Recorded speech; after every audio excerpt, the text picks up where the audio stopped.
he transmigrates into a Hong Kong crime world, starting as the lowest gang member.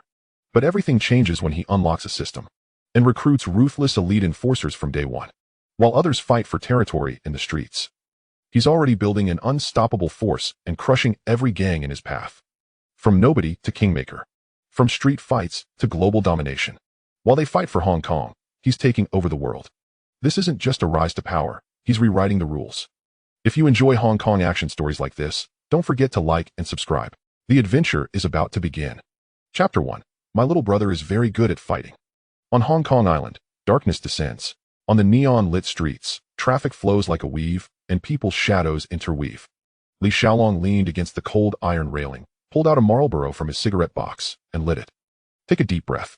Smoke slowly exhaled from between the lips and turned into a grayish-white mist in the night breeze, gradually dissipating. He tilted his head slightly and looked at the endless crowd on the street, but his eyes were out of place with this world.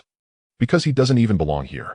On the surface, he is just an inconspicuous leader of the Hongxing Club. But in reality, he is a time traveler. This world is not just an ordinary island, but it is a Hong Kong integrated world composed of countless Hong Kong gangster movies pieced together. There are ruthless people everywhere, and big shots are like clouds. A slight mistake can lead to a dead end. But Li Xiaolong is not panicked, because his starting point in this life is not low. On the surface, he is just an ordinary member of Hongxing. But secretly, he holds a trump card that no one knows. His father was once the driver of Hongxing Dragon head Jiang Tiansheng. In a conflict back then, he blocked several knives for Jiang Tiansheng and ended up with lifelong disability. Jiang Tiansheng values emotions and righteousness, and this kindness has always been remembered in his heart. So, Li Xiaolong, directly accepted as a close confidant. Since the age of 14, he has been following Jiang Tiansheng. In name, he is a bodyguard, but in reality, he is a trusted confidant trained as one of his own people. By the time Li Xiaolong crossed over, the original owner had been living in Hongxing for a full 7 years. This guy is a bit watery. The mouth is harder than the fist. I don't want to bully people because I don't want to take action. Is it really a fight? I haven't seen him make a move once, relying solely on one mouth to sustain the scene. But unfortunately, Jiang Tiansheng protected him. No matter what happens, just report your name. The dragon head will personally step in to suppress the situation. Over time, it doesn't matter whether you believe it or not. Face must be given. Give him a nickname in the martial arts world, Fire Dragon. Hongxing's younger brother had to shout out, Fire Dragon brother. The deck was full. From the lowest level of 49, to now the grass shoes in charge of the 2 streets in Sha Tin. He's not tough, but definitely steady enough. There are dozens of people under my command, although most of them are just slacking off with blue lanterns. But the shelves have already risen up.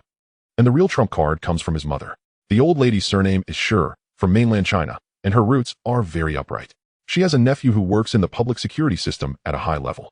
After learning that Li Xiaolong had appointed Jiang Tiansheng as his boss, he directly contacted him in secret, not to make him an undercover agent, but to be a pawn that can be used to connect at critical moments.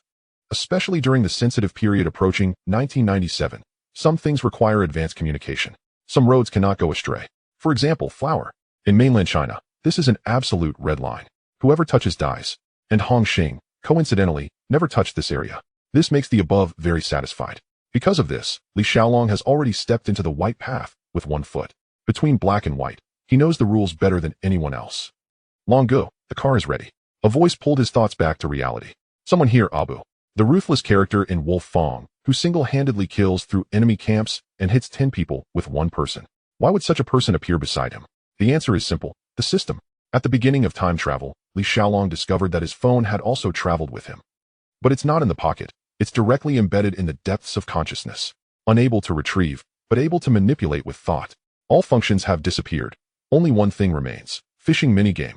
That's right. It's the one he was playing with before the car accident in his previous life. But now, the rules have completely changed. Fixed 100 fishing opportunities per day. The catch is no longer fish. It's characters, weapons, props, and even lines from movies and TV shows. Every movie is like a fishing ground. All the existence in the picture will turn into bubbles floating. With just a ding sound, it will be directly stored in the warehouse. Extract anytime. What's even more outrageous is that the system will automatically help you complete the background and create reasons, perfectly integrated into reality. And his first fishing ground, it was Wolf Fong. At first, Li Xiaolong was just trying. Result, first shot, retrieve Abu directly. In the next 2 months, he will gradually collect all 100 black-clad assassins. At this point, he has completely taken off. From a useless little boss who only knows how to brag, to a powerful boss with 100 elite fighters. Don't be fooled by Hong Kong Island clubs boasting about thousands of people. If they really start fighting, they can pull out hundreds of people. It's already a big battle. And on his side, all the tough guys who have been trained. Add another Abu one-person town. Relying on this fishing ground, Li Xiaolong directly establish a foothold in the martial arts world. He doesn't have any psychological burden when it comes to being a gangster. The things created by the times. As long as we don't violate our conscience and follow the right path, it's enough. Following my cousin's line, we should support the support in the north and invest in the investment. Black with white, live more steadily. As for washing white, don't dream. Joining the club, I will be a member of the club for the rest of my life. If that's the case, then let's just go ahead and reach the top. In the future, when a new fishing ground opens, Hong Kong film characters will stay locally. Korean drama characters lost to Goryeo. Island country characters set sail for Japan. European roles are directly deployed globally. Blooming on all sides, spreading globally. This is what it is called, true ascension. Of course, the most important thing is to enjoy life. Luxury cars, beautiful women, and stylish faces. For example, the frugal girl, Wan Mei next door. Brother Long, the car is ready. Abu reminded again. Li Xiaolong regained consciousness and extinguished the cigarette, but... Speak lightly. Let's go to the big shot's house. Get some money. New fishing ground, wind and rain together. That bag of diamonds worth 50 million. He stared at it for half a month. Finally a hit. After obtaining it, immediately approached Jiang Tianxing for help. Today, the other party has already given the message. Transaction price, 40 million. It's normal to be in a hurry to cash in and be undervalued. Moreover, the most valuable ones, he had already secretly hidden them. Now he's going to collect money, because he is really poor. More than 100 subordinates need to be taken care of. The original owner is still a spendthrift. Money is pouring into nightclubs. Recently, it's almost too late. Abu, as soon as the money arrives, immediately expand the team. Li Xiaolong leaned in the back seat of the car, his tone calm, yet domineering. Sha Tin, this piece of land. His eyes turned cold. At least half of it, with the surname Li. Understood, big brother. Abu's voice was low. Absolute obedience. Absolutely execute. Because, produced by the system, loyalty is full. 6 o'clock in the evening. The car is parked in front of Jiang Tianxing's villa. High walls, iron gates, and luxury cars abound. All Mercedes-Benz. The layout is full. Li Xiaolong got off the car and walked in with Abu. Along the way, the little brothers lowered their heads one after another and said, "Fire Dragon Brother. Fire Dragon Brother." He just nodded lightly. Directly asked, "Where is Mr. Jiang?" "Restaurant." Push the door open and enter. Jiang Tianxing is eating hot pot. Li Xiaolong is not polite. Just sit down. Pick up your chopsticks and start eating. "Wow, Shingu, are you so extravagant today?" She casually ordered 2 bottles of cold beer. Then he chewed beef balls and said vaguely, "Abu, call someone." "Mr. Jiang." "Shingu, this is my newly recruited little brother, Abu." He grinned with a hint of sharpness in his eyes. Very good at fighting. One person can fight a group. The air fell silent for a second. The real card just lit up. Chapter 2. Alternative Avenues for Wealth. "Abu, come, sit down and eat." Jiang Tianxing, ever generous towards his brothers, promptly beckoned him to take a seat. "You rascal. You don't come to visit your elder brother when there's nothing else to do you?" Wiping the corners of his mouth with a napkin, Jiang Tianxing shot a playful glare at Li Xiaolong before signaling to a nearby underling. The young man, understanding the unspoken command, quickly returned with 4 large black bags. 10 million in each bag. "We'll bring in more manpower shortly," Jiang Tianxing remarked as he watched the bags being placed beside Li Xiaolong. He leaned in to whisper, "This sum is enough to make many risk their lives. Rest assured, Brother Sheng, everything is prepared. Anyone who dares to obstruct us will surely face consequences," Li Xiaolong replied, grasping the underlying meaning of the conversation. This sentiment was not mere bravado. In this fishing ground, apart from the Diamond Gang, the group he most aspired to conquer was the Bold faction, though he had yet to find the right opportunity to strike. Ironically, the firearms they possessed had all been inadvertently confiscated and were now secured in the fishing ground's warehouse, ready for a swift and decisive deployment. "Brother Sheng, I wish to establish another branch for Hongxing and Sha Tin." Li Xiaolong seized the moment to speak. To undertake significant endeavors, one must have the backing of a powerful leader. Although he possessed some influence, his foundation was still fragile and could not withstand great turmoil. Jiang Tianxing paused in his actions, glanced at him, and set down his chopsticks. "Be precise, what are your plans?" "I will announce tomorrow that I am recruiting extensively, gathering 1,000 brothers, starting from my 2 streets, and pushing outward. Anyone who defies us will be dealt with," he declared, kicking the bag at his feet with conviction. "With this money, I have no fear of lacking followers. In this day and age, money is the ultimate power. What does it take to succeed? 3 words. Cash, cash, and more damn cash." Though the funds in Li Xiaolong's hands were not on par with Jiang Tianxing's, they were sufficient for a significant splurge. A few million thrown around would quickly attract a throng of eager followers. Jiang Tianxing contemplated for a moment and deemed the plan feasible. As the foremost gang in Hong Kong, Hongxing had a formidable reputation that could easily shield Li Xiaolong. Excellent. Along, I will support you wholeheartedly, he affirmed decisively. If we are to do this, let us do it splendidly and showcase the might of Hongxing. If you need men, you shall have them. If you need funds, they shall be provided. Should negotiations be necessary, assistance will be at your disposal. Once you have established your footing, I shall arrange a ceremonial hall for you and elevate you to the position of hall master. His words were resolute, and Jiang Tianxing's gaze was steadfast, clearly indicating his unwavering support. Thank you, boss. Li Xiaolong raised his glass in a toast, a surge of joy swelling within him. Brother Huolong hadn't risen through sheer grit alone. It was the backing of a powerful ally that had forged the current situation. The meal proceeded with fervor, but by the end, Jiang Tianxing was somewhat taken aback. Earlier, when Li Xiaolong claimed that Abu was a formidable fighter, Jiang Tianxing had considered it mere exaggeration. However, witnessing Abu's vigorous consumption of the meal, he began to believe. A truly capable fighter may not necessarily have an enormous appetite, but those who can truly fight will certainly not lack in eating prowess. How many can Abu take on at once? Jiang Tianxing couldn't help but inquire. 1 against 100, boss. He is a top-tier soldier I personally brought along. Li Xiaolong's pride was unmistakable. Since his arrival in this world, the fishing ground had become Li Xiaolong's greatest asset. The brothers emerging from there formed his most reliable support. People naturally band together. And even those from the Underworld are no exception. Just look at Chun Haonan and Fei Quan. Each of them carries their own entourage. Li Xiaolong had a plan. When the time came for recruitment, he would strategically place over 100 of his loyal brothers from the fishing ground into various small factions. This approach would ensure a genuine loyalty within the ranks. Is it true? No exaggeration? Jiang Tianxing inquired with newfound interest. Absolutely, Brother Sheng. Abu is indeed a fierce character. Jiang Tianxing chuckled, suddenly intrigued. Shall we have him spar with my bodyguards? Li Xiaolong instantly grasped the implication, realizing that Jiang Tianxing was likely in search of a capable fighter to showcase. Any recent competitions? He casually asked. In 3 days. Several district leaders are hosting an underground boxing match. It should be quite lively, Jiang Tianxing replied. At this, Li Xiaolong's eyes lit up. A boxing match meant the opportunity for betting. He glanced down at the bulging bags at his feet, excitement flooding his heart with Abu's skills. This was no mere brawl. It was a surefire way to bring in wealth. Abu, are you full? Get ready to stretch your limbs. Rest assured, brother. I'm always ready, Abu grinned, brimming with fighting spirit. He had never backed down from a fight. Before long, Jiang Tianxing had everything arranged in the villa's gym. His 4 bodyguards stood in a line, while only Abu faced them. Li Xiaolong and Jiang Tianxing leaned against the wall, with Brother Huolong lighting a cigarette for Jiang Tianxing before taking one for himself, exuding a relaxed demeanor.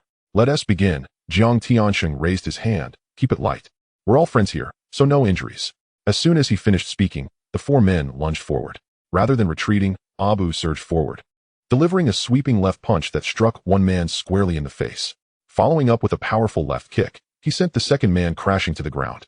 Using the momentum of his backward step to dissipate force, he then drove his right fist into the abdomen of the third man. The opponent emitted a muffled grunt, still dazed, only to be thrown over Abu's shoulder and onto the last bodyguard who had rushed in. In less than a minute, all 4 burly men lay sprawled on the ground, gasping for breath. Clap, clap, clap. Jiang Tianxing slowly applauded. Not bad, truly impressive. My bodyguards are no amateurs. Yet today has been an eye-opener. Abu is indeed as formidable as rumored. Li Xiaolong stood at the side, his smile nearly stretching to his ears. The prestige gained from this display was monumental. Along, Jiang Tianxing turned, grinning. Let us have Abu represent Hongxing in the boxing match. What do you think? Not a problem, Brother Sheng. Li Xiaolong immediately responded, calling out to Abu, give it your all. If you win, the boss will reward you generously. And we'll take you to Lan Kwai Fong to enjoy. You can choose 10 girls. Such words flowed easily from his lips. Then it's settled, Brother Sheng. Li Xiaolong pondered briefly, deciding to hold off on territorial matters for a few days until after the boxing match. All right, Abu will take the lead in this match. He understood that the coming days were critical, yet he could not neglect what his boss deemed important. Once the storm had passed, he could still pursue grand endeavors. Very well, Jiang Tianxing nodded. Start recruiting some men. Do you need my assistance? No, Brother Sheng. I'm well resourced at the moment. I have other avenues to earn money. Li Xiaolong waved his hand dismissively, boasting once more. In truth, he had no clear plan. Uncertain when another profitable fishing ground would become available. Yet he had faith in Abu. This boxing match was a golden opportunity for a turnaround. After a brief exchange, Li Xiaolong rose to take his leave. He and Abu each grabbed 2 money bags and tossed them into the car, driving straight to Hing on estate. The vehicle was a Benz, a gift from Jiang Tiansheng when he had just ascended in the ranks, costing a hefty 180,000 at the time. Endure for just a few more days. Once the boxing match concludes, Brother Huolong insists on acquiring a new Tiger head Benz, or perhaps even a Rolls-Royce, as befitting his status. On the way home, he had 2 Black Star pistols in the car. After all, carrying such a substantial amount of cash demands utmost caution. Nevertheless, the journey was uneventful, leading him to overestimate the risks involved. Nothing untoward transpired. By the time he arrived home, it was past 10 o'clock. After washing up, he collapsed into bed and slept soundly until the sun was high in the sky. Upon waking, he tidied himself up casually and enjoyed breakfast prepared by his mother. His parents had found a relatively easy job at a nearby factory. The pay was modest, but the work was light and stress-free. Although his appearance was unremarkable, he had always been dutifully filial, frequently bringing money home to support them. However, his parents hardly touched that money. They had spent a little to support his sister's education in their early years, and now that she was working, they had saved the remainder for his future bride. After breakfast, he returned to his room, flopped onto the bed, rubbed his hands together, and instinctively connected to the virtual phone in his mind, opening the fishing game. To his surprise, the screen flickered, revealing a prompt: system upgrading, estimated remaining time, 105 minutes. He paused for a moment before breaking into a smile. Another update? It seemed a new fishing ground was about to launch. While he felt a twinge of regret for missing the bold team's opportunity, he was more hopeful that the previous fishing ground had yielded little, and perhaps the new one would bring unprecedented fortune. He lay in bed, tossing and turning, his eyes occasionally glancing at the progress bar as if it were the key to a treasure vault. Finally, the notification chimed. Ding. System upgrade complete. New C domain, Lone Martial Arts. Today S ammunition stock. 100. With the theme reminiscent of a Hong Kong drama, the launch of New C domain instantly revitalized him. The characters within were truly extraordinary, particularly Xia Ho Wu and Feng Yuxiu, whose prowess could easily stand alongside that of Abu, existing on the same level of excellence. Not to mention the multitude of skilled individuals proficient in various martial arts and weaponry. Merely imagining gathering them all under his command brought him immense joy. Without hesitation, he plunged into today's fishing expedition. The screen displayed dozens of bubbles of varying sizes drifting slowly. As was his custom, he targeted the largest one first. Long press to lock on and automatic fire. 10 shots, 20 shots, 40 shots, 70 shots, yet not a single splash of water was stirred. He remained unfazed. After traversing this world for so long, the routine of fishing with 100 shots per day had accustomed him to the prospect of returning empty-handed. 90 shots, 92 shots.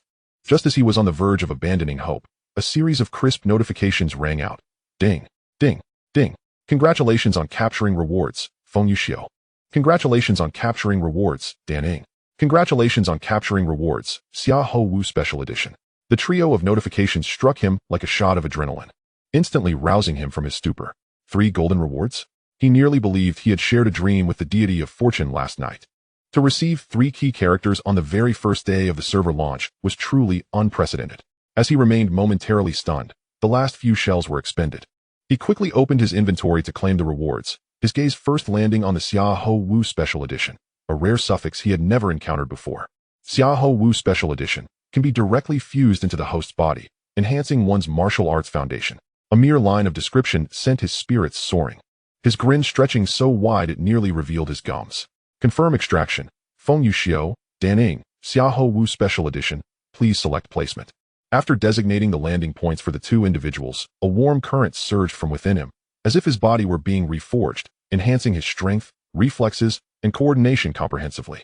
Simultaneously, a torrent of fragmented memories regarding martial arts techniques flooded his mind, akin to instinctual knowledge. He lifted his shirt to admire the defined muscles of his abdomen, and with a few casual punches, his movements flowed with such fluidity that it felt less like practice and more like ingrained instinct. Suddenly, immense questions swirled in his mind. Was that it? Was the fusion complete? No pain, no rejection? His system was remarkably stable. Unlike those ludicrous setups in other worlds where one might convulse or spit blood, the other 2 newcomers had already been placed beside Abu. After a flurry of activity, Li Xiaolong dialed a number. Abu, bring them up. On the first day of the server, the trio was assembled with astonishing efficiency, especially Dan Ying, the one referred to as the Jade Princess. In the eyes of a lecherous fellow like Li Xiaolong, her value far surpassed that of Feng Yuxiu. Abu lived nearby, just downstairs, and a few minutes later, the doorbell rang. The one who opened the door was Li Xiaolong's sister, Li Yajing, with 2 children at home. She was the elder sister, and her brother, Li Xiaolong, was 4 years her junior. Since childhood, Li Xiaolong had harbored an innate fear of her, a feeling he couldn't quite articulate as merely a familial hierarchy. 7 years ago, when he insisted on joining a gang as a junior member, Li Yajing, still in high school, had chased him around the yard with a wooden stick, striking him relentlessly, causing him to leap about in distress, crying out for help. Although she ultimately could not deter him, he had never regained his composure in her presence since. Li Yajing was an exemplary graduate from Hong Kong University, majoring in market management, and was currently employed at a real estate company. Today was her day off, and she was home for the weekend. "Sister, our big brother asked us to come over," Abu said politely. After all, in her presence, the boss was akin to a dutiful son. Maintaining a respectful demeanor was never a misstep. "Along. Abu has arrived," Li Yajing called out from inside. Li Xiaolong emerged from his room, his gaze immediately fixating on the Jade Princess, or rather, the Real Daning. She was stunningly beautiful, exuding an exceptional aura, her features impeccable. However, her attire was rather plain, a training outfit paired with a sword, certainly not aligning with urban aesthetics. Yet, it was understandable, a woman who practiced martial arts year-round, never parting with her sword, could hardly be expected to don makeup and high heels daily. "Brother Huolong," they both greeted in unison. "Please, have a seat." Li Xiaolong gestured with a wave of his hand. He planned to head out for supplies soon, with the boxing match just days away, and Daning would accompany him. Initially uncertain about how to spend the day, he suddenly had a pressing idea. To transform Daning was an imminent task. As for her willingness or happiness, such considerations were irrelevant. Characters produced by the fishing ground adhered to his every command. Orders were truth. At that moment, he recalled Feng Yuxiu standing nearby. "Xiao and Abu, you both should change into something presentable as well." Those who had been poor in their previous lives often splurged without restraint upon acquiring wealth. And given his current affluence, he saw no reason to hold back. Money spent frivolously only made sense. Wearing the finest clothes without anyone to appreciate them felt like a waste of the splendor. While he had a significant investment to make in a few days with the upcoming major competition, lavish purchases like luxury homes and cars were currently unrealistic. However, in other aspects, he need not be overly frugal. Expenditures on clothing and accessories were relatively minor.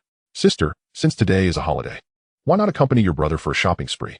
The Li family's genes were indeed remarkable. Daughter Li Yajing resembled the ethereal beauty of Xu Meiqi, while son Li Xiaolong inherited the striking features reminiscent of Nan Jiao.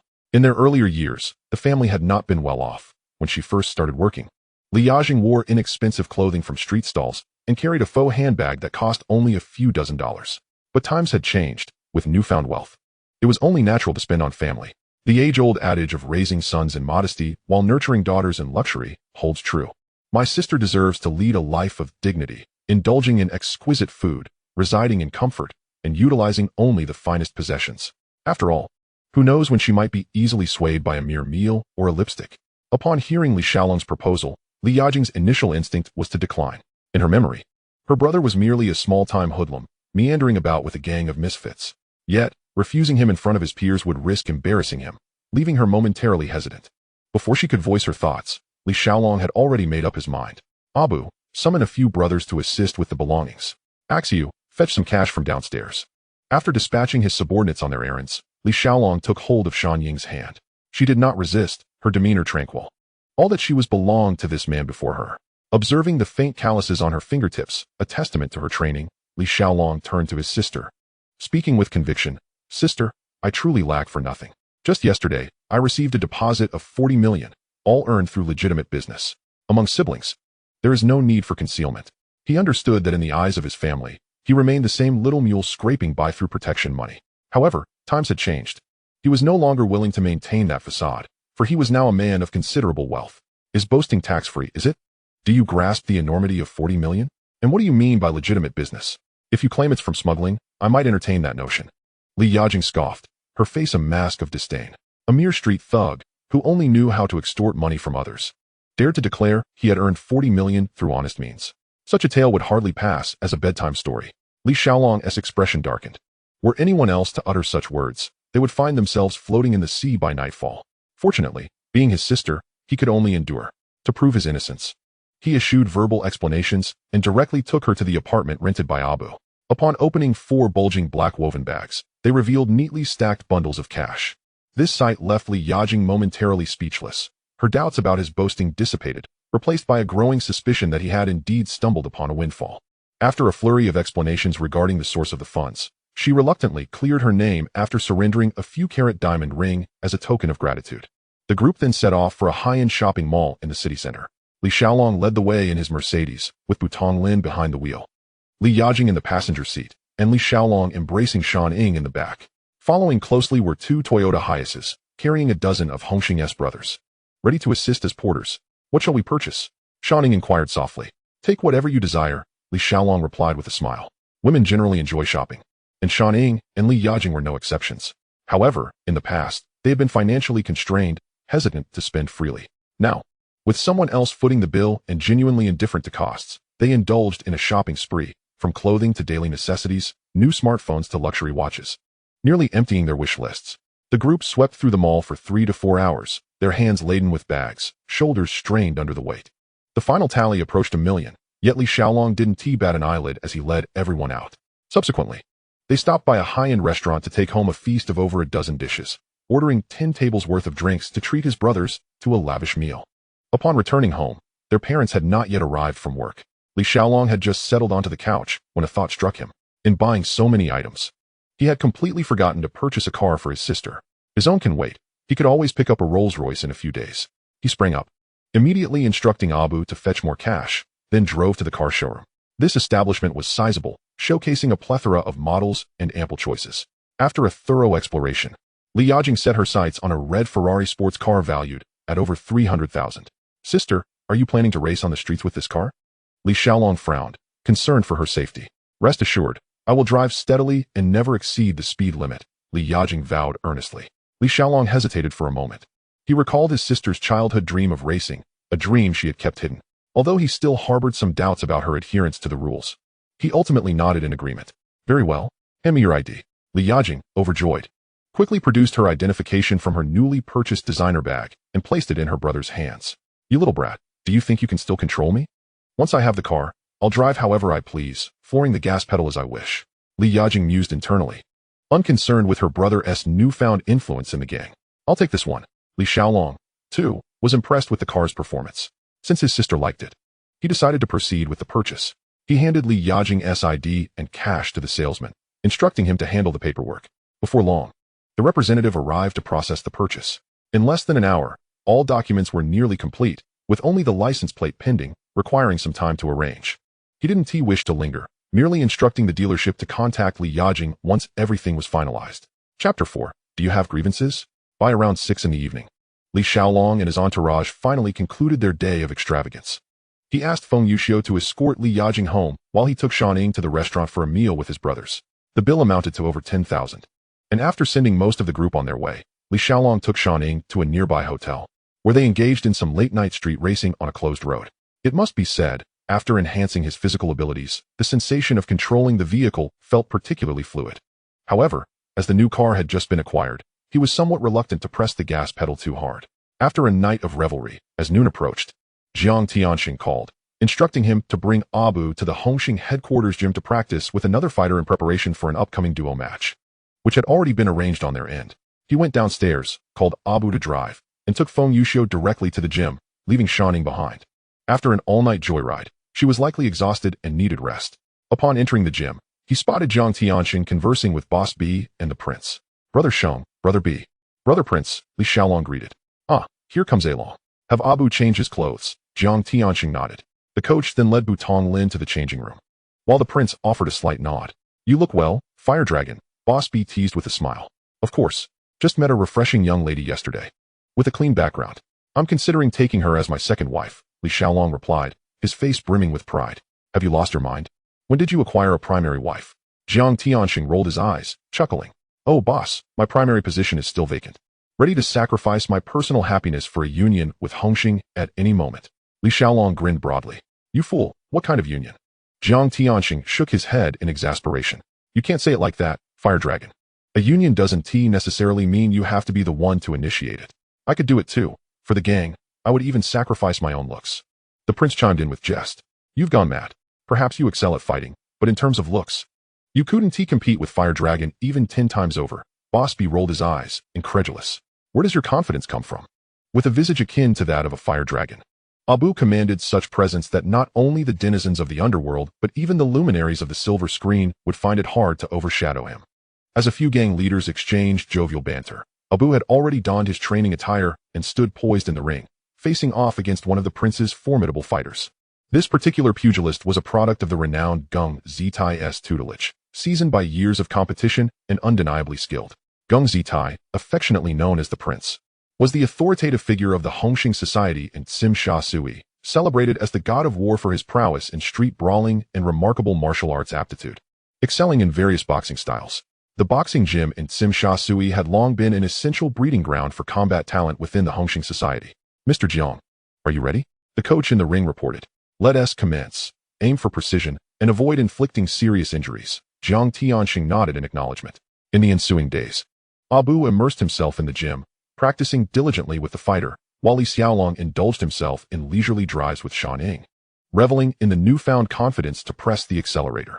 He even found time to deposit a significant sum in the bank, all derived from a legitimate jewelry company's diamond purchase, transparent and lawful. The fishing line proved to be a reliable venture, while Li Xiaolong enjoyed a carefree existence. Abu faced mounting challenges. Although the princess fighter was skilled, he paled in comparison to Abu. In their sparring sessions, it took mere moments before the opponent was dispatched. Consequently, Gung Zitai, a martial arts enthusiast, took immediate notice of Abu. Had it not been for the upcoming doubles match, he might have outright challenged him on the spot. On the evening 3 days later, Li Xiaolong, clad in a sharp suit, arrived at the gym accompanied by the elegantly attired Shan Ying, Hu Tonglin, Feng Yuxiu, and a couple of underlings. They had arrived a tad early. Only the prince was present, and Jiang Tianxing had yet to arrive. However, this was of little consequence. As a subordinate, he understood that it was not his place to keep the higher-ups waiting. The only one entitled to wait for him was Jiang Tianxing. All others, even those of equal standing, were obliged to await the arrival of the fire dragon. This was not mere bravado, but rather a matter of protocol. Even if he were to ascend to international heights in the future, Jiang Tianxing would always remain his acknowledged elder brother. The debts of gratitude would linger. And no matter where life led him, that person would forever be his mentor. Before long, Jiang Tianxing arrived with a female companion and several aides. The bulges at their waists indicated they were armed. Indeed, the true heavyweights operated on a different level, while ordinary individuals wielded machetes in deadly confrontations. These magnates ventured out fully equipped, their caliber distinctly elevated. Li Xiaolong promptly retrieved 4 Black Star pistols from the fishing warehouse, distributing them among his loyal brothers. He refrained from arming Shan Ying, as Abu could not bear any weapon into the ring for the match, and even he himself discreetly tucked one behind his waist. Brother Sheng, Li Xiaolong greeted warmly. Mr. Jiang, Gung Zitai responded with a respectful nod. Abu, away, give it your all tonight, Jiang Tianxing encouraged, gesturing to the two. He then led the way out. All vehicles arranged for the evening were under Jiang Tianxing's command, a fleet of imposing tiger-head Benzes, exuding grandeur. Inside the car, Li Xiaolong leaned closer to Abu and whispered, Abu, tonight the boss has wagered his entire fortune on your victory. We cannot afford to lose. Rest assured, boss. It's a sure win, Hu Tonglin replied with unwavering confidence. I'm not one to forget my allies. Your share of the profits is guaranteed, Li Xiaolong chuckled, patting him on the back. Thank you, boss, Hu Tonglin replied, though his mind was solely focused on not disappointing Li Xiaolong's trust. Despite his bravery, his priorities lay with his leader. Once tonight concludes, we'll be living in mansions and driving luxury cars. Li Xiaolong envisioned a room overflowing with cash, his face aglow with delight. The convoy soon arrived at a lavish villa nestled in the mountains, discreetly situated and heavily fortified, the perfect venue for an underground boxing match. Abu needed to act independently, first attending a qualification check before entering the designated area to await his turn, where he would also don the standard shorts. Just before parting ways, an idea struck Li Xiaolong, suggesting that Feng Yuxiu also participate in the testing. With heavy stakes tonight, an additional option would provide extra security. As for the firearm Feng Yuxiu carried, Li Xiaolong made sure to reclaim it from the fishing warehouse's armory. This villa appeared to be purposefully modified for boxing events, with the entire second floor transformed into a viewing area. At that moment, several prominent figures, accompanied by bodyguards and female companions, were beginning to arrive. Sheng, Mr. Jiang. The moment Jiang Tianxing stepped in, a cacophony of greetings erupted. He smiled while exchanging pleasantries with various leaders of societies and influential figures present. From the Hongxing Society, Jiang Tianxing made an entrance with a model, while the prince and Li Xiaolong accompanied Shan Ying. The Zonsin Society was represented by Lian Haolong and Lian Haodong, with Lian Haolong's wife, Su Su, also in attendance. Wang Dong from the Chuanqing Society brought his daughter Wang Fengyi, followed closely by two of his key aides, He Shichong and Wei. The financial backer of Zongxin Society, the affluent businessman Tang Liu, known as Fourth Uncle, was also present. Another wealthy individual, Mr. Ma, arrived with a young lady in tow. Mr. Rubin's son was seen bringing along his son-in-law Lu Yaozu. Leading the He Sheng was the notorious Jia Shu, accompanied by his son, Hui Xiao, along with a cadre of strongmen. The head of He Hai, Chen Xian, was also notably in attendance. These individuals constituted the esteemed guest list for the evening. It was worth noting that He Hai, being a relatively small gang, would typically find it difficult to infiltrate such a gathering. However, their collaboration with He Sheng for this event, in addition to having participants competing, afforded them entry. Surrounding the boxing ring were seats for ordinary gamblers, forming a circle as the atmosphere gradually intensified. A betting window was set up at the entrance, already taking wagers. Li Xiaolong inquired around, discovering that Zongxin Society had dispatched two fighters, Luo Tianhong and Lan Mingheng. He Sheng was sending forth the national martial arts champion Gao Gang, along with a ruthless character known as the Bully of Bolan Street. From He Hai, one was a formidable fighter hailing from Kowloon City as Tianma Jing, and the other a young man named Wei Long. Goodness, this is hardly an ordinary underground fight. Li Xiaolong initially thought he could easily rake in some profits, only to find himself confronted by a slew of fierce competitors. With two from the Jing lineage present, coupled with Butong Lin from his side, there would astonishingly be 3 elite fighters in the ring. Brother Shang, is Wang Bao from the West District attending? Li Xiaolong could not restrain himself from querying his superior. I haven't heard of his attendance. What do you ask? Do you have past grievances? Jiang Tianxing responded, slightly taken aback, perplexed by Li Xiaolong's sudden mention of Wang Bao. Oh, it's nothing, Brother Shang. I merely fear a chaotic brawl among the Jing fighters. Li Xiaolong sighed in relief. Are you out of your mind? What nonsense are you spouting? Jiang Tianxing, bewildered, suspected Li Xiaolong had perhaps indulged in something. Oh, Brother Shang, just trust me. Let us switch fighters. Have A Tai step down, and let my subordinate Feng Yuxiu take his place. Li Xiaolong, eager to secure victory, dismissed any regard for the prince's standing. Feng Yuxiu, the one who limps a bit and always follows you around, is he truly capable? The prince questioned directly, yet without anger. Being an aficionado of martial arts, he was well aware of the prowess of most fighters present, all of whom were not to be underestimated, and A Tai indeed fell short. If Li Xiaolong was genuinely confident, he would gladly acquiesce to the change for the sake of Hongxing's reputation. His capabilities are at least on par with Abu's. His skills are undoubtedly reliable. Li Xiaolong asserted decisively. Very well, let us proceed with the change. Jiang Tianxing made the final call. Li Xiaolong took the lead, promptly seeking out the strongmen to arrange for a fighter to step in. According to the rules, this should not have occurred. However, Li Xiaolong, under the banner of Hongxing, carries considerable weight in his words. It is merely a matter of changing a name, and the powerful factions are reluctant to sever ties, thus opting to sell a favor. Chapter 5, the match begins. After more than half an hour, guests began to arrive in succession, and the fighters were ready.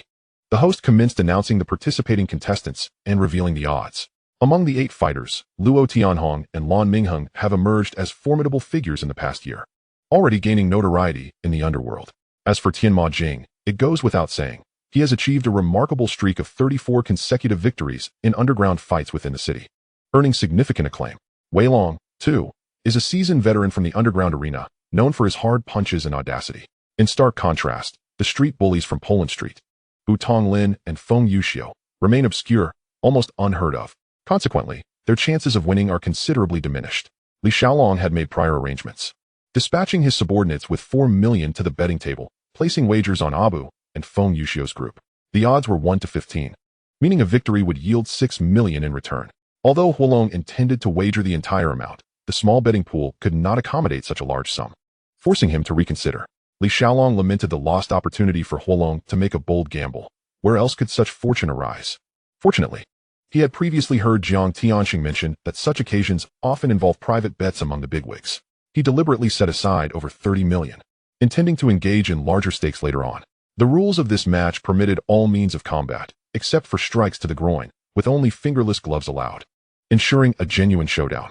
The tournament structure consisted of 3 rounds, 8 to 4, 4 to 2, culminating in the crowning of a champion. The first match featured Luo Tianhong and Lan Mingheng against Butong Lin and Feng Yuxiu.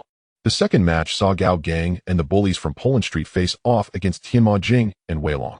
The third match would pit the victors of the first 2 bouts against one another. On the stage, 2 fighters would compete in each round. The first round commenced with Luo Tianhong facing Butong Lin. Ladies and gentlemen, the grand spectacle of the evening is officially underway. The first match sees Hongxing's Butonglin going up against the loyal and trustworthy Luo Tianhong. The host's voice resounded with fervor as the two factions, both part of the Hong Kong Island power structure, converged tonight. Who would emerge victorious? The betting area below was abuzz with excitement, chips flying. Meanwhile, the esteemed patrons in the private boxes above were not idle either. Mr. Jiang, since our brother is taking the stage, shall we place a bet? Lian Haolong suggested with a smile. What do you propose, Lian? Jiang Tianxing responded. Considering the stature of those present, why not establish a 30 million pot? Each participant may bet on whichever side they choose, with a cap of 10 million per side, stopping once the limit is reached. Ultimately, the winning side will distribute the prize according to their respective contributions, Lian Haolong elaborated. I have no objections, Jiang Tianxing nodded. I will start with 10 million in support of our Hongxing. Along, would you like to join in? I will also bet 10 million. Li Xiaolong promptly replied. Despite not wanting to steal the limelight from the boss, he felt it prudent to avoid appearing overly miserly. I'll contribute 200,000, Gan Zitai, the martial arts enthusiast, remarked, as he typically immersed himself in practice and did not engage in much business, thus lacking ample funds. 5 million, I bet on Zongxini to win. Wang Donghua from Chuanqing Society decisively stated. I'll add 4 million to support Hongxing, Robinson chuckled. I want to participate, everyone. There have already been considerable bets placed downstairs. Jia Shu from Haisheng waved his hand dismissively. Neither will I want to join the fray, Chen Xinfeng from Hai echoed. In that case, I will also wager 5 million on Zongxini. Ah Sheng, please don't take offense. Those two youngsters can truly fight, Mr. Ma said apologetically. Mr. Ma, no need for formality. It's all in good fun, Jiang Tianxing replied with a smile, unfazed.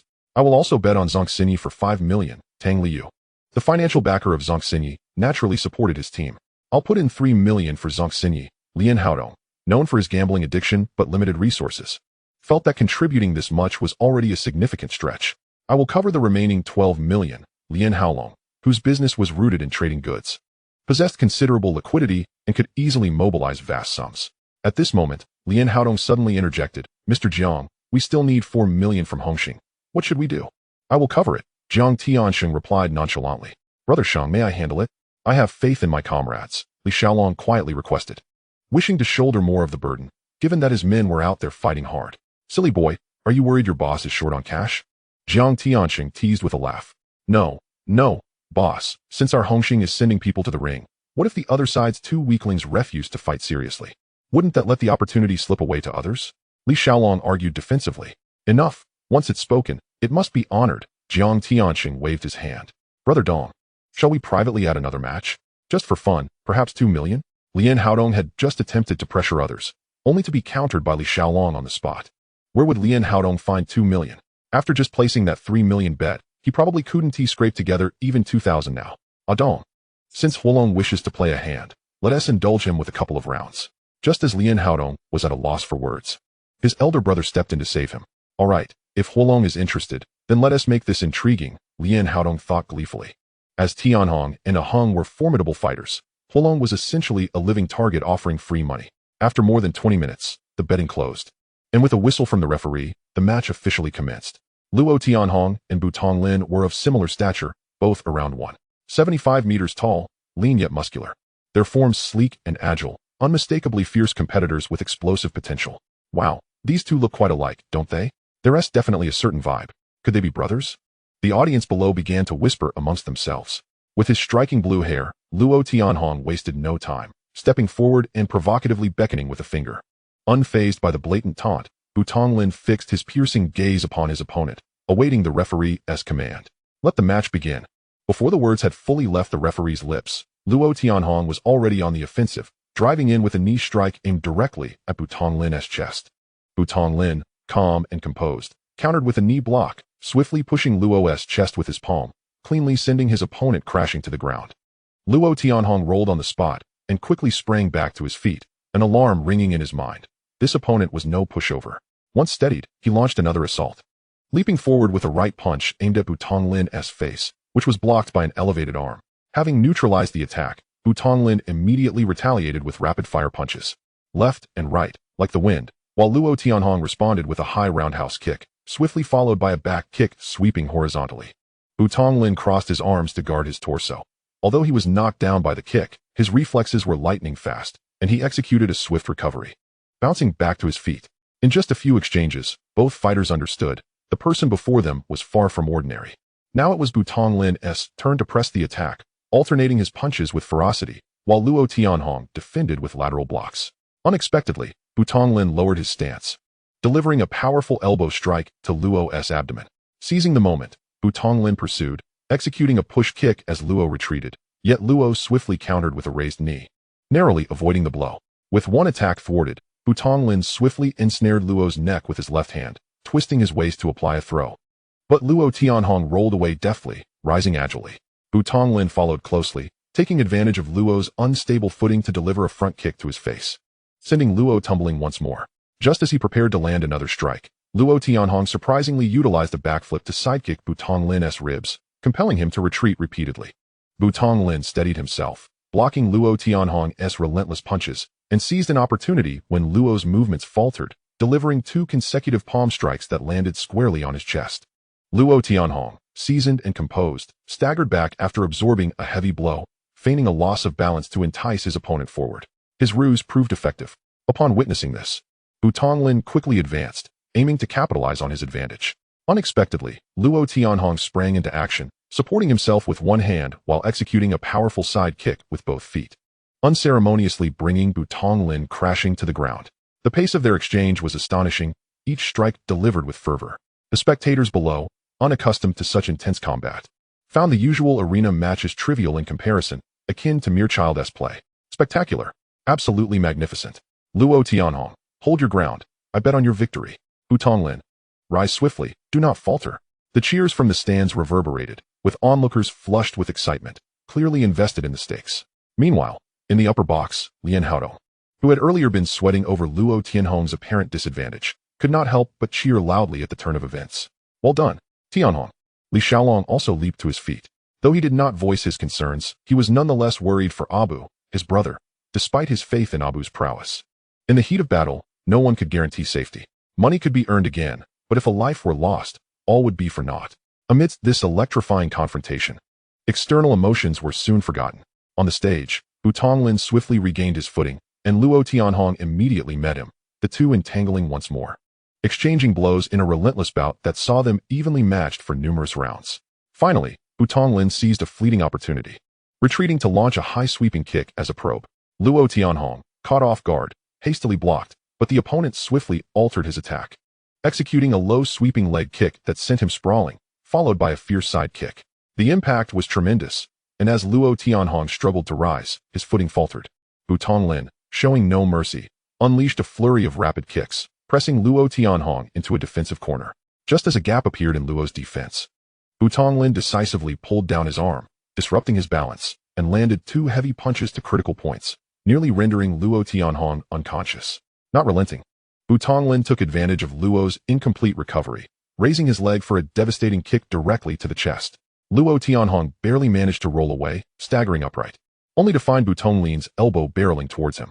In a moment of desperation, Luo met the charge with his own elbow, the clash producing a sharp, piercing sound. Butong Lin quickly switched tactics, delivering another vicious elbow strike aimed at the liver, swiftly followed by a precise left hook that struck Luo's temple. At this point, Luo Tianhong had no strength left to continue, and Butong Lin, with a respectful bow, signaled the end of the match. Chapter 6. Alas, a heart not ruthless enough. Butong Lin bowed. Thank you for the match. Though he was defeated, Luo Tianhong emerged relatively unscathed, his robust constitution proving its worth. Indeed, those from the Jing lineage were formidable. It is worth noting that had anyone else endured even a few of Butong Lin's strikes, they would likely have succumbed long ago. These individuals were truly monstrous, remarkably resilient. Li Xiaolong mused silently from above, having long grown accustomed to the ruthless characters portrayed in Hong Kong films. Lian Haodong's face was ashen. Hing's skills were already inferior to Tianhong's, and now that even Tianhong had lost, the 2 million he wagered seemed nearly lost. As Luo Tianhong descended from the ring, Butong Lin did not linger. According to the rules, he could face the next challenger, but he had no intention of doing so. Having previously faced Feng Yuxiu, he was aware that even if it were his turn, he might not withstand the onslaught.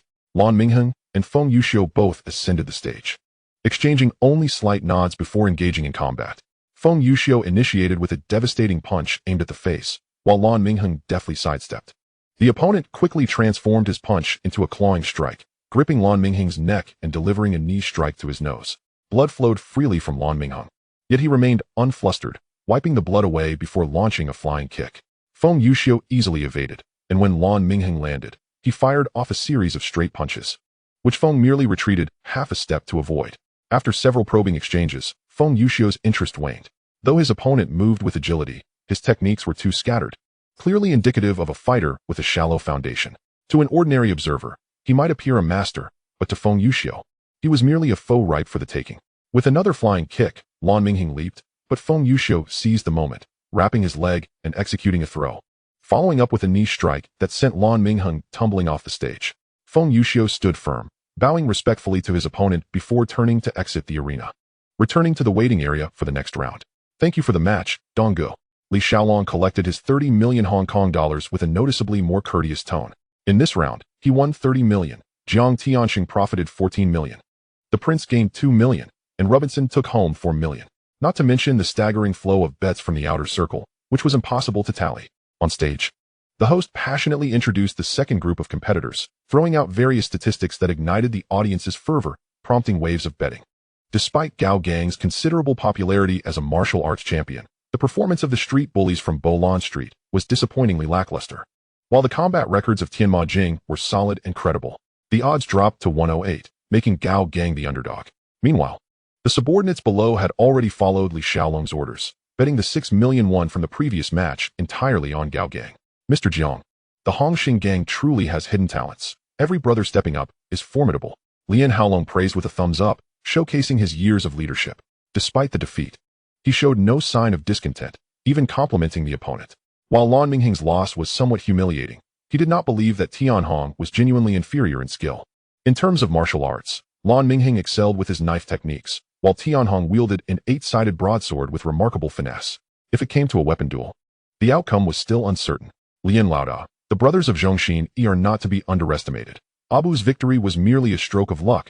Jiang Tianxing responded politely. Lian Laoda, who do you believe stands a better chance in this match? Jiang Tianxing inquired, as neither side had any of their own brothers competing in this round, and thus they refrained from discussing bets. What do you think, Mr. Jiang? Lian Haolong quipped back with a smile. Oh, come now, Lian Laoda, you need not be modest. Who in Hong Kong does not know you as the foremost figure in the underworld? It is I who should be asking you. Jiang Tianxing hastily flattered him. Haha, merely underworld gossip. All praise for my brothers, Lian Haolong dismissed lightly. After a moment, he added, I think that martial arts champion possesses considerable talent. He is indeed a promising fighter. Oh, I also find this young man quite appealing, Jiang Tianxing concurred. The prominent figures, along with several key players, engaged in enthusiastic conversation, quickly devising new schemes for a private bet of 20 million. Interestingly, nearly every faction placed their bets on Gao Gang, while those engaged in legitimate business uniformly favored Tianma Jing. Li Xiaolong silently placed a 4 million wager, finding the money too easy to come by, akin to picking it up off the ground. Fire Dragon, are you planning to make a profit on the sidelines as well? Lian Haolong inquired with a grin. Brother Long, I too favor Gao Gang, but alas, I cannot place a bet. Besides, having just won 20 million from Donggu, winning more would strain our camaraderie. Li Xiaolong replied with a grin. Lian Haolong's face turned green. That money had clearly originated from his elder brother, yet Fire Dragon repeatedly brought it up publicly, trampling his dignity into the ground. He longed to take up a knife and vent his frustration. When it came to manpower and territory, Zhongxin indeed could not compete with the might of Hongxing, yet they were quick to profit and possessed substantial firepower. Based solely on financial strength and influence, they ranked among the notable figures in the underworld of Hong Kong, firmly establishing themselves in the upper echelons. There was no deep-seated animosity between them and Hongxing. They maintained a mutually beneficial coexistence. In the realm of gambling, where fortunes can fluctuate by tens of millions, one may feel a pang of sympathy. Yet it does not warrant a complete severance of ties. Bruce Lee had no intention of fully inciting the ire of Lian Haodong. At most, he exchanged a few barbs, and upon noticing a change in his adversary's demeanor, he chose to remain silent. It was not out of fear, but rather because he was preparing to advance into Sha Tin, and creating enemies at this juncture would be unwise. As the first bout commenced, the street enforcer from Bolan Street made his entrance, facing off against a silver-haired combatant known as Wei Long. Both men trained in boxing and sanda, and they exchanged blows with vigor, showcasing their skills in a thrilling display. Their abilities were closely matched, making it difficult to determine a clear victor. However, during one exchange, Wei Long's conspicuous white hair was seized by his opponent, who took advantage of the moment to deliver a series of powerful strikes to his head, ultimately knocking him unconscious. Such an injury likely indicated a concussion.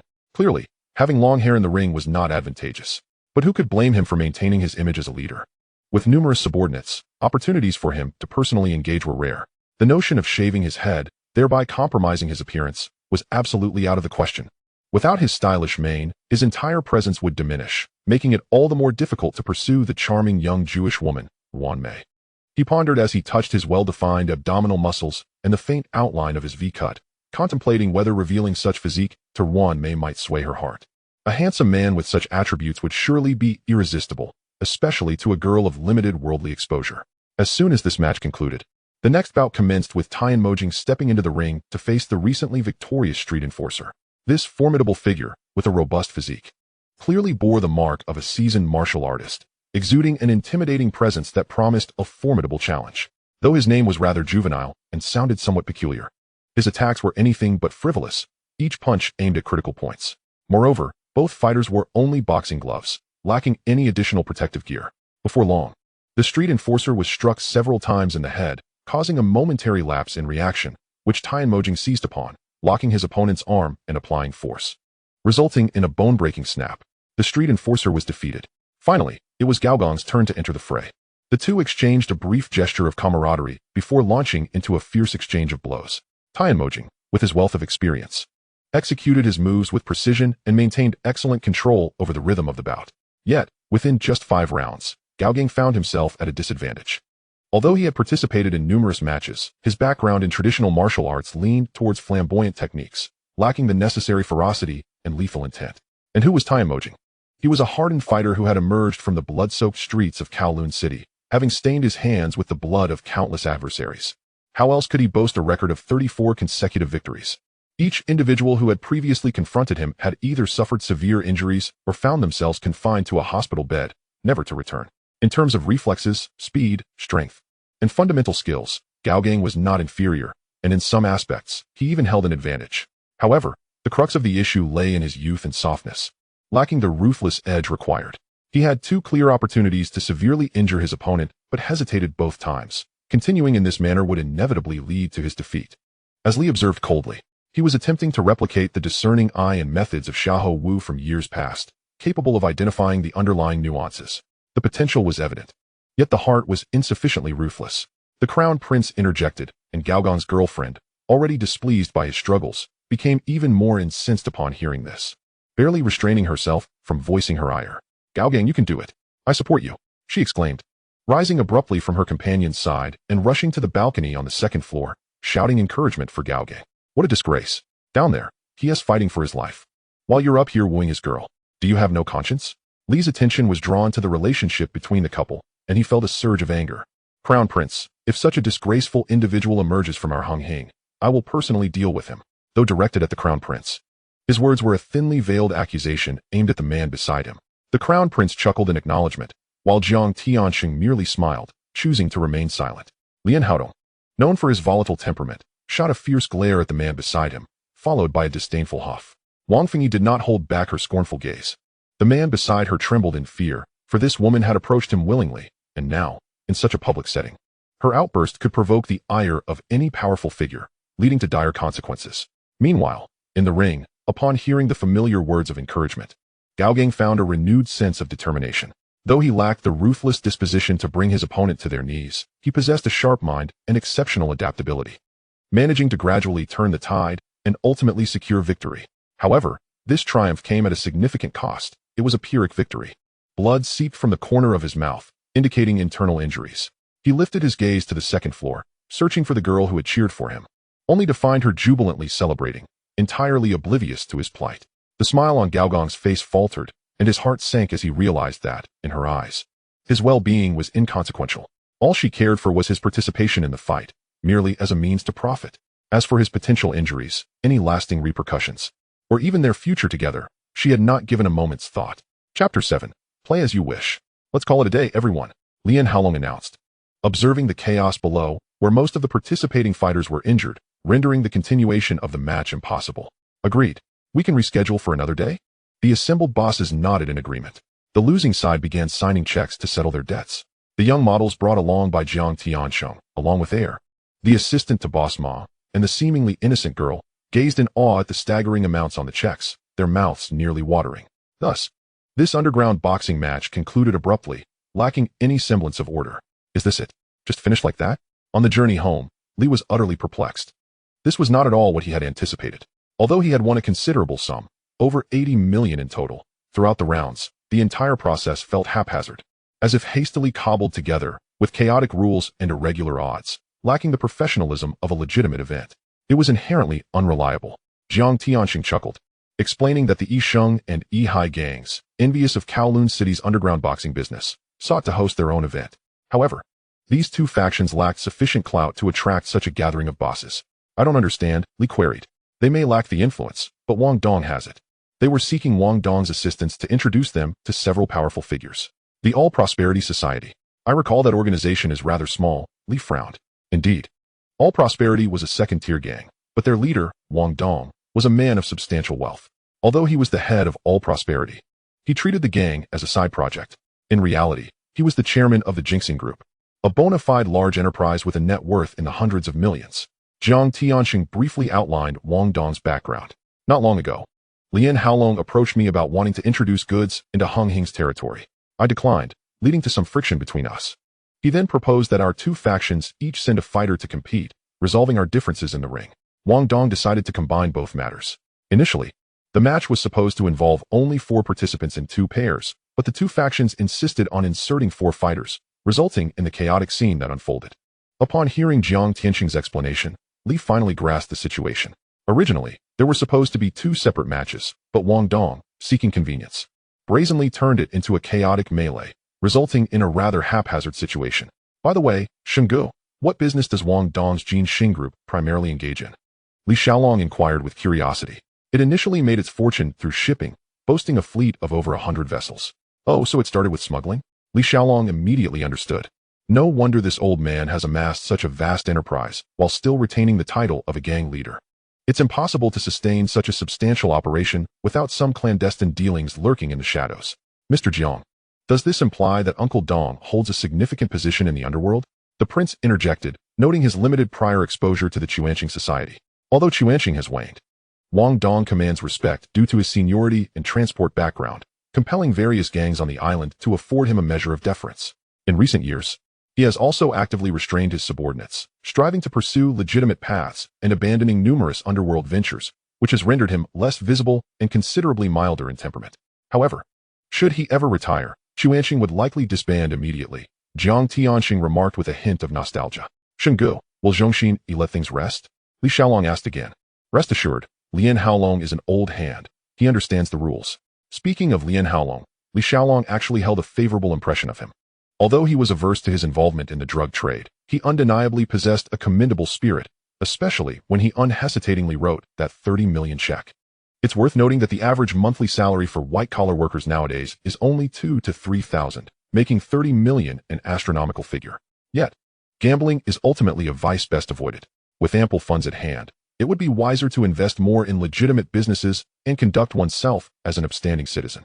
Engaged in conversation, they returned to Jiang Tianxing's villa, where the servants served the prepared supper, and the group dined contentedly. Shenggu, I'm full. I'll take my leave now. Li Xiaolong stood to bid farewell. Having made a substantial profit tonight, he yearned to return home early to rest and visit the bank to cash the check the following morning. Be cautious on your way. Tomorrow you're treating us to dinner in the nightclub. All expenses are on you. Tomorrow, I'll invite a few more decision-makers over. Don't fret about the cost. The more people you gather on your side, the less likely anyone will dare to obstruct you in the future. Jiang Tianxing clearly intended to pave the way for Li Xiaolong. Those in this circle are quite astute, without seeing real money in hand, who would be inclined to stick their necks out for you. The matter of establishing a foothold in Shatian doesn't necessitate the intervention of these decision-makers, nor does it require sharing profits with them. However, appearances must be maintained. And Jiang Tianxing's implication was clear. He wanted Li Xiaolong to treat them to a lavish meal tomorrow night, indulge them well, and then head to the nightclub for some entertainment in the company of beautiful women. Having dined on your food and received your goodwill, even if they don't lend a hand later, at least they won't emerge to accuse you of stirring up trouble. Li Xiaolong did not expect them to genuinely assist. As long as they didn't create chaos, that would suffice. No problem, I'm open to any arrangements. Li Xiaolong replied readily. After agreeing, he and his subordinates got into the car, and Abu pressed the accelerator, the vehicle darting away like an arrow released from a bow. He did not return to his public housing. The space was cramped. It sufficed for his parents, but his current status was different. Brother Huolong had ample funds. During the day, he planned to accompany his parents to view properties, and at night, he would join in the revelry. He decided not to return home tonight. Bringing Shanning back was indeed inconvenient. He also intended to grow closer to the little Jew. Upon entering the hotel room, Li Xiaolong embraced Shanning as they sat down, pulling out a cigarette, which Shanning skillfully lit. She took a puff first, exhaling a cloud of white smoke. He selected a 4 million check from his winnings tonight and handed it to Abu. Don't say that Big Brother neglects his brothers. This one is for you. Big Brother. No need. Really, it's unnecessary. Abu quickly declined. I don't want it either. Feng Yuxiu shook his head from the side. Take it. It's the rule. After tonight, the whole of Hong Kong will know you are under my wing. When you spend money, you must do so confidently. No saving can allow me to lose face, Li Xiaolong asserted, his tone brooking no refusal. Thank you, Big Brother. Thank you, Big Brother. Seeing their resolve, the two no longer hesitated and accepted the check. Although these individuals were granted assistance by the system, each possessed their own flesh and blood, personality, and past. Since they chose to fight alongside him for their future, Li Xiaolong could not treat them unfairly. If he thrived, so too would his brothers. Equity was the principle to uphold. Abu, find out which hospital Gao Gang is in and send someone to keep an eye on his girlfriend. Li Xiaolong had already formulated a plan. The lad was capable and worth recruiting. Understood. I'll take care of it tomorrow, Abu replied. Ashio can accompany me. It's getting late. Let us disperse for now. After issuing his instructions, Li Xiaolong waved his hand, and the crowd gradually departed. After sending them off, he pulled Shanning along to go racing. After all, he had trained. When he pressed the accelerator, he did so without hesitation, his movements crisp and decisive. The engine roared continuously, akin to a wild march, the rhythm intense and exhilarating, making it impossible to stop. A night devoid of conversation passed. The following morning, the first thing Li Xiaolong did upon opening his eyes was to activate the virtual phone in his mind and enter the fishing game. In the blink of an eye, his 100 lottery chances had vanished. Yet since the last big win, he had barely earned anything over the past few days. He was indifferent, going with the flow. Throwing off the covers, he rose, stretched, and exchanged playful banter with Shanning before washing up and heading downstairs. Today, he wouldn't take her out. Last night's racing had been intense, and the young lady was quite exhausted and needed proper rest. Feng Yuxiu had already brought along several younger brothers. Waiting on the lobby sofa, upon seeing Li Xiaolong, they immediately stood to greet him. Big Brother, Brother Huolong. The younger brothers called in unison. Having spent the past few days together, he had grown considerably closer to Feng Yuxiu. In his previous life, Feng Yuxiu was obsessed with martial arts. But after losing his wife, his temperament changed drastically. He became fixated on the title of the world's number one, leading him down an extreme path. This life was different. His obsession had shifted. Now, Li Xiaolong was the person he cherished most. As long as Li Xiaolong was alive, he would still love martial arts passionately, but would not succumb to madness. As for that elusive title of number one, who cares? Let whoever desires it take it. At this thought, Li Xiaolong suddenly jolted, realizing, am I actually a substitute for his wife? Quickly shaking off this bizarre notion, he beckoned one of the younger brothers. Go find a waitress and have her bring breakfast up for Yingjia. Let her order lunch herself. Oh, and leave 2 people to attend to her. They'll handle errands and tasks for her, he added. After giving his instructions, he headed straight to his parents' home in Hung Village. Today he planned to take his parents to view luxury homes, having discussed it the day before, and to persuade them to quit their jobs. What sense did it make for billionaires to still have parents working menial jobs? 3 cars set off, with a Mercedes leading the way, followed closely by 2 Toyota Hiaces, carrying over a dozen younger brothers. Upon arriving at the base of Hung Village, Li Xiaolong and Feng Yuxiu ascended the building, while the others leaned against the cars, smoking and chatting. Wait. Just as the elevator doors were about to close, a clear female voice rang out. Li Xiaolong lightly pressed the elevator button, and the doors opened in response, revealing 4 exceptionally graceful women standing before him. Thank you. Luo Huiling, leading the Fong sisters, smiled and expressed her gratitude as the elevator arrived. No need for thanks. Li Xiaolong glanced at the large bags they were carrying and immediately realized that these must be the Fong family, who had just moved in next door. Waving his hand to indicate that there was no need for formality. You are the new neighbors, right? He did not rush to lend a hand. Fearing it would seem intrusive, he merely engaged in casual conversation. Yes, handsome guy, do you live here too? Luo Huiling responded with a warm smile. Indeed. My parents reside in this building, Li Xiaolong nodded. Shortly thereafter, the elevator arrived at the ground floor, and everyone stepped out. Li Xiaolong couldn't help but cast a few lingering glances at the 4 members of the Fong family, each one strikingly distinguished. Luo Huiling, nearing 30, tirelessly commutes on a minibus to make a living, yet her countenance remains as radiant as a peach blossom, showing no signs of the passage of time. She possesses an innate beauty. The daughters of the Fong family are equally captivating, their inherited genes truly astonishing. However, it must be noted that Fong Zhanbo stands out as an anomaly in the family's lineage of beauty. Chapter 8. Brotherhood and Loyalty, the Code of the Underworld. Although the 3 young women of the Fong family are each beautiful in their own right, Li Xiaolong's true affections lie solely with the second daughter, Fong Ting, and the woman who, though not related by blood, embodies the warmth of both mother and sister, Sister Ling. Perhaps it is due to an inexplicable sentiment, a tender yet secretive fluttering of the heart.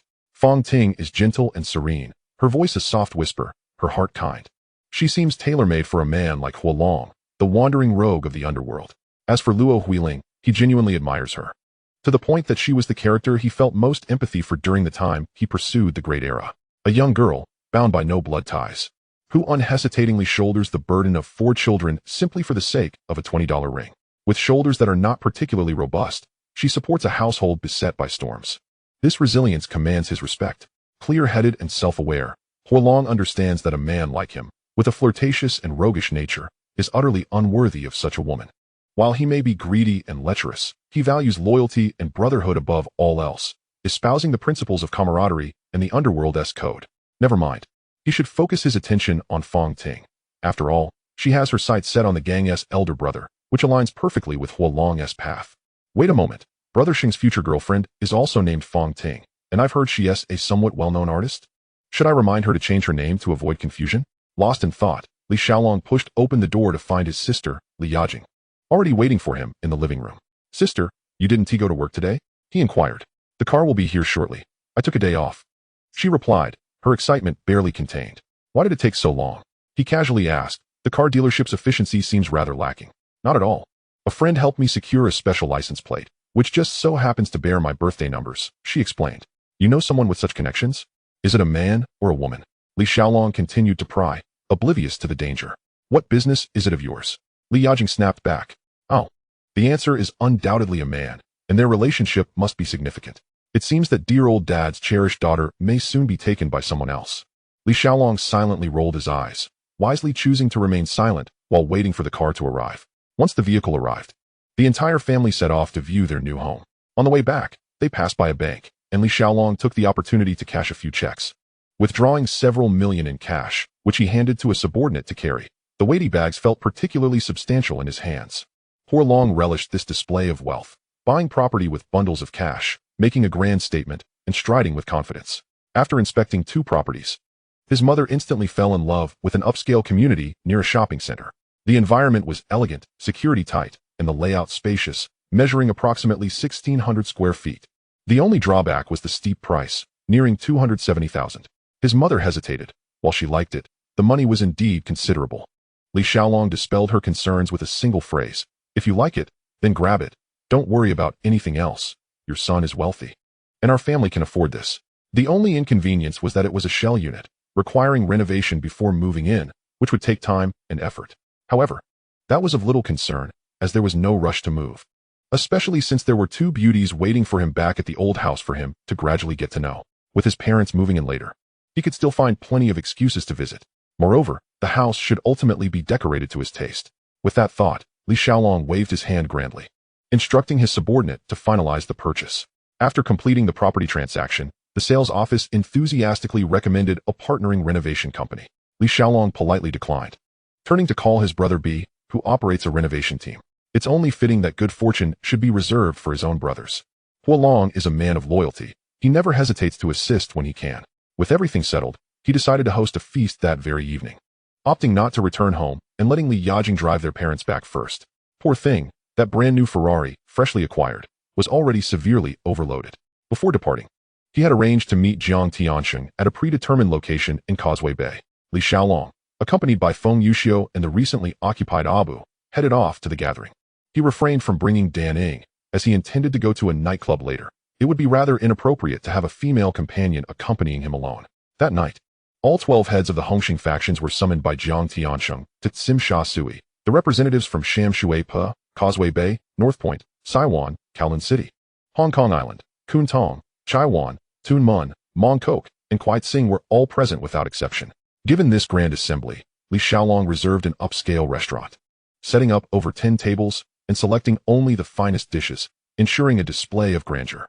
Baked Canadian lobster with sea urchin, stir-fried venison with ginseng from Chongbai Mountain, red date puree with swallow's nest, stone pot roasted giant grouper, lobster bisque with grouper, crispy chicken stuffed with flowers, sautéed morel mushrooms with fresh mushrooms, black truffle with scallops, foie gras with morel mushrooms and wagyu beef, a whole French turbot presented in its entirety, and stir-fried maple leaf scallops with wild mushrooms. 30 exquisite dishes in total, each more elaborate than the last.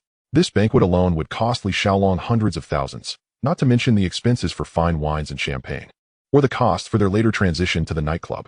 There was no choice. Maintaining face was non-negotiable. Li Xiaolong was not merely putting on a show for himself, but was also solidifying Jiang Tianxing's status among this assembly of seasoned underworld figures. To put it plainly, Li Xiaolong was merely a grassroots figure in Hongxing, had it not been for Jiang Tianxing's personal endorsement. It would have been uncertain how many of these people would genuinely show their support tonight. The facts were clear. What does it take to accomplish great things? Money, money, and more money.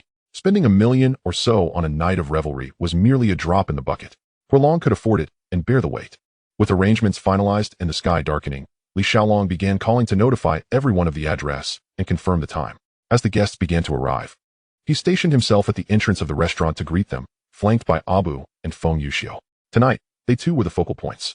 After all, news of their performance in the ring yesterday had spread, and overnight they had gained notoriety on both sides of the law in Hong Kong. Just then, a burly man with a face full of flesh approached, accompanied by several subordinates. It was Baki, the representative from Saiwan. Brother Ji, you've finally arrived. We've been waiting for you. Li Xiaolong greeted him with a broad smile, extending his hands for a warm handshake. Kowloon, your recent reputation is quite formidable. I heard your two subordinates left Lian Haolong's men in tatters? Baki was known for his opportunism, aligning himself with whoever was in vogue. Oh, don't even mention it. These two knuckleheads caused quite the ruckus. Their blows were too heavy-handed, and they offended quite a few people. Li Xiaolong feigned exasperation. Why aren't you calling for someone? He chided playfully. Brother Ji, good to see you. Wishing you prosperity. The two quickly chimed in. What's there to fear? If we offend, we offend. When have we Hongxing ever shied away from a fight? Baki immediately chimed in, boasting extravagantly. However, should Lian Haolong truly come knocking, he would be the first to feign ignorance. After ushering Baki to his seat, Li Xiaolong continued to await the next arrivals at the entrance. Within mere minutes, the influential figure of Causeway Bay, Brother B, made his entrance accompanied by several associates. At that moment, Chan Honan and his crew had yet to join the fray. Otherwise, it would have been the familiar faces leading the charge. Abi, we've been eagerly awaiting your arrival, Li Xiaolong exclaimed, rushing forward with a familiar tone. Kowloon, wishing you prosperity. I hear you had quite the winnings yesterday. Brother B chuckled as he patted him on the shoulder. Brother B, I specifically saved two lovely ladies for you to warm up the atmosphere. Li Xiaolong grinned widely. Hey, you think so little of me?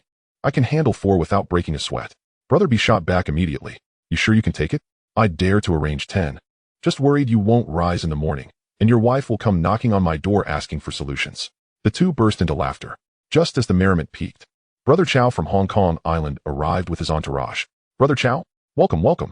Li Xiaolong hastily greeted him. What has got you all so cheerful? Brother Chow inquired curiously. He claims he is going to manage 10 girls tonight. What do you think? Li Xiaolong teased. Wow. Brother B, do you really have that capability? Don't just boast. Brother Chow joined in the banter. Of course, Brother B was unwilling to concede, as men never falter in such matters. Oh my, Brother B is so impressive. I must observe and learn from you later, Li Xiaolong said with a mischievous smile. Get lost. I'm not afraid of you. Not long after, a series of other influential figures arrived, including Fat Lao Li from North Point, Prince from Tsimsha Sui, and Beauty Ma from Sham Shuepa. One by one, they took their seats, exchanging drinks and laughter. Everyone showed Li Xiaolong respect. Despite his humble beginnings, he possessed extensive connections and deep friendships with numerous allies within Hongxing and familiar faces from other societies. This gathering was stable and well supported. As conversations flowed, Li Xiaolong followed Jiang Tianxing into the hall, heading straight for the main table, where the power brokers of Hongxing were seated. Upon Jiang Tianxing's arrival, everyone rose to greet him. Mr. Jiang has arrived. Brother Jiang, good to see you. The boss is here. Jiang Tianxing nodded with a smile, warmly exchanging pleasantries with everyone. Li Xiaolong signaled to the waiter, and the restaurant promptly began serving an array of exquisite dishes. Wow, Huolong has really gone all out this time, Brother Ji exclaimed, unable to contain his amazement at the lavish spread. What a display. This meal must cost no less than 10,000. Brother Chow gave a thumbs up, filled with admiration. You don't understand. As an eyewitness to yesterday's gambling match, the prince mysteriously held up 4 fingers and whispered to Brother Ji, indicating Huolong must have raked in at least that much. 4 million? Brother Chow's eyes sparkled with envy. It's important to note that most leaders had brothers to support, club dues to pay, and daily expenses that flowed like water. Very few could actually save money. 4 million? I won 40 million. The prince scoffed, inwardly cursing the narrow-mindedness of those around him, feeling they brought shame to Hing. What? So much? Brother Chow was momentarily stunned, as were many other influential figures present. Among them, some could barely scrape together 1,000, while others couldn't even muster that amount. Keep in mind that it was only the 1980s, aside from Jiang Tiansheng, who had legitimate businesses and understood capital operations. Other gang leaders were not as glamorous as the outside world believed. While they earned considerable incomes, their expenditures were equally staggering. Chapter 9. Will Frank bring forth a bloodbath? Most Triad members were rather reckless, lacking financial acumen. They earned quickly but spent even faster, with only a scant few able to save. Now, hearing that Li Xiaolong netted 40 million in a single day, they all widened their eyes, nearly dropping their chopsticks. Damn, just a moment ago, I was secretly worried for this guy, thinking he had lost heavily. What a fool I am. Brother B lamented, smacking his thigh. Yet, Li Xiaolong waved his hand dismissively, his expression calm, as if he regarded money as mere dust, humbly stating, "What's that worth? After all these years, I've barely touched the billion mark. I feel ashamed to even mention it." The words pierced the hearts of those listening, causing them to grit their teeth in frustration. They immediately called for the waiter, insisting on the finest foreign wine to celebrate. Li Xiaolong merely smiled in silence. After all, he was the one treating, and spending money didn't faze him. These seasoned leaders, accustomed to such spectacles, were now ecstatic, and their younger brothers were even more so. Li Xiaolong treated everyone equally. Every table was laden with the same top-quality ingredients. And while the taste was yet to be discussed, the caliber was undeniable. As for the beverages, he didn't serve the high-end stuff. Beer flowed freely since they couldn't discern the vintage of fine wines. The atmosphere buzzed with discussions of Brother Huolong, wealthy, generous, and loyal. Anyone following him would never suffer, enjoying daily feasts of delicacies. After several rounds of drinks, the mood grew warmer, and conversations blossomed. At that moment, Jiang Tianxing gently tapped the table. Instantly, the room fell silent, all eyes turning to him. He beckoned a bodyguard and whispered a few instructions. The man quickly departed and returned shortly with a black leather case. Along, please bring a bu and a shio over, Jiang Tianxing instructed. Li Xiaolong promptly complied. Calling the 2 men forward. You triumphed in the arena yesterday, bringing glory to Hing. I've heard your boss has already rewarded you with 4 million. And as the leader, I will add another 4 million. With that, Jiang Tianxing opened the case to reveal neatly stacked cash, signaling the 2 to split it. He was indeed generous to Li Xiaolong, having communicated the reward beforehand. The amount matched, sparing Li Xiaolong any embarrassment while showcasing the leader's expected grace. More importantly, publicly rewarding such a substantial sum in front of numerous hall leaders and brothers ensured that, within days, the entire underworld would know Hing's leader was loyal and generous, rewarding merit. Brother Huolong was magnanimous. From now on, when Li Xiaolong sought new recruits, who would hesitate to join? In this line of work, where one constantly walked the line of danger, what was the goal? Was it not to rise above and acquire wealth? This lavish meal firmly established Li Xiaolong's reputation. Wealthy, loyal. Make sure to thank Mr. Jiang. Li Xiaolong noticed the 2 were still dazed and gently reminded them. Thank you, Mr. Jiang. They finally accepted the case, expressing their gratitude repeatedly. Work hard for the boss and do your best for the club, Jiang Tianxing encouraged. We won't let you down. The 2 replied in unison. Has everyone had their fill? Jiang Tianxing casually made small talk before turning to the other influential figures present. I'm stuffed. The food was too good. I can barely move. Along, where are we headed next? Is the nightclub booked? Jiang Tianxing inquired. Rest assured, I've reserved the Oriental Palace. Li Xiaolong replied with a smile. Huolong is magnificent. It was the show of support from the brothers present. Huolong is impressive. Huolong truly has style. Their younger siblings chimed in enthusiastically. Amidst the cheers, the leaders from Hing piled into their cars, heading towards the Oriental Palace. The Oriental Palace was already Hing territory, so security was not a concern. Moreover, since it was Li Xiaolong who had booked the venue, there were no outsiders. Only a group of beautiful girls he had arranged. The entourage, led by the madam, entered the private room, apart from a couple of close aides. The rest of the brothers were granted freedom to mingle. Once seated, the madam brought in a procession of exquisitely dressed girls. The crowd erupted in excitement, urging Jiang Tianxing and Li Xiaolong to choose first, as the one footing the bill naturally took precedence. It was a well-understood rule. Jiang Tianxing selected a strikingly tall and radiant woman. Yet Li Xiaolong's gaze was irresistibly drawn to a particularly conspicuous young lady whose bosom was as substantial as his own head. He swore. "Handsome, what shall I call you?" The girl inquired with a bright smile as she settled beside him, raising her glass. "You may call me Fire Dragon," Li Xiaolong replied, his eyes never straying from her chest. He had never suppressed his desires. His penchant for wealth and beauty was not a recent development, and the allure of a beautiful woman had always worked wonders on him. "Fire Dragon, I'm called Apple," she said, setting down her glass and playfully linking her arm with his, her voice soft as cotton candy. "Oh dear, your name seems rather ill-suited," Li Xiaolong teased, withdrawing his hand to gesture dramatically. "You shouldn't be called Apple. You ought to be named Honeydew." "Goodness, Fire Dragon, you're quite the rogue," she replied, pouting playfully, though her face betrayed her amusement. "Ha ha ha, you may claim I'm wicked, but deep down, you're enamored." Li Xiaolong laughed heartily, pulling out a stack of cash and stuffing it into her neckline. "Do you fancy me more now?" The sensation of extravagance was utterly exhilarating. In such circumstances, few could withstand the onslaught, especially within this circle, where few women could resist such advances. Struck by the power of wealth, Apple's eyes sparkled, and she gripped his arm tighter, fearful that this extravagant benefactor might vanish in an instant. They casually found a hotel in Causeway Bay, and as soon as they entered, Li Xiaolong swept Apple into his arms and headed straight for the bathroom, the sound of water cascading filling the air.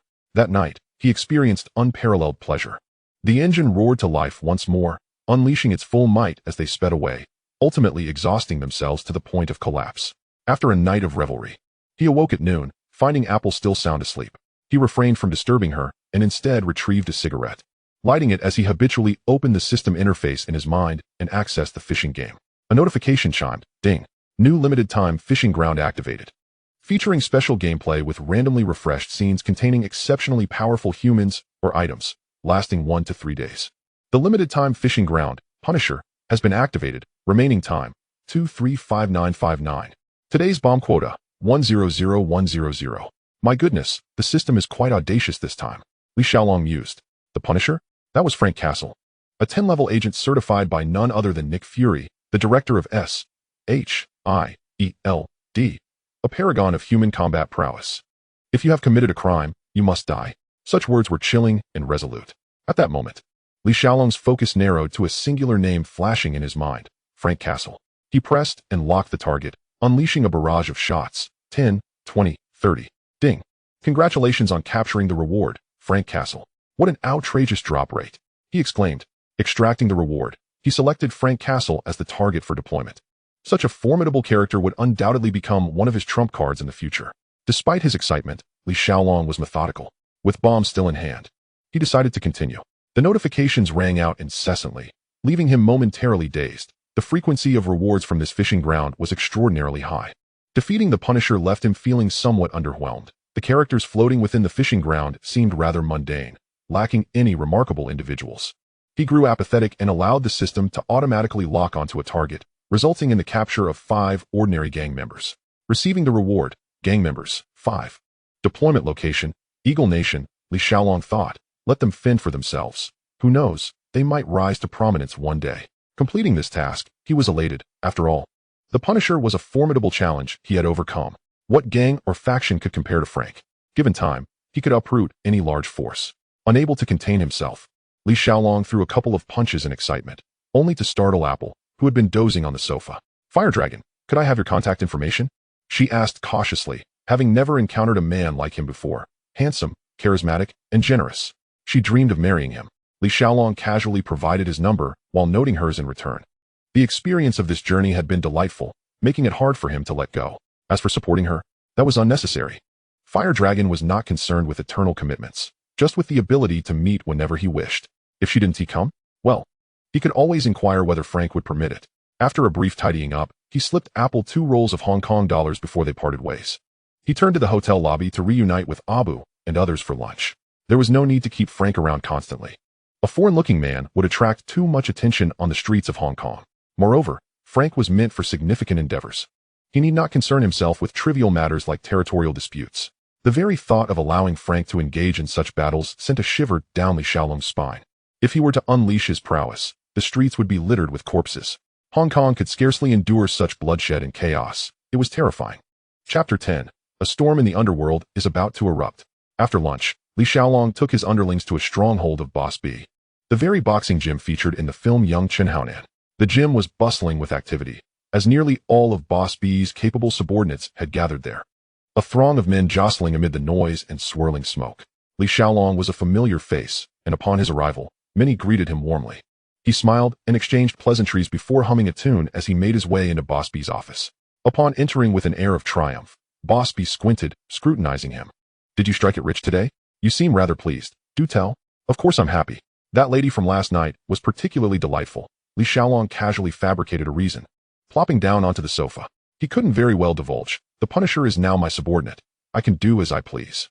This fellow knew nothing. He didn't even recognize Frank. "You have such a fondness for women. Why not pursue wealthy ladies? I guarantee you'll rake in a fortune." Boss B jested. "Well, that's not out of the question," Li Xiaolong mused, genuinely contemplating the idea. "Huh, you'll soon become a spineless wretch, living off women."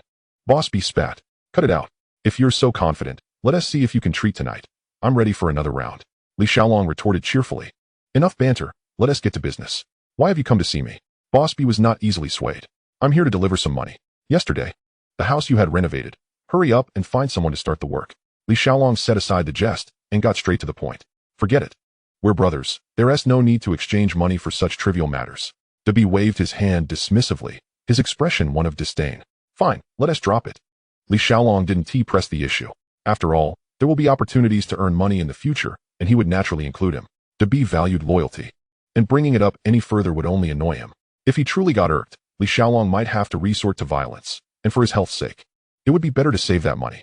"Keep a close watch on the construction. Don't let them slack off," he reminded at last. "Rest assured, I'll have a bow check-in regularly." Debby nodded in agreement. The two exchanged a few more casual words before Li Xiaolong rose to take his leave. Having delayed for so long, it was time to begin expanding their territory. First, they would take action against He Yixing. The current circumstances provided a perfect pretext to teach them a lesson. "Xiao, send someone to invite Gao Gang and his delicate girlfriend to our venue," Li Xiaolong commanded. Indeed, as mentioned earlier, Li Xiaolong had his own turf. Though not extensive, he managed several establishments. "Abu, go spread the word outside that Huolong is actively recruiting disciples. Before taking any action, we need to gather our forces. A storm is about to brew in the underworld." Due to sending Feng Yuxiu to fetch people, Li Xiaolong's dinner was brought back as takeout. The white food container was just set down, and before he could pick up his chopsticks, Feng Yuxiu returned with Gao Gang and his dainty girlfriend. "Boss, the guests are here," he announced. Although Li Xiaolong had extended an invitation, Feng Yuxiu naturally refrained from any rough handling, yet they understood that refusing was not an option. All the younger brothers put down their bowls and stood up in unison, their eyes fixated on Gao Gang and the young lady beside him. There were at least 30 people in the establishment, all of whom had once confronted Abu directly as black-clad enforcers. Only Li Xiaolong remained unfazed, casually picking up a piece of green vegetable with his left hand while scooping up a siumai with his right, savoring the meal. While chewing, he waved his hand at Gao Gang. Come, don't just stand there, sit down and eat with us. Young Gao has arrived. Don't be shy, dig in." Li Xiaolong greeted with a smile. Just as he finished speaking, he paused and added, "Is it all right if I call you that?" "No objections, Long Go." Gao Gang replied cautiously, his gaze fixed on the distinguished young man before him. Even now, he could not fathom why Li Xiaolong wanted to see him. When Feng Yuxiu had come to the hospital to fetch him, he hadn't said a word, merely coldly stating, "My boss wants to see you." The tone left no room for negotiation. With his old injuries still unhealed, and having recently witnessed Feng Yuxiu's methods, Gao Gang was acutely aware that if it came to blows, he stood no chance. He could only follow along. However, he did not expect that not only was he brought along, but Xiao Tian was also forcibly taken into the car. Gao Gang was no fool. He understood that they were interested in him solely for his martial prowess. Was it once again for the ring? But why bring Xiao Tian along? Were they planning to use her to threaten him? The more he thought, the more uneasy he became. Perhaps every man has had that one person in his heart. Days prior in the arena, he had sensed that Xiao Tian was indifferent to him and had no intention of being with him. What she cared about was always winning or losing. At that moment, it felt as though something had stabbed him deep within. That pain did not stem from a wound, but rather from the depths of his heart. A person once regarded as a beacon could, with merely a word or a glance, imprint themselves in a man's memory for a lifetime. He still recalled that day when they exited the hot pot restaurant, and Xiao Tian coldly remarked, "I have no food to eat. Who would starve?" That sentence was like a thorn, embedded in his memory, impossible to extract. Perhaps she had her own unspoken reasons? Gao Gang was not a thoughtless man. He was simply too pure, pure as a blank sheet of paper. For her sake, he had even learned to deceive himself, telling himself that everything would turn out fine. I am Li Xiaolong, of Hongxing, he declared, setting down his chopsticks. Casually grabbing the beer handed to him by Dan Ying and downing it in one go. If you're happy, calling me Huolongo works too. Huolongo. Gao Gang replied softly. Li Xiaolong waved his hand and continued to eat a couple more bites, calmly watching him. Don't be nervous. I didn't call you here to burden you with difficult tasks. Before Gao Gang could respond, he slowly continued. I see potential in you. And I can't bear to see you being used as a pawn, living your life in ignorance. Upon hearing this, Xiao Tian's expression shifted slightly. Her heart raced. Did this gang leader know about her relationship with Hao Chong? Was he about to reveal it? Sure enough, the next moment, Li Xiaolong pointed at her and asked, Is she your girlfriend? Do you know that she has been involved with Hao Chong long before? Impossible. Xiao Tian is not that kind of person. Gao Gang stood up abruptly, his voice nearly tearing as disbelief washed over his face. What do you get out of fighting in underground matches? Li Xiaolong disregarded his agitation, continuing to ask calmly. I've looked into you. You have a clean slate in the mainland, a bright future ahead as a national martial arts champion, and in 2 months, you could be back in the provincial team. Why would you risk everything for a gang? Don't you wish to go back? Do you know that after fighting in life and death matches, you can never wash yourself clean? Do you realize that you can never go back? Do you know that Hao Chong has already sent someone to the team with a message? Li Xiaolong spoke without haste. Yet each word struck like a hammer upon Gao Gang's heart. Gao Gang opened his mouth, but could not produce a sound. Li Xiaolong did not wait for his response, continuing. It's impossible, impossible, Gao Gang murmured, feeling utterly drained. All this time, he had been comforting himself. He had told Hao Chong countless times, after this match, I want to fight again. Yet, there was always another match waiting for him, to compel him to continue fighting. They had even taken his sister to threaten him. Now, with these truths laid bare, he could no longer evade. You will continue fighting, until your bones are shattered. Until death. Li Xiaolong's voice was cold and unyielding. How did it come to this? Gao Gang felt a tightness in his chest, struggling to breathe. He had initially stepped into the ring merely to ensure a better life for the girl he liked, nothing more. Xiao Gao, she's right here. Whether you believe it or not, you must. Li Xiaolong raised his hand, pointing at Xiao Tian. His tone grave. Go ask her if she has been lying to you from the very beginning. Ask her if she has been entangled with Hao Chong for a long time. Furthermore, ask her what she was doing while you were fighting for your life in the arena. Go ask her if she was the one who ratted you out. Otherwise, how would Hao Chong know you have a sister? Gao Gang looked at Xiao Tian, his gaze holding the last glimmer of hope. He had never imagined that the person he loved would betray him. At most, he thought she simply did not love him. But at this moment, facing his stare, Xiao Tian lowered her head, remaining silent. His heart ached as if cut by a knife, and Gao Gang ultimately asked the question, Tell me, is what he said true? Xiao Tian remained silent. She did not know whether to nod or shake her head. She was merely a shallow girl, unable to untangle her own emotions, let alone face the man she had pushed step by step into despair. She had not been oblivious to the feelings that had arisen in her heart over these past few days. Although she had never truly harbored affection for Gao Gang, she could not deny that he was the most sincere person in her life. She recalled the words he had spoken at her hospital bedside. You say you can't afford to eat, but no one will genuinely go hungry. In the past, when I had no money, I dared not make promises. But now, I want to tell you, if you suffer from hunger, it would grieve me. Lacking grandiose oaths or flowery declarations, it was precisely this simple statement that made her heart tremble each time she remembered it. She began to reflect on how he had protected and cherished her, while she had gradually pushed him towards the abyss. During her time in the hospital, she had even contemplated ending her own life. Had it not been for Feng Yuxiu's timely arrival to take her and Gao Gang away, she might have already brought everything to an end. This woman was always preoccupied with her own self. And what of Gao Gang? All he sought was the most basic desire of an ordinary man, to ensure the well-being of the woman he loved. Yet, this simple dream was crushed by the very person he cherished the most, leaving him with no hope of redemption. Xiao Yan's silence spoke volumes. Gao Gang appeared utterly drained. His eyes dimmed. With a ruined future, a missing sister, and a mother lying in a hospital bed awaiting funds for treatment, he could see no path ahead. Chapter 11. Precise and ruthless, leaving no escape. At this moment, Li Xiaolong leisurely returned to his chair, continuing to eat while offering a piece of meat to Shan Ying. Suddenly, he looked up at the dazed Gao Gang and said slowly, Would you like to join me? Being a sidekick can be quite stable. Noticing Gao Gang's lack of response, he added, Stick with me, and someone will protect you. The bullies won't dare touch you again. I can rescue your sister. And money won't be an issue. I have connections to earn as much as you desire. He paused, his tone softening slightly. I know this isn't a bright path. But at this moment, what other choice do you have? Then, with a slight smirk, he delivered a final jab. Otherwise, you can go back to your old routine and gamble on the off chance that the bullies suddenly show kindness and return your sister. The word struck like a dagger to the heart. Before Gao Gang could collect himself, Abu gently nudged him from behind. He felt an inexplicable pity for this young brother. As if he were gazing at his younger self. Brother Huolong, I will follow you. Gao Gang finally spoke, his voice hoarse yet resolute. He could no longer afford to hesitate. His only desire was to rescue his sister. Having fallen to such depths, he at least wanted her to return home safely. Call me big brother, Li Xiaolong said, lifting his teacup casually. Hurry up and call. Abu gently reminded him from the side. Gao Gang gritted his teeth and softly called out. Big brother. Good. Now that you've called me big brother, we are family. From now on, as long as I'm here, no one will dare to lay a hand on you. Li Xiaolong smiled, patting his shoulder. He then turned to Shan and said, Ying, pass me your phone. He looked at the previously silent Xiaotian. Hey, you Xiaotian, right? What is the number for the bully? Since entering, Xiaotian had not uttered a word, but now slowly recited a string of numbers. The call connected. Who is this? Came the guarded voice from the other end. Brother Hao Chong. It's Huolong from Hongxing. Li Xiaolong spoke casually, as if engaging in small talk. Oh Huolong, what do you want? Hao Chong sneered. Recalling how this fellow had embarrassed him in front of Jiang Tianxing during a recent boxing match, forcing him to swallow his pride. Naturally, he would not be polite now that Li Xiaolong was calling.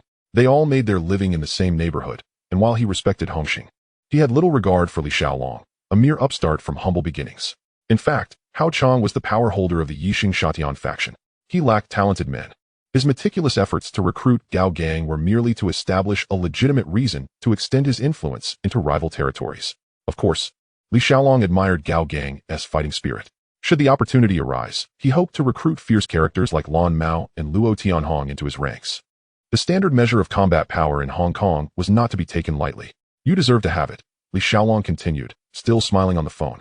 Brother Hao Chong, one of my subordinates told me that you have his sister detained. It's time to release her, don't you think? That's nonsense, Huolong. Don't slander the innocent. We at Hongxing and you have no conflicts. Hao Chong quickly distanced himself. Enough of this talk. Li Xiaolong's tone suddenly turned cold. Gao Gang is under my protection now. Return the girl immediately, and I will consider this matter as if it never happened. If he has the guts, let him come talk to me himself. What's wrong? Now he doesn't even dare to show his face? Hao Chong's temper flared, his voice rising. In their world, one had to stand firm. Even the mightiest would not intimidate him. Those who had not experienced a few harsh lessons harbored a rebellious spirit. If Li Xiaolong's call led Hao Chong to actually release the girl, how could he maintain his standing in the community? Moreover, Hao Chong was no pushover. He commanded over 100 men, making money through underground boxing and betting, and had no fear of a mere Huolong. I'll say it again. Return the girl intact and prepare a table for an apology feast. Li Xiaolong laid down hard conditions. Huolong, I would never hand over the girl. Who are you trying to intimidate? Apologize? I'll have you apologize to your ancestors. Hao Chong exploded, cursing vehemently. Damn your ancestors. Prepare to collect the corpses. Li Xiaolong retaliated without hesitation. After cursing, he hung up the phone. Refusing to listen to reason? Then let us settle this with fists. Beat him until he submits. Li Xiaolong ordered his subordinates beside him. He then turned to Gao Gang, asking, Xiao Gao, are you fit to fight? Can you take action? Big brother, no problem, I can fight. Gao Gang responded immediately. In truth, he was still healing, but there was no retreat now. The frustrations of recent days had weighed heavily on him. With Big Brother backing him up, he was determined to fight. The call connected, and Li Xiaolong's tone was decisive. Frank, come over immediately. Seeing that Gao Gang was ready to fight, he quickly arranged. All right. Soon someone will take you to rescue your sister. Li Xiaolong had already thoroughly investigated where Hao Chong was holding the girl. Abu, gather everyone. Once the girl is rescued. At midnight, take down all of Yixing's establishments in Shatian. Xiao Gao will lead the charge. Li Xiaolong issued orders with resolute authority. Understood, Big Brother. Everyone responded in unison. Suddenly, the previously silent Shanning looked at Tain Li, who stood in the corner, and asked, Xiao Gao, what do you plan to do with this Xiaotian? What to do? Just toss her onto Palan Street to sell. Is she fond of money? Let her earn enough for herself. Li Xiaolong chuckled coldly. No. Big Brother, please don't. Gao Gang quickly shook his head. Li Xiaolong frowned, inwardly shaking his head at this soft-hearted fool. How could he survive in this world with such a tender heart? Come on, you're not still holding on to old feelings, are you? Are you out of your mind? Listen well, stick with me, and money will come in plenty, with beautiful women to choose from. Why worry about finding someone better? He aimed to extinguish Gao Gang's romantic notions entirely. Big Brother, Gao Gang called again, his voice filled with pleading. Enough, enough, do as you wish. I want to interfere. Li Xiaolong waved dismissively, thinking to himself, a soft-hearted fool is destined to suffer. Sigh. I'll need to assign a few more people to keep an eye on him. At this pace, Gao Gang might truly become a spineless fool who bends for a woman. However, to speak of it, for the sake of this woman, he has endured countless hardships and suffered immensely. Should he not be entitled to some form of recompense? Even the powerful can resort to means. So what distinguishes Gao Gang from them? What if he uses her? After tonight, should the powerful fall and lives be lost? What is there left to discuss regarding the green hat? Listen, from this moment on, you are to obediently heed Xiao Gao's words. In the future, Xiao Gao will support whoever he wishes and embrace whoever he desires. Do you understand? Li Xiaolong turned to stare at Tian Li, his tone foreboding. Tian Li hurriedly nodded. After experiencing the tumult of this night, she had long abandoned any thoughts of taking her own life. Reflecting on the gambling match Li Xiaolong had engaged in just days prior, where millions were at stake, it was evident that with connections to such a figure, Gao Gang's future was bound to be limitless. Yet, could Gao Gang still treat her as he once did? No one paid heed to her inner turmoil. Frank arrived promptly, and Li Xiaolong opened the armory for him to select weapons. Frank casually took 2 handguns and several magazines, and together with Gao Gang, they departed. The powerful had originally dismissed Gao Gang as inconsequential, merely a naive youth to be easily manipulated. They had kidnapped his sister and casually stashed her in a public housing unit in Shatin, leaving only 2 lackeys to keep watch. However, the recent phone call had alerted them. Gao Gang was now affiliated with Hongxing, and that lunatic Huolong clearly did not intend for matters to end peacefully. What if Hongxing sent someone to rescue her? The powerful swiftly changed their plans. They would relocate her to their own territory. For subordinates from He Yixing were immediately dispatched for the transfer. Just then, their men had scarcely reached the upper floors when Frank and Gao Gang arrived. Before getting out of the car, Frank handed Gao Gang a Type 5 pistol and 2 magazines. Although Gao Gang was not proficient with firearms, he accepted it nonetheless, tucking it into his waistband. Upon reaching the building, Frank knocked on the door. Who is it? Came a wary voice from within. Ignoring the query, Frank continued to knock. Who? The voice called out again. While quietly gathering intelligence from He Yixing's subordinates, he stealthily approached the door, intent on peeking through the peephole to assess the situation outside. Just as he pressed his eye against it, a gunshot rang out from outside, and Frank fired a shot into the peephole. Bang! The assailant dropped dead on the spot. Immediately afterwards, Frank kicked the door with great force, causing it to burst off its hinges and crash heavily into the room. Bang, bang, bang, bang. A flurry of gunfire erupted, and 6 corpses lay sprawled on the ground, each riddled with bullets. 2 shots to the torso, 1 to the head. Even the legendary Hua Tuo could do nothing to save them now. It was a textbook execution using the Mozambique method, precise, ruthless, leaving no escape. The executioner displayed a seasoned technique, leaving no room for error. Gao Gang had never witnessed such a bloody scene. His face turned pale as he stifled the turmoil in his stomach and rushed into the room to check on his sister's safety. Only after confirming she was unharmed did he let out a slight sigh of relief. He immediately covered her eyes and hurried her downstairs. Meanwhile, Frank calmly cleaned up any potential traces left at the scene before driving the siblings back to Li Xiaolong's territory. Boss, the task is complete, Frank reported succinctly. Was it smooth? Li Xiaolong inquired. All went as planned, no issues, Frank replied curtly. After dismissing him, Li Xiaolong turned to Gao Gang, noticing his pale complexion, and frowned slightly. What's the matter? Are you frightened? Li Xiaolong's tone was indifferent. A bit, brother. I have never seen such a spectacle before, Gao Gang responded honestly. These times are different. If you only speak reason, others will walk all over you, toy with you. Since you have chosen this path, you must harden your heart. Li Xiaolong advised, patting his shoulder. Gao Gang nodded earnestly. When the time comes, if you encounter the powerful, take action immediately. Make him remember that Gao Gang is not to be trifled with, Li Xiaolong instructed. Understood, brother. Go rest for a while. Let Xiao Tian accompany you until it's time for you to be called. With that, Li Xiaolong signaled for Tian Li to lead them away. Just as they took a few steps, Li Xiaolong's voice, laced with a hint of mockery, called after them. Xiao Gao, be sure to treat her well. Chapter 12. Hongxing's destruction of the venue. The intruders are no friends. The night deepened. After midnight, the streets lay desolate, the clamor receding. In order to establish Gao Gang's authority, Li Xiaolong gathered over 100 subordinates, all under Gao Gang's command. Dressed uniformly in black with weapons in hand and red cloth wrapped around their wrists, they resembled a crimson serpent in the darkness. A dozen Toyota Hiace vans were parked at the alley's entrance, and the lackeys boarded the vehicles one after another, the atmosphere tense and foreboding. Li Xiaolong did not personally attend the front lines. Although his territory was small, he was no longer the desperate street thug fighting for a future. He was now Brother Huolong, a recognized boss, orchestrating events without direct involvement. Tonglin drove Li Xiaolong's Mercedes, with him and Shanning seated in the back, trailing the convoy. At this moment, Gao Gang sat in the lead vehicle, his heart pounding like a drum. This was his first time leading an operation. He was exhilarated, yet his limbs felt somewhat numb. The fleet of highest vans sped toward the plaza in front of the nightclub owned by the powerful. As the doors opened, Gao Gang brandished his blade and strode forward confidently, followed closely by over 100 men in black, exuding an intimidating presence. This is Hongxing's business. Those here to drink and be merry, leave at once, Gao Gang shouted fiercely. Before their arrival, Lao Sijio had already coached him on such commanding phrases. Over 100 knife-wielding men surged into the nightclub, causing the guests inside to scatter like birds and beasts.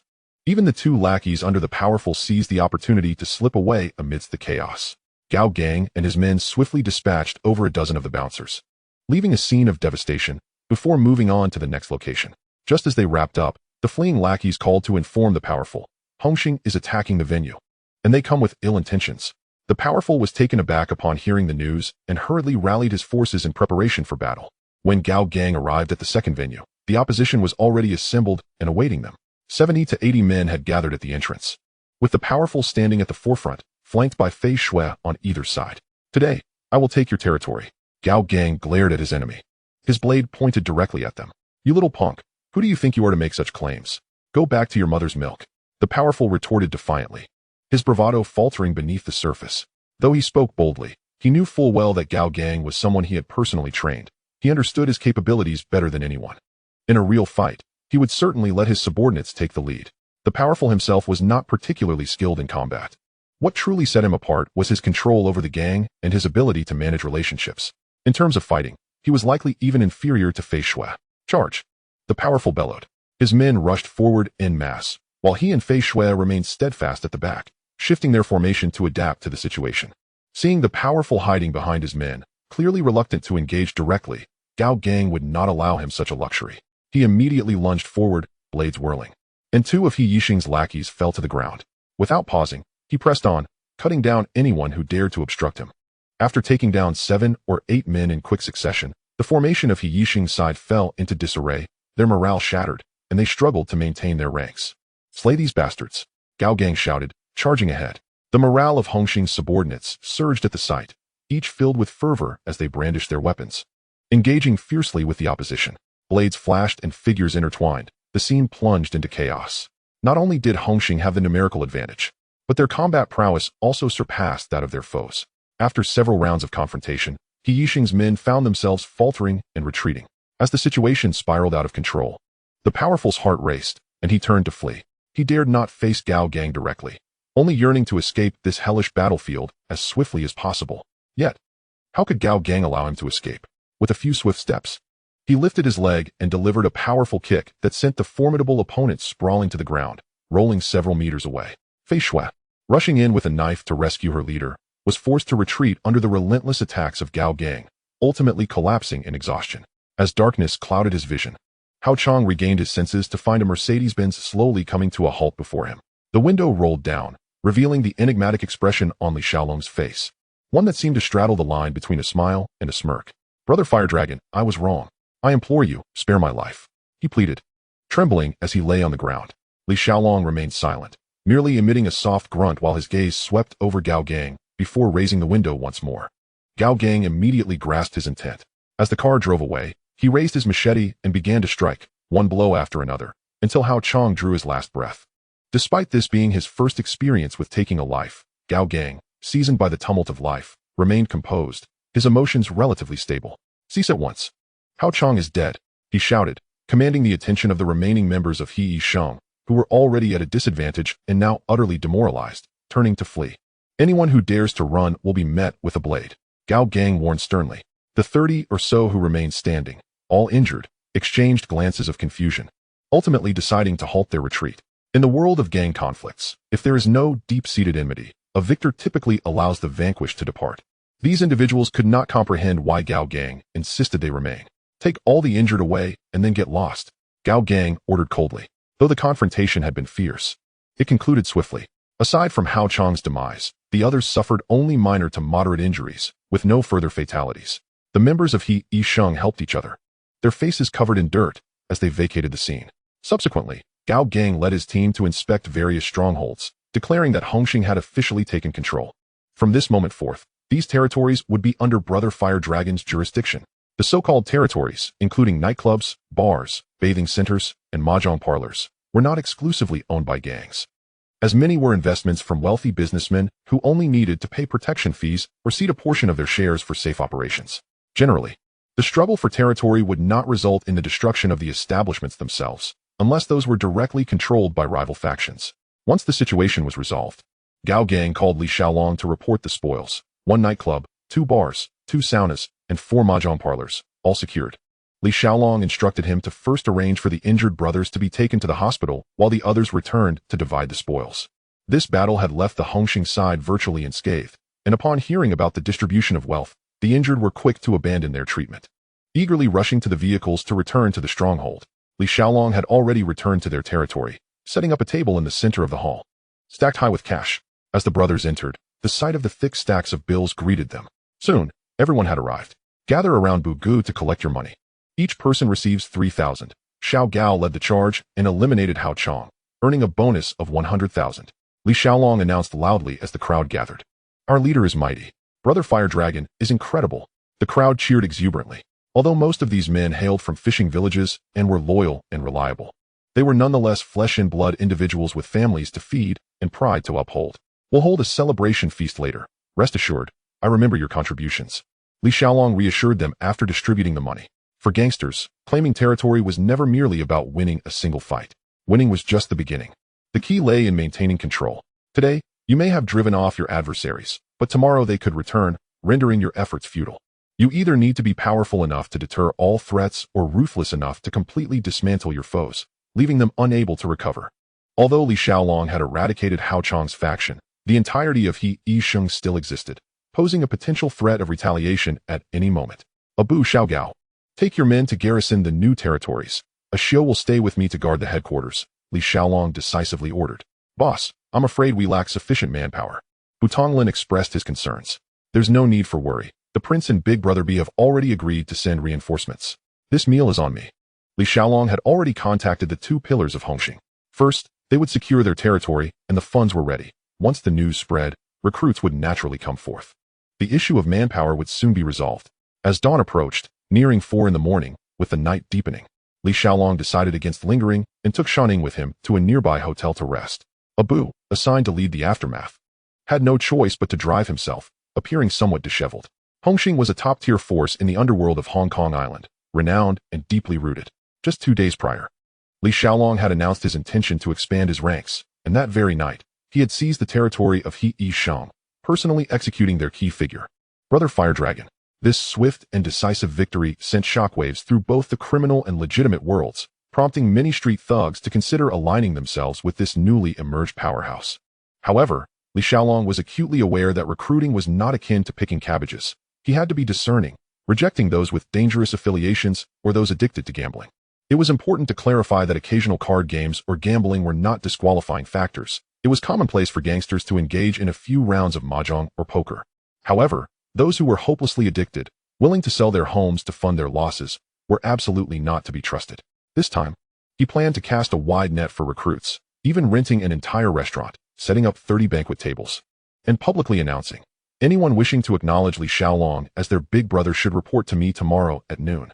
Li Xiaolong was quick to earn money and never hesitated to spend it lavishly. Each table's standard was set at 1288, a sum that was the equivalent of half a month's salary for an average worker. It was rare for even the most lavish weddings to reach such a standard. Moreover, in recent days, the Prince and Big Brother B's men had been watching over the territory, covering all expenses, generously handing out cash bonuses. And thanks to Li Xiaolong's previous hospitality, everyone knew that Brother Fire Dragon of Hongxing was not only ruthless, but also extravagant. For the street youths who grew up in the public housing estates, poverty was the greatest fear, and fighting was a mere triviality. Most of their families struggled to make ends meet, and as long as money could be made, they were willing to do anything. Growing up in such an environment, they would inevitably seek a powerful ally to back them, given that they were destined to become gangsters. Who wouldn't want to follow a wealthy and influential big brother to make some quick cash? The next day at noon, when Li Xiaolong entered the restaurant with Hing, a throng had already gathered at the entrance. Some were in small groups of 3 to 5, while others came in larger parties of 10 or more. Among them were many who had previously belonged to smaller gangs, either seeking refuge from a waning organization or tired of following inept leaders with no prospects. Eager to find a new path, Li Xiaolong, not yet having assumed the position of hall master, did not need to adhere to complicated formalities. There was no need for incense offerings or bowing rituals. He simply needed to sit at the head of the main table and await those who came to toast him. Soon, people began to trickle in, wave after wave, with some groups numbering 20 to 30 and others consisting of 5 or 6. With each batch that entered, Li Xiaolong raised his glass in return, subsequently directing them to their seats. Unexpectedly, the turnout far exceeded expectations. 30 tables were insufficient, and in the end, 7 additional tables were hastily added to accommodate everyone. Once all were seated, Hing conducted a rough count and was astonished to discover that over 360 individuals had gathered. Even more surprising was the presence of 2 familiar faces in the crowd. Ahua from Mong Kok's come in, accompanied by his trusted aide, Wu Ying. Logically speaking, Ahua had already achieved the rank of Red Stick in his original organization, holding a respectable position, and would not easily switch allegiances. In strict terms, he and Li Xiaolong were now of equal standing and had known each other for years. Ahua, you began your journey with the gang at a tender age, rising to the rank of a Red Stick. What prompted your sudden desire to switch sides? Li Xiaolong inquired with curiosity. Brother Huolong, Ahua replied with a wry smile. I may hold the title of a Red Stick, but over the past 2 years, my territory has been entirely usurped by those above me, leaving me with only the brotherhood of Wu Ying. These past 2 years have been arduous for him. The elders within the gang have sought various justifications to reclaim his turf, while simultaneously supporting Tony, who is at odds with him, to suppress his influence. His power has dwindled, and ultimately, he is left with but a dilapidated nightclub to oversee. With meager earnings, his subordinates were gradually poached by Tony, leaving only Wu Ying steadfast by his side. Just 2 days ago, Li Xiaolong announced recruitment, prompting Wu Ying to immediately advise him to seek alternative paths. After all, Brother Huolong currently possesses wealth, followers, and territory, bolstered by the support of Hongxing, and his momentum is formidable. Such a grand expansion clearly signals ambitious undertakings. Aligning oneself at this juncture is indeed an opportune moment to prove oneself. Wu Ying has always aspired to ascend, yet within the confines of the original gang. Even the eldest brother was suppressed to the point of being unable to raise his head. What chance did he have? Thus, he persistently urged Ahua over several days. And gradually, Ahua began to entertain the idea. Li Xiaolong was an old acquaintance, known for his loyalty. If he were to bring followers to pledge allegiance, he and Wu Ying would at least not be treated poorly. Consequently, he formally declared his withdrawal from the gang, relinquishing his final venue back to the organization. Before departing, he even borrowed 30,000 in high-interest loans to prepare a farewell gift of 18,800 for the elders of his original gang, while also setting aside another 18,800 as an entrance gift for Li Xiaolong. This culminated in the lively scene we witnessed today. Ahua, we have known each other for quite some time now.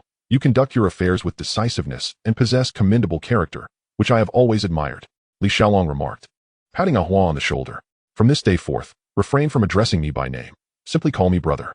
The two shared a knowing smile, and Li Xiaolong personally guided Ahua to the main table, arranging a seat at his left hand.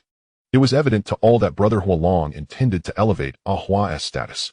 The table was surrounded by various small leaders, each commanding a following and holding a measure of influence within the underworld. As all were gathered, they did not rush to commence the feast. In the center of the hall stood an imposing statue of Guan Yu, erected well in advance. Other formalities might be waived, but the homage to Guan Yi is a rite that none can overlook. Li Xiaolong rose, leading a throng of brothers to the altar, personally lighting 3 incense sticks, which he reverently raised above his head. The others followed suit, paying their respects, offering incense to the deity, and partaking in a toast of brotherhood, thus formally completing the initiation ritual before resuming their seats. Only then did the dishes begin to arrive at the table. Observing the grand display, the assembled brothers could not help but murmur in satisfaction. We have chosen the right ally. After several rounds of drinking, Ahua stood, retrieving an envelope from his pocket and presenting it with both hands. Brother, today I officially rejoin the ranks. This is a small token of my appreciation. Wishing you success and prosperity in your endeavors.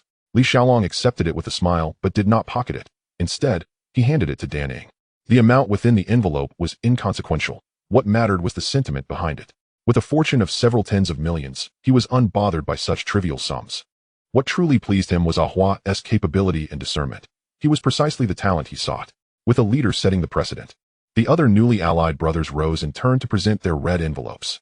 Li Xiaolong welcomed each with a smile, accepting them all. subsequently entrusting them to Dan Ing for safekeeping. Once all the envelopes were collected, Danning exited with a stack of envelopes in his arms. In the world of the Underworld, there are many customs. Hiring capable individuals is akin to recruiting soldiers. Providing refuge to those struggling and offering them allegiance is known as loyalty. In earlier days, there was a saying, for mundane matters, 36, for urgent matters, 360. This indicated that for ordinary dealings, a token of 36 is sufficient. However, in times of conflict requiring manpower, one must begin at 360. The lower limit is set, but the upper limit knows no bounds, with formidable characters able to command several million as a settling fee. Today, you all have presented red envelopes, believing yourselves to be pledging loyalty? Li Xiaolong surveyed the assembly, his voice steady and powerful. I do not perceive it in that manner. Each of you present is destined to be a cornerstone of Hongxing. It is not you who seek refuge with me. Rather, I, Li Xiaolong, am today embracing exceptional talent. Upon finishing his declaration, he raised his hand with a decisive clap. Danning promptly entered, holding a tray stacked with neatly arranged red envelopes.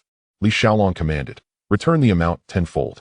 Among them, Ahua's share was the heftiest, a staggering 180,000, causing hands to tremble with anticipation. In the realm of reality, subordinates are not like the virtual brothers who obey unconditionally. In the genuine world of the Underworld, bonds rely on sentiment, benefits, and shrewdness to be sustained. The brothers have expressed their intentions and observed the proper etiquette.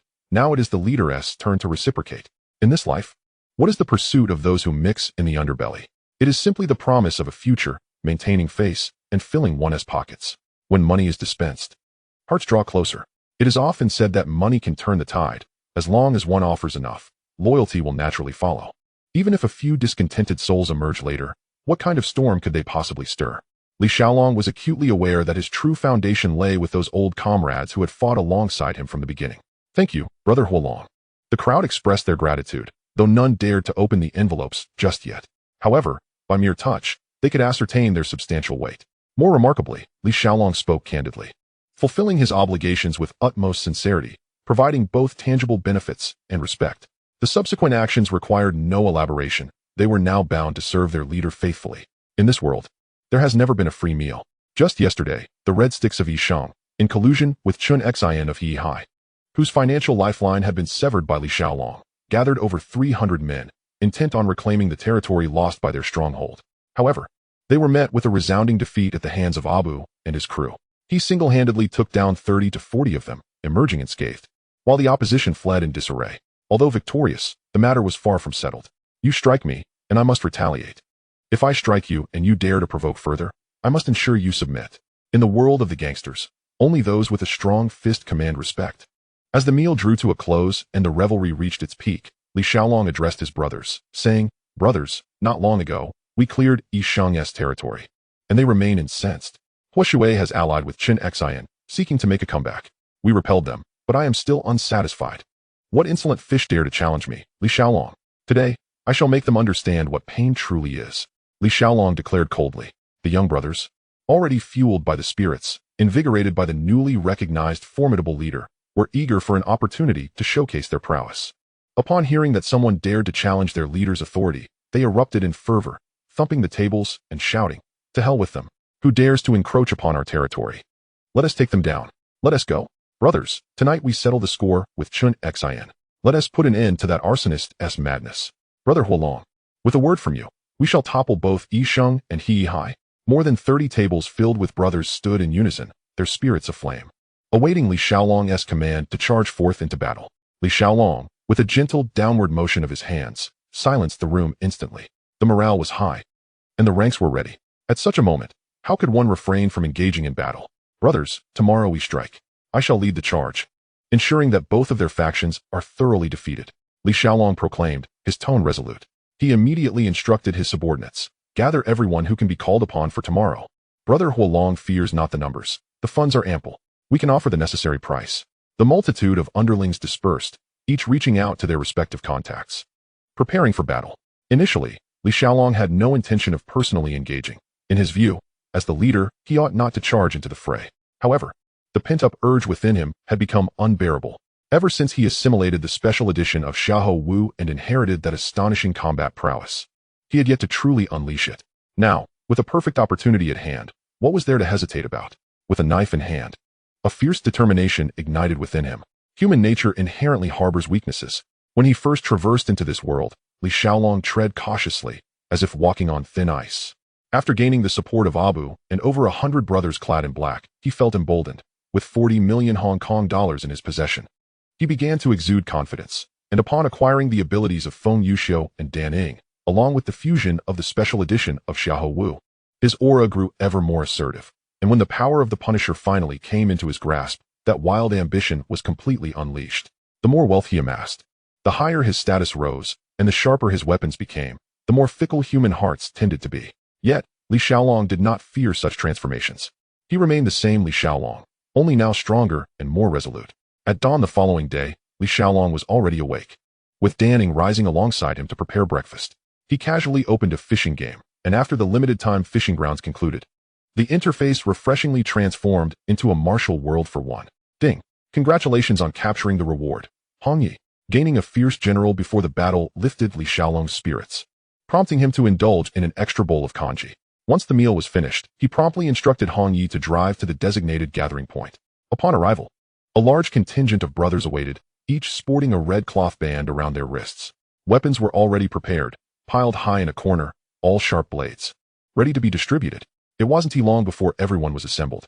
Li Xiaolong's direct team numbered over 500, while the Blue Lanterns he had summoned brought in slightly more than 300, and the Prince along with Big BS supporting underlings contributed an additional 200.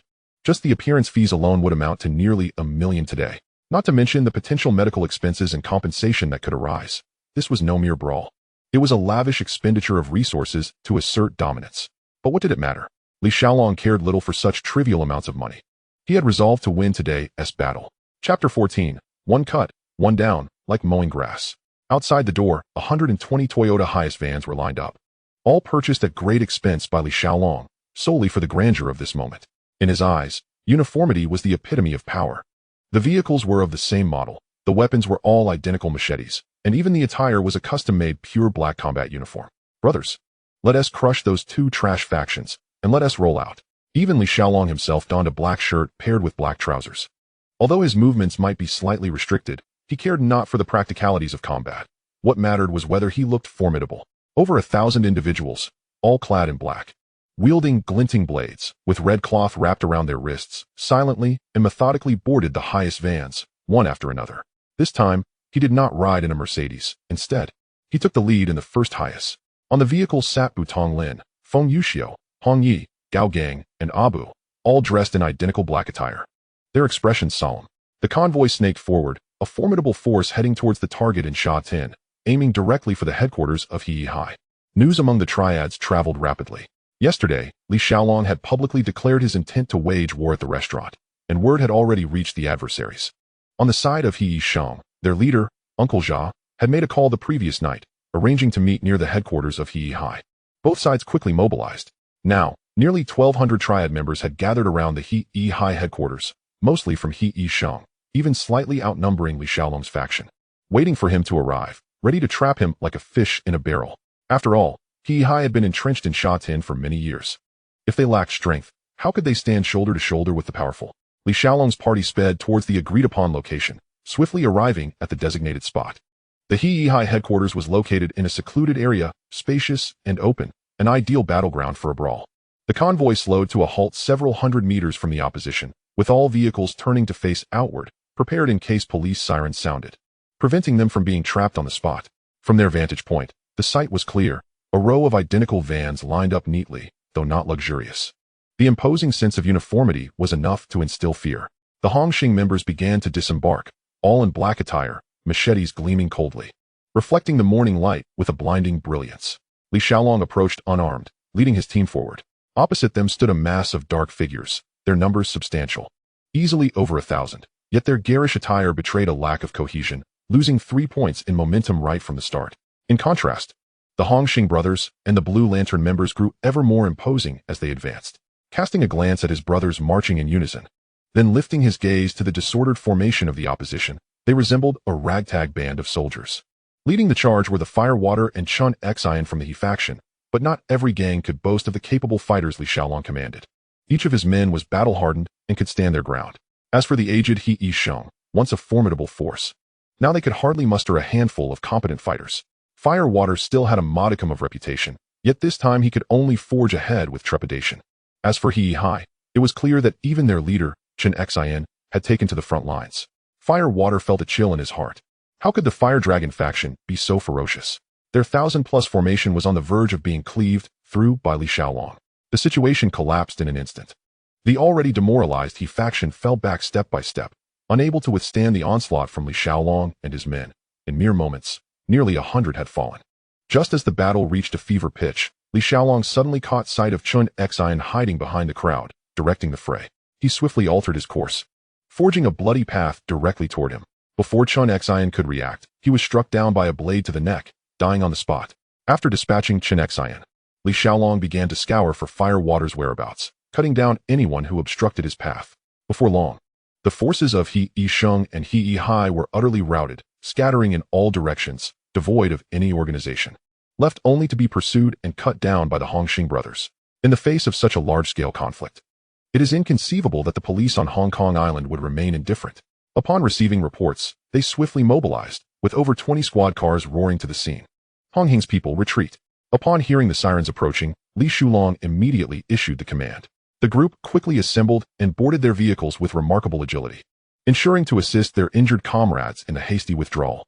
With engines roaring, the convoy sped away, executing the entire process with precision.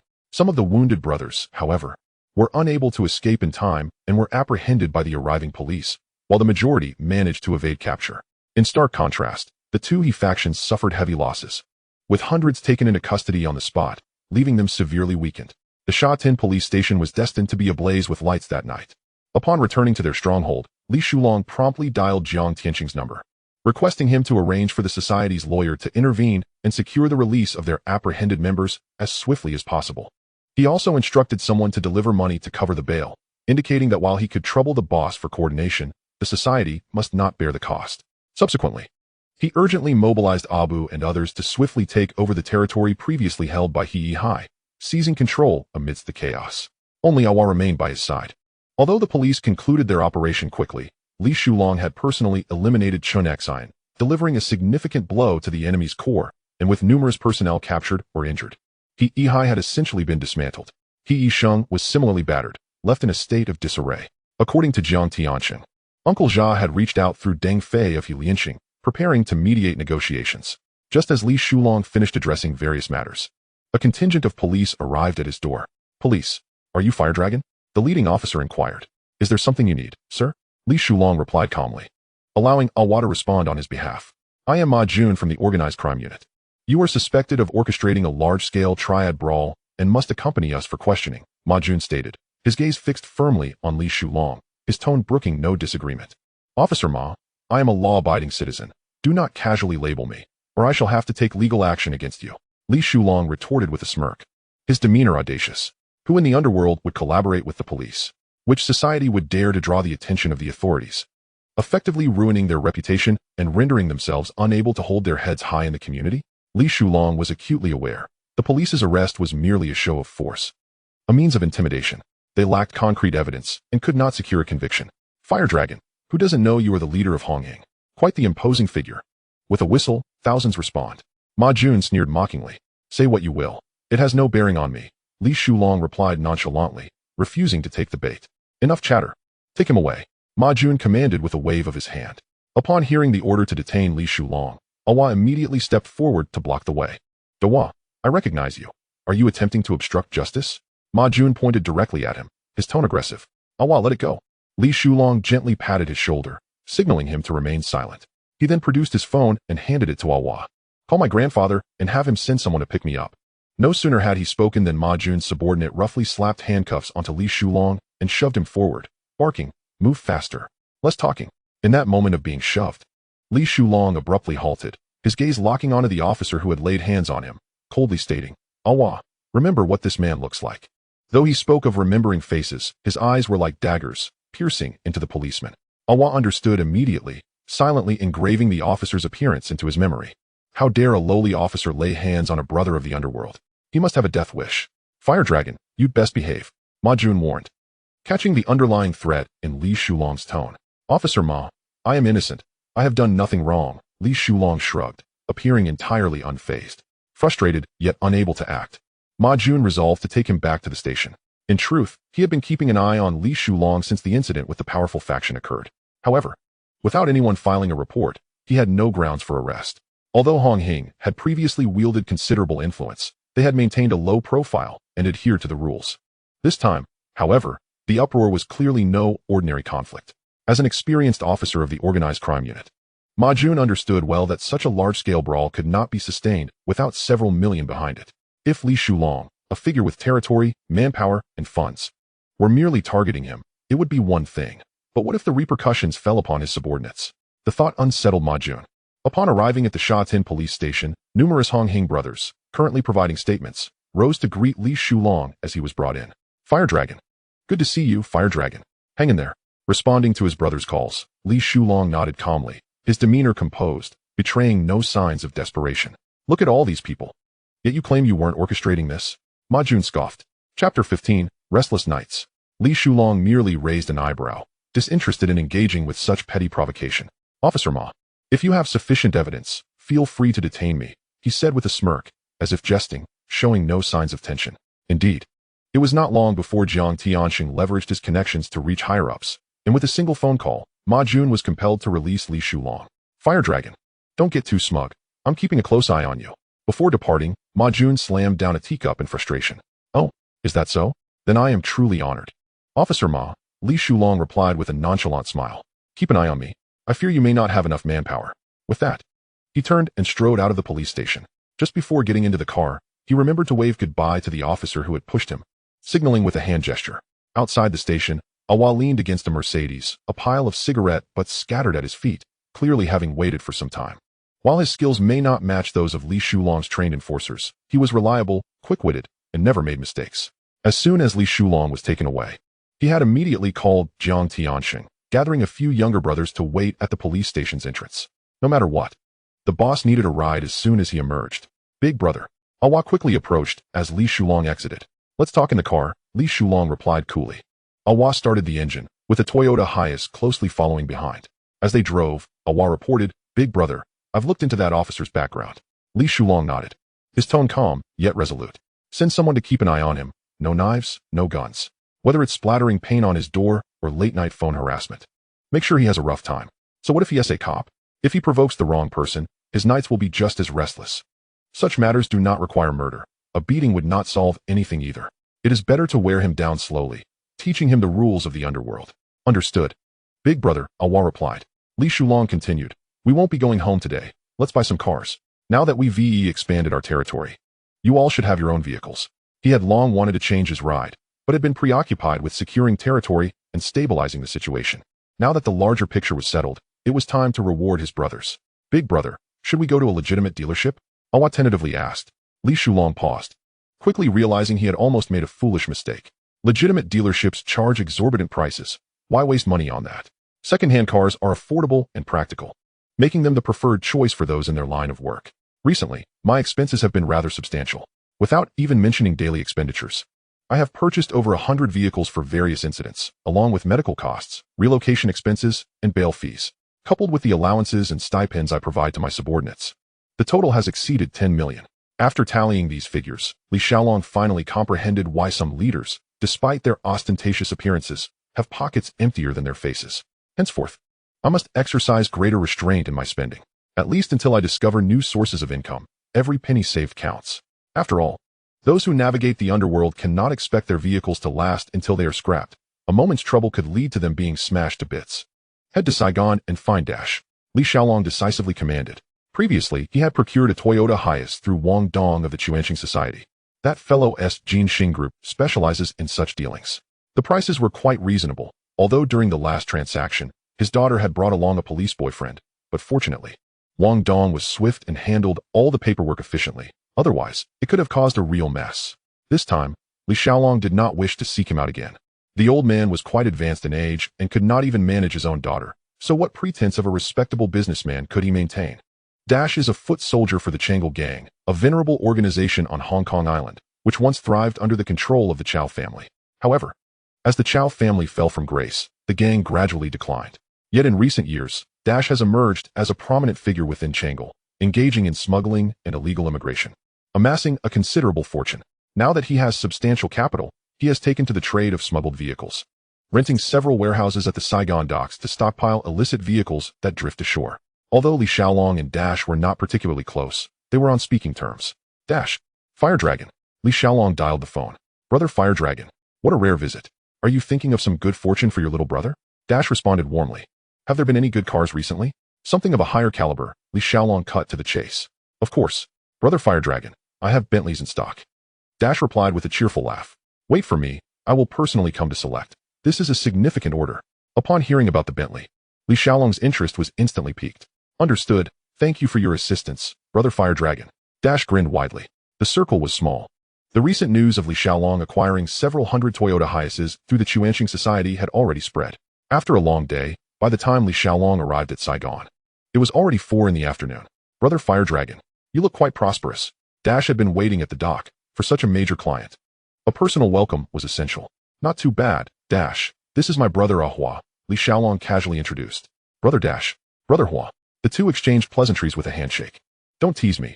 Dash. Is the Bentley truly available? Li Xiaolong inquired half-jokingly. Such high-caliber water cars are rare in the market, he added. What are you talking about? Brother Fire Dragon. My business relies on credibility, Dash assured, patting his chest. He then led Li Xiaolong deeper into the warehouse. Outside, a pile of miscellaneous goods served as a distraction for the water police's patrols. After navigating through a maze, a row of gleaming luxury cars came into view. Everyone knew the water police were well aware of the warehouse's illicit activities. It was merely a matter of ensuring that everything was properly arranged to maintain appearances. Impressive Dash. This lineup is truly extravagant, Li Xiaolong exclaimed, unable to contain his admiration. Brother Fire Dragon, you flatter me. Everyone in Hong Kong knows you are the true mastermind. Dash replied with a smile. Compliments were a common practice in their world. Who wouldn't enjoy hearing sweet words? Upon reaching the innermost area, Dash pulled back a dust cover to reveal a sleek black Bentley. Here it is, the car you requested, Brother Fire Dragon. What do you think? Does it exude enough presence? It has only run a few hundred kilometers, practically brand new, Dash proudly introduced. Li Xiaolong circled the car, growing increasingly satisfied. This is worthy of your identity, Brother Fire Dragon. Driving such a car changes the whole aura. Shall we take it for a test drive? Li Xiaolong suggested. Of course. No problem. Hey, someone arrange a test drive for Brother Fire Dragon. Dash immediately called to his subordinates. Ahua, you take it for a spin, Li Xiaolong instructed. Shortly after, Ahua returned, nodding to indicate the performance was satisfactory. Do you have a Rolls-Royce? Li Xiaolong couldn't help but ask. The thought of sitting in a Rolls-Royce had remained unchanged since his past. Dash shook his head helplessly. Brother Fire Dragon, that kind of car is hard to come by. This Bentley was originally owned by a wealthy family from Taiwan. Their son lost money gambling in Australia and secretly sold his father's car, which is how it ended up in our hands. I see, Li Xiaolong nodded. How much for this Bentley? I'll take it. We can discuss the Rolls-Royce later. If necessary, I can order one from a legitimate dealership.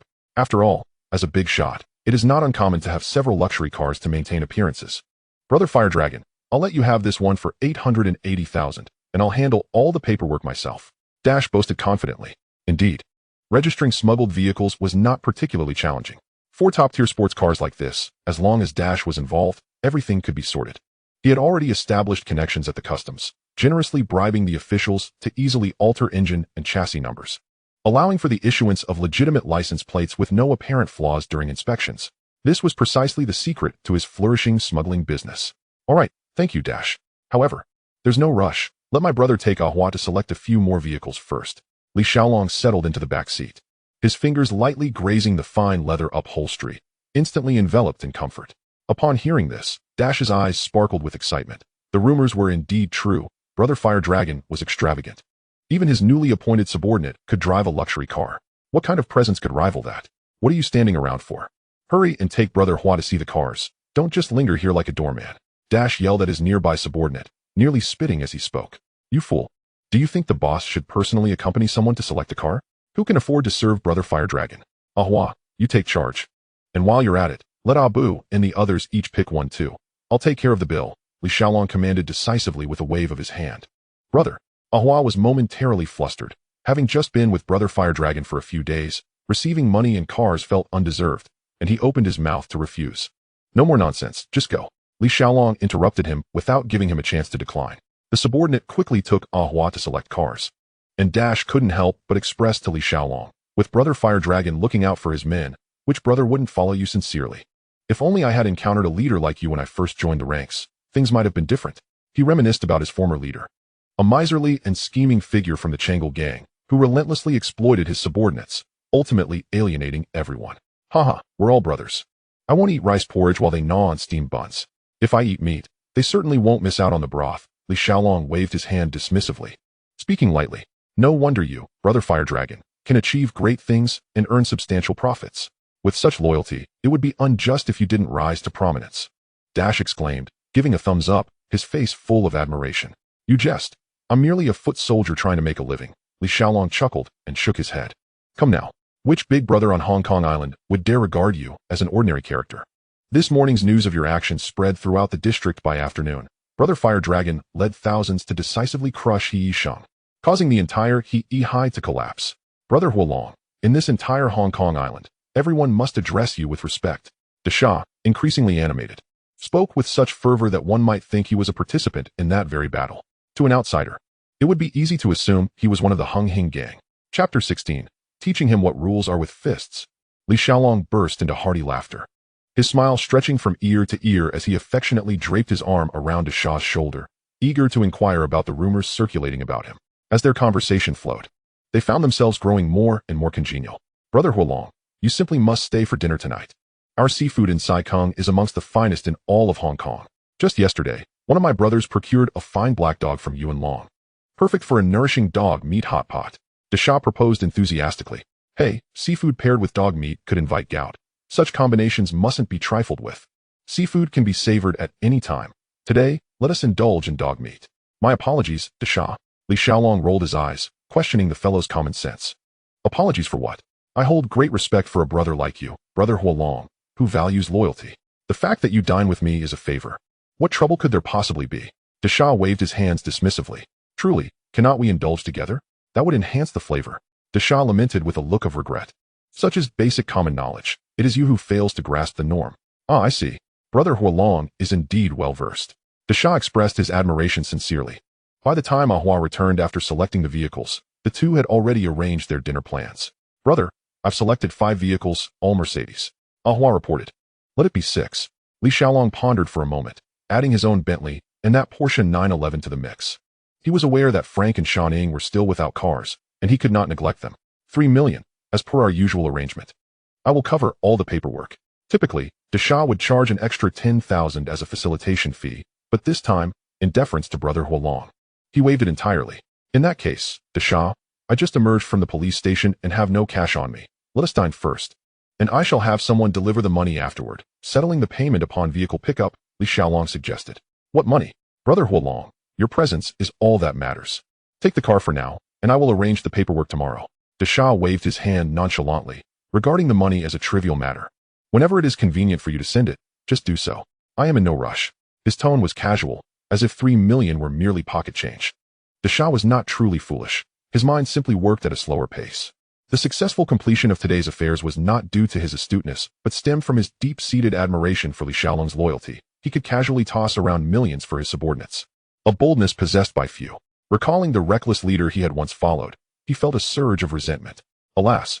Li Xiaolong chuckled softly and promptly dialed Shan-Ning to have her send the money. How Desha would divide the funds was his concern. However, Li Xiaolong preferred to have the money secured beforehand, as it provided him with a sense of assurance. Seeing Li Xiaolong bestow such honor upon him, Desha rubbed his hands together and bellowed to a nearby lackey. What are you standing there for? Hurry and kill the dog. Move swiftly. After shouting, he kicked the lackey's backside in frustration. Useless. Can't you show a bit of initiative? Desha exclaimed indignantly. Soon enough, a steaming hot dog meat hot pot was placed on the table. At this meal, only Li Xiaolong, Ahua, and Desha sat together. Due to the insufficient amount of freshly killed dog meat, Desha's men and the Hing members had to venture out to nearby eateries to fetch some dishes, which were still quite ample. With a mouthful of piping hot dog meat and a sip of strong liquor, it wasn't long before the trio's faces flushed crimson, beads of sweat forming on their foreheads. Brother Huolong, you have no idea, my family was impoverished to the core during my childhood. Just how poor were we? Several siblings squeezed onto a single wooden plank bed, and in winter, we shared a thin blanket, shivering through the night. Desha, under the influence of alcohol, found his tongue loosened. With such poverty, what could be done? By 13, I had dropped out of school to work. In truth, I never wished to delve into the underworld, but my fierce appearance led everyone to label me a gangster, forcing me into the Changle gang. I had thought that joining an organization would provide me with protection. However, that scoundrel leader I followed for 3 years made me take the fall when trouble arose, resulting in 4 long years in prison. For years. Hua-go, I truly envy you. You have a good brother watching over you. Desha, let bygones be bygones. Is it not true that things have improved now? Just look at how successful your business has become. Ahua raised his cup and gently clinked it against Desha's. Hua-go, you don't understand. While the water transportation business may seem glamorous, with each vehicle costing tens of thousands or even hundreds of thousands, it appears lucrative at first glance. But in reality, vehicle acquisition, cargo transport, and maintaining relationships, what doesn't require money? The brothers underneath also need their share. Should a ship capsize one day, that has half a year's work down the drain. Desha spoke as if he were a wronged child, his face filled with discontent. Ultimately, which industry is devoid of challenges? Unless one is like Li Xiaolong, engaging in a no-capital business. Hu Isnt walking on the edge of a knife. Each has their own struggles. Ahua, upon hearing this, fell silent and could only raise his cup again. And the two drank heartily. Brother Huolong, life in the Changle gang is indeed difficult. Those old-timers are constantly scheming against one another, unlike you and Hing. Where Mr. Jiang can hold the fort, we small players have no one to back us. Desha, heavily intoxicated, spilled secrets that should not be disclosed. Desha, you've had too much to drink, Li Xiaolong remarked coolly. I am not drunk. Brother Huolong, they wish to take my livelihood. When we fought tooth and nail for territory, they all hid away. Now they want a piece of the pie? Dream on. Desha's eyes were bloodshot, his voice hoarse with anger. Desha, if you're feeling uncomfortable, why not switch to our Hing? You're a good person. I like you. Li Xiaolong looked at him earnestly. Brother Huolong, I respect you as a true man, but I cannot bring you trouble. Desha pounded his chest, the sound echoing. I am serious. If you're not living well, come help me. Brother Huolong fears many things, but trouble is not one of them. Li Xiaolong raised his cup in a toast. Li Xiaolong has never feared offending others. What of poaching? If someone dares to challenge him, he will confront them head-on. He dares to throw $1 million at He Yixing, so he would not hesitate to spend another $20 million to topple the Changle gang. He adheres to the rules of the underworld, but if someone refuses to heed them, then he will teach them what the rules are with his fists. Thank you. Brother Huolong, I will remember your words. Desha raised his glass and downed it in one go. After the three had feasted and drunk their fill, Xiaoning arrived with her team, handing over $3 million in cash on the spot, reminding them not to overlook the paperwork. Li Xiaolong then gathered his people and drove off with a convoy of new cars. Ever since he had Xiaoning, Li Xiaolong had not returned home in a long while. He had long-term reservations at a high-end hotel near his territory. That night, he lay on the plush bed, allowing Xiaoning to use a warm, damp towel to wipe his face, remove his shoes, wash his feet, and unbutton his clothing. In his hazy intoxication, he quickly fell into a deep slumber under her meticulous care. Xiaoning tucked him in snugly, planted a gentle kiss on his lips, then slipped under the covers, nestling against him as she closed her eyes. The following morning, Li Xiaolong awoke early. For reasons unknown, he always seemed to wake naturally at dawn after a night of heavy drinking. Habitually, he opened a virtual phone in his mind, entering the fishing grounds interface. The system was undergoing an upgrade, expected to take another 2 hours and 12 minutes to complete. The fishing grounds had refreshed, and this time, the updates appeared utterly haphazard, seemingly at random. After a few rounds, Li Xiaolong began to sense a faint pattern. It seemed that on the very first day, a new fishing ground opened. The probability of yielding a catch was slightly higher. However, he remained uncertain, as the previous episode of Facing the Storm Together did not follow such a pattern. This morning, he felt particularly lighthearted. Upon waking, he went through his morning routine and suddenly felt inspired to prepare breakfast for his beloved. After some effort, he finished dining with Xiaoning, and the system notification indicated that the updates were nearing completion. Today, Li Xiaolong was unusually meticulous, having taken a special bath and even lit incense for good fortune. Ding. Update complete. The new fishing ground, Ace Bodyguard, has been unlocked, with remaining ammunition for today, 100. 100. This new map follows the style of American dramas, featuring a straightforward plot, yet the characters are all exceptionally formidable. Top assassins, elite bodyguards, and swarms of mercenaries, combined with an array of weaponry, render this domain a veritable treasure trove for Li Xiaolong. The moment of experimentation had arrived. He pressed and held to lock onto a target, automatically firing. 10 shots, 20 shots, 30 shots. Ding. Congratulations on receiving the reward, Bodyguard Michael Bryce. 40 shots, 50 shots. 60, 70, 80. Ding. Congratulations on receiving the reward, Assassin Darius Kincaid. Is that all there is to it? Li Xiaolong paused for a moment, pondering. Is my luck truly this good? Could someone have secretly adjusted the drop rate? It must be. There is definitely something amiss. As if to echo his suspicions, the subsequent 20 shots yielded nothing. Nevertheless, this was already a substantial gain. One was a top-tier personal bodyguard, while the other was a cold-blooded professional assassin, proficient in all forms of close-range firearm use, particularly that Darius Kincaid, with his erratic temperament, kills with the same ease as chopping vegetables. Entrusting him with some dubious tasks in the future would undoubtedly be the most prudent choice. In terms of ruthlessness, he was only slightly less formidable than Frank. Damn, I've run out of vehicles again, Li Xiaolong muttered under his breath. Just yesterday, he had allocated one car to each person, and now with 2 more mouths to feed, the troubles of happiness had returned. A few morning shots yielded bountiful rewards, naturally uplifting his spirits. A day filled with joy began with winning the lottery. Feeling elated, Li Xiaolong resolved to visit his parents today. He was not concerned about his territory. Ahua was experienced, and Feng Yuxiu and Gao Gang could certainly handle matters. He could fully trust himself to take a leisurely trip. Thus, he decided to summon Abu back. After all, Abu had been with him the longest and was familiar to work with. He made a few calls to first recall Abu, and then instructed his subordinates to transport the vehicles to the designated location. Subsequently, he called Frank, Kincaid, and Michael together, distributing most of the weaponry among them. Although there were not many decent firearms, they could barely maintain appearances. These 3 were all heavy consumers of ammunition. With an astonishing demand, Li Xiaolong contemplated that if the fishing ground did not produce high-end equipment in the next few days, he would need to contact Uncle Hai to procure some solid goods. As long as the ammunition was sufficient, with these 3 working together, they might truly be able to turn the governor's office upside down. Of course, this was merely a thought. There was no grudge to bear, and it was unnecessary to provoke such figures. Chapter 17. The nature of a money grubber revealed. Once arrangements were made, Li Xiaolong instructed Abu to drive his new Bentley directly to his parents' home in Hung village. Nowadays, whenever he went out, he was always accompanied by a convoy of subordinates, all from the fishing ground. Upon arriving at the public housing complex in Hung village, before he even entered, he stumbled upon a commotion in the corridor. A few movers were aggressively confronting a young girl. You can forego the team money, but we one team move your things. If you want someone else, you'll have to pay extra. The ladies of the Fong family, hearing the noise, peered out as well. It's the rule. How can you move without giving team money? One worker asserted confidently. But you said 300 would cover everything. The young girl argued softly. Little sister, we know which unit you live in. The other party's tone grew colder, clearly threatening. You also know which company you work for.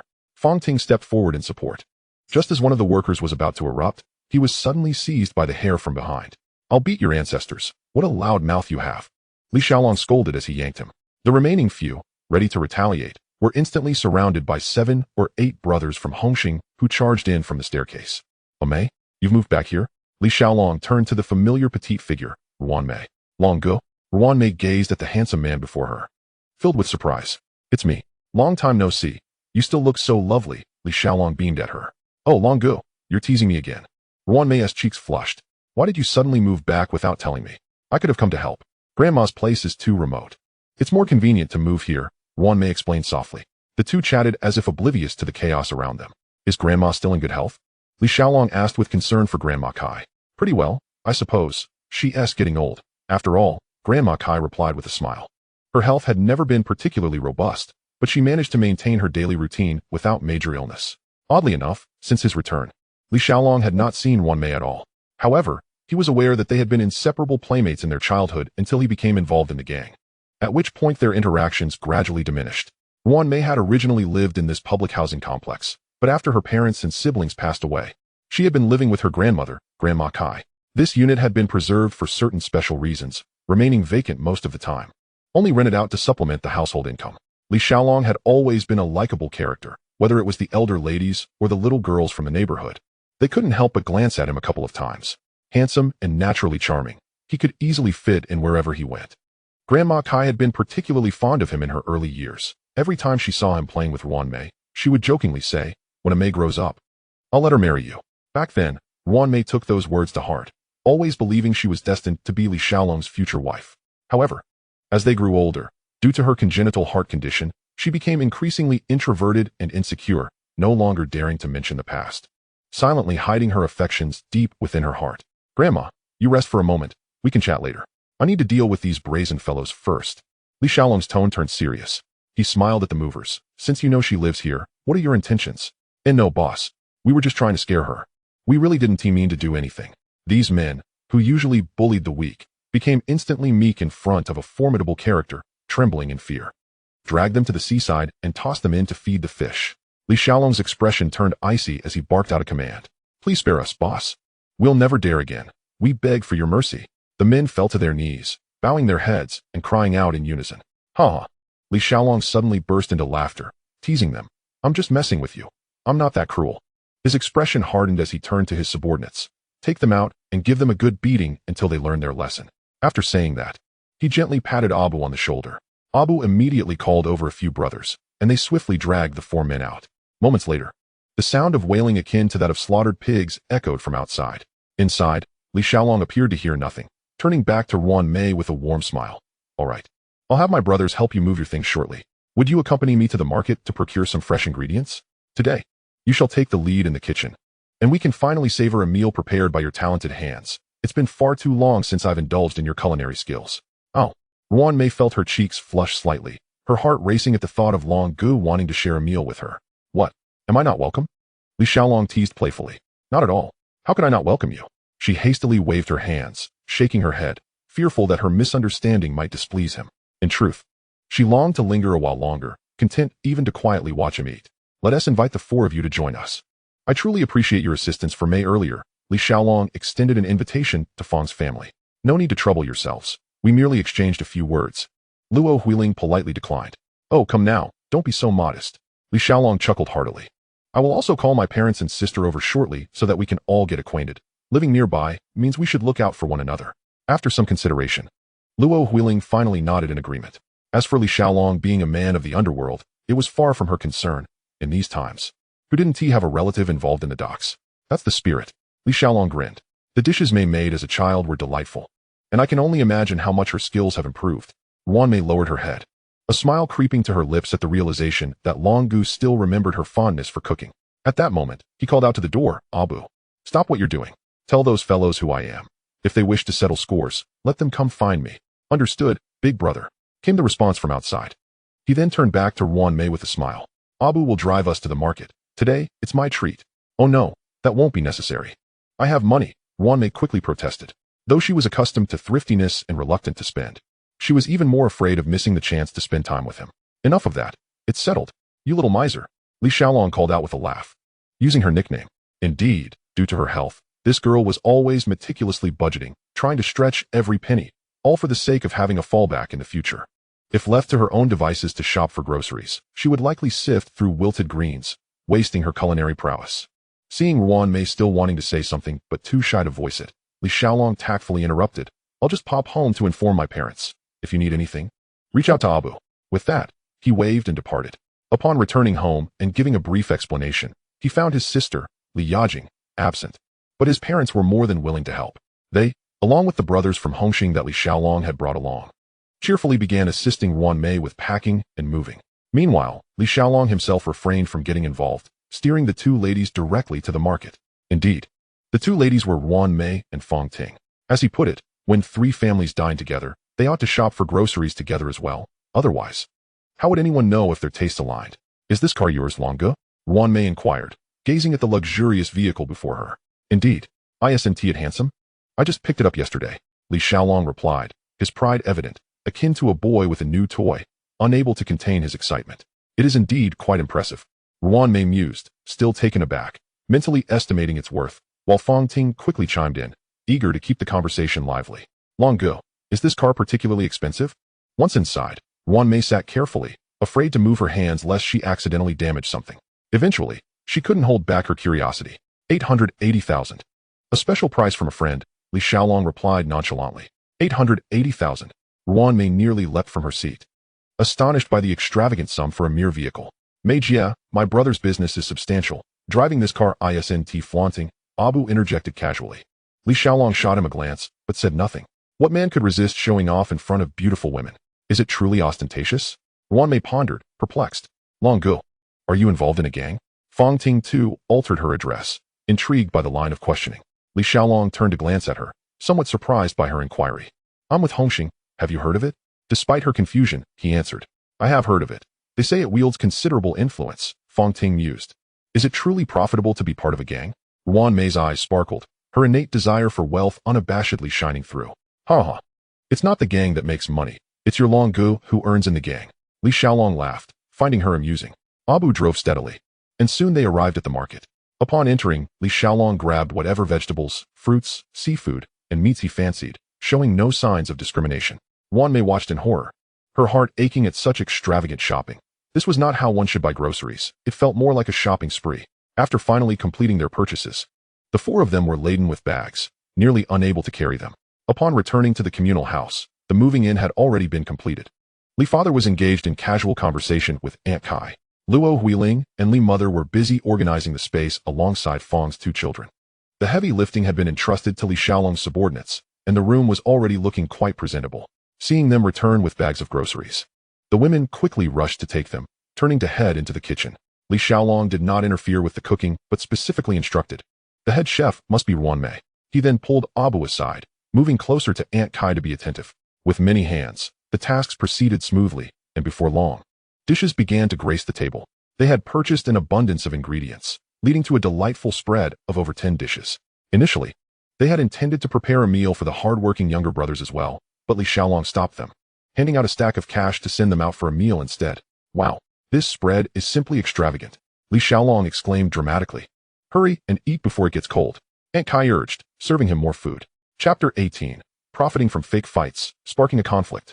The elderly woman genuinely felt for this child, believing he had a hard life. He was clearly sensible, yet had been forced down a wrong path due to his circumstances. In truth, this persona was entirely crafted by Li father. While the others were busy with groceries, he concocted a tale within the house, claiming that years ago, Li Xiaolong had been injured, leaving him with a disability in his left hand and a limp at the age of 14. He had to drop out of school to support his sister's education, joining Hongxing, and that all these years he had walked the edge of danger for his family. His words brought tears to the eyes of the women, emotionally moved. But the reality? Li Xiaolong had dropped out purely out of a desire for power and prestige. The few dishes Ruan Mei prepared, showcasing home-style Hangzhou cuisine, were indeed quite delectable. While perhaps not rivaling a restaurant chef, they were certainly of top-notch quality in a neighborhood kitchen. 10 people gathered around the table, eating and chatting, the atmosphere lively as they grew more familiar. The three sisters, Fong Fong, Fong Ting, and Fong Min, had already begun to call him Long Gu with each bite. Halfway through their meal, Li Xiaolong's phone rang. He didn't shy away, answering directly. Hello, who is this? It's your older brother. The voice on the other end belonged to Jiang Tianxing. The old scoundrel from He Yisheng wants to meet you tomorrow night at 8. Are you bold enough to negotiate? Jiang Tianxing was straightforward. Understood, big brother. I shall be there on time, Li Xiaolong replied calmly. Along. How do you plan to respond? Jiang Tianxing probed further. I will observe their moves. If they wish to fight, I will stand firm. If they wish to talk, then we shall converse. We should keep the advantages on our side, and we cannot push them to a dead end, Li Xiaolong chuckled lightly. Haha. It's best if you think this way. Take your time, and don't push too hard. Otherwise, they might really go all out, leading to a disastrous outcome. Jiang Tianxing expressed satisfaction. The two exchanged a few more pleasantries. Come to the main hall tomorrow. I will arrange for you to take on a position as hall master. Before hanging up the phone, Jiang Tianxing added a remark. After the call ended, Li Xiaolong raised an eyebrow slightly, a faint smile curling at the corners of his mouth. Beginning tomorrow, he would officially ascend to his position, becoming the helmsman of the Shatin district and the chief of the Hongxing gang in Shatin. Is there something you need? Li's father inquired. Ever since his son ventured into the underworld, he had been restless, fearing his son might repeat his own mistakes, or even stray further. However, with matters having reached this point, urging him otherwise would be futile. He could only harbor his concerns in silence. The big boss just informed me that starting tomorrow, I'll be taking charge. From now on, I will call the shots in Shatin, Li Xiaolong said nonchalantly, as if it were a trivial matter. In Hong Kong Island, even if one is not involved in gang activities, who hasn't heard a few tales of the underworld? With triads as numerous as the stars in the sky, one inevitably picks up some knowledge of the intricacies. As the leader of a division under a major gang, his status was not insignificant. He was undeniably a notable figure on the streets. As the guests raised their glasses in congratulations, Li Xiaolong beamed broadly, graciously acknowledging their well wishes. The banquet continued, and several young women, in their prime and brimming with curiosity, were especially intrigued by tales of gang lore, pestering Li Xiaolong for fresh stories to boast about to their classmates and friends at school and work. Brother Long, I heard the boys in class mention a brawl in Shatin a couple of days ago that resulted in several casualties. Have you heard about it? Could you share the details with us? Fong Ting asked, her eyes sparkling. The news had been circulating in class, and she could no longer contain her curiosity. Li Xiaolong found himself momentarily speechless. He was indeed aware of the incident, as he had instigated it himself. Ha! Abu couldn't contain himself and burst out laughing. It was orchestrated by me. The numbers weren't that high, just a little over 2,000 combined. Li Xiaolong shot Abu a glare, rubbed his head, and replied nonchalantly. Wow, there really were that many people. Brother Long, you're incredible. Fong Ting exclaimed, her eyes gleaming with admiration. At this age, girls are easily captivated by men with a hint of wildness and a touch of ruthlessness, especially since Li Xiaolong was also quite handsome. He then recounted the events, carefully omitting any gruesome details, only mentioning that the opposing gang had abducted his brother's sister and forced them to engage in fake fights for profit, which sparked the conflict. In his narrative, the entire affair was framed as a chivalrous act of loyalty, standing up for his brother. Yuan Mei and Fong's third sister listened intently, their eyes filled with stars, gazing at him as if he were a wandering hero of the underworld.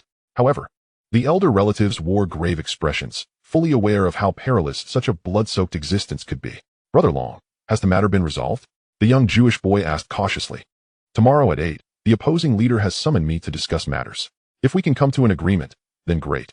If not, we might have to clash again. Li Xiaolong shrugged, seemingly unconcerned.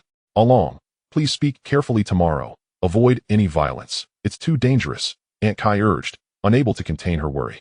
Understood, Aunt. I will definitely approach him calmly and rationally tomorrow. Li Xiaolong's earlier bravado faded slightly as he remembered the elders were still present. Just as the atmosphere turned awkward, Fong stepped in to ease the tension. Brother Long, have you heard of the Chongqing Society? She suddenly inquired. Fong, Luo Huiling immediately interjected to halt her. The Chongqing Society, affiliated with the Number Gang, holds some influence in Kowloon and Wanchai, led by Ding Xiaoxia, who is quite a character. Li Xiaolong feigned ignorance, replying, I'm not familiar with the ins and outs. Sisterling, do you have any grievances with them? He seized the opportunity to probe. No. Luo Huiling shook her head rapidly, unwilling to become entangled in any disputes related to the Ding family. If there are any issues, feel free to let me know.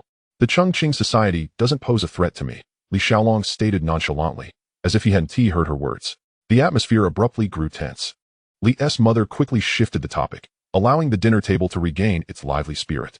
After the meal, the women gathered the dishes, and everyone gradually dispersed to head home.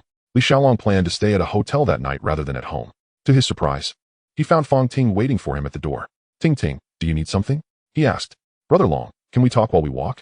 This place isn't very convenient, she replied, her gaze cast downward, her toes lightly scuffing the ground. Let us go. I'll treat you to a drink. Li Xiaolong immediately understood she had something to say and suggested. Fong Ting nodded in agreement. Abu, you take the other car. I'll drive. Li Xiaolong instructed as he turned back. On the way, he softly asked, Ting, is there something you wish to discuss? Brother Long. My elder sister mentioned the Chongqing Society, Fong Ting revealed, sharing the old grievances between her family and the Ding clan without reservation, clearly placing her trust in Li Xiaolong. My sister has been struggling with this issue for a long time, which is why she brought it up today. Please don't misunderstand. Fong Ting quickly recounted the situation, her tone tinged with urgency. I understand. Ding Xiaoxia's father harmed your father, leading to this enmity between the families, and your sister wants to assess the situation. Li Xiaolong nodded, his expression serious. No. We've long since wished to avoid entanglements with that matter. She hastily waved her hands. I get it, I truly do. But regardless, if anything arises, don't hesitate to contact me. I don't regard the Chongqing Society as a threat, nor do I fear the Number Gang or anyone else. Li Xiaolong stated firmly, already considering Fong Ting as one of his own, ready to shield her under his wing. Thank you, Brother Long, Fong Ting murmured softly, her eyes glistening with gratitude. It's just a small matter. What would you like to drink? He smiled, shifting the subject. Can we go for a drink? She suddenly looked up at him. Of course, but are you not worried about me? I am, after all, a man of the underworld, he teased with a lowered voice, sensing the delicate atmosphere. I'm not afraid. You're not a bad person, Fong Ting's simple response, akin to a silent good person card, left him both amused and bewildered. All right, let us go then. Under the night sky, Hong Kong Island was ablaze with lights, neon glimmering, and the streets were filled with an atmosphere of exuberance and freedom. The car turned into a bustling little street, halting before a modest yet popular bar. As they stepped out, a parking attendant rushed over. Brother Huolong, the attendant greeted, respectfully accepting the keys. Li Xiaolong nodded slightly, casually taking Fong Ting's hand as they entered. Fong Ting felt a warmth spread across her cheeks but did not pull away, allowing his warmth to envelop her. Brother Huolong. Hello, Brother Huolong. People greeted them along the way, and Li Xiaolong responded to each, turning to her as they walked. This establishment is under my management, so feel free to enjoy your drinks. Fong Ting nodded gently. She herself could not quite articulate why, but even though they had only just met, she felt inclined to follow this gangster into the world of flickering lights. Aware she might be taken advantage of, she surprisingly felt no resistance in her heart. Would you prefer something light or something stronger? He inquired. I want something strong. I feel like having a more intense drink. Fong Ting replied in a low voice, a hint of concern hidden in her brow. 2 Long Island iced teas. Li Xiaolong signaled to the bartender. The name of this drink sounded refreshing but concealed a hidden danger. Before long, the server brought forth 2 glasses of amber-colored concoctions. Here, my lovely lady. This Long Island iced tea has another name. The drink of losing oneself. Are you brave enough to try it? He provocatively teased, half joking. What's there to be afraid of? She tilted her head back and downed half a glass, setting it down with a trace of foam lingering at the corner of her lips. The taste is quite pleasant, sweet, and tangy. Just take it easy. Do you know why it's called that? Why? Because it deceives you. It goes down like juice. Yet it packs a fearsome punch. For someone like you, who rarely drinks, just a few sips could leave you dizzy and unaware, easily led away. He deliberately lowered his voice. And then what? I, the wicked man, would carry you home. What do you think would happen next? Are you afraid? I'm not afraid. I trust Long Gu Isn't that sort of person. She gazed at him, her eyes clear. Yet, while her words sounded like trust, they were also a test. He was probing her boundaries, and she was assessing his sincerity. Well then, drink up. It doesn't matter if you get drunk. He pushed the glass in front of her, his tone suddenly gentle. But remember, in this place, even if you fall into a stupor, only I can take you away. Fong Ting paused, biting her lip, and raised her hand to lift the glass once more. Silly girl, if you truly drink too much, Sister Ling will scold you mercilessly when she returns. He abruptly snatched the glass away, flicking her forehead. Let us get you a mojito instead, something more refreshing. Sister Ling is really good to us. She rubbed her head, a warm smile gracing her lips. When her father passed away, she was only 20. Raising the 4 of us alone. Aren't you 3 sisters? What about the other one? Why haven't I seen her today? Li Xiaolong asked nonchalantly. I have an older brother. I haven't been in touch with him for a long time. Her voice softened, and her gaze dimmed for a moment. Chapter 19. Planting Flags and Conquering 2 Streets. Li Xiaolong took the mojito the waiter brought and handed it to her, softly asking, would you like to share your story with me? Earlier, she had only briefly mentioned the grievances between the 2 families, glossing over the details. Now that the conversation had begun, he seized the opportunity to fully understand, even though he was already well aware of the circumstances. For Fong Ting, there were countless words bottled up within her over the years, yearning for someone to confide in. That night, under the influence of alcohol, she finally opened her heart. As she spoke, tears began to fall, glass after glass, until her vision blurred and her consciousness drifted away, her entire being leaning softly against his shoulder. Li Xiaolong sighed, gently lifting her in a princess carry, evoking quiet laughter from a few familiar patrons in the establishment. He instructed Abu to drive, cradling her in the back seat. Fong Ting curled up in his embrace, her head resting on his lap, breathing steadily and peacefully. Back to Hing Village public housing, he whispered. The night breeze slipped through the car window, tousling her hair and dispersing the weight of the day. In that moment, she slept soundly, as if finally shedding the burdens she had carried for years. Li Xiaolong, concerned for Fong Ting's comfort, instructed Abu to drive exceptionally slowly, gradually making their way back to the public housing at Hing Village. He carefully carried Fong Ting to the door, gently knocking. The moment Luo Huiling opened the door and saw Li Xiaolong holding her daughter, flushed and dazed, her heart ignited with fury. Assuming something had gone awry, she rushed forward, ready to strike. Li Xiaolong quickly sidestepped, repeatedly explaining, Sister Ling, it's a misunderstanding. Truly, just a misunderstanding. After much effort, he finally calmed the agitated Luo Huiling. Once she regained her composure, Li Xiaolong gently laid Fong Ting on the bed, tucking her in.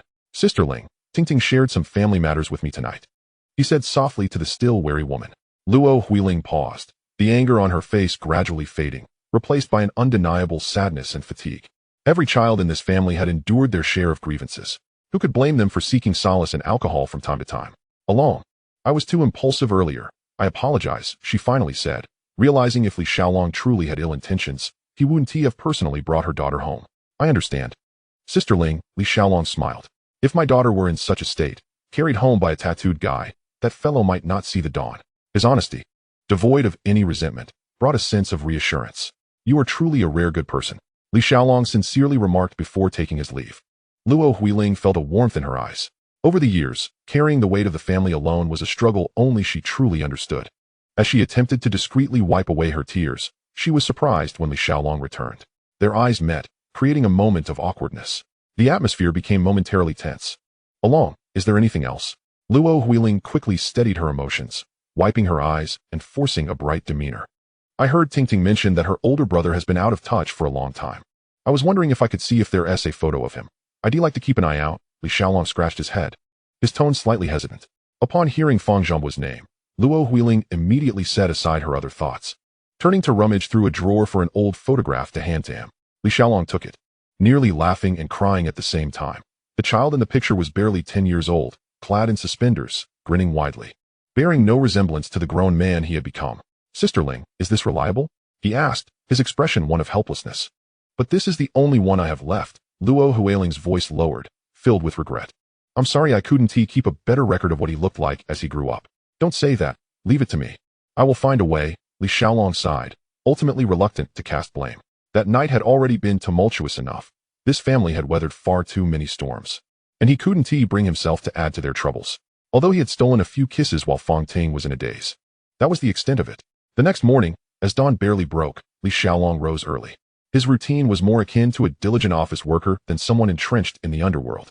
After opening a fishing game on his phone and swiftly racking up 8 mercenaries and a batch of weapons, he refrained from extracting them right away, planning to wait for the fishing ground to refresh before sending everything to Amsterdam in one go. Those individuals would either join local gangs or establish their own territories abroad, gradually expanding their influence.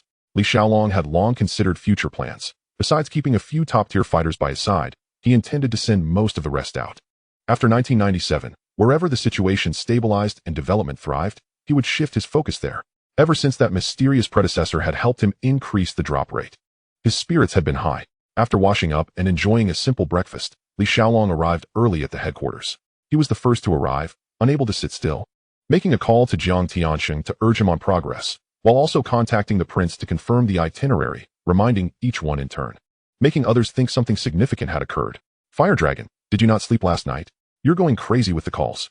The nearby Dalao Bi, who lived close by, was immediately annoyed by the barrage of calls as soon as he stepped in, cursing at him. "Hey, I already said I'm on the way.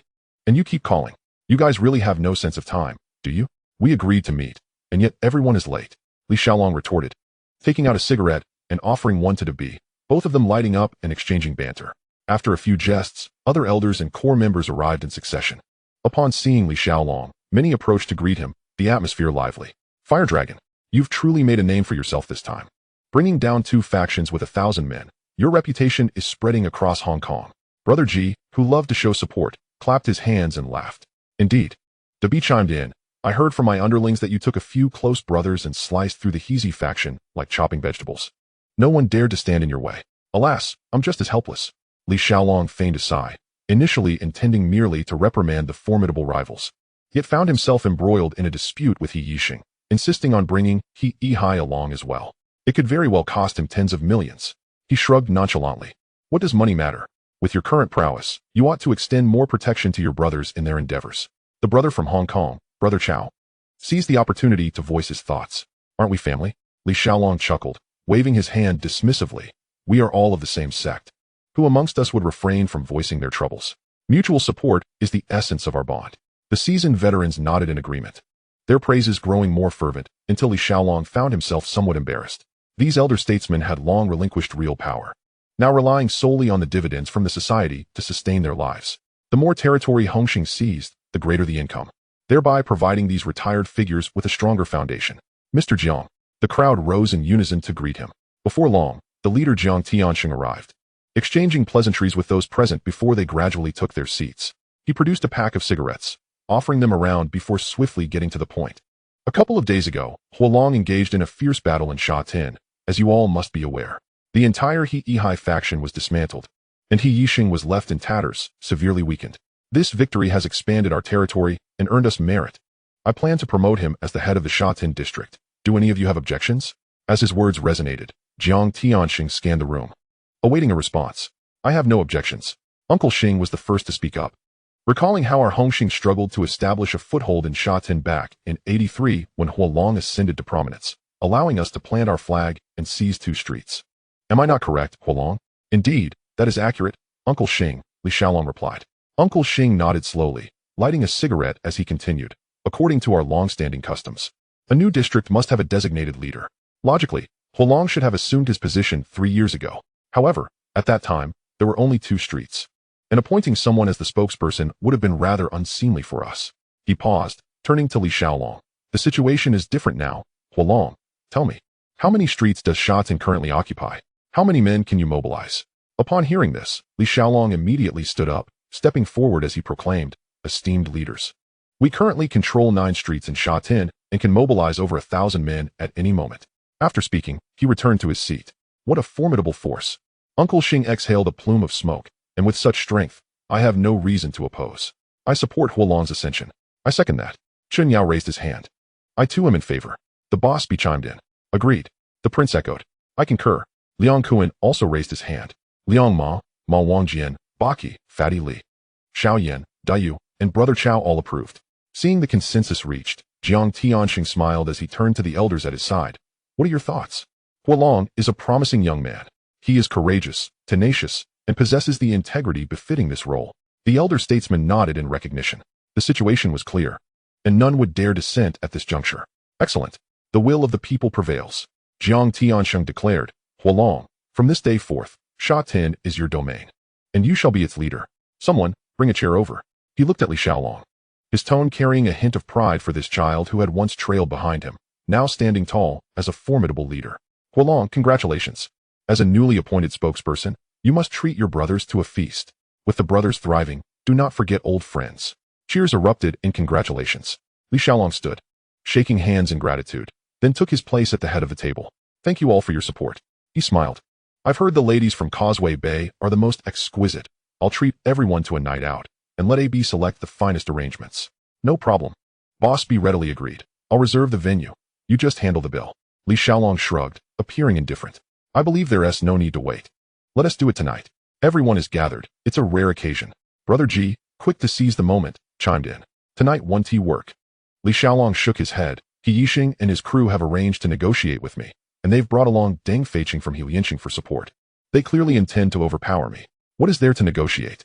Since everyone is here, we might as well send someone to sweep them away. The prince, ever fiery, immediately proposed taking action. We should first follow protocol. Uncle Hing stated gravely, let us negotiate first. If we cannot reach an agreement, then we can resort to violence.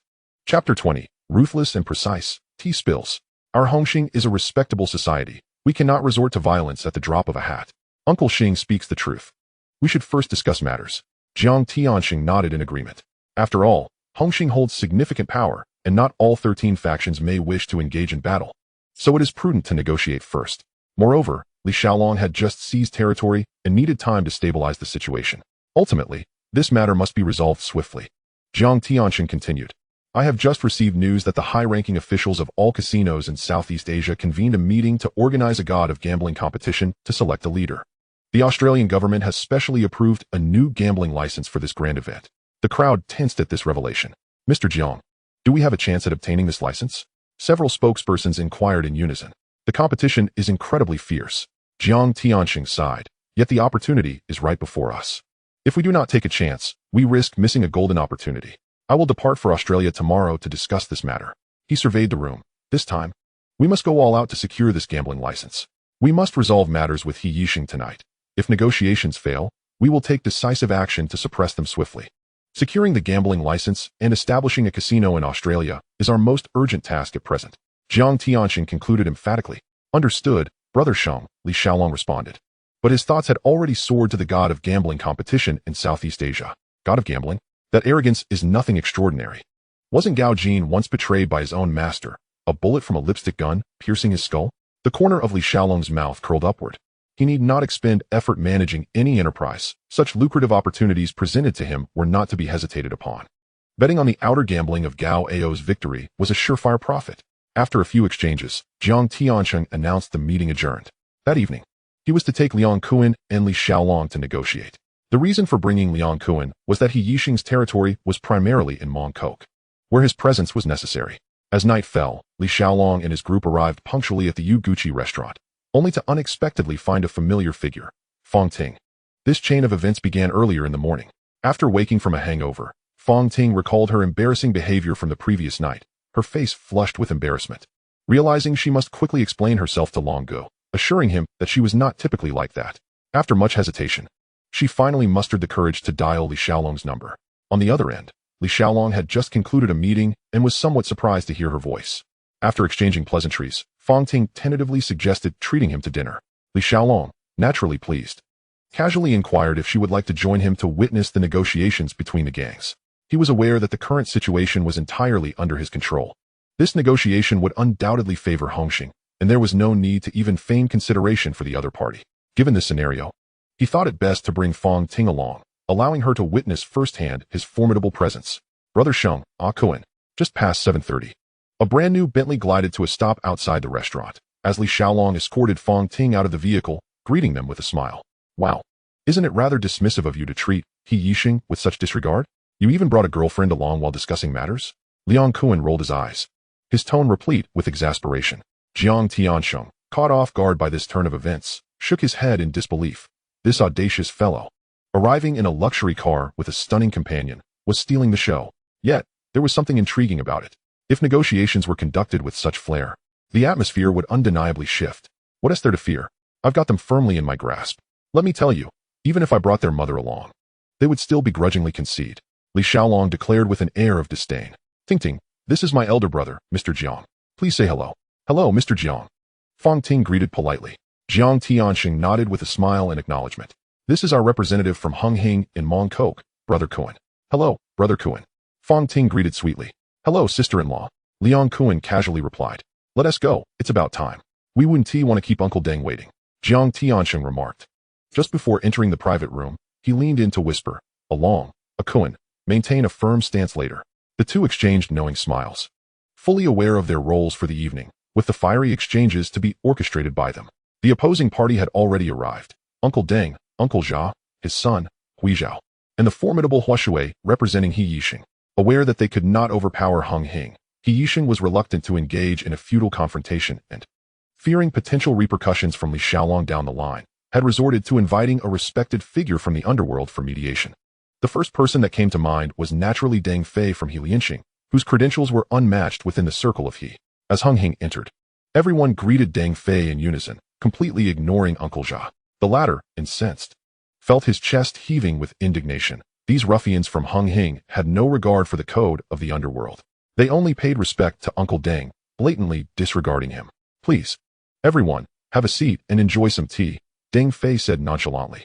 Uncle Deng, having had our tea, can we proceed to discuss the matter at hand? Jiang Tianxing inquired straightforwardly after a couple of sips. Of course, Sheng. I hear from Uncle Jia that there have been some frictions between your factions lately. I understand a few skirmishes have occurred, resulting in some losses on your side. Hence, I was asked to step in as an intermediary for resolution. Sheng, can you do this old man a favor? Deng Fei's tone was gentle yet firm. Uncle Deng, I came here personally at your request, demonstrating my sincerity. As for how this situation concludes, it is Fire Dragon who is the principal party. You may inquire with him. Jiang Tianxing gently pushed the dilemma onto Li Xiaolong. Uncle Deng, as a senior, it is customary for juniors to show you respect.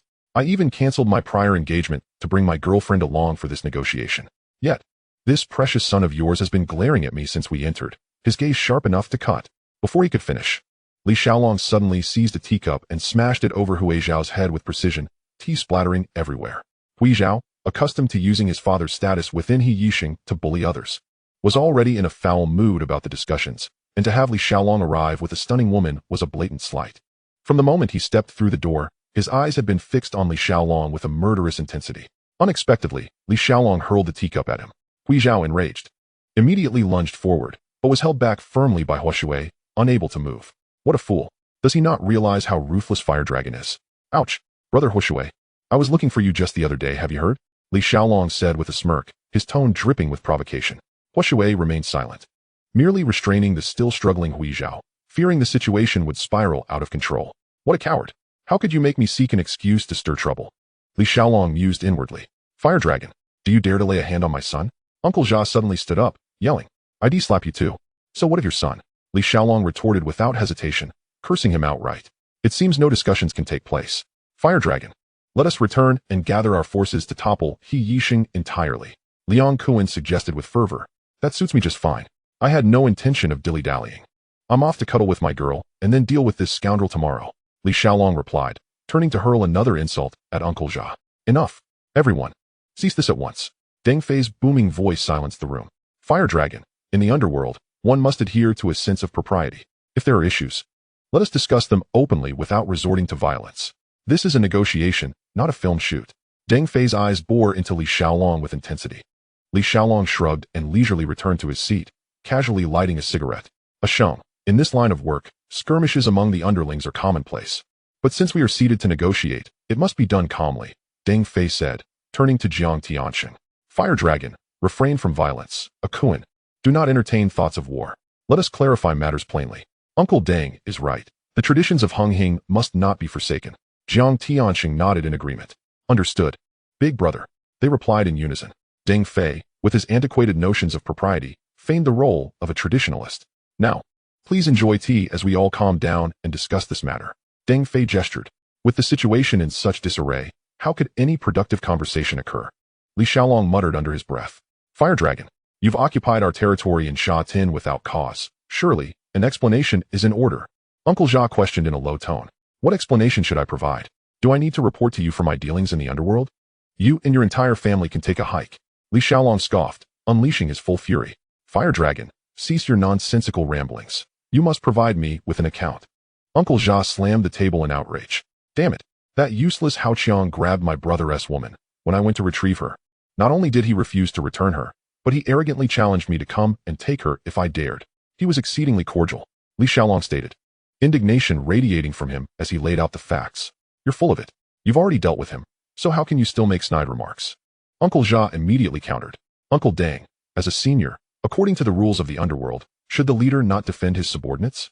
Li Xiaolong ignored Uncle Jia and turned to Deng Fei, speaking earnestly. You claim to uphold the rules? Very well. I shall adhere to them and see how you choose to be biased. In today's society, reputation holds immense significance. If you do not follow the rules, others will hesitate to collaborate with you, and you will inevitably be cast aside. Of course, those who play by different rules are an exception. While Li Xiaolong might be considered an unconventional character, he has yet to establish a firm foundation and must still adhere to certain boundaries. Most individuals in today's underworld are driven solely by profit, and traditional tenets have been largely cast aside. However, some fundamental principles remain worth upholding. Those who completely disregard them often enjoy only fleeting success and ultimately fail to go far. Do you intend to impose rules upon me?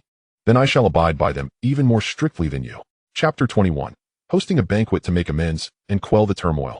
As the eldest brother, one must naturally support their brethren. While Deng Fei held a covert preference for He Yixing, he recognized that Li Xiaolong was in the right and could not turn a blind eye. Even if Hao Qiang was at fault, they had rescued the individual. Why then should they seize territory? Before Uncle Jia could speak, Hui Zhao jumped in, shouting, Are you out of your mind? The fighting has already begun. Are we merely to play games? What is the point of fighting over territory? Li Xiaolong retorted with a derisive laugh. I've acted according to the rules. My flag is raised. If you do not concede, then come and fight back. The opportunity is yours. If you lack the ability to win, then the territory rightfully belongs to me. He pointed at Uncle Jia, his tone resolute. Fire Dragon, allow me to convey this final message. Should you choose to return to the territory of Sha Tin, all matters may be discussed amicably. Otherwise, we, along with the brothers of Yixing, shall jointly encircle you. Ignoring the objections of those around him, Master Hui resolutely laid down his words. Fool! If you seek to court death, do not drag me into your demise. Firewater secretly gritted his teeth. Had I known, I should have let him lie down right then and there. Dealing with such a reckless youth, is it necessary to engage in verbal sparring? Uncle Jia scolded inwardly. Wow. The talks have collapsed. It's time to fight. It's time to fight. Liang Kuan shouted excitedly like a madman. Then let the battle commence. Right here, right now? Until you replace your leader with someone from Yixing, I shall turn you all upside down. Li Xiaolong suddenly rose to his feet, his voice booming like thunder. Deng Bo, we have already shown restraint, yet they insist on causing a ruckus. Thus, we, the Hongxing, must accompany them to the bitter end. Jiang Tianxing slowly stood up, adjusted his suit collar, and spoke calmly to Deng Fei.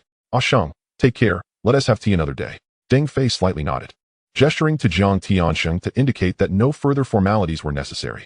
It is indeed rare to witness such a contradictory approach, seeking peace while simultaneously issuing threats. Mr. Jiang, please wait, cease hostilities. These are merely words spoken in youthful exuberance and should not be taken to heart. As Deng Fei withdrew from the fray, Uncle Jia hastily intervened to defuse the situation. You think it can just stop? I once spent 10 million to bring down He Hai. Today, I can easily produce 20 million, 30 million, or even 50 million to turn you and Yixing upside down. Li Xiaolong scoffed repeatedly, his momentum unwavering. Brother Fire Dragon, the youth is simply ignorant. You, with your magnanimity, should let it slide. Uncle Za fixed his gaze on Li Xiaolong, his teeth clenched, pleading in a subdued tone. He dared not truly sever ties. Yixing is a gang founded by the formidable King Five. The leader is elected every 3 years. And now King Five's granddaughter is already eyeing the position, waiting for the opportune moment to take over. Should negotiations fail today, not only would he not be able to maintain his seat, but he might also lose his retreat. With the granddaughter not hesitating to push him out to face the wrath of Hongxing alone, he had never imagined his son could be so foolish. This matter could have concluded with dignity, as long as he maintained a proper stance, even if he ultimately bowed to seek peace. He could claim it was due to Hongxing's overwhelming power, a strategic decision made for the preservation of the gang. Naturally, a number of elders and hall masters unwilling to go to war would rally behind him, praising his foresight and consideration for the greater good. But now, thanks to this foolish son, everything has been thrown into disarray. All responsibility now rests squarely on his shoulders, turning it into a personal feud with no room for negotiation. Especially with Li Xiaolong's ultimatum of not changing the leader unless they fight to the end. It is clear he is pressuring them. As long as you change the leader, this matter can be overlooked. Li Xiaolong's gaze swept towards Jiang Tianxing. The time had come, and he had no intention of truly engaging in combat. With the god of gambling tournament approaching, he needed to head to Audao to make money. He had no time to waste with a group of gangsters. Resolving this issue was relatively simple. Jiang Tianxing finally spoke. We have the backing of Hongxing. Our reputation cannot falter. Your son has spoken too boldly. Since you do not wish to fight, you must mend the situation. Agreed. Uncle Zai immediately concurred. I will arrange it for tomorrow, securing a respectable banquet, setting 18 tables and a head wine. Allowing my disappointing son to personally toast Brother Fire Dragon and offer his apologies. He cleverly avoided the issue of the Sha Tin territory, which Li Xiaolong had already delineated a clear boundary on. That territory was claimed under gang rules, and no one should think to overturn it. I would also request Brother Deng to send over witnesses from Lianxing. Uncle Za turned to Deng Fei, his tone respectful. Once the head wine is presented, the grievances will be resolved. From that point onward, neither side shall invoke this matter to incite further discord. Therefore, a third-party force must be present to ensure that should anyone bring up the past in the future, the witnesses will be compelled to intervene and suppress it. This task is no small feat. The witness must possess sufficient strength and influence to hold weight and intimidate both parties. Lianxing would be quite suitable. Though Deng Fei himself is not entirely appropriate, as he is an elder without real power, his words would lack sufficient weight, thus necessitating the dispatch of a more formidable representative to attend. Deng Fei nodded in agreement. Uncle Za then promised to notify Li Xiaolong once the banquet was arranged. As for Jiang Tianxing, he naturally would not make another appearance. Their statuses were different, and their levels were not comparable. Very well, it is settled then. Deng Bo, I shall take my leave first. With that, Jiang Tianxing departed with his entourage. This negotiation concluded. Yixing would host a banquet to offer apologies, and the storm would thus be quelled, preventing further escalation of conflict between the two factions. Once outside, Jiang Tianxing exhaled, suggesting they find a place to dine. The dishes from the previous table had gone untouched, wasted. He wondered if Uncle Zhao would pack them up, considering his son still bore bandages on his head. Mr. Jiang, we just finished eating. Just as he spoke, a voice suddenly called from the side. Dong sir, long time no see. Jiang Tianxing turned to see a smile immediately blossom on his face as he stepped forward to shake hands. Along Akuan. This is Inspector Dong Biao from the Central District Police Station. Jiang Tianxing introduced cheerfully. Dong sir. The two nodded in acknowledgement. After exchanging pleasantries, Li Xiaolong's gaze fell upon the tall, aquiline-nosed man beside Dong Biao, casually inquiring. Brother, are you named Qin Jiejun? You recognize me? Qin Jiejun was taken aback. He had no recollection of ever meeting this person. I've heard of your name. It is said that you are the most formidable among the Central District Police. Li Xiaolong smiled, complimenting him. Not at all, just a bit more aggressive, haha. Qin Jiejun grinned. Who doesn't he enjoy a few kind words? As the saying goes, a smile never goes amiss. Treat everyone with politeness and flattery, unless you encounter someone completely unreasonable, who would dare to scorn you. If you really do meet such an irrational person, it's best to ignore them. Why bother arguing with someone unhinged? The moment Qin Jiejun appeared, Li Xiaolong felt a surge of joy. Qin Jiejun, the protagonist from the police story. The existence of Qin Jiejun signifies that the police story series has already integrated into this world. For Li Xiaolong, what left the deepest impression was not so much the person of Qin Jiejun, but rather a string of numbers, a Swiss bank account number. That account belonged to the notorious drug lord Guan Saiba, reputed to contain a staggering $200 million. Back in the day, while watching the film, Li Xiaolong had memorized that string of numbers, and to this day, he remembers them vividly. However, he wonders whether that account is still in use, whether the password has changed, and how much money might remain within. The mere thought of this made Li Xiaolong's heart itch like a cat scratching. If there truly were $200 million inside, wouldn't that be a meteoric rise? Mr. Jiang, we shall discuss this another day. We must head out to dine. After sharing a few pleasantries, Dong Biao said, "Until we meet again, Dong sir." Jiang Tiansheng waved goodbye with a smile. Li Xiaolong pondered. He could not afford to wait any longer. He would fly to Switzerland tomorrow. If he could indeed locate that account, he would empty it out. Brother Sheng, I suddenly recalled that I need to go abroad tomorrow to attend to some matters. Could we possibly postpone the headwine with He Yixin? Li Xiaolong hurriedly consulted Jiang Tiansheng. Compared to 200 million, what is a mere headwine? With that sum of money, which gang in the entire Hong Kong island would not tremble before him? Brother Fire Dragon could take down anyone he wished. No problem. Just give old Za a heads up. Do you need any assistance with your trip abroad? Jiang Tiansheng replied nonchalantly. No need, Brother Sheng. I will just inform old Za. Fine, then I shall go with Ah Kuan to dine first. You can make your own arrangements. After Jiang Tiansheng finished speaking, he left with Liang Kuan. At that moment, Liang Kuan had only recently ascended to his position and had not yet succumbed to drug addiction, let alone coveted the position of a leader. He still respected Jiang Tiansheng with utmost reverence. Ting, I sincerely apologize for today. We had planned to dine together, but matters kept arising one after another. Li Xiaolong gently apologized to Fong Ting. It's quite all right, Brother Long. This is my first time witnessing such a scene. Brother Long, you truly are remarkable. Fong Ting's eyes sparkled with admiration, realizing that negotiations among the underworld were conducted in such a manner. She found Li Xiaolong immensely impressive. The scene where he smashed the teacup had frightened her so much that her heart nearly stopped, as she thought a fight was about to break out. To her surprise, Brother Long and his boss managed to subdue the other party with just a few words, leaving them too intimidated to even breathe. Absolutely stunning. Come, let us first return to the restaurant to greet everyone, and later, I shall treat you to a splendid meal, Li Xiaolong said with a smile, holding Fong Ting's hand. They made their way back to the restaurant with dignity. At that moment, Deng Fei had not yet departed, and Uncle Jia was still accompanying him. However, Hua Shui and Hui Xiao were no longer present, likely having gone to the hospital to tend to Hui Xiao's injuries. Huolong, why are you back again? Deng Fei looked somewhat surprised upon seeing Li Xiaolong return. Deng Bo, an unexpected situation arose. I have some business abroad that requires my attention. I came back to inform Uncle Jia, and I will handle the head banquet upon my return, Li Xiaolong explained. Since the rules for the head banquet had already been established, he maintained his decorum and respectfully addressed Uncle Jia. No problem, Huolong, just keep me informed. Uncle Jia readily agreed. Then it's settled. I shall take my leave now, Deng Bo. Please continue your conversation. Li Xiaolong nodded in farewell, pulling Fong Ting to turn and depart. Ah Jia, this kid from Hongxing has a solid background and extensive connections. His business has even reached overseas. Once we finish the head banquet, let us drop the matter and move on, Deng Fei advised Uncle Jia earnestly. Understood, Deng Bo. Uncle Jia promptly replied. Who would be foolish enough to continue entangling with him? In this underworld, the goal is to amass wealth, not to risk one's life. Huolong's mere words could be worth tens of millions. Would one dare to gamble their life against that? To offend him again? It may be acceptable for ordinary gangsters to engage in petty squabbles, but should they ever truly provoke Huolong? He could casually place a bounty worth millions. Who could withstand that? Uncle Jia had already resolved to properly discipline his son upon returning. If this foolish child were to stubbornly seek revenge, it would surely lead to his own demise. While Uncle Jia remained quietly concerned, Li Xiaolong had already taken Fong Ting's hand and walked away contentedly. Upon getting into the car, he turned to her and asked, Ting, what would you like to eat? Brother Long, I had originally promised to treat you to dinner today. I was too embarrassed after drinking too much yesterday, Fong Ting mumbled. There's no need to be embarrassed. You were quite adorable when you were tipsy yesterday, Li Xiaolong chuckled, playfully pinching her cheek. How about this?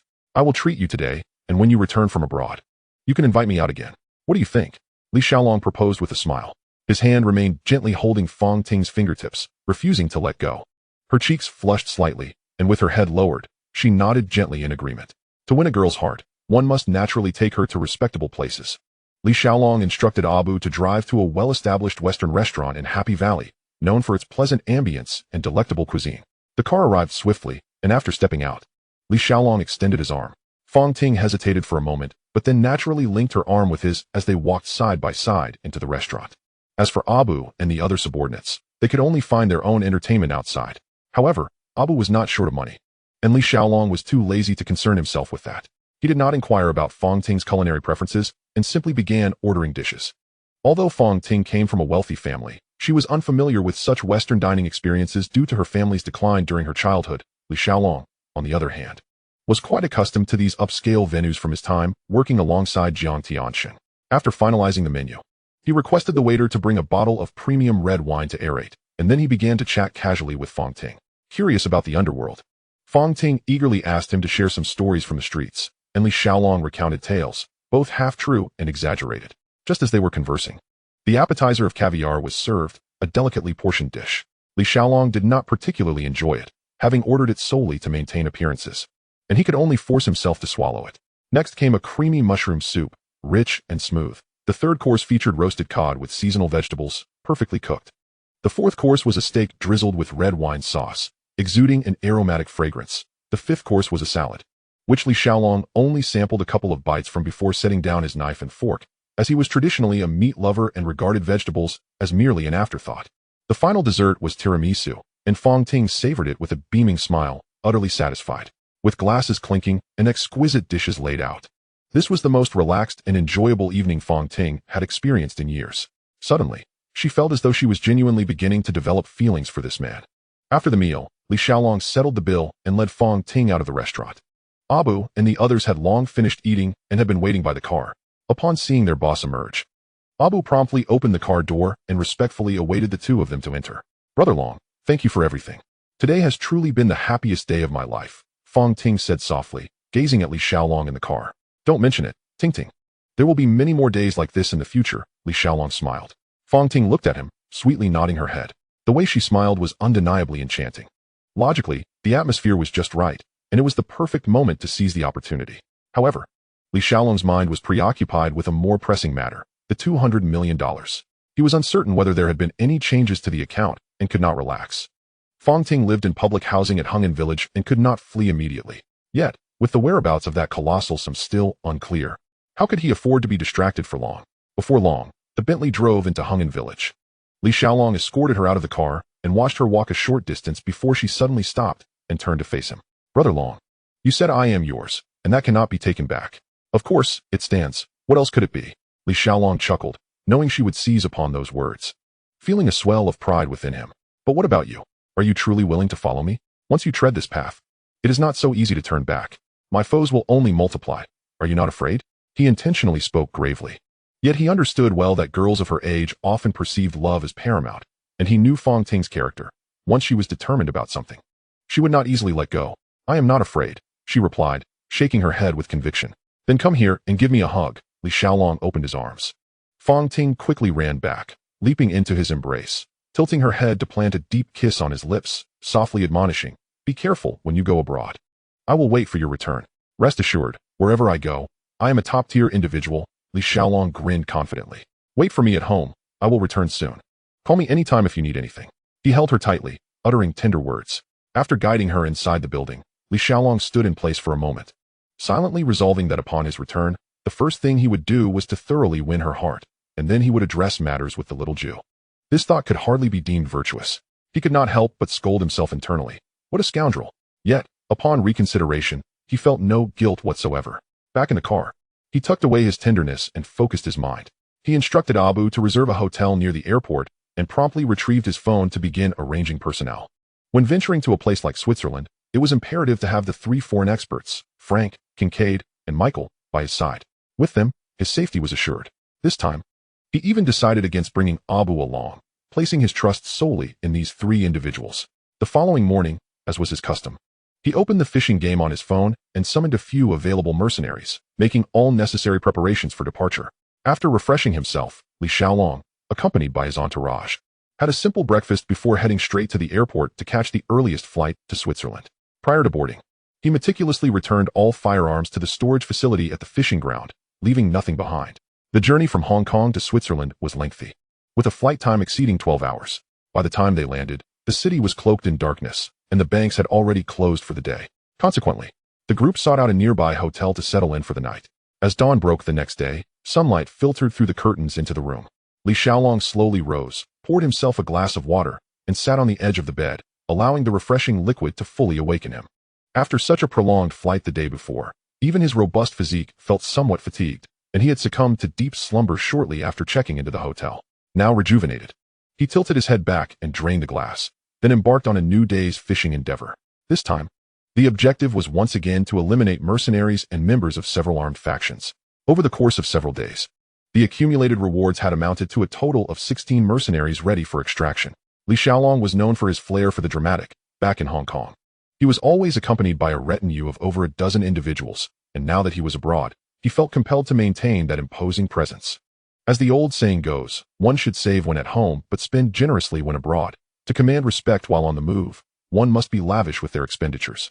Having considered this, he decisively summoned all 16 mercenaries.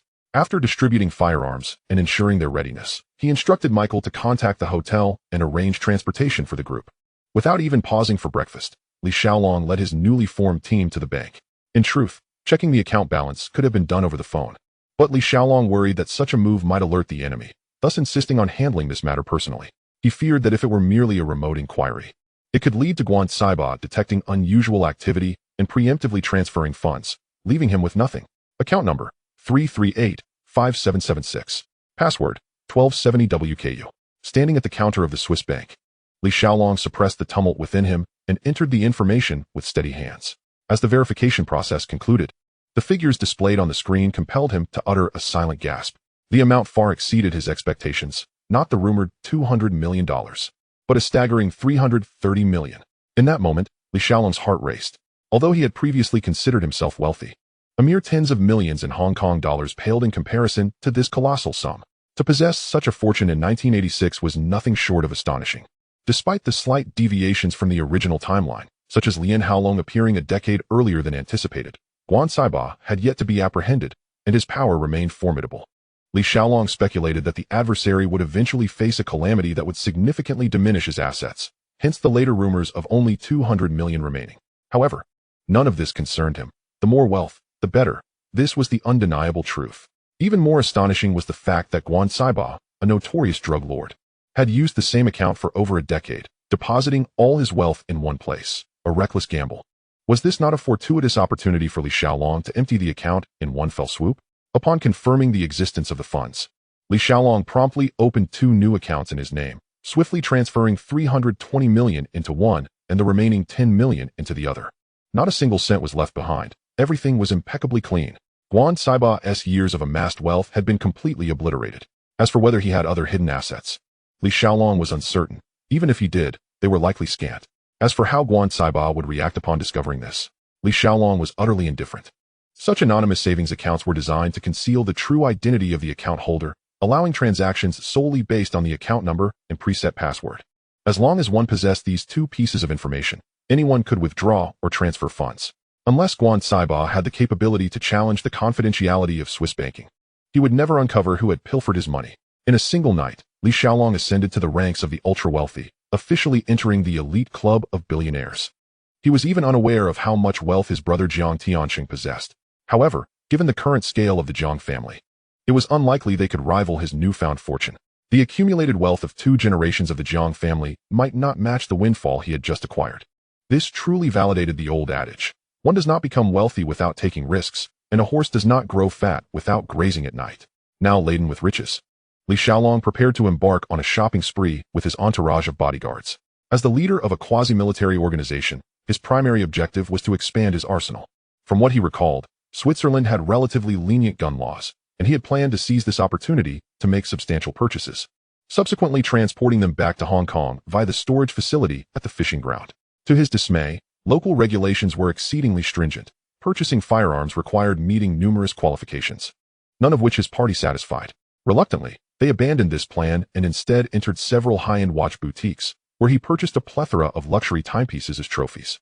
He acquired a considerable number of prestigious brands such as Rolex, Vacheron Constantin, and Patek Philippe, with prices ranging from tens of thousands to over $200,000, intending to bring them back to Hong Kong as gifts. As the head of a powerful syndicate, Li Xiaolong had many brothers and numerous romantic interests. This trip provided a rare opportunity for leisure, and he was in no hurry to return to Hong Kong, merely instructing Abu and the others to keep an eye on the Southeast Asian gambling tournament. As long as they could return in time, all would be well. Chapter 23, A False Dawn. After spending a few days in Switzerland, accompanied each night by stunning blonde-haired, blue-eyed women, the absence of weapons continued to gnaw at him, prompting a high-profile shift to the United States. In this land where money reigned supreme, anything was possible if one was willing to spend. Li Xiaolong waved wads of cash and quickly forged connections. He acquired hundreds of Glock handguns, along with several Smith Wesson Model 375 revolvers, and also procured over 100 Italian handguns. He purchased several hundred Uzi, MP5, and Ingram Mac 10 submachine guns, as well as over 100 Remington M870 shotguns. Automatic rifles like the AKM were acquired in bulk, totaling several hundred. He also managed to secure over 50 Barrett M82 sniper rifles. Even more outrageous, he somehow acquired over 30 light and heavy machine guns. Utter madness. Ammunition piled high, and a full stock of various grenades, flashbangs, and smoke bombs were also prepared. In the end, he became so addicted to spending that he casually included timed explosives, C4 plastic explosives, and rocket launchers in his haul. Those with discerning eyes recognized him as a crime lord, while the uninformed might have thought he intended to single-handedly conquer all of Hong Kong. Fortunately, the storage facility at the fishing ground had no capacity limits, allowing for the accommodation of any amount of arms. After spending a few more days in the United States and indulging in the local culture, Li Xiaolong, laden with a substantial arsenal, set off for Hong Kong, bringing back only a few luxury bags and cosmetics as embellishments. Utilizing methods that defied logic, he effortlessly bypassed customs checks and boarded the flight back to Hong Kong.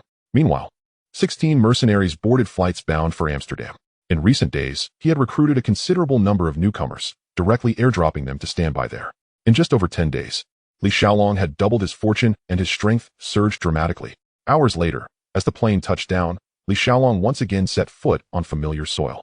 Outside the airport, Yutonglan, Feng Yuxiu, Ahua, Gao Gang, and Shaoning had been waiting for quite some time, their convoy consisting of a Bentley accompanied by several Mercedes. A truly impressive display.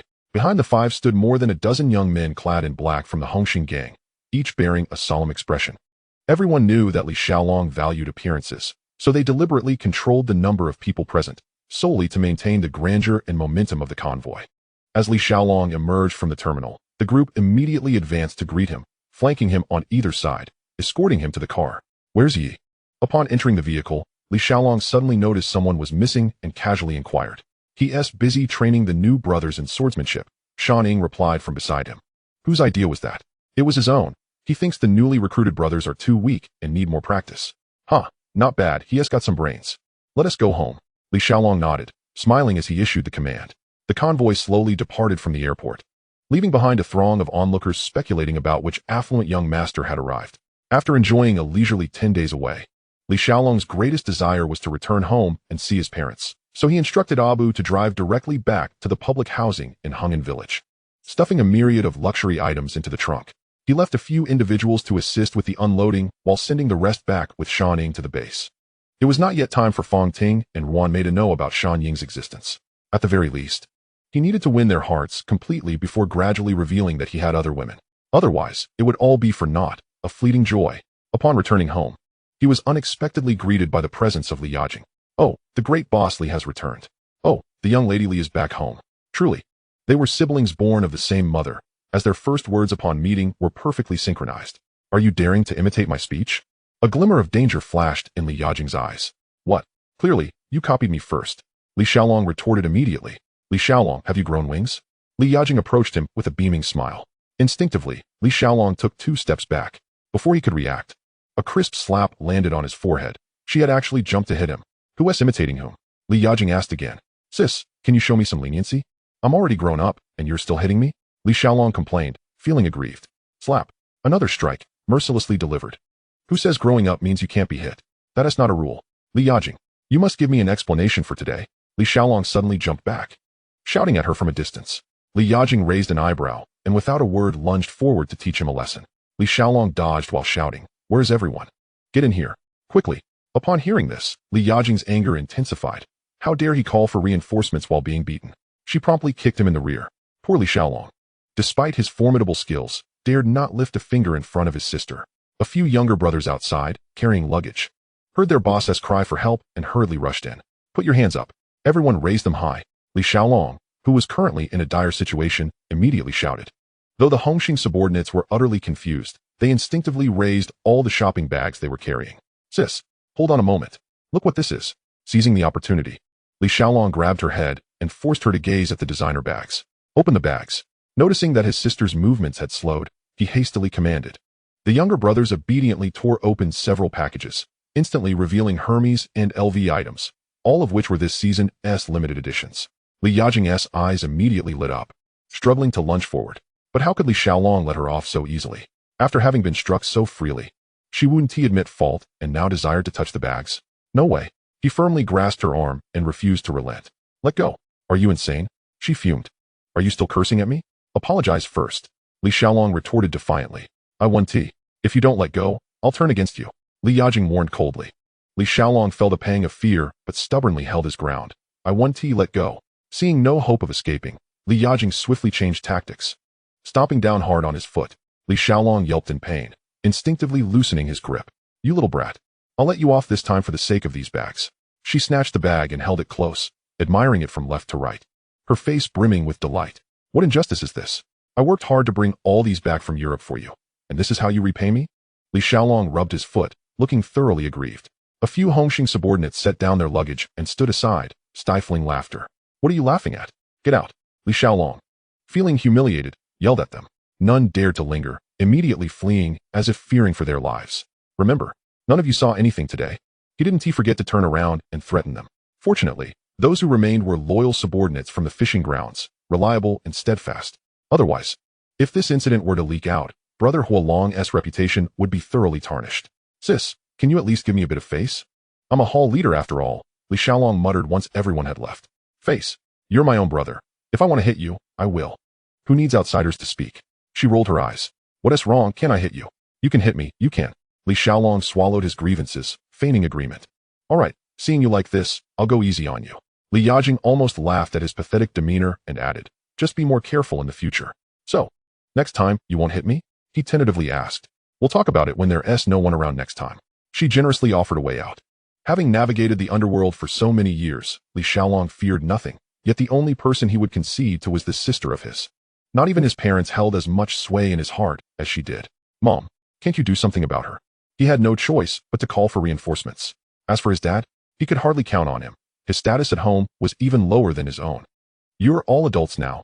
Matters between siblings should be handled by yourselves. His mother shook her head with a smile, feigning ignorance. Li Xiaolong was utterly at a loss.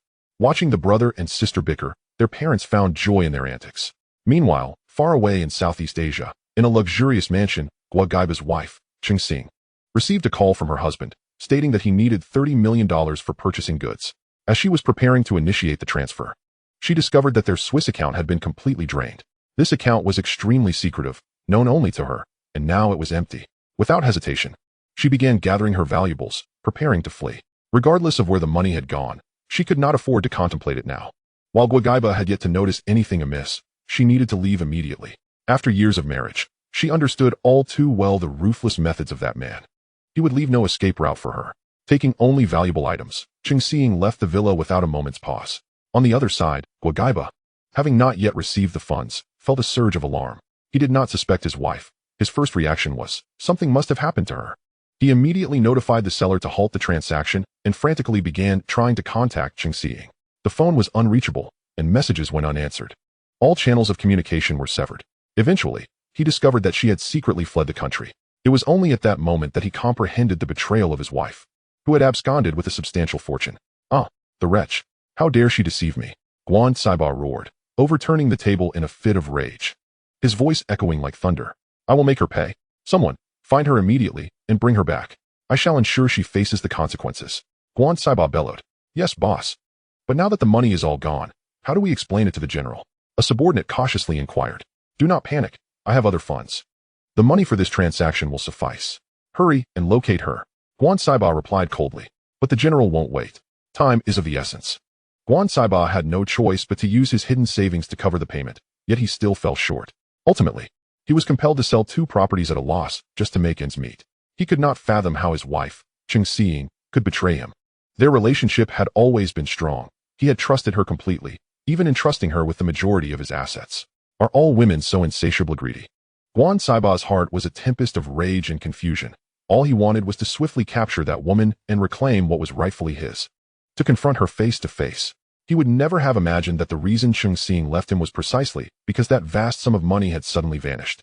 And the true thief was out there, lavishly squandering his fortune and enjoying life. To be honest, even if Li Xiaolong paraded $300 million before Guan Saiba, he would never suspect that the money originally belonged to him. Two individuals, who had never crossed paths, were quietly intertwined by fate due to an unforeseen incident, and no one would think to connect them. Meanwhile, on Li Xiaolong's side, having just been lectured by his sister and receiving no favoritism from his parents, he begrudgingly left home, carrying gifts intended for the neighboring ladies, and knocked on the door of the Fong family. "Along, you're back." The door was opened by Sister Ling, who immediately brightened at the sight of him. "Yes, Sister Ling, I just returned from out of town." Li Xiaolong replied with a smile.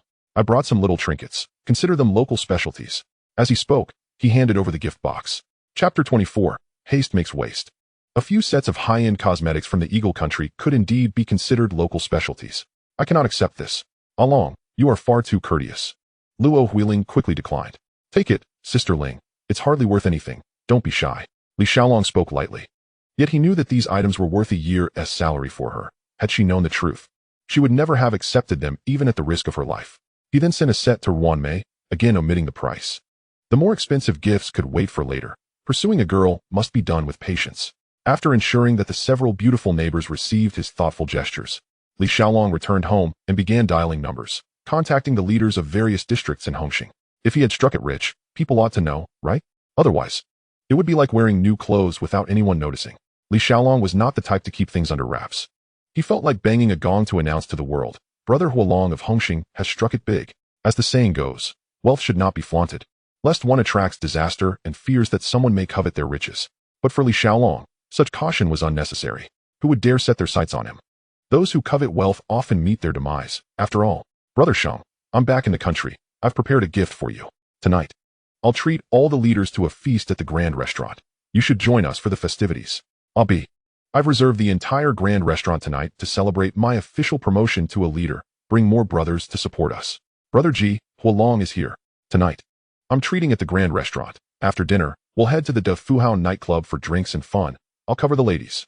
Prince, I've gathered everyone tonight. The Grand Restaurant is all booked. I'll have Abu come pick you up, ensuring you have a splendid time.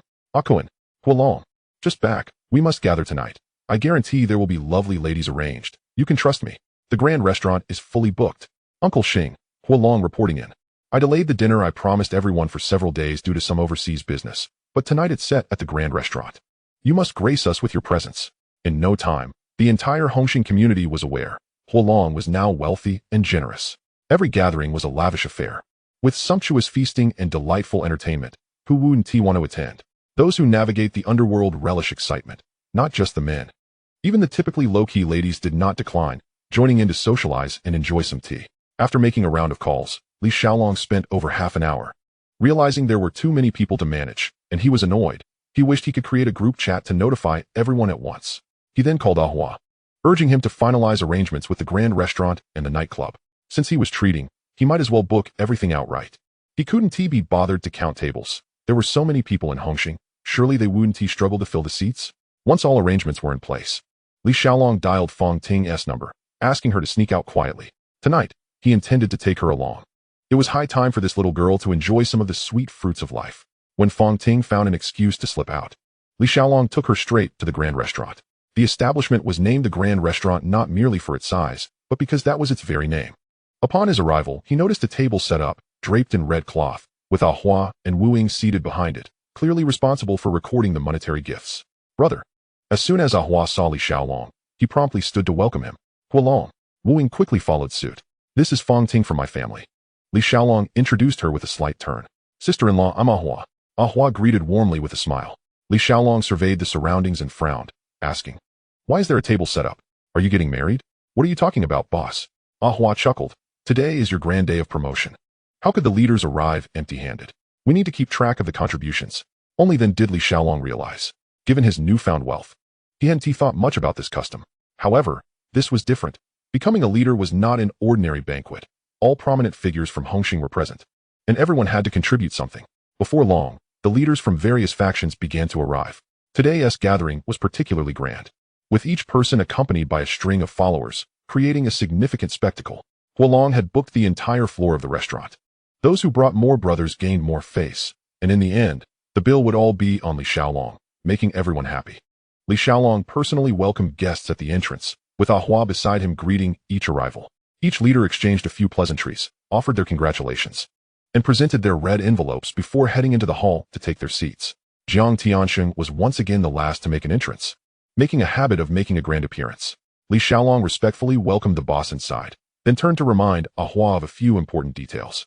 He casually flipped through the gift ledger and noted that Jiang Tiansheng had been the most generous, while others were also quite liberal. With only a few traditionally stingy leaders merely offering a token gesture, use this money to purchase an apartment in Shatian, so you can live closer to the faction. Li Xiaolong patted Ahua's shoulder. Once this busy period is over, I'll officially promote you, allowing you to rise to greater heights. Brother, this isn't appropriate. Wu Ge and the others Haven T received this kind of treatment. Ahua hastily declined. I appreciate your loyalty to our brotherhood, Li Xiaolong smiled. However, Abu and the others have other arrangements. The path of the society may not suit everyone. Goodwill gestures, like promotions, should obviously be reserved for those brothers whom I have personally nurtured. The loyal foundation from the fishing village can withstand the test of time. There's no need to win favor through positions. Though his time as an apprentice under Li Xiaolong has been brief, Ahua has resolutely made up his mind that he would stake his life on a single word from his elder brother. In this short span, he has received financial support, a car, housing, subordinates, and even a position has been arranged for him. The more he reflects, the more he believes that the wisest decision of his life was to join the Hongxing society and align himself with the right people. All right, you keep an eye on things here. I'll head inside. Li Xiaolong nodded and turned to walk in. Before leaving, he did not forget to instruct Wu Ying. Lend Ahua a hand. Understood, Brother Huolong. As he thought of Fong Ting sitting alone inside, possibly feeling uncomfortable, Li Xiaolong suddenly recalled something after taking a few steps and immediately called for Abu, instructing him to retrieve the prepared gifts from the car to present to Ahua to distribute to the guests as they depart. These gifts were a batch of luxury watches purchased in Switzerland, all Rolexes, specifically the coveted gold models favored by the Hongxing brothers. Each piece was valued at around $100,000, equivalent to several hundred thousand Hong Kong dollars, initially intended for a grand presentation at the dinner table. However, Li Xiaolong had a change of heart. It would be better as a parting gift. When they return home and unbox the gifts, they would surely murmur in astonishment. My goodness, just how wealthy is Brother Huolong? This presentation would be even more impressive. The only exception was the watch intended for Jiang Tiansheng, which was a Patek Philippe, a top-tier model worth nearly $300,000, translating to over 2 million Hong Kong dollars. This particular piece was not included with the others, but had been entrusted to Fong Ting for a private delivery. Li Xiaolong, having once experienced poverty, now regards money as mere dust in the wind. Jiang Tiansheng had shown him considerable kindness over the years, and this favor must be repaid manifold. As for the other leaders, since they are all part of the Hongxing family today, they shall be treated as brothers. Money is secondary, but loyalty is paramount. However, should anyone dare to betray this bond in the future, he would not hesitate to show no mercy. Today, he could present you with a luxury watch, but tomorrow, he could just as easily send a bullet through your heart. In the banquet hall, various subordinates scattered and settled in, the noise rising and falling. Jiang Tianxing and a group of leaders were arranged in the largest private room, a round table capable of seating over 20. As Li Xiaolong entered, the crowd was engaged in animated conversation. What are we discussing so joyfully? Count me in. Li Xiaolong sat down beside Jiang Tiansheng, interjecting with a smile. What else could it be? They say you and the eldest sister-in-law are so sweet it's nauseating, always together everywhere you go. How enviable. Jing Kuan teased. Of course, Li Xiaolong remarked, wrapping his arm around Fong Ting's shoulder with unabashed delight. My woman, who else should I cherish? Huolong, when the rich man deals in cards later, you can only watch, not touch. Brother Ji winked, a mischievous grin on his face. You're insane. What rich man's woman could compare to my wife? Li Xiaolong immediately declared in front of Fong Ting, speaking with unwavering conviction. As for what he thought privately, that was another matter entirely. Huolong has truly been flourishing lately. First, he secured the territory in Shatian, and then he found a beautiful companion. I hear even Mr. Jiang is singing your praises. Your business has expanded overseas?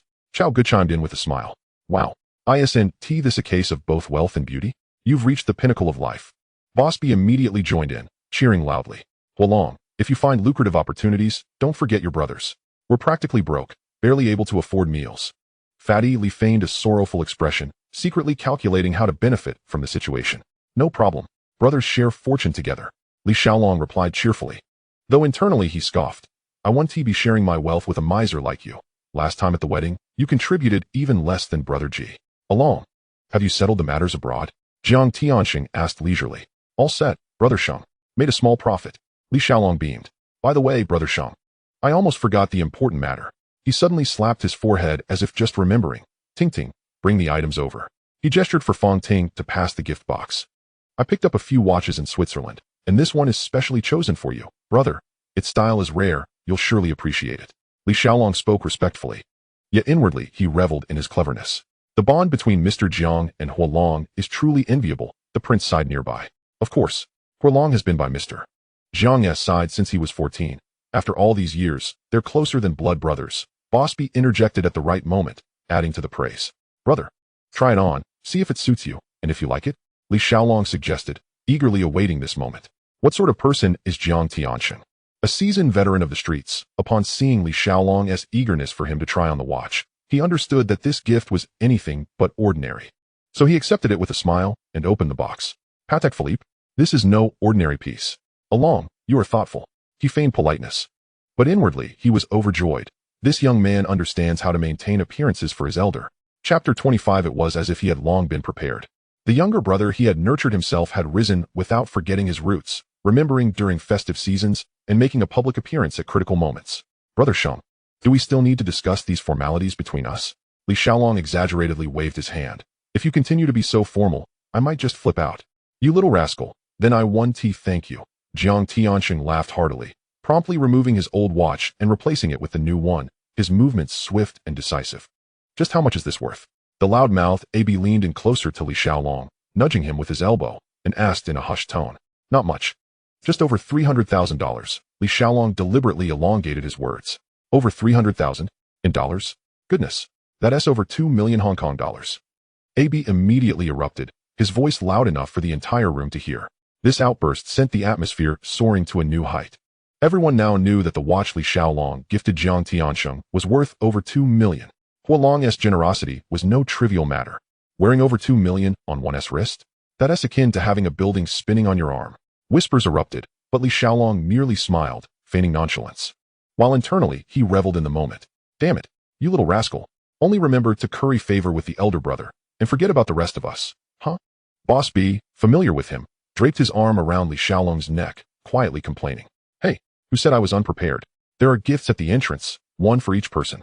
Ahua will hand them out when we leave. Li Xiaolong shot him a glance. What? Do you expect me to personally present it to you for it to count? Do you think you're that important, you little rascal? He added another jab. Boss B was not offended. Upon hearing that gifts awaited at the entrance, he quickly found an excuse to slip out. In just a few minutes, he returned with a hefty gold Rolex in hand. His previously lined face lit up with joy, the wrinkles blooming into a smile. After returning, he discreetly caught Li Xiaolong's attention and asked, Huolong, how much is this watch? Several tens of thousands, perhaps, came Li Xiaolong's casual reply. In dollars? Boss B gasped. You're thinking too highly. It's in Hong Kong dollars, Li Xiaolong grinned. When would you ever get your hands on dollars? As the banquet came to a close, everyone gradually departed, each driving off to the rich man's establishment. Before leaving, Ahua waited at the entrance, distributing an exquisite gift box to each leader. Jiang Tianxing had other matters to attend to and did not join in the festivities. Those who ultimately attended were all the prominent figures from various regions of Hongqing. Huolong, there's no doubt, you are the most generous in all of Hongqing. Upon entering the rich man's private room, Brother G affectionately draped his arm over Li Xiaolong's shoulder, his tone sincere. As the saying goes, after eating someone's food and accepting their gifts, one naturally speaks with a softer tone. Some gangsters are skilled with words, and even if they don't usually express loyalty, they can speak sincerely at moments like this. Brother Qi, you overly flatter me. I merely strive to treat others with sincerity. Li Xiaolong humbly responded. There's no need for modesty, Fire Dragon. Everyone is well aware of your character. Beautiful Ma chimed in, affirming that loyalty, integrity, discretion, and avarice-free conduct are all commendable traits. With just a few dazzling Rolexes gifted, who within Hongqing does not greet Li Xiaolong with a smile? In deference to Fong Ting's presence, Li Xiaolong refrained from inviting other women to join the festivities, opting instead for a relaxed atmosphere with his companions over drinks and conversation.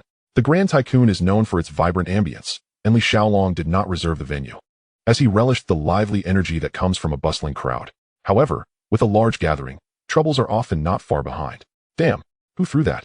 Brother Qi had just returned from the dance floor, still warming his seat, when a flying bottle struck him on the head, blood immediately trickling down his forehead. He clutched his head and sprang to his feet, his face contorted with rage. The prominent figures of Hongxing also rose, and the atmosphere instantly grew tense. Li Xiaolong's countenance darkened. Today was his gathering, and for Brother Qi to be assaulted on his turf was not merely an injury, but a profound affront. It was that table. A keen-eyed underling from Hongxing pointed to a nearby group of over 10 individuals. What are you waiting for? Don't let them escape. Go after them.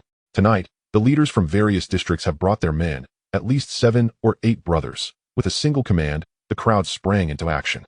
Abu and Ahua, who were beside Li Xiaolong, also dashed forward without hesitation, leaving a few trusted aides to protect Fang Ting. In an instant, over 100 members of Hongxing surged toward the group. The gang from the South Vietnam Association, led by Aja, was left dumbfounded. The 3 brothers had just escaped from the Baisha refugee camp and had recently managed to establish a foothold on Hong Kong Island. Having connected with the South Vietnam drug trafficking line, tonight was supposed to be a celebration of their newfound status. While dancing, Aja noticed a tall figure in the dance floor exhibiting clumsy movements, and as a self-proclaimed dance king, his irritation grew, prompting him to throw a bottle in an attempt to intimidate. Little did he know, that single act would provoke 100 people to retaliate. The members of Hongxing did not care for excuses. They charged in with fists and kicks flying.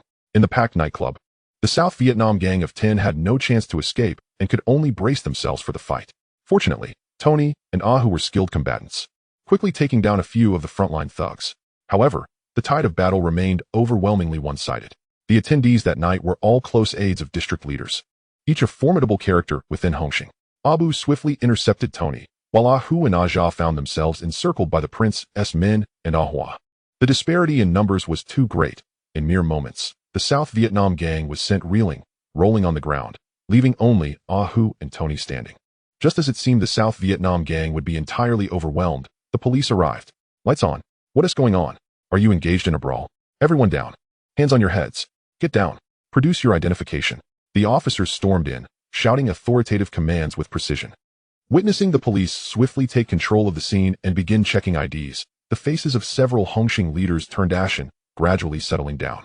The arrival of the officers was alarmingly swift, as if they had anticipated the chaos. Oh, what a lively evening it is, with so many of Hongxing's leaders gathered. What significant event is afoot? A portly plainclothes officer sauntered over, his tone laced with sarcasm. What significant event? Is it not permissible to gather for drinks among friends? The most senior among them, Uncle Hing, responded coldly. I am the head of the Wan Chai Anti-Organized Crime Unit. Huang is my surname. You may call me Officer Huang. The officer revealed his identity. Officer Huang, is drinking now subject to regulation? Jing Kuan interjected with a mocking tone. Is drinking until one's head is bloodied considered drinking? Uncle Hing, do you think I am blind? Officer Huang seized Jing Kuan by the collar, interrogating him sternly. Sir, it's quite normal to bump into something after a few drinks, I assent it. Li Xiaolong stepped forward with a smile to mediate. Fire Dragon, how do you explain your men engaging in a brawl with the South Vietnam gang, leaving them bloodied? Ma Jun stepped out from the crowd and chimed in, having overheard. It's perfectly normal to create a ruckus after a few too many drinks. Li Xiaolong feigned nonchalance, smiling. Officer Ma, are you not stationed in Shatin? How come you're everywhere? Are you the entire Hong Kong police force? Where I go is none of your concern. Ma Jun glared coldly at him. Fire Dragon, let me make this clear. With so many involved in the brawl, I can charge you with organizing an illegal assembly and engaging in collective violence. If you have evidence, then arrest me. Li Xiaolong shrugged, feigning indifference. If you can't arrest me, I can still take all these people back to the station. Isn't your brother Fire Dragon quite affluent? Surely bail won't be a concern? Ma Jun's lips curled upward, clearly gaining the upper hand. Someone, take Brother Qi to tend to his wounds. Li Xiaolong gestured to a young thug beside Brother Qi. Yet Brother Qi remained unmoving, his expression grim as he pressed on his forehead, blood still seeping. Though he had grown older and acted with caution, he was still a figure of authority. Being struck on the head without recourse would undermine his standing. He remained silent, merely looking at Li Xiaolong. Li Xiaolong subtly nodded, indicating his understanding that this matter would not conclude here. Officer Ma, do as you wish. Just a few $1,000s. After relaying his instructions, Li Xiaolong turned slightly to toss a light remark at Ma Jun. Fire Dragon, you have quite the audacity. Ma Jun lowered his voice, laced with warning.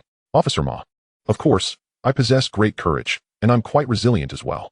Li Xiaolong scoffed, his expression dripping with disdain. Officer, we're merely having fun. No one is harmed. You can't possibly arrest us. Tony shouted from a distance, his voice tinged with unease. The nightclub was rather small, and he vaguely heard the police mention that the group across was comprised of Hongxing's higher-ups. Tony's heart sank. This time, the brothers had truly encountered a formidable opponent.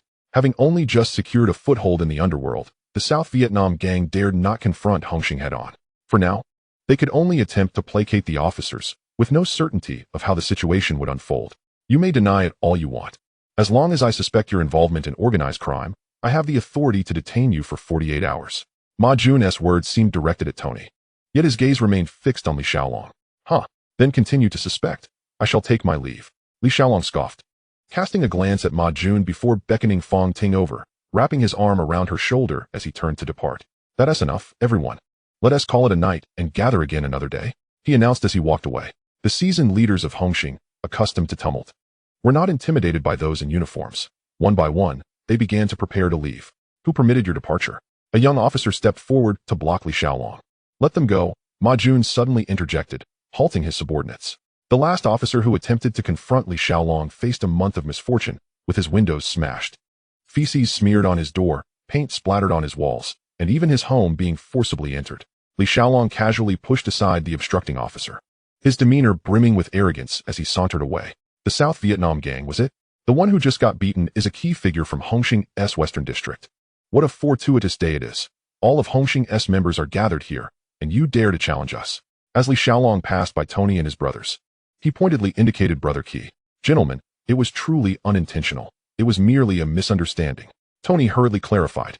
No need to elaborate. Today you're fortunate. We shall discuss further on another occasion.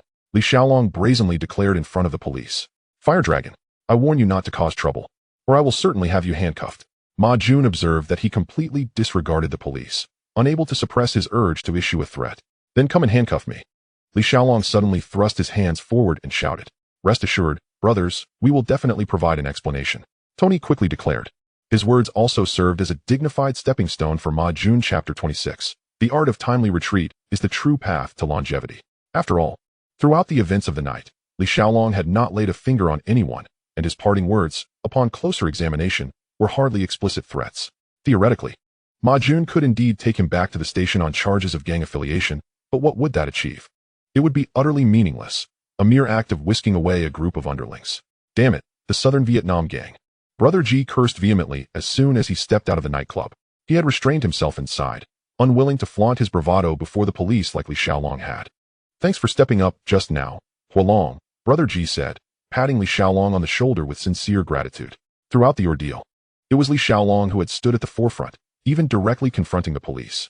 Brother G, tonight I'll treat you. In the future, when it comes to dealing with the Southern Vietnam gang, I'll definitely bring my men to assist you, Li Xiaolong declared with grandiosity. Indeed, Brother G. Just give a shout whenever you wish to take action. Just as Li Xiaolong mentioned, people from all major districts of Hongxing were present tonight. Brother G had been beaten to a pulp, leaving the entire Hongxing with a tarnished image. The apprehended underlings hailed from various regions, and the respective bosses were stepping up to vouch for them. Brother G first instructed his men to take him to the hospital for treatment. Having previously insisted he didn't need it, now only feeling waves of pain throbbing in his head. Damn, it hurts like hell. Ting Ting, were you scared just now? Li Xiaolong softly inquired of Fong Ting in the car. Not scared. Long go. She shook her head. I'm sorry for always bringing you along and ending up like this. He gently brushed his fingers through her hair, filled with remorse. Fong Ting remained silent, merely shaking her head lightly, then leaned into his embrace, holding him tightly. In that moment, Li Xiaolong felt an unexpected sense of reassurance wash over him. Navigating the underworld was indeed fraught with complications. 9 out of 10 ruffians were reckless fools, truly troublesome.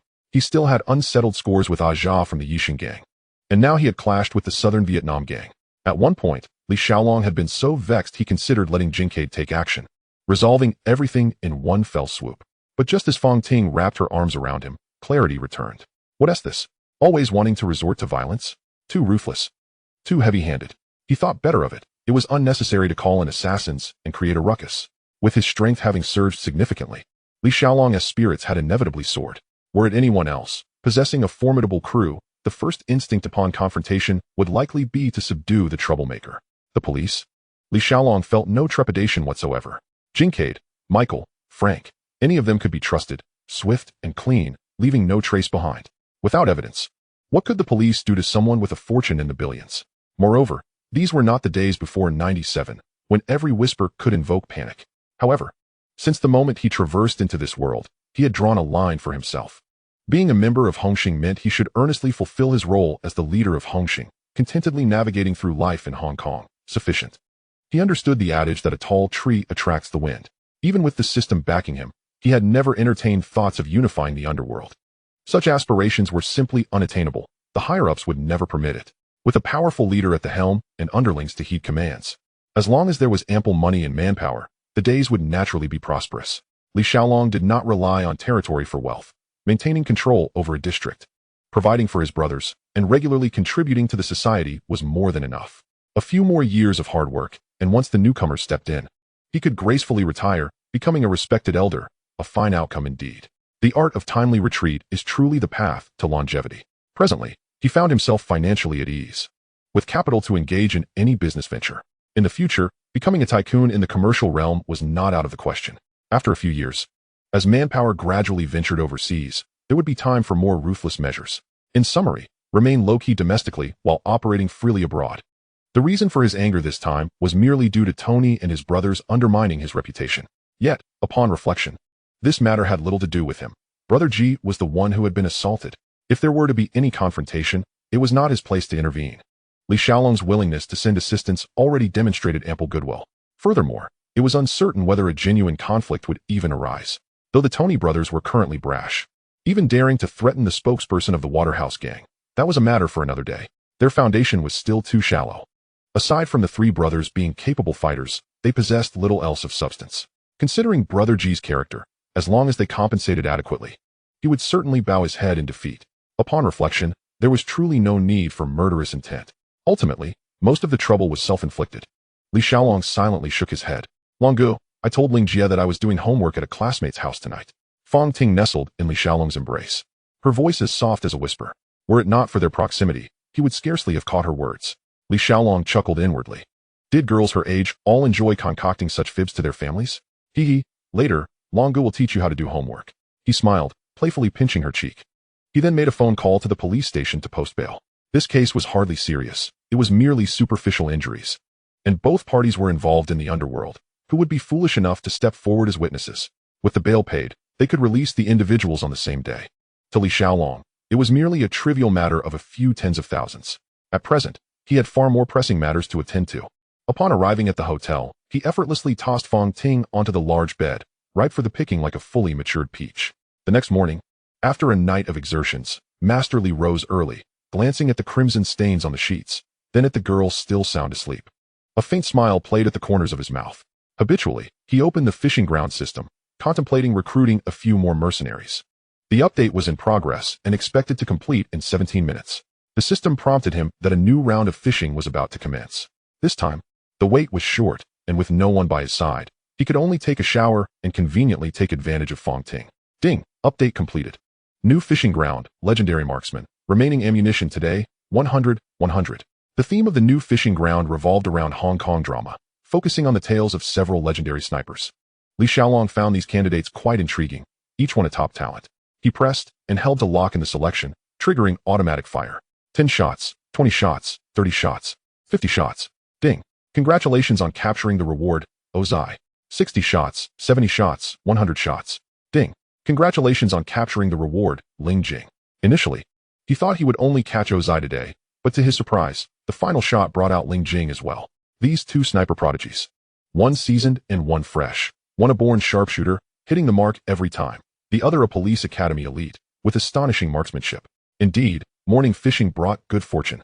Li Xiaolong's subordinates could now be described as hidden dragons and crouching tigers, top-tier operatives, cold-blooded assassins, ace bodyguards, and legendary snipers, capable of dominating the martial arts world. Just as he was in high spirits, his phone rang. Hello, who is this? Li Xiaolong answered the call. Along, it's Mom. You need to come back right away. Your sister has been crying since she rushed home last night. His mother's voice came through, tinged with urgency. What happened? Li Xiaolong's heart tightened as he immediately pressed for details. She won't say anything, just keeps crying. Is she alright? Is she hurt? The individual isn't scathed. Yet their emotions are awry. Very well, I shall return momentarily. Li Xiaolong furrowed his brow as he hung up the phone. He and his sister often bickered. Yet their bond was profoundly strong. The sudden outburst of tears suggested she had likely encountered some distressing stimulus. What happened, Brother Long? Fong Ting had already awakened. She had intended to sleep longer after a tiring night, but his phone call had startled her. My sister is in trouble. She has been crying at home, and I must return to see her. Would you like to accompany me? After a brief explanation, Li Xiaolong inquired. Of course I will go. Is she all right? Fong Ting propped herself up, her tone laced with concern. She is uninjured, but she appears particularly sorrowful. The pleasant mood that had once enveloped him dissipated entirely with that phone call.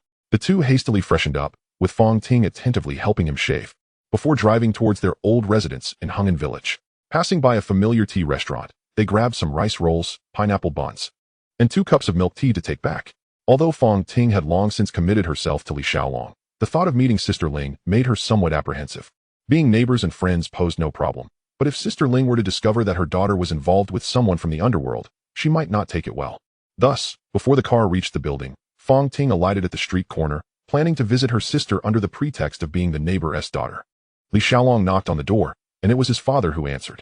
His mother was inside the room, keeping company with Li Yajing. Sister, what on earth happened? He leaned in to peek into the room, where he saw his sister curled up in the corner of the bed, her eyes swollen and red. Li Yajing remained silent. So he refrained from pressing her for answers and directly handed the breakfast to their mother. Mom, I bought some food.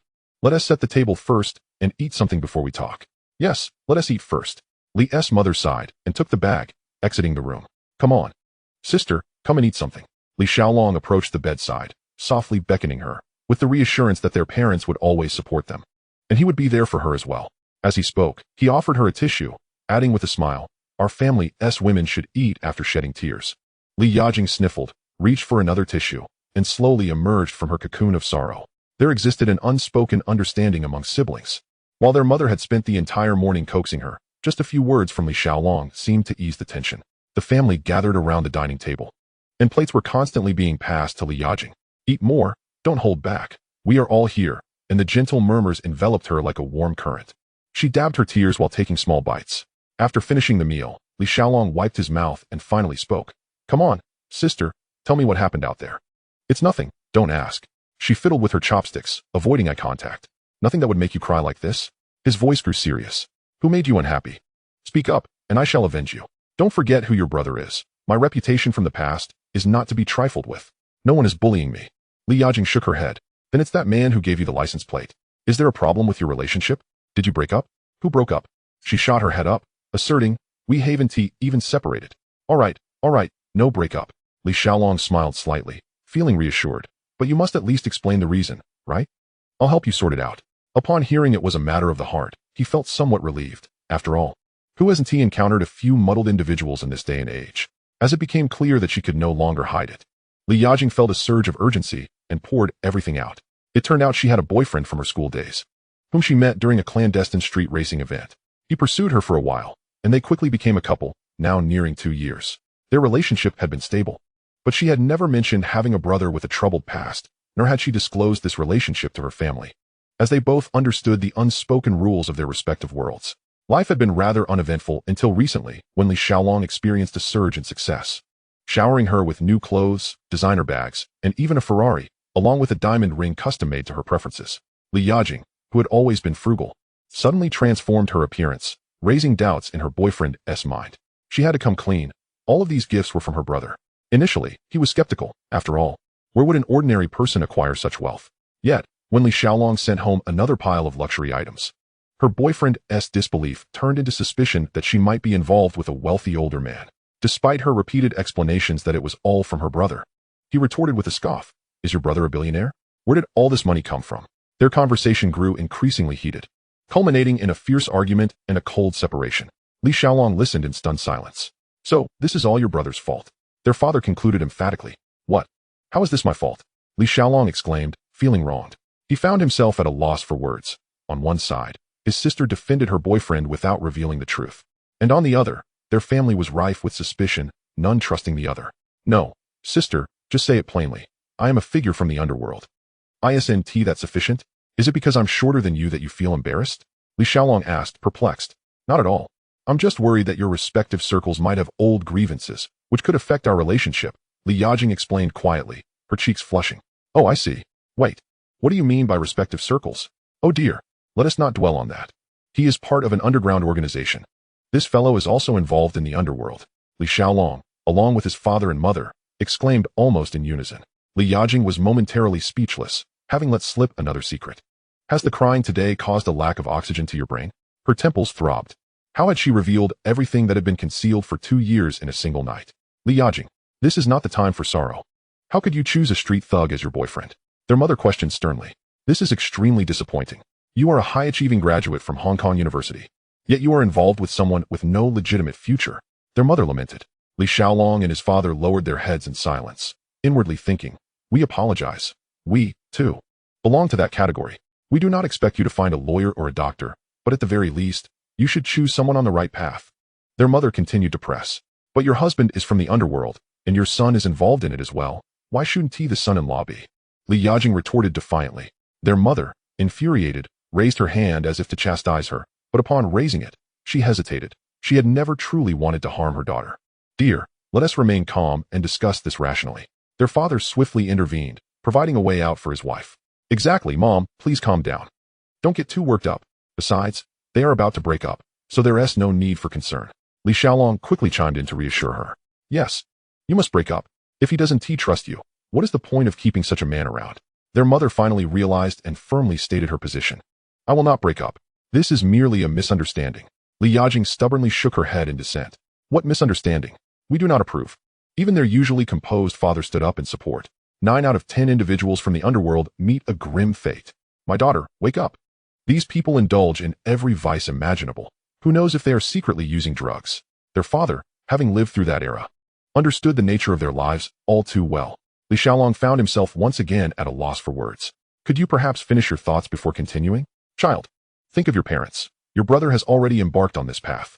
If something were to happen one day, your parents would have only you left to rely on. Their father and mother spoke, their voices thick with emotion. Li Xiaolong rolled his eyes inwardly, wondering if he could just be left in peace. Why did they have to make it sound so perilous? Dad, Mom, I truly like him. Li Yajing persisted, gently shaking her head. Li Xiaolong felt his head throb. The plot was spiraling out of control. All right, enough noise. So, who is this boyfriend of yours? He finally interrupted, curiosity getting the better of him.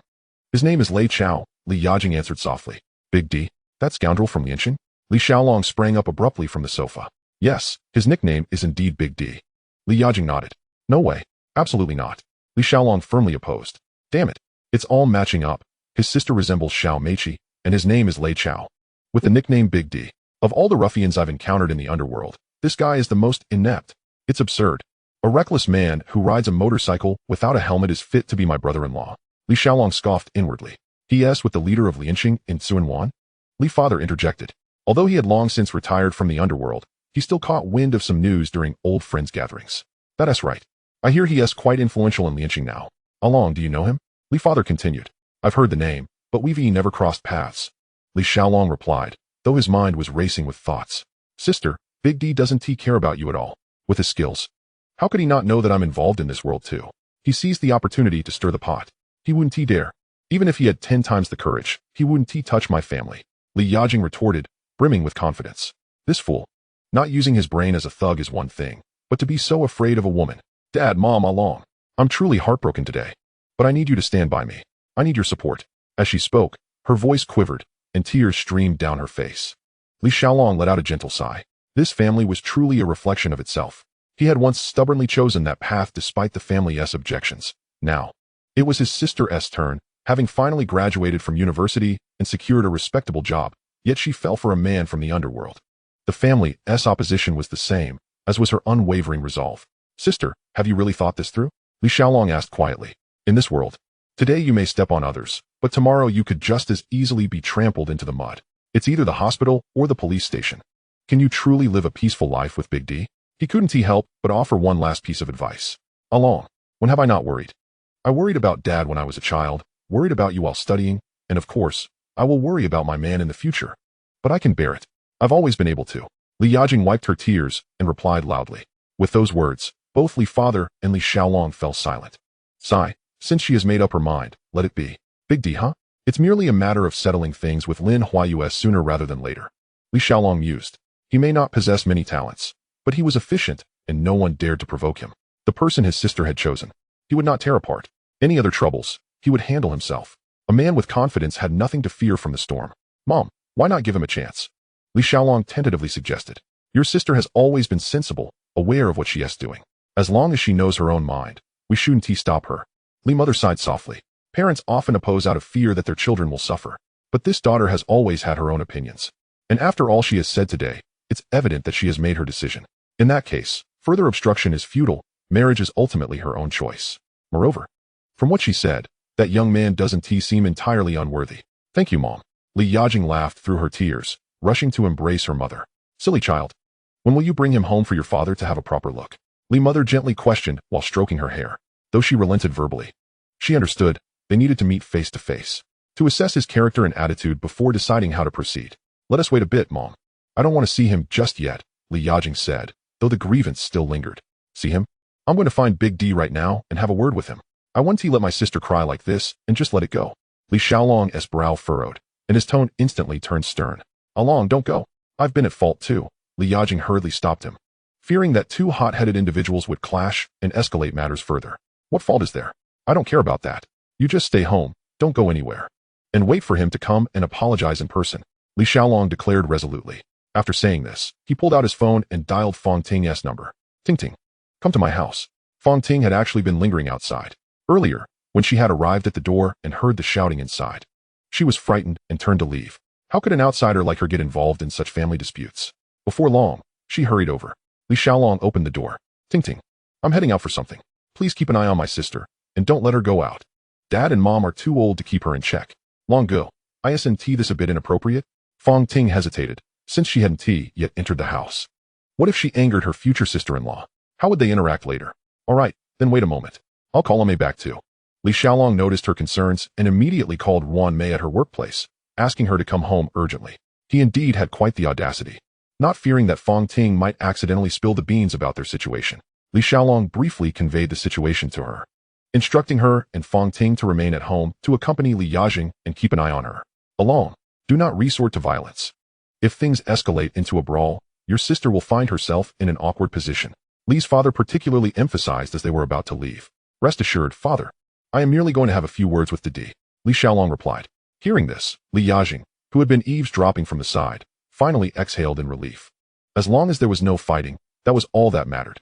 Letting Along stir things up a bit was also beneficial. Otherwise, that scoundrel might genuinely believe she had no support.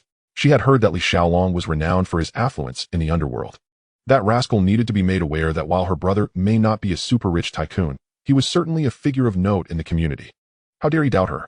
What Li Yajing was unaware of, however, was that Li Xiaolong's true wealth far exceeded her imagination. What was more, this time, he was not merely looking for a minor altercation, but was poised to instigate a tempest.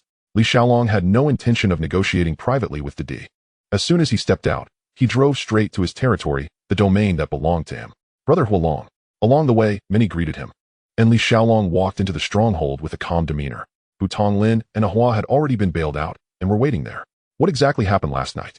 Li Xiaolong did not immediately issue orders, but instead inquired about the events of the previous night. Big brother.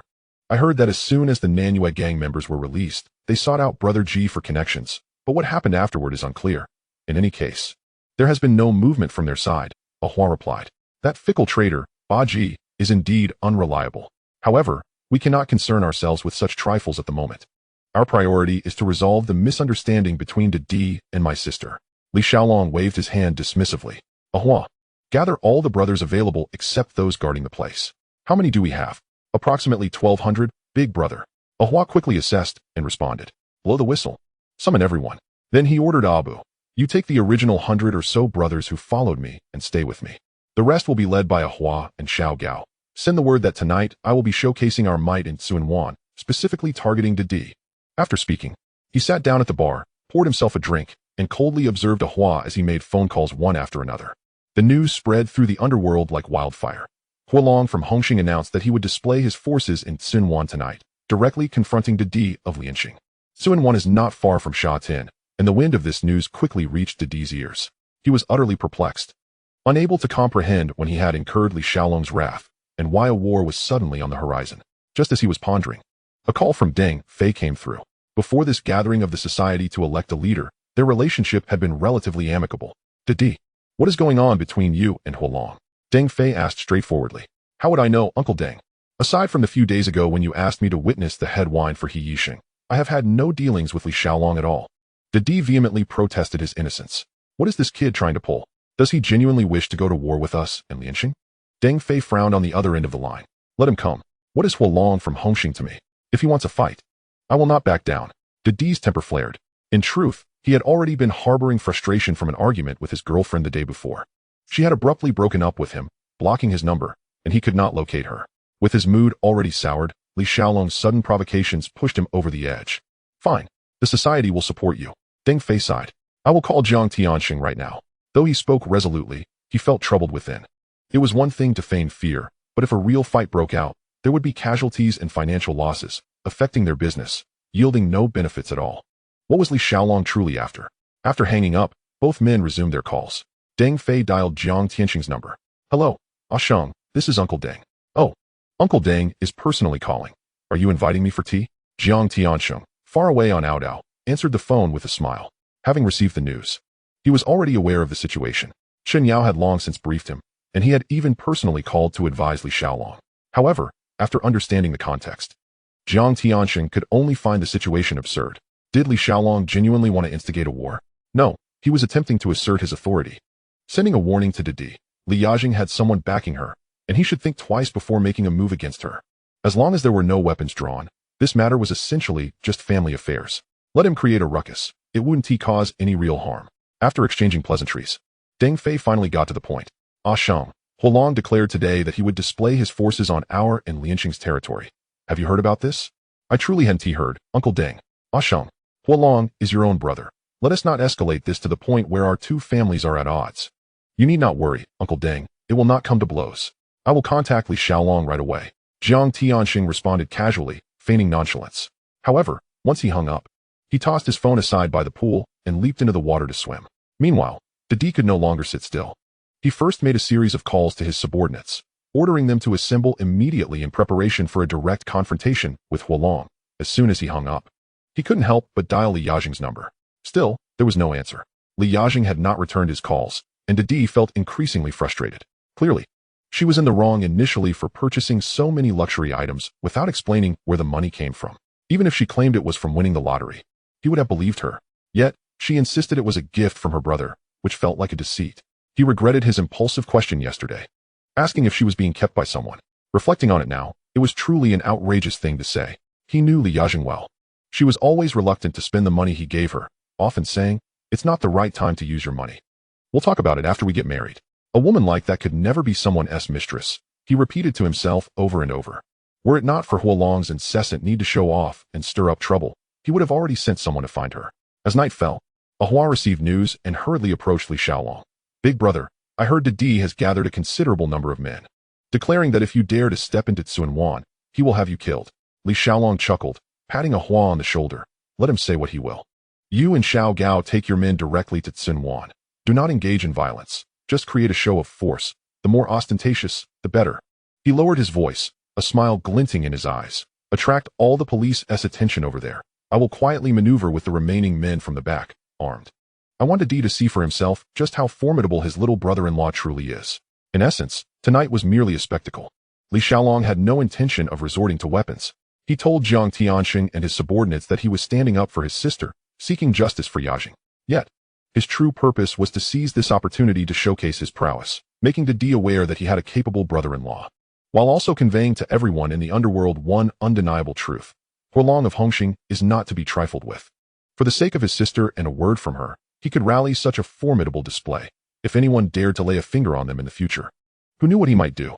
When that time comes, anyone contemplating an attack on Didi or harboring intentions against Li Yajing would undoubtedly reconsider, taking into account the unpredictable madman standing behind them. Let us move. As the night deepened and darkness enveloped the city, Ahua waved his hand, and the troops prepared to set forth. Li Xiaolong had long orchestrated for all his subordinates involved in the operation to don white attire. In the daylight, they wore black. At night, however, they adorned themselves in white, designed to be conspicuous and striking, commanding the scene with their presence. The group approached Tsunwan by vehicle before disembarking to proceed on foot, with Ahua and Gao Gang leading the way, their attire impeccably uniform, while the vehicles trailed behind, exuding an impressive aura. Meanwhile, Didi had already summoned over 1,000 men, stationed early at the street corners. The two factions soon crossed paths, the air thick with tension. With a sharp snap, Li Xiaolong's side was the first to turn on their headlights, blinding beams illuminating the path ahead. Didi, unwilling to be outdone, promptly ordered his rear vehicles to retaliate with their lights. In an instant, the entire street was as bright as day. "Where's the fire dragon? Who dares to stand before me?" Didi bellowed, his voice thunderous. "Brother duh. My elder brother isn't here. If you have something to say, direct it at me." Awa replied steadfastly. "Damn your ancestors. Who do you think you are? I don't converse with riffraff. Summon the fire dragon to come forth." Didi spat angrily. "What are you so anxious about? My elder brother has said he will meet you tonight," Awa retorted calmly. "What does that mean? A coward lurking in the shadows, daring to step on my turf, yet unwilling to show his face." Didi continued to roar. The insults directed at his leader chilled Awa's gaze. Li Xiaolong had shown him great kindness, and that loyalty outweighed even his own life. The audacity of this man before him was infuriating. Had it not been for the repeated warnings against resorting to violence before their departure, he would have lunged forward to silence him. "Didi, tonight you're going to learn the consequences of your insolence," Awa declared with a low voice, suppressing his fury. "What are you rambling about? Trying to intimidate me?" Just as Didi was about to issue a charge, a dozen assault vehicles suddenly blared their sirens, racing onto the scene with flashing police lights, shattering the night's stillness. Several plainclothes officers quickly displayed their credentials and surged into the crowd, followed by a large contingent of PTU tactical units swiftly securing the area. The arrival of the police, accompanied by such well-equipped reinforcements, meant a confrontation was no longer feasible. Awa sighed with relief internally. Such acts of bravado were often harder to perform than actual fighting. Just moments ago, had Didi truly charged forward, he would have been unafraid. But how would he explain the aftermath to his elder brother? After all, their mission was never to inflict harm, but to ensure that the name Fire Dragon was remembered as one not to be trifled with. Wow, is this a film shoot? So many people. A middle-aged man, accompanied by several plainclothes officers and a battalion of PTU riot police, swiftly maneuvered through the crowd of confrontational gangsters, loudly admonishing them. Chapter 29 ignited the tense atmosphere. "I am Inspector Huang Chifa from the Tsuan 1 Major Crimes Unit." He stood in the center, his tone steady as he revealed his identity. "Didi, are you and Lianxing planning to draw knives against Hongxing and Tsuan? Inspector Huang scanned the faces of the agitated thugs on both sides, turning his head to question Didi. "Huang, sir, if you have matters to discuss, speak to the people from Hongxing. That bastard fire dragon attacked me for no reason, and I still don't understand what happened." Didi feigned innocence, the entire affair reeking of strangeness. "Where's Fire Dragon? Let him come forward and speak." Inspector Huang's gaze shifted toward the Hongxing faction, searching the crowd for Li Xiaolong but finding no sign of him. "No need to look, Huang, sir. My elder brother is a law-abiding citizen and has never interfered with gang affairs," Awa replied, his expression unchanging as he fabricated his story. Inspector Huang's eyelids twitched. Calling someone elder brother while engaging in illicit activities behind the scenes, yet claiming to be a law-abiding citizen? Stop with the theatrics. The incident in Sha Tin has barely calmed down. And now you want to stir up trouble in Tsuan? He stepped closer to Awa, lowering his voice, but laced with intimidation. "Huang, sir, I don't comprehend what you're saying," Awa replied, tilting his head and feigning ignorance. "You may choose not to acknowledge it, but let me clarify that Tsuan is under my jurisdiction. Regardless of the animosity between you and Didi, I will deal with anyone who dares to cause trouble here." Inspector Huang fixed his gaze on Awa, commanding, "Take your people away immediately. If you cannot control them, call your elder brother. I shall speak with him." Seeing the throng of gangsters densely packed on the street, Inspector Huang felt a surge of anxiety. Even with the several dozen officers he brought, armed or not, they would be outmatched in a serious confrontation. "No problem, Huang, sir. I'll call my elder brother right away," Awa smiled, taking out his phone in front of him. "Elder brother, the inspector from Tsuan 1 wants to have a word with you." Once the call connected, Awa reported softly. On the other end, Li Xiaolong immediately grasped the situation. The conflict had not erupted, and the police had arrived first. Oddly enough, it was the inspector himself leading the charge. "Put him on the phone," Li Xiaolong said calmly. Awa handed over the phone, and Inspector Huang took it, stating directly, "Fire Dragon, what is the meaning of this? Withdraw your men. What grievances do you have with Didi that necessitate such a spectacle? Can it be resolved privately? Is that clear? And your name, officer?" Li Xiaolong inquired with a tranquil tone. "Huang Chifa, Tsuan 1 Major Crimes Unit." Li Xiaolong recognized this familiar face, the inspector who always introduced himself wherever he went. "Huang, sir, I don't quite comprehend what you're implying. I have always abided by the law and consider myself an ordinary citizen," he replied in a tone as gentle as casual conversation. "Fire Dragon, you're not a novice. Your file at the police station is thicker than most people, and you dare claim to be a law-abiding citizen?" Inspector Huang couldn't restrain his anger. "Write whatever you like, Huang, sir. I'm about to take a break with my girlfriend. Is there anything else? Li Xiaolong replied nonchalantly. Last time you caused a street brawl with thousands involved. And only a few days have passed. Now you're gearing up for another? Don't you fear the day you'll pay the price? Honestly, the last incident got my superior reprimanded by the higher-ups. The moment word got out that you were planning to make a move in Sunwan, orders came down to ensure that you do not ignite any flames here. Brother Fire Dragon, show some consideration. We're all just trying to make a living. Isn't it better to maintain peace? Inspector Huang's tone softened, taking on a note of persuasion. A few seconds of silence passed on the other end. Li Xiaolong pondered. Inspector Huang was now the chief inspector overseeing Sunwan, and his superior was reprimanded due to the Shatin incident. It seemed to have attracted the attention of the higher echelons of the police force. Huang, sir, have you finished? Now, could you give the phone back to my brother? Li Xiaolong remained courteous. Inspector Huang assumed the other party had taken his words to heart and returned the phone to Awa. Elder brother, Awa reconnected. Prepare to act. Let the officers in Sunwan be kept busy. Upon finishing, Li Xiaolong hung up the call. What are the higher-ups? Tonight, they would be presented with another grand gift, an arms case, heavy enough to make an impact. He sat in the vehicle, clutching his phone with a cold smile. After ending the call, Awa turned and approached Inspector Huang. Aren't you dispersing the crowd? If you don't leave, I'll have to arrest you. Inspector Huang warned sharply. Huang, sir, I have over 1,000 men here. Can you arrest them all? Awa grinned widely, his gaze provocative. Seeking death, are we? Do you think the police are imposing? Try arresting me. Awa seized Inspector Huang's credentials, yanking them forcefully and tossing them to the ground, shouting in fury. Gao Gang, witnessing this, immediately raised his hand and knocked off the hat of a nearby PTU officer. The Hongxing gang followed suit, swatting the helmets off the surrounding officers. This act instantly ignited the already taut atmosphere. The PTU officers, already on edge due to the dense crowd, swiftly drew their weapons. The dark muzzles aimed at the street thugs. Didi stood frozen, bewildered at how the situation had escalated into a confrontation with the police so suddenly. He hastily signaled to Long Mao, who understood immediately, whistling sharply before swiftly retreating with the members of Lianxing, disappearing in the blink of an eye. At that moment, Huang Qifa had no time to concern himself with them. The Hongxing gang had completely lost their minds, daring to openly provoke law enforcement. Bang! A gunshot shattered the silence of the night, plunging the scene into an eerie stillness. Do you aspire to rebel? What are you doing? With such audacity? How dare you act against us? Huang Qifa pressed the gun against Ahua's forehead, demanding answers in a stern voice.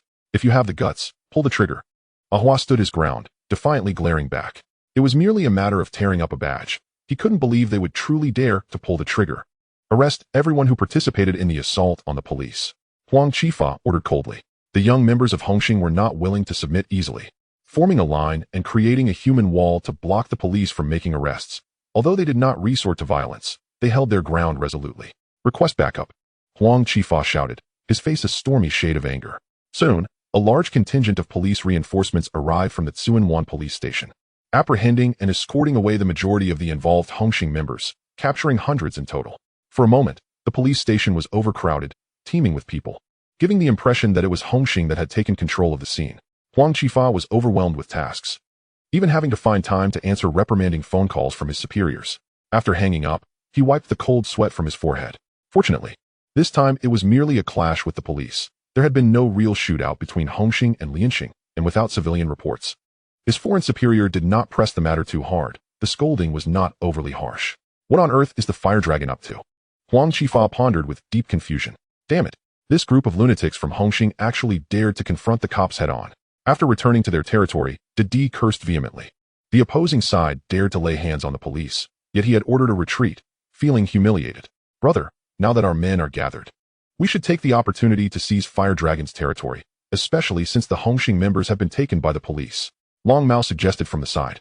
Didi contemplated for a moment, finding the idea reasonable. Fire Dragon had been boasting about crushing him tonight, and now he had inadvertently left himself exposed, which could be justified as self-defense. Wouldn't people accuse me of taking advantage of the chaos? After all, it was the police who captured Hongxing. Didi still had some reservations. They brought this trouble upon themselves. What does it have to do with us? Long Mao scoffed, saying, Brother, you're overthinking it. Fine. Then let us go. Rally the brothers and charge over, plant our flag on his territory, and let him know who the true boss of this area is. Didi felt a surge of bravado. This was going to be quite the spectacle. The Fire Dragon, who had been so boastful lately, had threatened to annihilate him, only to find himself outmaneuvered. Didi felt elated, habitually reaching for his phone to call Li Yajing to boast a little, but after several attempts, the call went unanswered. In the past, after a victory, he always enjoyed flaunting it to her. Now, this unanswered call dampened his joy considerably. He waited impatiently for Long Mao to gather everyone together. Brothers, tonight, let's pay a visit to Fire Dragon, flatten his territory, and plant our flag right at his doorstep. Didi proclaimed loudly before the crowd. Down with Fire Dragon. The underlings of Lianxing responded in unison, their morale fierce. Just as they were about to set off, a dozen vans suddenly approached from the distance. The vehicles came to a steady halt not far from the formation, and the doors swung open as Li Xiaolong stepped out alone. He casually draped his suit over his shoulder, standing boldly before thousands of Lianxing members. The vehicles behind him blazed their headlights, illuminating the surroundings as if draping him in a radiant aura. Didi, I told you we would meet tonight. Li Xiaolong spoke with a calm demeanor, his gaze piercing. You are Fire Dragon? Quite bold, to come here in person. Didi grinned, clapping his hands twice. Huh. I'm not afraid of you biting. Why would I hesitate to come? Li Xiaolong retorted with a smile. Impressive. You stand here challenging me with over 1,000 men behind you. I respect that. Didi felt a newfound respect at that moment. Huh. Didn't I just hear you all shouting about wanting to kill me? Li Xiaolong asked, his expression relaxed. Indeed. Tonight we'll send you off to the Underworld to sell rice dumplings. Didi raised his weapon, pointing it menacingly at Li Xiaolong. Bring it on. Let us see who falls first. Li Xiaolong scoffed, lifting his chin defiantly. Brothers, charge. Let us give it our all. Didi could hardly believe his eyes. Was Li Xiaolong out of his mind? With only a few vans, how many could possibly come out? The underlings of Lianxing charged forward, but halfway there, they turned back in fright, as if they had seen a ghost. This was because they discovered that at the moment Didi issued his command, the doors of Li Xiaolong's vans had already swung wide open. The individuals emerging were all impeccably dressed in suits, each wielding real firearms. Submachine guns were commonplace. The two outermost vans blocked the entrance, and as their doors opened, two M249 light machine guns were positioned at the windows, their dark muzzles pointing directly at the crowd. Even more terrifying, two individuals stood firm with RPG launchers slung over their shoulders. Li Xiaolong casually tossed aside his jacket, accepting an MP5K from a subordinate, stepping forward to unleash a flurry of gunfire into the air. The flash of gunfire erupted, the sharp crack of gunshots ringing out. At that moment, everyone understood these were not props. They were real guns with live ammunition. Didi, after Li Xiaolong completed a round, handed his weapon to a subordinate and picked up a new one, slowly advising Didi to discourage any thoughts of escape among his men. Besides those in front of you, there are 5 snipers surrounding you, each capable of delivering a fatal shot. As soon as he finished speaking, several of Didi's subordinates found their knives snapping cleanly in their hands. The crowd was paralyzed with fear, hastily discarding their weapons, the clattering sound echoing through the air. Rat-a-tat-tat. Regardless of whether they discarded their weapons, Li Xiaolong had no intention of letting up. Chapter 30. The scene was utterly intimidating. With a wave of his arm, all firearms, except for the machine guns and rocket launchers, were aimed at the open space and unleashed a barrage of fire, to avoid attracting attention from the outside. Every weapon was equipped with a silencer. Although the sound was muted, the dust raised by the bullets soared into the air, creating an overwhelming spectacle. As the smoke cleared, the once fierce members of Lianxing were now crouched on the ground, no one daring to lift their heads or flee. Clap, clap, clap. Li Xiaolong lightly clapped his hands 3 times, as if reminding everyone to pay attention. Brother Didi, do you still wish to kill me? He asked with a smile, his tone surprisingly gentle. Fire Dragon, stop fooling around. Didi's face turned pale. What have I done to offend you? If you want to kill or torture, come at me. Spare these brothers. He understood in his heart that he would likely not walk out of here today. This situation was certainly not a mere performance. Very well, if I must die, I shall do so like a man. Brother Didi, why not take a moment to consider who you have offended recently? Li Xiaolong continued to smile, his tone as gentle as a chat. Didi's mind raced through various possibilities. Over the years, he had made many enemies in the Underworld. But looking at the equipment before him, it was clear that no ordinary gang could possess such firepower with this kind of arsenal. They could storm a police headquarters and take down a floor. Fire Dragon, can you just give me a straightforward answer? Let me die with clarity. Didi gritted his teeth. After a lifetime of mingling in the Underworld, he had to know whose hands he had fallen into at the end. Li Xiaolong did not rush to respond, leisurely pulling out a cigarette case, lighting one up, taking a deep drag, and slowly exhaling a smoke ring, looking thoroughly relaxed. Can't figure it out? He squinted and smiled, then added, let me tell you. My surname is Li, and my name is Li Xiaolong. Li Yajing is my biological sister. The kind we share the same mother. As he spoke, he gently pressed the barrel of the gun against Big D's chest. Big D was momentarily stunned, grappling with the absurdity of returning home to scold his wife, only to provoke her brother. The audacity of bringing a mob of over 100 armed men to demand an explanation was utterly preposterous. Li Xiaolong continued, I have uncovered the entire truth. That car was purchased by me. The bag, the watch, the jewelry, the clothing, all were acquired at my expense. You insist that she has been unfaithful. Yet she feels wronged and spent the entire night weeping at home. Throughout her life, it has only been her who has bullied me. How could it possibly be your turn to mistreat her? Wouldn't you agree, Big D? After a brief pause, he added, by the way, I'm not boasting. I am indeed wealthy, in the billions, calculated in USD.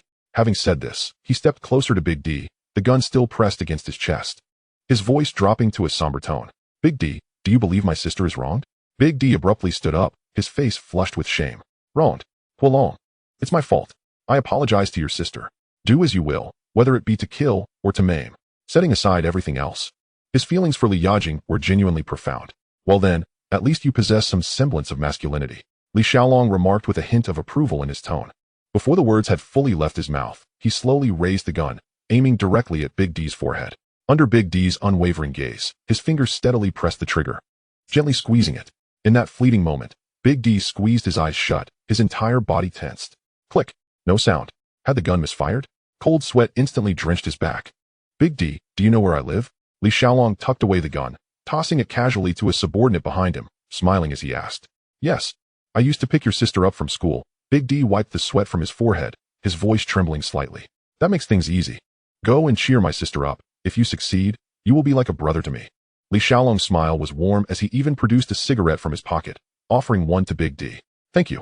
It's not just for sparing me, but for giving me the chance to apologize to Yajing in person. Big D accepted the cigarette, placing it between his lips, his tone sincere.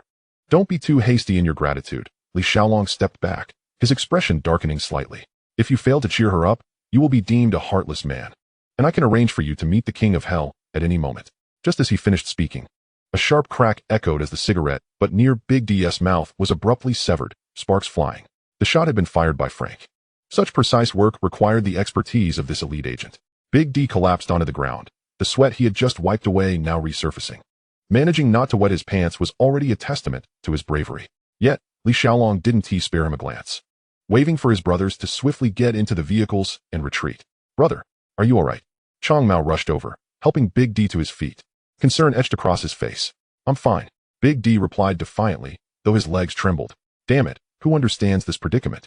My brother-in-law has gone completely mad. I had a quarrel with my girlfriend, and he actually called people to point a sniper rifle at me. After a considerable pause, Big D suddenly recalled something, urgently shouting to his subordinate nearby, quick, gather every shell casing from the ground. Not a single word about Kowloon's visit today must leak out. With such a commotion involving firearms, what if the police traced it back to Kowloon? If he were implicated and arrested, his wife would truly be lost. At that moment, Big D felt as wronged as a child falsely accused, forced to clean up the mess left by his mad brother-in-law's intimidation. The men from the Lianxing gang hurriedly scoured the scene, ensuring every shell casing was collected before Big D waved his hand to disperse them. Meanwhile, Li Xiaolong remained blissfully unaware that his intention was to leave a trail of shell casings behind, deliberately provoking the so-called superior behind Huang Qifa, making it clear who held the reins in Hong Kong. As for the potential repercussions, he was unconcerned. This was Hong Kong, a place where evidence mattered, without solid proof. Who could hold him accountable? Having completed their task, all firearms were securely hidden in a fishing warehouse, impervious to any police scrutiny. Without a murder weapon or witnesses, how could they possibly convict him based solely on a few shell casings? It was a fantasy. Unless Big D or his subordinates dared to testify, who would risk that? Those entangled with royalty could forget about mingling in the underworld. Once everyone had departed, Big D sat alone on the sofa, lighting a cigarette and taking a deep drag. In that moment, he finally understood why the Hing gang had recently begun clashing with the police. With so many firearms and explosives, how could they transport them without creating a stir? They needed to divert the police's attention to ensure a safe conclusion. What shall we do next, big brother? Chong Mao inquired cautiously, edging closer. What else? We need to comfort your future sister-in-law. What are you acting so foolish for? Big D slapped the back of his head. I mean, today so many brothers witnessed Kowloon making you look foolish. Shouldn't we unify our narrative to keep everyone's mouth shut? Chong Mao, ever loyal, instinctively thought of Big D's reputation. As for revenge, he didn't even dare to entertain that thought. Kowloon as sharpshooter was too intimidating. Moreover, once Big D truly reconciled with his sister-in-law, they would be family. It's impossible to keep it under wraps. Chong Mao, Big D gritted his teeth, looking utterly resigned. In our line of work, who doesn't he enjoy embellishing tales? By tomorrow, this incident will have morphed into 18 different versions. That damn little brother-in-law. He muttered under his breath. As he had anticipated, the underworld was rife with exaggeration. As soon as the brothers dispersed, they flocked to bars and nightclubs, indulging in drinks and boasting. Wow, Hing is incredible, even wielding a light machine gun. Just how many weapons does Hing possess? A light machine gun? I saw a rocket launcher with my own eyes. My legs nearly gave way. I say the most impressive was that sniper. I was standing with a knife, and in an instant, my wrist was shattered. Exactly. It was so precise. I was right next to the big brother, and when he fired, the smoke flew right out of his mouth. It was epic. A group of Lianxing subordinates gathered at a street corner, and before long, even gang members from outside their circle joined in. Hey, what are you guys so excited about? Light machine guns, rocket launchers, precision snipers? Filming a movie? A member from another gang interjected with a laugh. No way. It's real. I just experienced it. One Lianxing member quickly rebutted. Oh, come on. Hong Kong ISNTA war zone. Only the Middle East has that kind of setup. Do you think you're in a special forces unit? Get lost. Do you know that Hing has declared war on our Big D today? If the police hadn't arrived, we would have fought. They even caught a bunch of people. You all know that, but you're unaware of what happened next. Come on, don't keep us in suspense. The uninformed gang members eagerly urged. Immediately, all the Lianxing subordinates began to recount the events, each one vying to share their version of the story. Do you want to know why Hing is targeting Big D? One of them lowered his voice, adopting a mysterious expression. Why? The audience responded, fully engaged, their eyes sparkling with curiosity. Turns out Big D is dating Hing's older sister, and they were planning to get married. But yesterday, they suddenly had a fight. My sister-in-law went back to her parents' home, crying like a baby, and when Hing saw her, he immediately lost it. The little brother animatedly recounted the tale, his gestures lively. So it's all about defending his sister? I think Hing is overreacting. What does a couple's quarrel have to do with him? Why is he meddling as an uncle? Come on. She's his biological sister. Blood is thicker than water. Who else would defend her? Another chimed in, rebuking him. Damn you. Do you all even want to hear the conclusion? The storyteller's younger brother was frequently interrupted, and eventually, he became quite annoyed. Speak. We shall remain silent. The crowd immediately hushed. However, he was momentarily taken aback. The flow of his narrative had been disrupted, causing him to forget where he had left off. Where was I just now? He asked while scratching his head. Brother Fire Dragon has exploded. No kidding. Brother Fire Dragon is furious. The others chimed in unison. Suddenly, he remembered. Right. In any case, Brother Fire Dragon was enraged. He ordered Brother Hua and a few hundred men to take to the streets. We all know that part about the enforcers arriving to apprehend people. Share something new already. Someone impatiently interjected. Hey, you're ruining the story. The storyteller's younger brother nearly considered flipping the table. Hurry up and tell us what happened next. And then Brother Fire Dragon led a few hundred long guns to encircle us. Can you imagine being aimed at by hundreds of guns? There were even light machine guns. Ridiculously. There was also a rocket launcher. Wow, such a massive rocket. He gestured with both hands, as if he had witnessed it firsthand. You're exaggerating. Is it really that outrageous? If I were lying, I'd be run over by a car on my way to work tomorrow. After being challenged, he blushed and swore. Chapter 31. The Unpredictability of Life. And then what happened? With such intensity, did you manage to escape? Escape? Not a chance. Even if we wanted to leave, we couldn't. Brother Fire Dragon had arranged for 5 snipers to keep an eye on us. Anyone who attempted to flee would be shot. He rolled his eyes, his tone dripping with resignation. Goodness, Brother Fire Dragon is ruthless. Of course.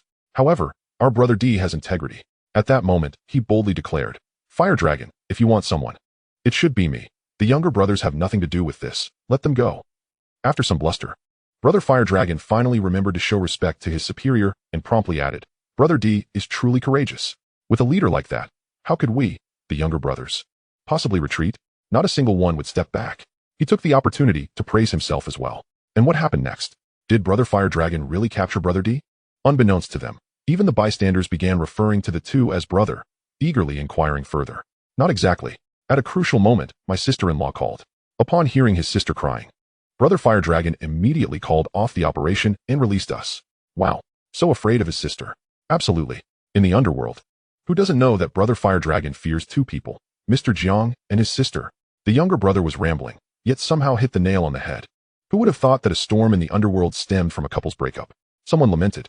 The news spread rapidly, multiplying from 10 to 100, with versions varying slightly, yet details growing increasingly fantastical, each with its own twist. Li Xiaolong had been busy until nearly 3 in the morning, and when he returned, he did so quietly, fearing to wake anyone. Relying on his agility, he stealthily pushed the door open and slipped into his room. It was only when he lay down that he discovered a girl was already in his bed. Due to Li Xiaolong's soft movements, the person was in deep slumber and did not notice his entrance. It wasn't until he sank into the mattress that she finally awoke. Yuan Mei felt someone beside her and abruptly sat up, her heart racing. As the moonlight filtered through the window, she recognized it was Li Xiaolong and sighed in relief. Gently placing a hand on her chest, "Dragon brother, you're back?" She softly spoke, her voice tinged with a hint of morning raspiness and undeniable shyness. "Mei? What are you doing sleeping here?" Li Xiaolong was taken aback, completely forgetting that he had arranged for 2 girls to take turns accompanying Li Yajing. "Sister's room is small, and Ting Ting is with her. Auntie said to let me crash here for the night," Yuan Mei explained in a low voice. "These 2 girls are quite obedient. They live right next door, yet none of them returned home." "Well, you should go back now that I'm here," Yuan Mei said, preparing to get out of bed. "Don't leave, just stay here for the night. After all, it's only one night," Li Xiaolong said with a nonchalant expression. Yuan Mei's face turned beet red, and she stammered, unable to articulate her thoughts, yet reluctant to refuse him. "Mei, I'm exhausted. Is it too much to ask for a hug?" Li Xiaolong opened his arms, his tone irresistibly soft. Yuan Mei bit her lip and slowly inched closer, only to be enveloped in his embrace. That night, nothing happened. Li Xiaolong simply held her quietly as he drifted off to sleep, resting soundly with her warmth cradled in his arms. Meanwhile, Yuan Mei wrestled with her thoughts throughout the night, her mind swirling with distractions, her eyes fluttering open and closed. Just as dawn broke, she quietly rose, tiptoeing out of the room to make breakfast, fearing an encounter that would leave her utterly mortified. "I've already spoken to Brother D. He'll come to apologize in person." At the breakfast table, Li Xiaolong picked up a pair of chopsticks, eating while addressing Li Yajing. "What did you say to him? He didn't make things difficult for you, did he?" Li Yajing asked anxiously. Upon hearing this, Li Xiaolong helplessly set down his chopsticks. "Does she think Brother D is more troublesome than me? It's fine. Can you have a little faith in your brother? Did you scare him? Don't worry about the details. I didn't lay a hand on him, and he didn't cry. He held his ground quite well." Li Xiaolong's patience was wearing thin, but he added, "Sister, when he arrives, don't be too quick to forgive. Don't let a few sweet words sway you." "I know." Li Yajing nodded with a smile, already envisioning how Brother Chao would have to lower his head in apology. Unable to suppress a grin, Li Xiaolong recognized this reaction as a sign of futile advice. "Sister, why don't you take Ting Ting and Mei out for a stroll today? They spent all day with you yesterday. They deserve a break." As he spoke, he handed her a stack of Hong Kong dollars. He had planned to seek out Danning to reminisce about old times today, but I need to stay home and wait for Brother Chao. Li Yajing shook her head. "Exactly, Dragon brother. It wouldn't be suitable for sister to be out at this time." Fong Ting chimed in. "What if brother-in-law comes and no one is home?" Yuan Mei added her voice to the chorus. Women in love are truly strange. They seem to lose their clarity of thought. Li Xiaolong secretly lamented. It's all a result of the trends of this era. Even in the relatively open Hong Kong island, it can't compare to the world decades from now. By then, girls wouldn't be so eager to wait for men to come and apologize. In the future, they would let him wait outside. Let him wait as long as he likes. Li Xiaolong grinned mischievously, devising his plan. But life is unpredictable. After much effort in persuading the 3 women to agree to go out shopping, just as he opened the door, Brother D stood at the entrance with a large bouquet of roses, looking sincere. "Wife, I was wrong. I promise I won't do it again. Please forgive me." Upon seeing Li Yajing, Brother D immediately professed his feelings loudly, as straightforward as ever. It was almost nauseating enough to give one goosebumps. Li Xiaolong rolled his eyes internally. As soon as Li Yajing saw him, memories of their previous misunderstanding flooded back, and her eyes immediately turned red, nearly spilling tears. Brother D panicked, trying to comfort her, his voice booming enough to be heard down the hallway, inevitably attracting the attention of several neighbors peeking out. "Let's discuss this inside, sister, brother-in-law." Yuan Mei quickly ushered them into the house, fearing gossip. Subsequently, she and Fong Ting discreetly pulled Li Xiaolong into a room, giving the couple ample space. Inside, Brother D showered Li Yajing with sweet nothings without any reservation, coaxing her back to laughter. Before long, they were once again entangled with each other. After reconciling, Brother D inquired where she had intended to go earlier, and Li Yajing replied that she was planning to go shopping. Brother D immediately thumped his chest. "Then I'll accompany you. I can protect you. That's fine. Wait a moment while I check if Dragon wants to join. You two can keep each other company." Li Yajing, while ostensibly expressing concern, was actually keen on preventing any awkwardness between Yuan Mei and Fong Ting, casually interjecting a remark. "It seems that Huolong won't be able to leave today. He still has to make a trip to the police station." Didi commented. "What exactly transpired yesterday? Didn't he go looking for you?" Li Yajing raised an eyebrow, her tone laced with confusion, as the situation seemed to diverge from her expectations. What about uncle and aunt? Did Dee feign distraction, shifting the conversation. My parents said that this occasion is not suitable for them to meet you. They've gone visiting relatives. Don't play coy. Confess honestly what happened last night. She fixed her gaze on Dee, unwilling to relent. You're unaware, dear wife? Your brother sent several thousand men to come after me. Seeing Li Yajing's bewildered expression, Dee nonchalantly revealed the involvement of Li Xiaolong. Are you unharmed? That little rascal even told me he didn't trouble you. Li Yajing recalled Li Xiaolong's earnest claims during dinner that they merely had a discussion and that no force was employed. Was that truly not troubling? Complaining outwardly. Yet a sense of warmth blossomed within her. Having a brother who looked out for her was indeed reassuring. I'm fine. The police arrived promptly and took his group away. I reckon he'll have to pay bail today, Dee replied with a chuckle, his tone lighthearted. After all, her brother had ample funds. A few $100s for each person's bail was but a trifling matter to him. Hey, you only mentioned that I brought people to surround you. How about acknowledging that you also summoned a few thousand yourself? Li Xiaolong, who had been eavesdropping from the adjacent room, could not help but emerge with the two women. Whoa, Huolong, don't get excited. How was I supposed to know you were a relative? Had I known earlier, I wouldn't have wasted money hiring people, incurring a loss of hundreds of thousands. Besides, didn't you also bring hundreds of guns to confront me afterward? Dee, feigning grievance, inadvertently let slip about Li Xiaolong's armed involvement. Li Xiaolong's expression darkened instantly. Had this rascal finally wised up? What guns? Li Yajing immediately probed. Oh, it's nothing, just a minor issue. Li Xiaolong attempted to brush it off. Not a minor issue at all, Dee interjected. His men being taken away last night was merely a performance. Deliberately causing a stir to allow him to bring over 100 armed men to ambush me. Li Xiaolong was incensed, his teeth grinding. Tonight, he must ensure this matter is resolved.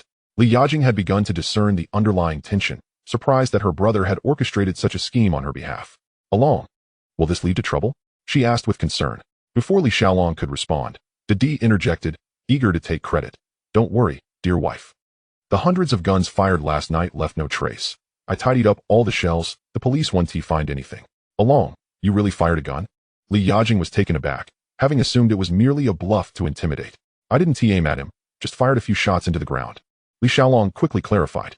Right, dear wife, don't misunderstand. Huolong really didn't harm me. The several hundred submachine guns were all pointed at the ground.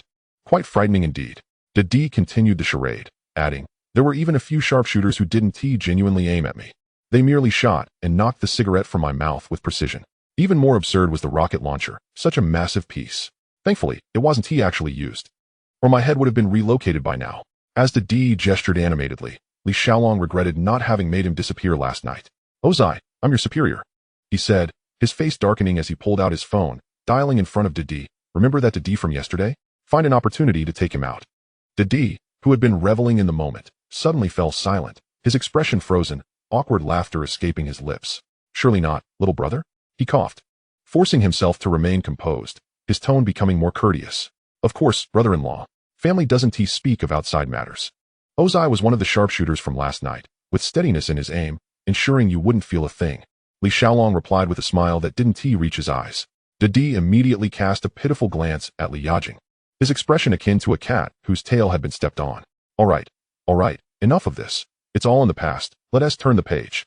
Li Yajing couldn't help but chuckle. Ozai, disband the operation, Li Xiaolong added leisurely. What the hell? Are you really planning to have someone take me out? Dee's eyes widened in shock. Did you think I was joking? Li Xiaolong retorted, his demeanor serious. Chapter 32. Must we tear off the mask?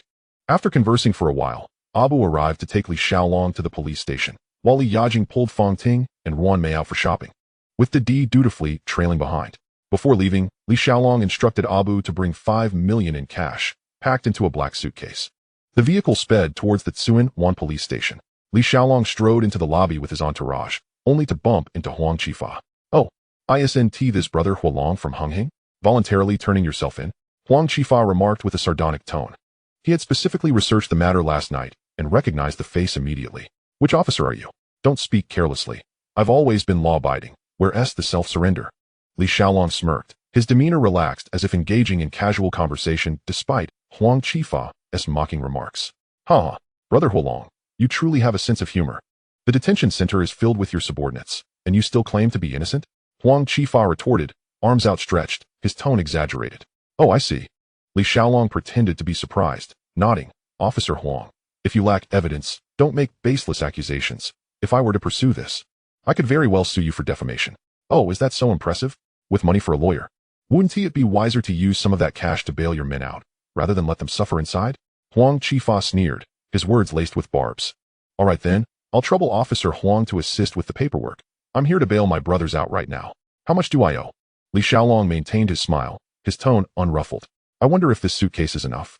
If it's too much, please keep the excess for me. He signaled to Abu, who promptly opened the suitcase, revealing a hefty stack of Hong Kong dollars, 5 million in total, laid out neatly on the table. My brothers mentioned the coffee aroma from O's place. They ought to enjoy some perks while staying here. As the boss, I can't let them be shortchanged. I'll cover the tea and snacks for future visits, Li Xiaolong concluded casually, his gaze carrying a hint of provocation. Huang Chifa's eyelids twitched. He was seething inside. After decades of hard work, his bank account barely exceeded 300,000, yet these gangsters casually tossed around millions, defying all norms. Officer Huang, you've seen it. Staring a moment longer, make the money fly into your pocket, Li Xiaolong said, slightly impatient. Will you handle the bail, or should I leave? I have several lovely ladies waiting to meet me. Time is of the essence. Li Huolong, you're acting arrogant today. Tomorrow, you shall bow your head. Huang Chifa gritted his teeth. The gates of Stanley Prison will eventually open for you, and then we shall see how long you can maintain this bravado. I'll await your grand entrance. Li Xiaolong waved dismissively, unfazed.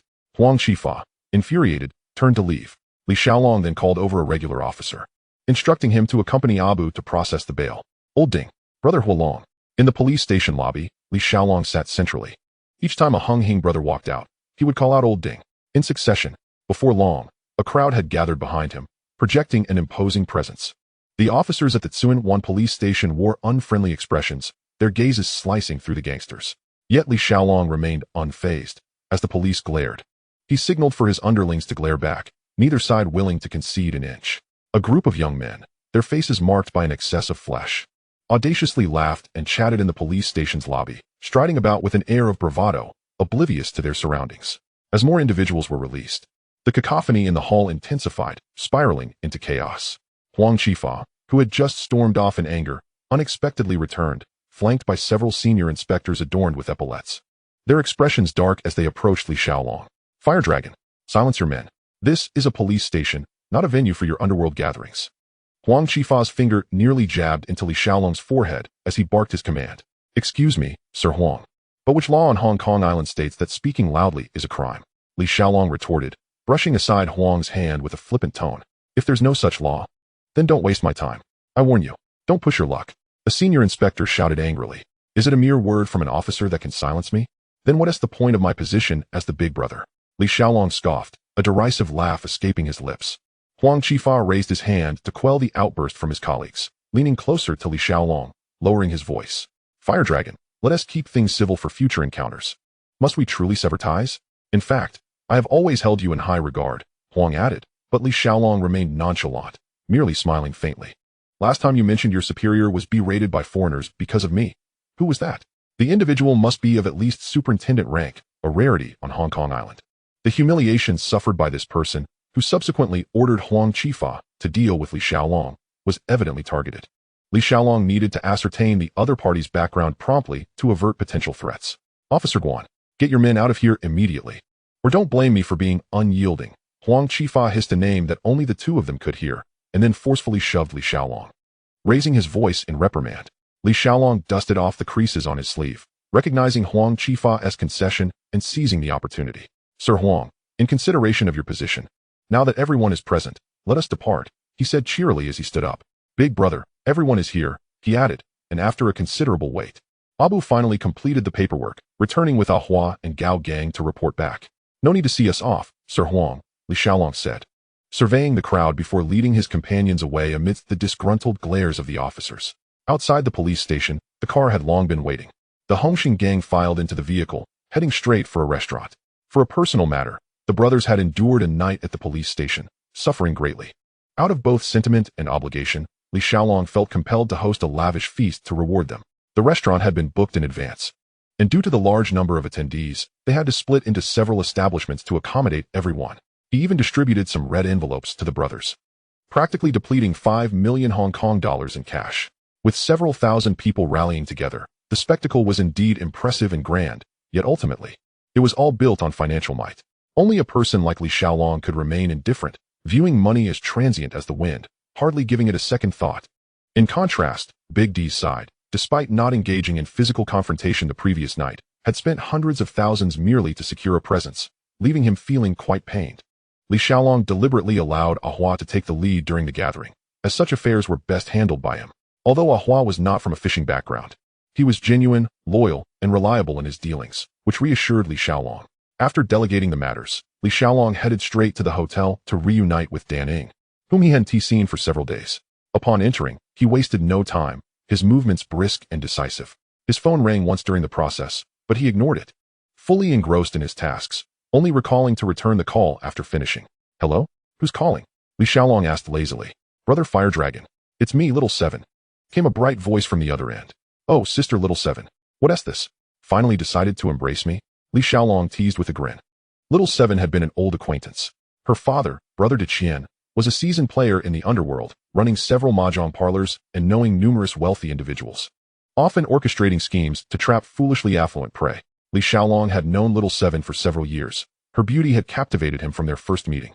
Despite his usual charm with women, he found himself repeatedly thwarted by her.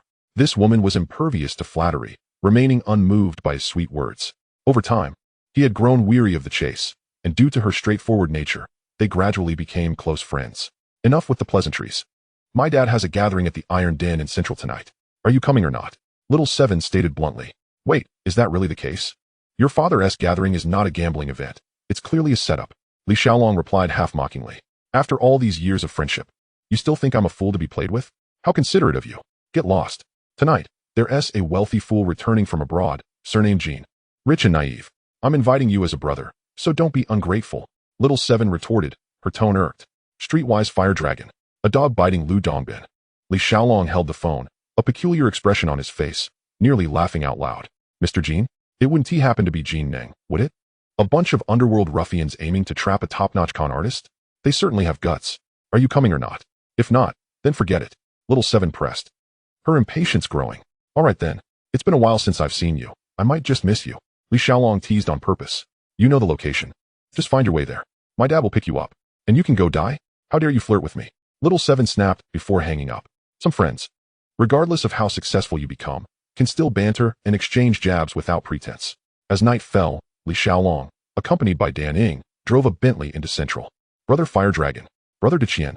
After a few pleasantries, Diqian led him into the Iron Denver. "Let me introduce everyone. This is Brother Fire Dragon from Hongxing. This is Mr. Jean, and these are Brother Wei, Brother One, and Brother Xian." Diqian introduced each person in turn. "Brother Diqian, I heard from Little Seven that we can play a couple of rounds tonight. When do we start?" Li Xiaolong stated succinctly, not wishing to waste time. He had little interest in mingling with this group. Had it not been for his curiosity about Jean Neng's abilities, he would have declined outright. Brother Fire Dragon is straightforward. "Let us begin now." Jean Neng chimed in cheerfully. The old man was surrounded by a few flamboyantly dressed women, reeking of alcohol, clearly inebriated. "All right. Since both bosses have spoken, let us get the table ready." The venue belonged to Brother Wei, who signaled his subordinates to bring in the chips. Each player exchanged millions. And Li Xiaolong also opened a promissory note, converting it into 5 million in chips. Not particularly keen on gambling, especially with individuals who were either con artists or swindlers. He was well aware of the stakes. He played cautiously, following a few good hands and folding on the poor ones, and before long, he realized he had won over 500,000. The game continued for a while until Little Seven finally strolled in, accompanied by her aide, Asu, and a disheveled Dragon Wu. "Dad, how is business going?" Little Seven cooed as she entered, draping herself over Diqian's neck. "You're here? Why don't you greet everyone?" Diqian chided her with a glare. "Uncle Wei, Uncle One, Uncle Xian." Little Seven greeted each warmly. "Oh dear. If you're going to introduce people, you must include everyone." "Uncle Fire Dragon." Li Xiaolong corrected her with a smile. Little Seven rolled her eyes, dismissively making a comical face at him, her gaze landing on the unfamiliar face. "This is my daughter," Diqian chuckled, introducing her to Mr. Jean. "She has quite the beauty." Jean Neng slurred, reaching out to touch the cards as he spoke. Chapter 33. The human heart is unpredictable, and greed is boundless. The time is ripe, the net is ready to be cast. The game continued, with Jean Neng feigning a dazed demeanor, allowing Gao Jin to take his place at the table. Gao Jin appeared bewildered, playing the fool, yet his card play was remarkably steady, precise, and ruthless. In just a few rounds, apart from Li Xiaolong, the other 4 players had lost a staggering 10 million. Brother De Qian's face turned pale. At least half of his accumulated wealth over the years was now at stake. He was filled with apprehension, recalling how, in the past, they had collaborated with Miss Wu, winning more than losing. Why had everything gone awry this time? Meanwhile, from the moment Gao Jin sat at the table, Li Xiaolong had not participated in a single hand. Competing against the god of gambling? He was not foolish. Suddenly, Jin Nung clutched his chest, appearing as though an old ailment had flared up, and hurriedly left the scene with his 2 adopted sons. Before departing, Brother Wei handed over a banknote for 10 million. After Gao Jin left with the check, the remaining players exchanged glances and nodded subtly. Perhaps to avoid Li Xiaolong's notice, Brother Wei discreetly summoned his subordinates and whispered a few instructions. The subordinate promptly departed with the group. Don't just stand there like a fool. Those old geezers have sent someone to intercept that lad. Li Xiaolong, noticing Xiaoqi still dazed at the door, couldn't help but remind him. Long Wu, quickly go assist. Xiaoqi suddenly snapped to attention and hastily commanded. Long Wu responded and was about to head out. Wait, Xiaoqi stepped closer and, lowering his voice, asked, you know who to help, right? Understood. The moment that person appears, your nose will almost bleed. Ha ha. Li Xiaolong laughed unabashedly beside him. Xiaoqi, are you smitten? The way you're staring at him. You're practically glowing green. He playfully draped an arm over Xiaoqi's shoulder. Instead of being annoyed, Xiaoqi blinked and mysteriously replied. I suspect he is the man I've been thinking about for over a decade. Oh, is he the one you nearly sacrificed yourself to save in the park all those years ago? You bore a scar for him. And then he was taken away by his adoptive father, leaving you helplessly watching him being dragged away? Li Xiaolong recited, as if he had memorized the tale. This story was so well known that anyone acquainted with Xiaoqi could recount it backward. Yes, that's him. I recognized his adoptive father. Wake up. You can recognize that? That old man might just be someone else. Li Xiaolong immediately poured cold water on the situation. Impossible. That person has always been charming since childhood. After exchanging a few more words, Li Xiaolong waved his hand in farewell. He had no interest in such juvenile romantic notions. His pursuit of her was a thing of the past. The present him found no allure in her carefree, unfeminine demeanor. On his way back, with time still on his side, he casually dialed Jiang Tianqing's number. Brother, could you assist me in obtaining a list of participants for the upcoming World Gambling Championship? No trouble at all. I'll have someone deliver it to you tomorrow. No need for the hassle. I will be crossing the sea to Audao tomorrow, and will pick it up personally. All right, I'll wait for you there. Li Xiaolong sought the list to prepare in advance. This world was no longer confined to the singular narrative of Hong Kong films, but was a tapestry of intertwining influences. The Southeast Asia Gambling Championship was generating considerable buzz. Who knew what skilled oddities it might attract? If Shi Zhikong were to show up, could Gao Jin truly secure a victory? The following morning, Li Xiaolong, as was his custom, set out to fish at sea and was fortunate enough to haul in Fong Kemming. For his trip to Audao, he did not bring many people. But those who accompanied him were all top-notch talents. Abu, Gao Gang, Feng Yuxiu, Ling Jing, Fong Kemming, Ozai, Hong Yi, Jin Kaida, Michael, Frank, each one a formidable player. Additionally, there was Danning. Initially, he had considered bringing Fong Ting or Ruan Mei, but given the complexities of the situation, he ultimately decided against it. At that moment, Audao was bustling with nearly every significant force in attendance, and the outer betting scene was lively, with wagers escalating rapidly. Upon disembarking, Li Xiaolong headed straight to the establishment where Jiang Tianqing was staying. Jiang Tianqing had arrived days earlier, tirelessly pursuing a gambling license, but regrettably, progress had been slow. The local authorities had released this license with the intention of luring out the competition, gathering various strong factions to channel funds into the external betting scene. Now, with various forces converging, including not only local gangs but foreign groups as well, Hongqing found itself without a clear advantage. In the past few days, Jiang Tianqing had visited government officials and connected with local bigwigs to smooth relations, yet the surplus of competitors made securing the gambling license seem a distant hope. This predicament had been anticipated. Jiang Tianqing had not harbored overly optimistic expectations, merely doing his best and leaving the rest to fate. Despite the setback in obtaining the gambling license for Hongqing, Li Xiaolong felt a surge of excitement within.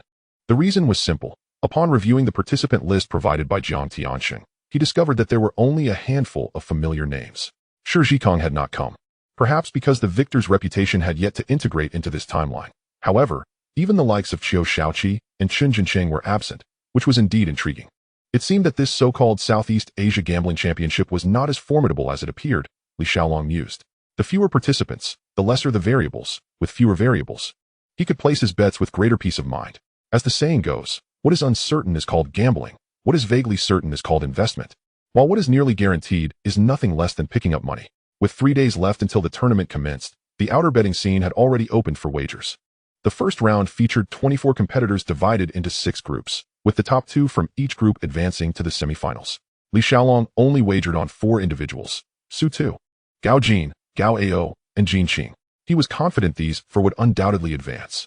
Among them, Gao Jin was an underdog, with odds as high as 20 to 1. Su Tu was regarded as a sure bet, with odds of merely 1 to 1. Gao Ao stood at 3 to 1, and Jin Qing slightly higher at 3.5 to 1.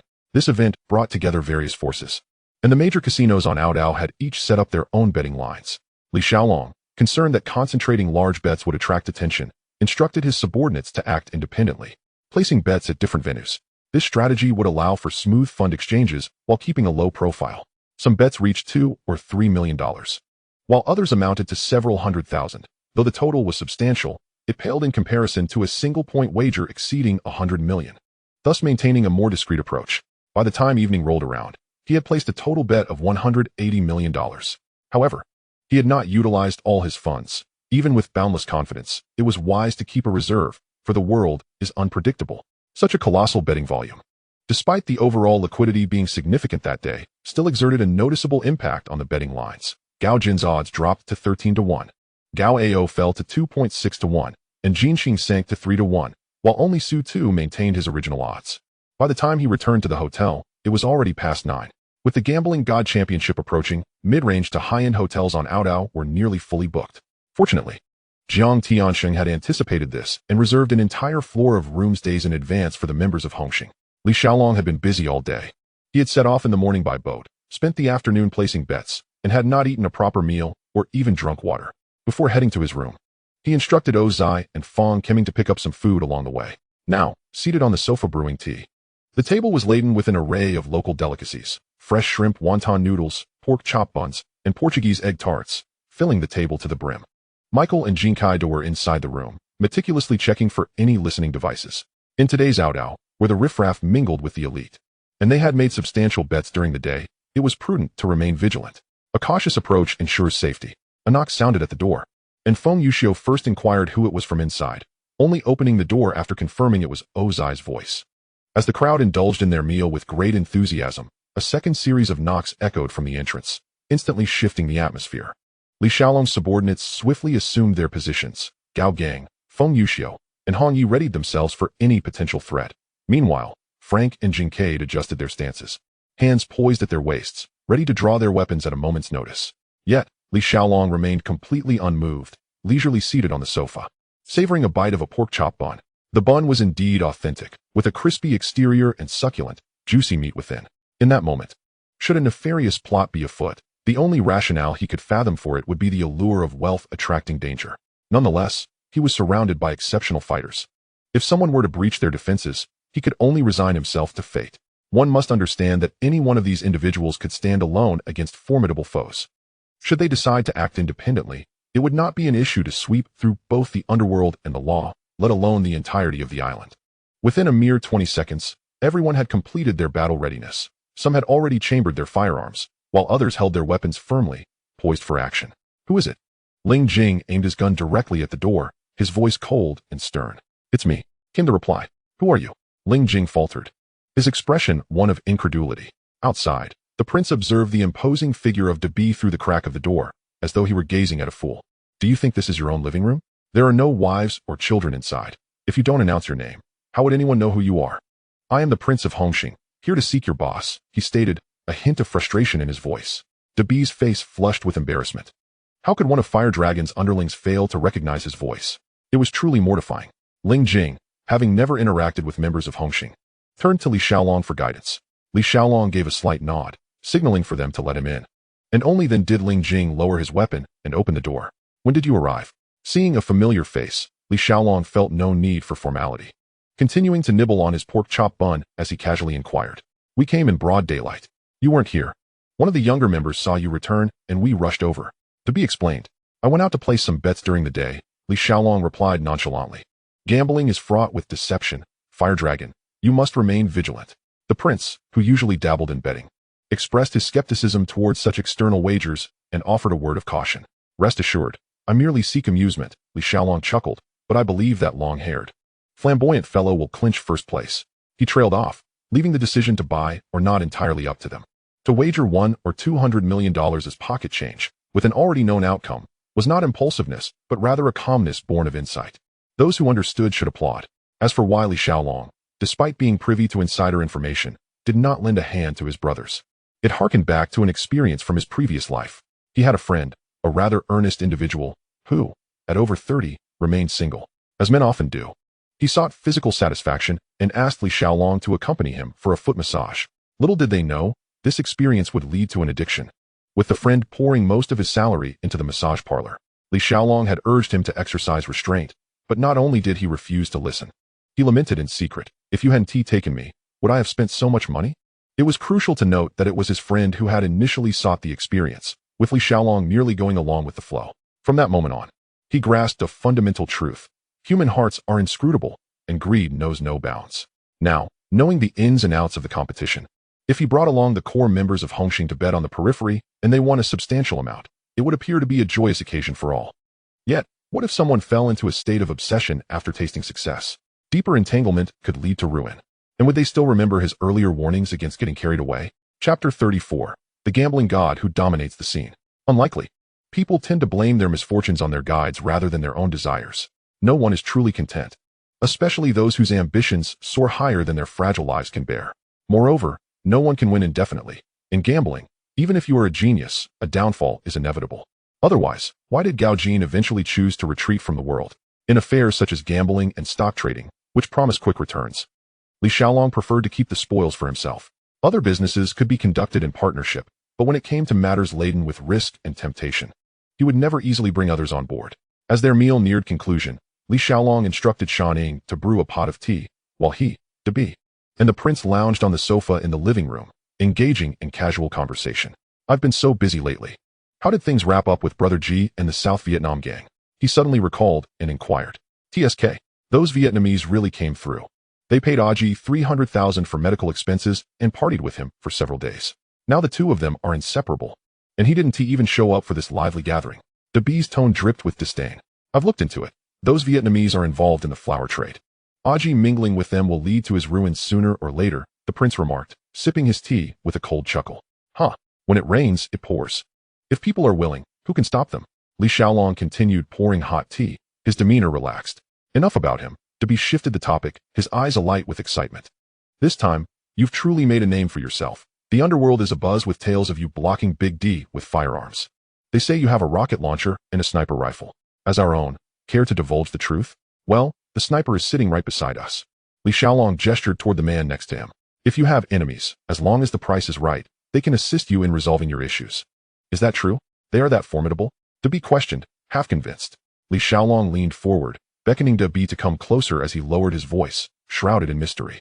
"I'm only sharing this with you two," he intoned. "On the surface, I am but a minor figure in Hongxing, yet in truth, I wield control over an international assassin organization, with elite operatives scattered across the globe. Come on, you're just boasting." Bi and the prince laughed in disbelief. "Do you see that black man over there?" Li Xiaolong discreetly pointed at Jinkade. The two followed his gaze, and Li Xiaolong continued. "He is of the industry's top caliber. Assassinations and aggressive strikes never miss their mark." He then indicated Frank. "This gentleman is even more remarkable. A pinnacle of the profession, my ace among aces." Finally, he turned to Ling Jing. "He was the one who opened the door earlier, a top-tier sniper. If he aims for your forehead, he will not miss your left eye." He spoke with utmost seriousness and conviction, causing Bi and the prince to waver slightly. Coupled with the recent events where they witnessed Li Xiaolong wielding both machine guns and rocket launchers against thousands at Lianqing, it was evident that aside from a few arms dealers, no other gang could muster such firepower on the island. However, if he were indeed the puppeteer behind the assassin group, everything began to make sense. "Does Mr. Jiang know about this?" Bi, ever loyal to Jiang Tiansheng, felt a twinge of uncertainty. If Fire Dragon were truly, as Li Xiaolong claimed, a stealthy dragon in the depths of the ocean, would Jiang Tianxing be unaware? He certainly does not. Li Xiaolong chuckled, waving his hand dismissively. "I've only shared this with you two. Not a whisper has escaped to the outside." Damn, what a waste of effort. The prince and Bi's expressions darkened in realization. This man's bravado was so convincing that they nearly believed him entirely. After some idle chatter, Li Xiaolong cheerfully saw the two off to the door. As they departed, Bi continued to mutter under his breath, cursing all the while. Once they were gone, and after tidying up, Li Xiaolong washed up and lay down to rest. The following morning, he rose as usual to go fishing. Ding, congratulations. You have captured a reward, Mountain Brother. Shan Gu once served as Ling Jing's partner, but later chose to align himself under Fang Keming as his assistant, demonstrating a certain level of capability, as he was directly assigned to develop prospects on Aodao. Today, Li Xiaolong decided against placing further bets. One cannot recklessly wager their entire fortune in one go. Should he continue down this path, Jin Nung might be driven to allow Gao Jin to ascend directly to victory, which would result in a significant loss for him. He had no intention of meddling in Gao Jin's fate. One destined for greatness must invariably weather storms and traverse through valleys of hardship. Moreover, if Gao Jin were to evade that calamity, how would Xiao Qi find her opportunity to shine? As a friend to Xiao Qi, Li Xiaolong was naturally inclined to create a space for her, paving a path ahead. When the International Gambling Masters Tournament commenced in a few months, Gao Jin's triumphant return would provide him with a chance to rake in substantial profits once more. Even if misfortune were to strike, such as Gao Jin's untimely demise, there was little that could be done. After all, they had only met once and exchanged but a few words, making it unnecessary to wade into such murky waters. In anticipation of the Southeast Asian Gambling Masters Tournament, various casinos were pulling out all the stops. Although television stations throughout Southeast Asia would not broadcast live footage, they would relay the commentary in real time. Thus, while the audience in Hong Kong could not witness the actual event, they would be promptly informed of the developments. Consequently, local syndicates, both large and small, quickly launched their own betting markets. Even Ah Hua called to inquire if Li Xiaolong wished to take on any bets. He advised him to make his own decision, adding casually, Gao Jin has a fair chance, so it's up to you. After all, the potential earnings were modest, serving merely as a means to provide some extra cash for his subordinates. As for Li Xiaolong himself, he had been mingling with members of the Hongxing gang for the past few days, either engaging in a few rounds at the casino or strolling about for leisure. On the eve of the competition, the 5 core members of Hongxing gathered: Li Xiaolong, Boss B, Xian Yan, Tai Zi, and Xin Yao. Jiang Tianxing managed to procure several tickets for entry to the venue. Li Xiaolong also possessed a few, courtesy of the casino's VIP treatment. Although he had made scattered bets totaling an impressive sum of hundreds of millions of dollars, he was regarded as a heavyweight client. However, he intended to sit with his Hongxing brothers, hence he decided against using the tickets and instead called Xiao Qi to transfer them to her. Shortly after entering the venue, he spotted Xiao Qi, accompanied by Ah Su and Long Wu, making their entrance. Li Xiaolong raised his hand in greeting, prompting Xiao Qi to approach him. Brother Huolong, she greeted with a smile. After exchanging a few pleasantries, their conversation dwindled as she fixated on the entrance for competitors, eagerly awaiting Gao Jin's appearance. The opening ceremony commenced swiftly, with the host taking the stage to deliver a speech and introduce the list of participants, subsequently declaring the tournament officially underway. The entire event spanned 3 days. The preliminary rounds would determine those advancing to the semifinals, with the semifinals selecting the finalists. It was clear to any discerning observer that this segmented format was designed to facilitate external betting, allowing gamblers ample time for analysis and wagers. The preliminary rounds featured groups of 4, with the top 2 from each group advancing to the semifinals. The stakes involved a high-stakes showdown, with each participant's capital set at $1 million. This amount, while seemingly modest, could quickly dwindle with a few poor hands, making a comeback exceedingly challenging. Additionally, participants were permitted to make side bets, wagering their own funds against their opponents. Gao Jin, demonstrating exceptional skill, was the first to conclude his match, additionally winning 6 million Hong Kong dollars in side bets. Following closely, Su Tu also made a grand exit, while Gao Ao and Jin Qing, adhering to Jin Neng's strategy, both advanced as second-place contenders. Over an hour later, the dust settled across all tables, with 12 individuals progressing to the semifinals. Yes, all of them. Li Xiaolong could not contain his excitement as he celebrated in the audience. This was a guaranteed win. So happy. Looks like you're doing quite well, Jiang Tianxing remarked, patting him on the shoulder. Ha ha ha, just a small victory, nothing significant, Li Xiaolong modestly replied, though inwardly he was elated. His total investment amounted to $180 million, distributed according to the odds: 40 million on Gao Jin, 50 million on Gao Ao, 50 million on Jin Qing, and 40 million on Su Tuesday. Notably, Gao Jin's odds soared to an impressive 1-13, promising a return of $560 million. Gao Ao's odds stood at 1-26, potentially yielding $180 million in total. Jin Qing could secure a threefold return, totaling $200 million. Su Tu's payout was even, netting $80 million when including his stake. This round of investments saw Li Xiaolong net an astonishing profit of over $1 billion. As for the losses incurred by the behind-the-scenes bookmakers, he was unaware of the specifics, but he had certainly reaped a substantial reward from their pockets. Throughout the afternoon, Li Xiaolong flitted between various casinos to redeem his chips. Perhaps due to the staggered nature of his bets, he attracted little attention. And the cashing out process was remarkably smooth. Once all bets were settled, his Swiss bank account reflected a staggering balance of $1,900,000,000. Untouched by any funds from Hong Kong. With the money freshly acquired, he initially considered making another bold move, but was persuaded by Jean Kide. The manipulation of such external betting markets posed significant risks, making it unwise to continue placing heavy wagers. After some contemplation, Li Xiaolong recognized that persisting might indeed compel the operatives to incur losses. A reckless gamble is not a display of skill, but rather a manifestation of folly. Unworthy of applause. Was winning such a considerable amount not sufficient? Thus, he resolved to place his next round of bets solely on Gao Jin.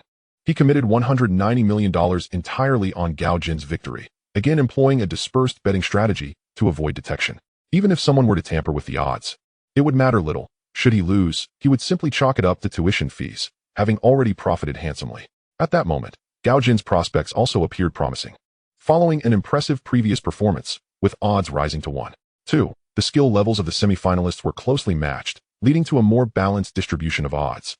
Unlike the disparities seen in the initial round, returning to the hotel, he unexpectedly encountered Gao Jin in the lobby, discovering that they were staying at the same establishment. Li Xiaolong intercepted Gao Jin and Jin Xing. "Gao Jin, do you remember me?" he asked with a smile. "Of course, brother Huolong from Hongxing." Gao Jin recognized him, his tone reflecting a hint of familiarity. Li Xiaolong leaned in slightly, lowering his voice. "I've wagered 190 million, betting on your victory." Gao Jin's gaze flickered with surprise. At that moment, he was not yet the renowned gambling master of the future, merely a fledgling hustler. Being entrusted with such faith stirred a warmth within him. "Thank you, brother Huolong, for your belief. It's a trivial matter. Whether you can continue to prosper tomorrow depends entirely on you." With that, Li Xiaolong flashed a carefree smile and turned to leave. Behind him, Jin Xing couldn't help but ask, "Who was that?"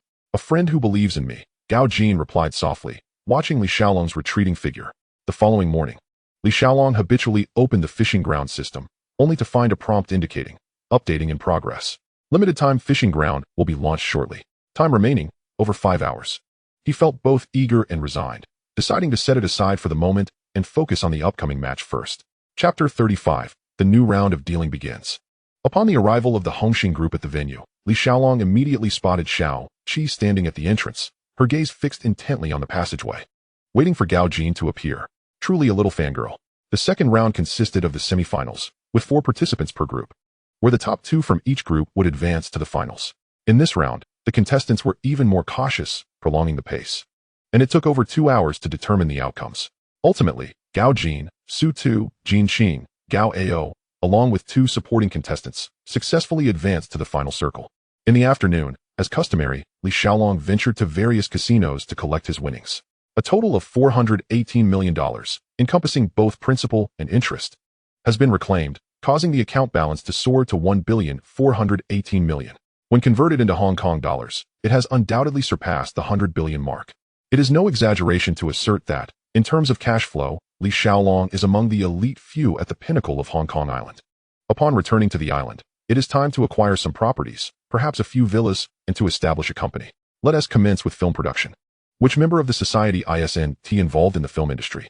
How else can one meet starlets and expand one's influence? It is imperative to produce films.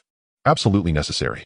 Yet, just as he was enthusiastically outlining his plans to his subordinates, Michael doused his fervor with a cold dose of reality. "Boss, your actual account balance is less than $1,200,000,000. Li Xiaolong, who had been passionately painting a grand vision, was momentarily taken aback by this revelation.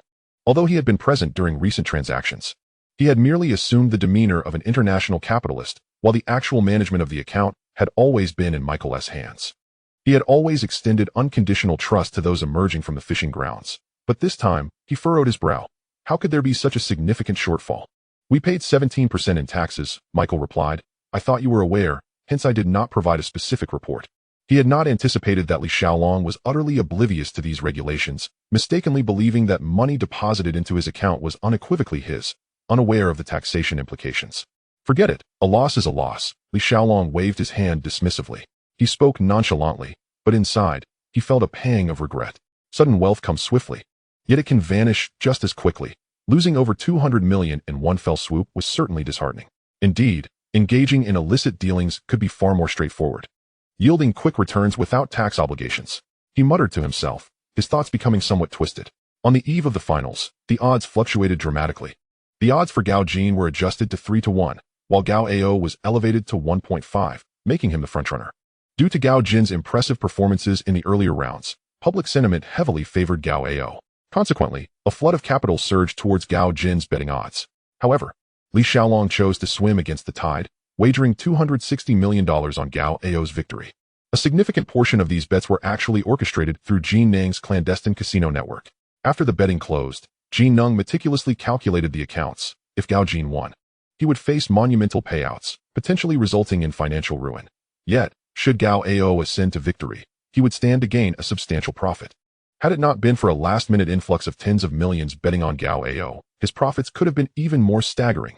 Upon returning to his hotel, Li Xiaolong took a hot shower and had Ning gently blow on his palms. He then accessed the fishing grounds interface. Ding! The limited-time fishing ground has been successfully updated. Limited-time fishing ground, rogue mode, lasting 48 hours, remaining ammunition today, 100100. Rogue. This name seems somewhat unfamiliar. Yet Li Xiaolong understood that such limited-time events must conceal rare characters or precious items. Without hesitation, he clicked to enter. In the center of the screen, the avatar of Brother Jia floated prominently. This is it. This is undoubtedly worth it. He pressed and held to lock onto the target, initiating automatic fire. 10 shots, 20 shots, 30 shots, 40 shots. Ding. Congratulations on receiving the reward, ROG. What the heck? Achievement of a legendary character unlocked. Extracting reward, ROG. Select drop-off location. Princess Yushui truly works wonders. That celestial aura is indeed effective. Li Xiaolong pressed on, clearing the remaining ammunition in one go. Ding. Congratulations on receiving the reward, Golden Horse Pair. Although not drawing Guadacidin was a slight regret, the Golden Horse is still a valuable asset, rumored to be highly sought after in the market. Moreover, opportunities are not yet exhausted. Tomorrow marks the final day, and perhaps he could still reel in Guada.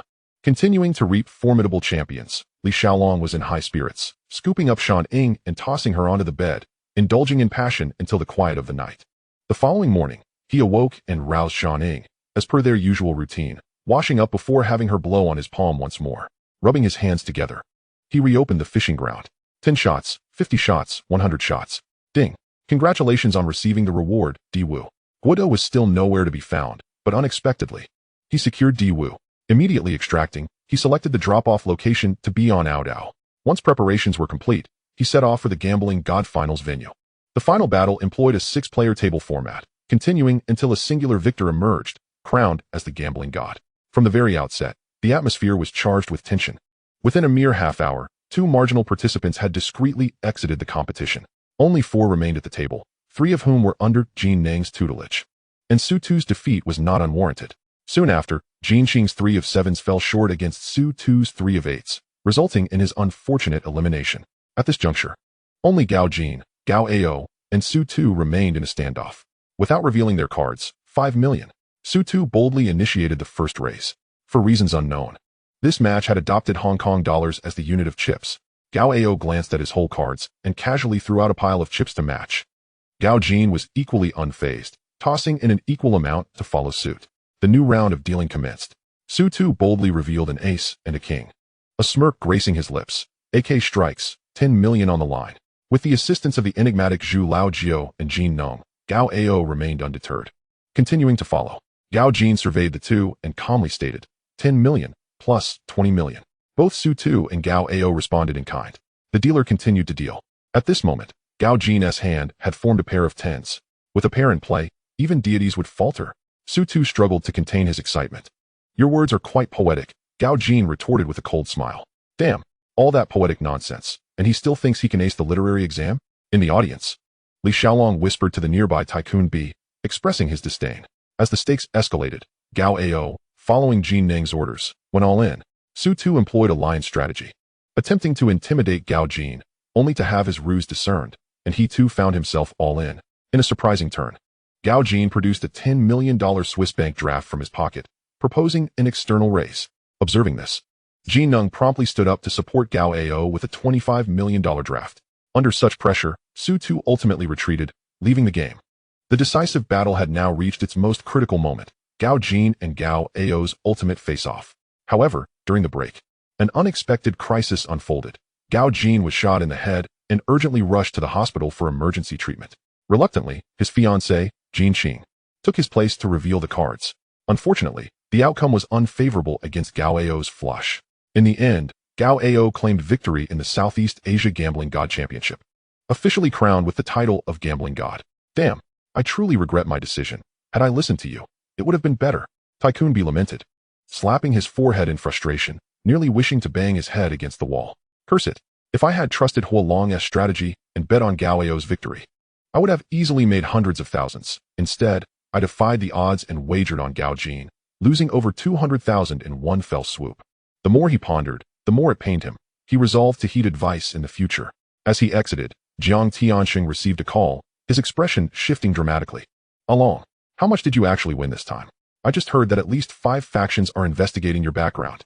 Upon returning to the hotel with his brothers from Hongxing, Jiang Tianxing immediately pulled Li Xiaolong aside for questioning. Li Xiaolong maintained his composure, entirely unfazed. He had anticipated this day. This game was not merely a guaranteed win, as it was far more complex than simply snatching a morsel from someone else's plate. Wishing to return to Hong Kong Island unscathed? It was not that simple. Perhaps around $10 billion, but some speculators might have developed ulterior motives. Seeking to seize my funds. Li Xiaolong flashed a smile, his tone nonchalant. How much? Jiang Tianxing abruptly lifted his head, his typically composed expression finally betraying a change in color. He prided himself on having weathered many storms, yet this time he was genuinely taken aback by his younger brother. Since when had that boy he watched grow up been able to effortlessly sweep away over $1 billion? $1 billion, and in US dollars no less. His voice lowered, as if he were confirming the absurdity of a dream. Roughly that. Li Xiaolong nodded, his demeanor unfazed. Jiang Tianxing furrowed his brow. This is troublesome. Even connections won't suffice this time. In that case, you should go stay at the Lisboa Hotel right now. That's Mr. He's territory. And no one dares to make a move there. Wait for me to return to Hong Kong Island and gather our people, then I'll come back for you. As long as we are on our own turf, we need not fear their upheaval. Li Xiaolong did not hesitate even for a second, directly refusing. Logically, Jiang Tianxing's arrangement was the most prudent choice available. Yet he could not swallow the indignation of playing cards while they laid bets, only to find himself on the receiving end of a table flip because of his winnings. Did they truly think him easy prey? Li Xiaolong had never been one to suffer losses, nor would he allow himself to be manipulated. If you dare to strike me, even if it's merely a gesture, I shall certainly retaliate. Brother, fleeing in disgrace is not my style. I wish to see who possesses the audacity to meddle with the fortune of the Grandmaster. His tone was calm, yet it radiated an unwavering determination. Along, do not act impulsively. Heed your elder brother's advice. These individuals have complex backgrounds and are not to be trifled with. Jiang Tianxing intensified his tone, attempting to dissuade him. Brother, rest assured. This time I shall let them witness what it means to be a fierce dragon crossing the river. Li Xiaolong's lips curled slightly, a glimmer of sharpness flickering in his eyes. Are you truly confident? Jiang Tianxing regarded him with hesitation, unable to fathom the origin of such self-assurance. Li Xiaolong smiled and nodded, exuding an air as though the approaching challengers were mere prey awaiting harvest. Should you require my assistance, do not hesitate to ask. Yet Jiang Tianxing remained uneasy. There is indeed one matter, Li Xiaolong paused, when you return to Hong Kong Island. Please help me bring Dan Ing and a few brothers back with you. He intended to have Dan Ing, Gao Gang, Feng Yuxiu, and Hong Yi withdraw first. These individuals were unfamiliar with firearms, and their presence would only complicate matters. He was prepared for a decisive confrontation. Shouldn't we rather lay low for a while? Jiang Tianxing urged once more. Brother, do not fret. Those I have retained by my side are all top-notch experts. Safety is absolutely assured. Li Xiaolong offered a wry smile. Remember, safety above all. If any situation arises, hide first. I will immediately dispatch someone to assist. Jiang Tianxing reiterated his warnings before departing. Li Xiaolong nodded in acknowledgement, then gave Dan Ing a few instructions, ensuring she would leave with Jiang Tianxing and the others. Chapter 36. Completely unconventional. Gao Gang and the others wished to stay, but he resolutely stopped them, instructing them to keep a close watch on their territory upon returning to Hong Kong Island, ensuring no mishaps occurred. With all arrangements in place, Li Xiaolong waved goodbye to Jiang Tianxing and turned to exit the hotel. The moment he stepped outside, he appeared utterly oblivious to those who were secretly tracking him, continuing his usual rounds at various casinos to collect debts. The final match boasted an audacious odds of 1-5, and he wagered 260 million, ultimately retrieving 650 million inclusive of principal and interest. After deducting a 17 tax, he still had over 500 million, coupled with his previous funds. His account balance had genuinely reached 1 billion. Shortly after cashing out and leaving the casino, Michael quietly alerted him. Someone is tailing us. Li Xiaolong remained unperturbed, leading his team through winding alleys, dragging the pursuers in circles like walking a dog, until they reached a secluded corner, when at last, one of the followers could no longer contain himself. Sir, our boss wishes to meet with you. One stepped forth from the shadows, courteous in speech. Yet his hand discreetly pressed against the gun at his waist, aimed directly at Li Xiaolong. The remaining 20 or so gradually encircled them, their firearms hidden within sleeves or bags, all aimed squarely at Li Xiaolong's group. Eliminate them. Li Xiaolong cast a cold glance, uttering 2 words before taking a step back. Frank, who had been stationed at his left, instantly sprang into action, seizing the assailant's wrist with one hand, twisting and disarming him. In the next instant, the gun was at the man's temple, and the trigger was pulled. The gunshot rang out, and Michael, Kincaid, Rog, and the others simultaneously drew their weapons. Their movements synchronized as though they had trained for 1,000 rehearsals. Each shot struck true, hitting vital points without fail. All 20 individuals collapsed, leaving no survivors. The 10 men beside Li Xiaolong were all seasoned professionals, trained rigorously, working seamlessly together with lethal efficiency. Although Abu's marksmanship was average, as a killer, he was adept with basic weaponry. This battle was swift and decisive, leaving no witnesses. As for Di Wu, while his skills were slightly lacking, the others were all firearms veterans.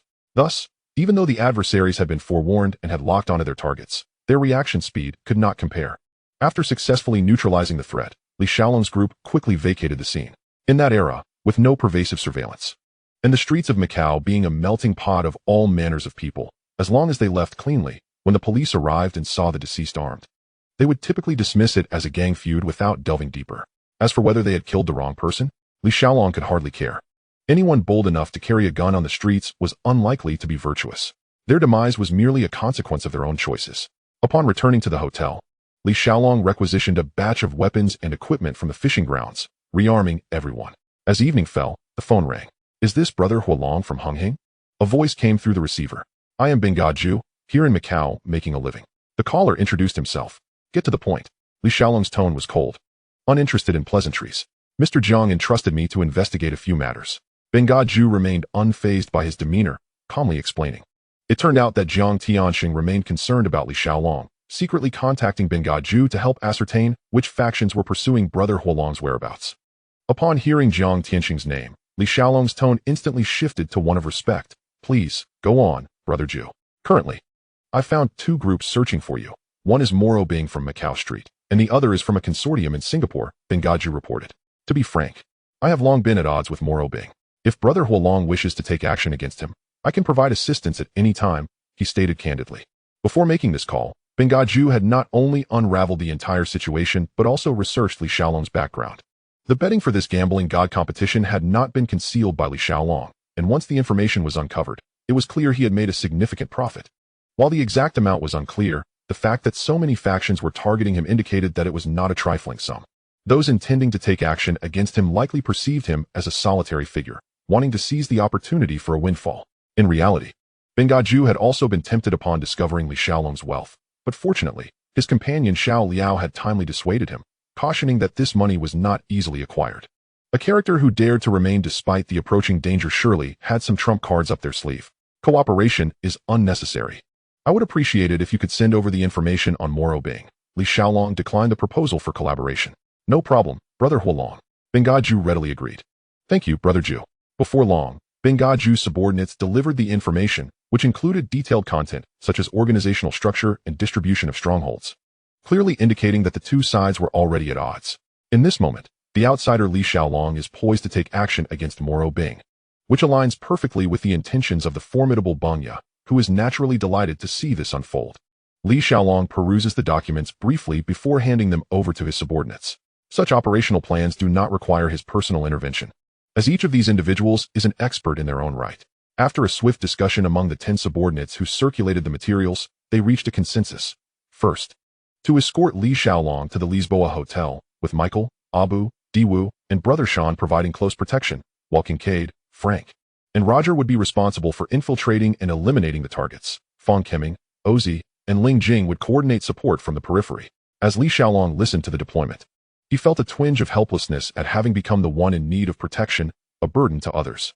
The group safely transported Li Xiaolong to the Lisboa Hotel before dispersing to execute their respective duties. Michael, as the lead bodyguard, meticulously arranged for Abu and the others to take turns on watch, ensuring Li Xiaolong's safety until the mission was concluded. Whether it was Frank, Kincaid, or Roger, each was a capable operator, skilled in solo assault tactics. This time, Li Xiaolong chose to relinquish control and allow them to operate freely, and after deliberation, they decided to split into 3 teams to advance simultaneously. Each group would consist of 2 members. One would assume a vantage point for sniping and surveillance, while the other would engage in close-quarters elimination, leaving no survivors among the leaders, except for Moro Bing himself. Kincaid and Ozzy, acting on intelligence provided by Beng Ya, were the first to arrive at a bar controlled by Moro Bing. Ozzy quickly identified a high-rise balcony, set up his firing position, and notified via radio, "The location is ready, they can proceed." Kincaid, wielding a Glock pistol, strode confidently toward the bar's entrance, calmly affixing a suppressor as he walked.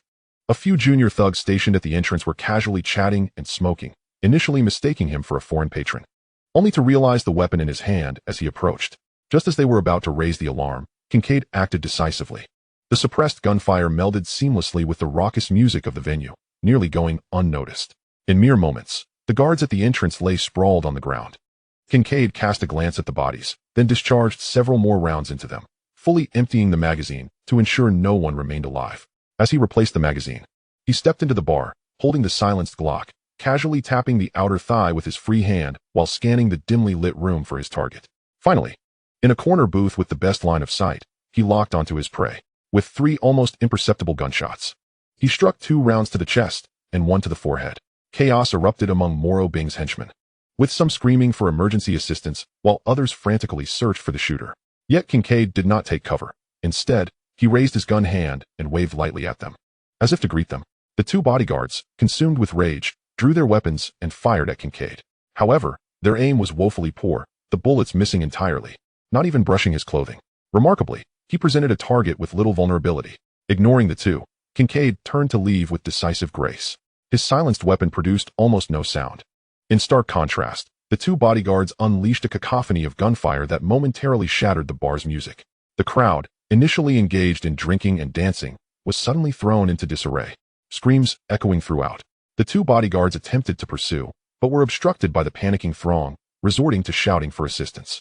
Almost immediately, over 30 of Moro Bing's subordinates surged from various corners, brandishing knives, clubs, and firearms, roaring for revenge against Kincaid, vowing to dismember him.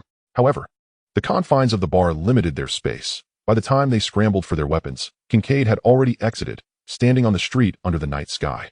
As the mob rushed outside, they were met with the sight of Kincaid not fleeing, but rather standing 100 meters away beneath a streetlight, hands in pockets, casually gesturing for them to come closer, exuding utter arrogance. The 2 bodyguards, emboldened by their firearms, charged ahead, but just as they raised their guns, a flash from a distant window erupted with 2 bullets piercing through the air, striking both directly between the eyes, dropping them instantly. Kincaid raised a thumb towards Ozzy's concealed position before lifting his Glock to commence a barrage of fire. As he shot, he drew a second handgun from his lower back, unleashing a rain of bullets in a dual-wielding assault. Meanwhile, with the death of their leader, Moro Bing's forces crumbled entirely. With the bodyguards down, the remaining members lost all semblance of order, succumbing to Kincaid's relentless onslaught. Those who attempted to retreat were met with Ozzy's precise sniper fire, none escaping the carnage. In less than 10 minutes, dozens of subordinates lay slain, their bodies littering the street. Ozzy stowed his sniper rifle and descended the building with composure, reuniting with Kincaid as they proceeded to their next target. It was only once their figures vanished around the corner that the surrounding pedestrians and patrons of the bar regained their senses, trembling hands dialing for the authorities. In stark contrast, the collaboration between Fong Kimming and Frank was not as seamless. Frank's approach was brutally aggressive, entirely devoid of subtlety. At a gambling den controlled by Moro Bing, he charged in through the entrance, brandishing a Benelli M2 semi-automatic shotgun loaded with number 12 buckshot, delivering devastating force. With 2 shots, the sentry at the door was blasted into the wall, a gruesome spectacle. The thunderous gunfire was deafening. The patrons inside quickly reacted, scrambling for weapons, while gamblers screamed and fled. Given Frank's frontal assault, the opposition committed fully, concentrating all their firepower on him. Yet he neither flinched nor dodged, advancing through the hail of bullets, pulling the trigger repeatedly, each shot finding its mark. Remarkably, he exhibited extraordinary resilience, seemingly unfazed by the recoil of the shotgun, his movements as stable as a machine. Ironically, the leader on duty that night was a notorious figure known as Chung Long, nicknamed the Reckless Dragon. Chapter 37. An Unprecedented Encounter. Alas, this moniker became a grim reality, as Frank dispatched him in the initial exchange of gunfire. Such ferocity shattered the morale of the adversaries, causing them to withdraw in panic, none daring to show their faces. Frank's reloading speed was astonishing.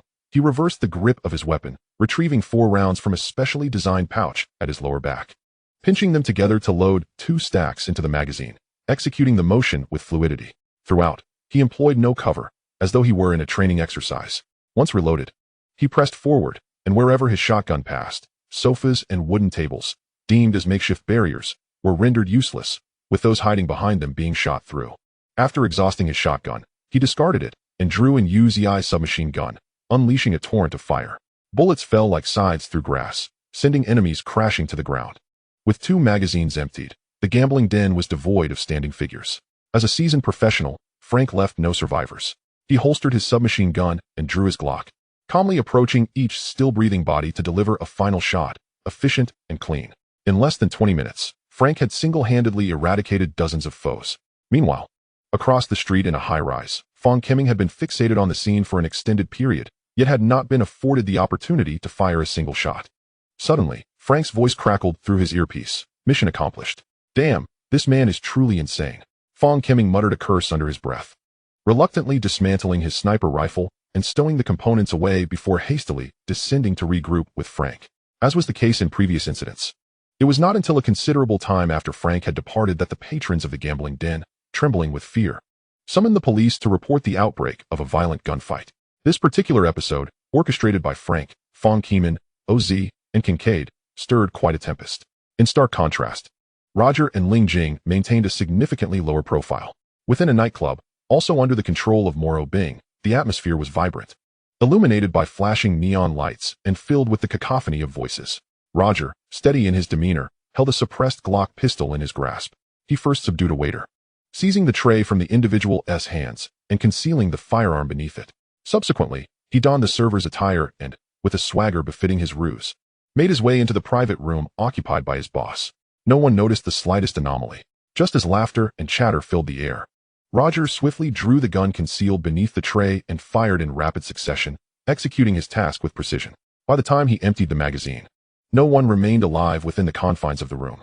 He positioned a timed explosive beside the lifeless body of the ringleader before nonchalantly exiting with the tray in hand. As he passed the bar, he casually set the tray down and turned to leave, subtly raising his hand in a prearranged signal across the street to a nearby building. Ling Jing had been vigilantly stationed atop that very building, his gaze fixed on the nightclub's exit. Upon witnessing Roger's signal, he promptly set up his sniper rifle, targeting several key lighting fixtures on the nightclub's exterior, and squeezed the trigger in succession. With muffled thuds, the entire structure was plunged into darkness. Moro Bing's henchmen, sensing something amiss, hastily gathered towards the private room. When they burst inside, they were met with a gruesome scene of carnage, with the bald ringleader already lifeless. Shock and fury enveloped the group as they urgently dialed Moro Bing's number. Boss, we have a grave situation. At that moment, Moro Bing was in high spirits. A petty criminal named Hualong had participated in a betting game outside his casino and had astonishingly won over $100 million. In his years of operation in the gambling world, he had never encountered such a lucrative deal. To him, this windfall was rightfully his. As for the Hongxing gang, no matter how formidable they were, once in Macau, he called the shots. He immediately dispatched over 20 armed subordinates to apprehend Hualong and extract the account details and passwords. However, after sending them out, they failed to return, and the only news that reached him was of their total annihilation. All over 20 armed thugs had perished, with not a single survivor. Moro Bing's expression darkened considerably. Just as his anger was boiling, he summoned a university student to vent his frustrations, but just as he was getting into the mood, his phone rang. Before he could unleash his fury, a frantic voice on the other end exclaimed, "Boss, Bald Brother has been taken out." Boom. Just as the words left the speaker's mouth, a deafening explosion erupted from the other end of the line, leaving Moro Bing's ears ringing. "What is going on? Hello? Speak," he bellowed into the phone. To make matters worse, at the moment of the explosion, he had been in a state of exhilaration. The unexpected blast jolted him, interrupting his physiological response, leaving him frozen in place. Enraged, Moro Bing kicked the phone away, shoved the girl aside, and disregarding their state of undress, stormed towards the door, shouting, "Get in here." The door swung open, and a dozen subordinates rushed in. "Boss." Moro Bing hastily donned his clothing, grinding his teeth as he declared, There has been an incident at the nightclub. Bald brother is gone. Prepare a vehicle immediately. We're going to the scene. Yes, boss. His men responded before retreating, casting lingering glances at the girl as they left. By the time Moro Bing arrived at the nightclub, the scene had already been cordoned off by the police. A stern police inspector approached him, his tone severe. Moro Bing, you've finally arrived. What on earth happened? What happened? My establishment has been blown up. Moro Bing's face was ablaze with fury. Are you feigning ignorance? It's not just this venue. All 6 of your establishments, bars, gambling halls, nightclubs, were attacked tonight, resulting in hundreds of casualties. It's all gun-related incidents. The police commissioner is already involved, and you're still unaware? The inspector seized his collar, demanding answers. Upon hearing the inspector's words, Moro Bing's expression shifted dramatically, leaving him no time to respond as he violently shook off the inspector's hand and hurriedly dialed several numbers. The first 3 calls went unanswered until he finally reached the 4th. Bingy, we're in big trouble. A black man stormed the casino, shooting at everyone. Our brothers are getting wiped out. Before he could utter a word, the voice on the other end cut off, leaving only the sounds of gunfire and chaotic screams. Sir, we've received more reports from civilians. Gunfire has erupted at 3 locations, with dozens dead, all confirmed on the spot. An officer rushed forward to report. Another one of Moro Bing's territories? The inspector inquired, his brow furrowing.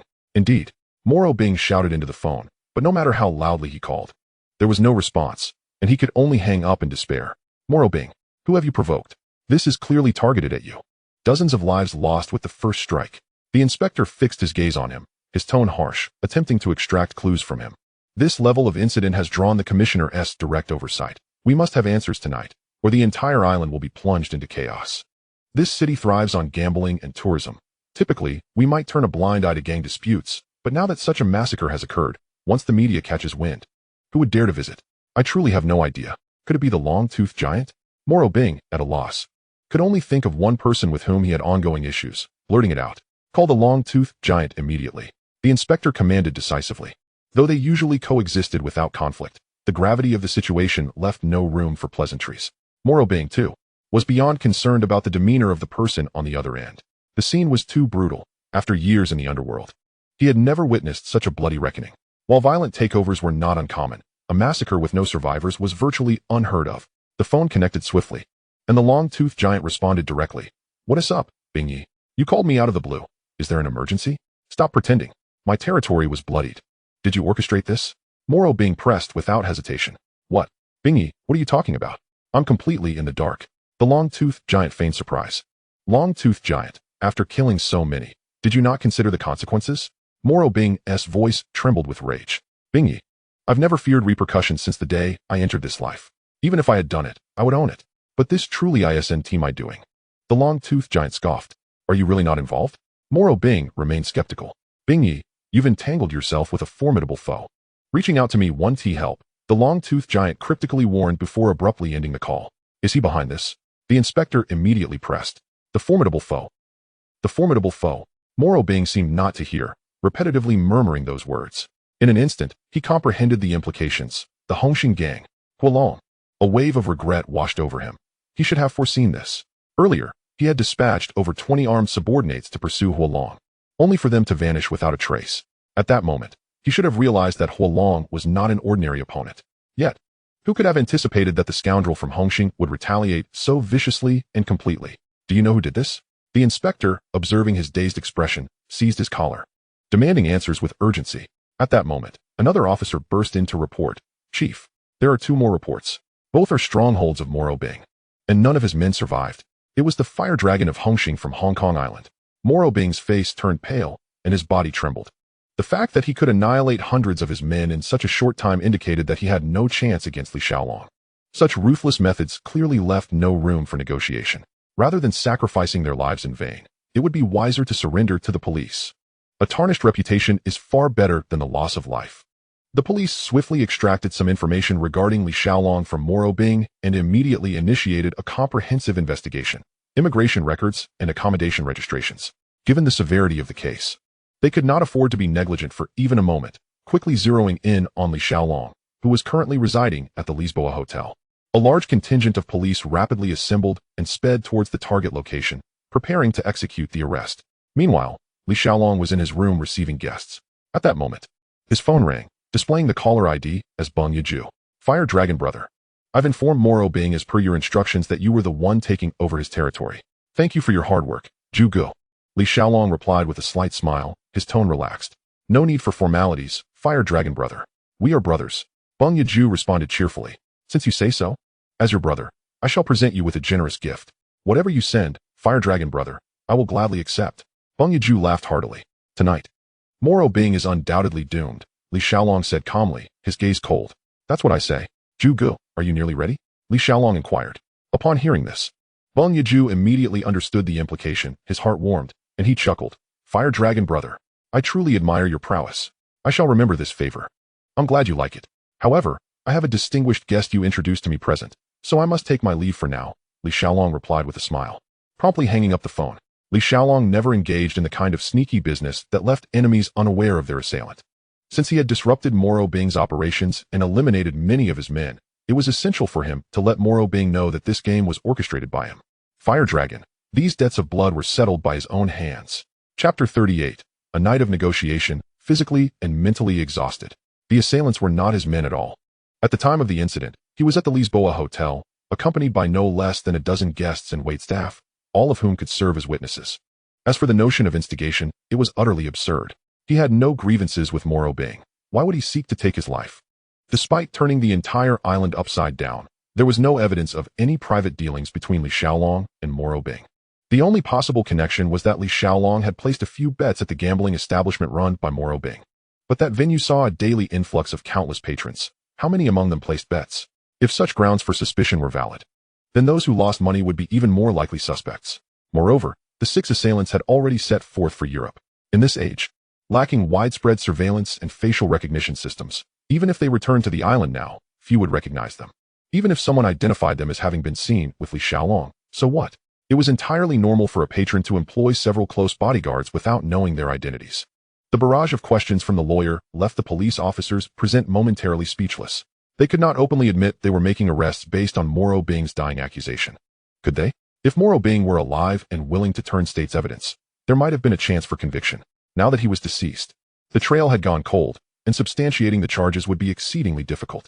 Officer, if the police cannot provide direct evidence linking my client to this case, I hereby formally request bail for my client, the lawyer stated, his tone resolute as he noted the officer's silence.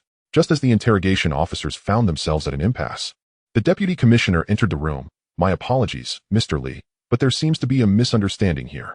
If it's a misunderstanding, can I leave now? Li Xiaolong inquired smoothly. The handcuffs will be removed immediately, and Mr. Li is free to go at any time. Thank you for cooperating with our investigation. No need for thanks. As a law-abiding citizen, assisting the police is simply my duty. Li Xiaolong stood, a faint smile still adorning his face, as if everything that had transpired was merely inconsequential banter. Once the handcuffs were removed, Li Xiaolong stood and shook hands with the deputy commissioner, calmly stating, I shall take my leave now. Should the police require my assistance, do not hesitate to contact me. Chief, are we really letting him go? The officer in charge of the interrogation asked, bewildered. We lack any substantial evidence, and Mr. He personally vouches for him. What can we do if we do not release him? The deputy commissioner sighed. Then classify this case as a gang conflict, minimize the reported casualties, and avoid any escalation. The deputy commissioner instructed in a low voice. Exiting the police station, He Xian's vehicle awaited him by the roadside. The window slowly rolled down, and He Xian nodded in acknowledgement as Li Xiaolong opened the door and entered, expressing his gratitude. Thank you, Mr. He, for your assistance. No need for formality. I'll take you back to the Lisboa. It's late, get some rest. Tomorrow night, I have arranged meetings with a few individuals to discuss your matters. He Xian said gently. The car glided smoothly along the route home as the two engaged in casual conversation. The situation had calmed for the time being. I spoke with them. There is insufficient evidence to prosecute you. The deceased were all from the Underworld, although it was not explicitly stated. It will likely be treated as a gang conflict. Li Xiaolong smiled slightly, not saying much, but nodding gently. Young people need to think more and not charge ahead blindly. He Xian advised earnestly. I appreciate the guidance, Mr. He. Li Xiaolong replied sincerely, lowering his head. In truth, he felt some trepidation. With over $1 billion now in hand, he had become somewhat complacent, acting too ostentatiously. Though he had emerged unscathed this time, it had been fraught with peril. In the future, if faced with similar situations, he must exercise greater caution and erase all traces meticulously. Along, you mentioned you're nearly 22, right? He Xian shifted the topic, his tone becoming lighter. Just a few months away. I have a niece living on Hong Kong Island who is 3 years older than you. I'll introduce you to when the time comes, Xin suggested with a smile. This niece was none other than Kowloon, the youngest daughter of his close friend Guoyingnan. Xin and Guoyingnan had grown up together, sharing hardships and adventures, and regarded each other as brothers. The bond between their families transcended mere friendship, akin to that of kin. As the youngest children of both families, Kowloon had grown up under Xin's watchful eye, and he held a special fondness for her. Although Li Xiaolong and Kowloon had only recently met, Xin genuinely admired this young man. At such a tender age, he commanded a fortune of over 1 billion, exhibiting decisive and formidable tactics, thus deserving of Kowloon. Even if it was merely a matter of fostering goodwill, it would serve her well in the future.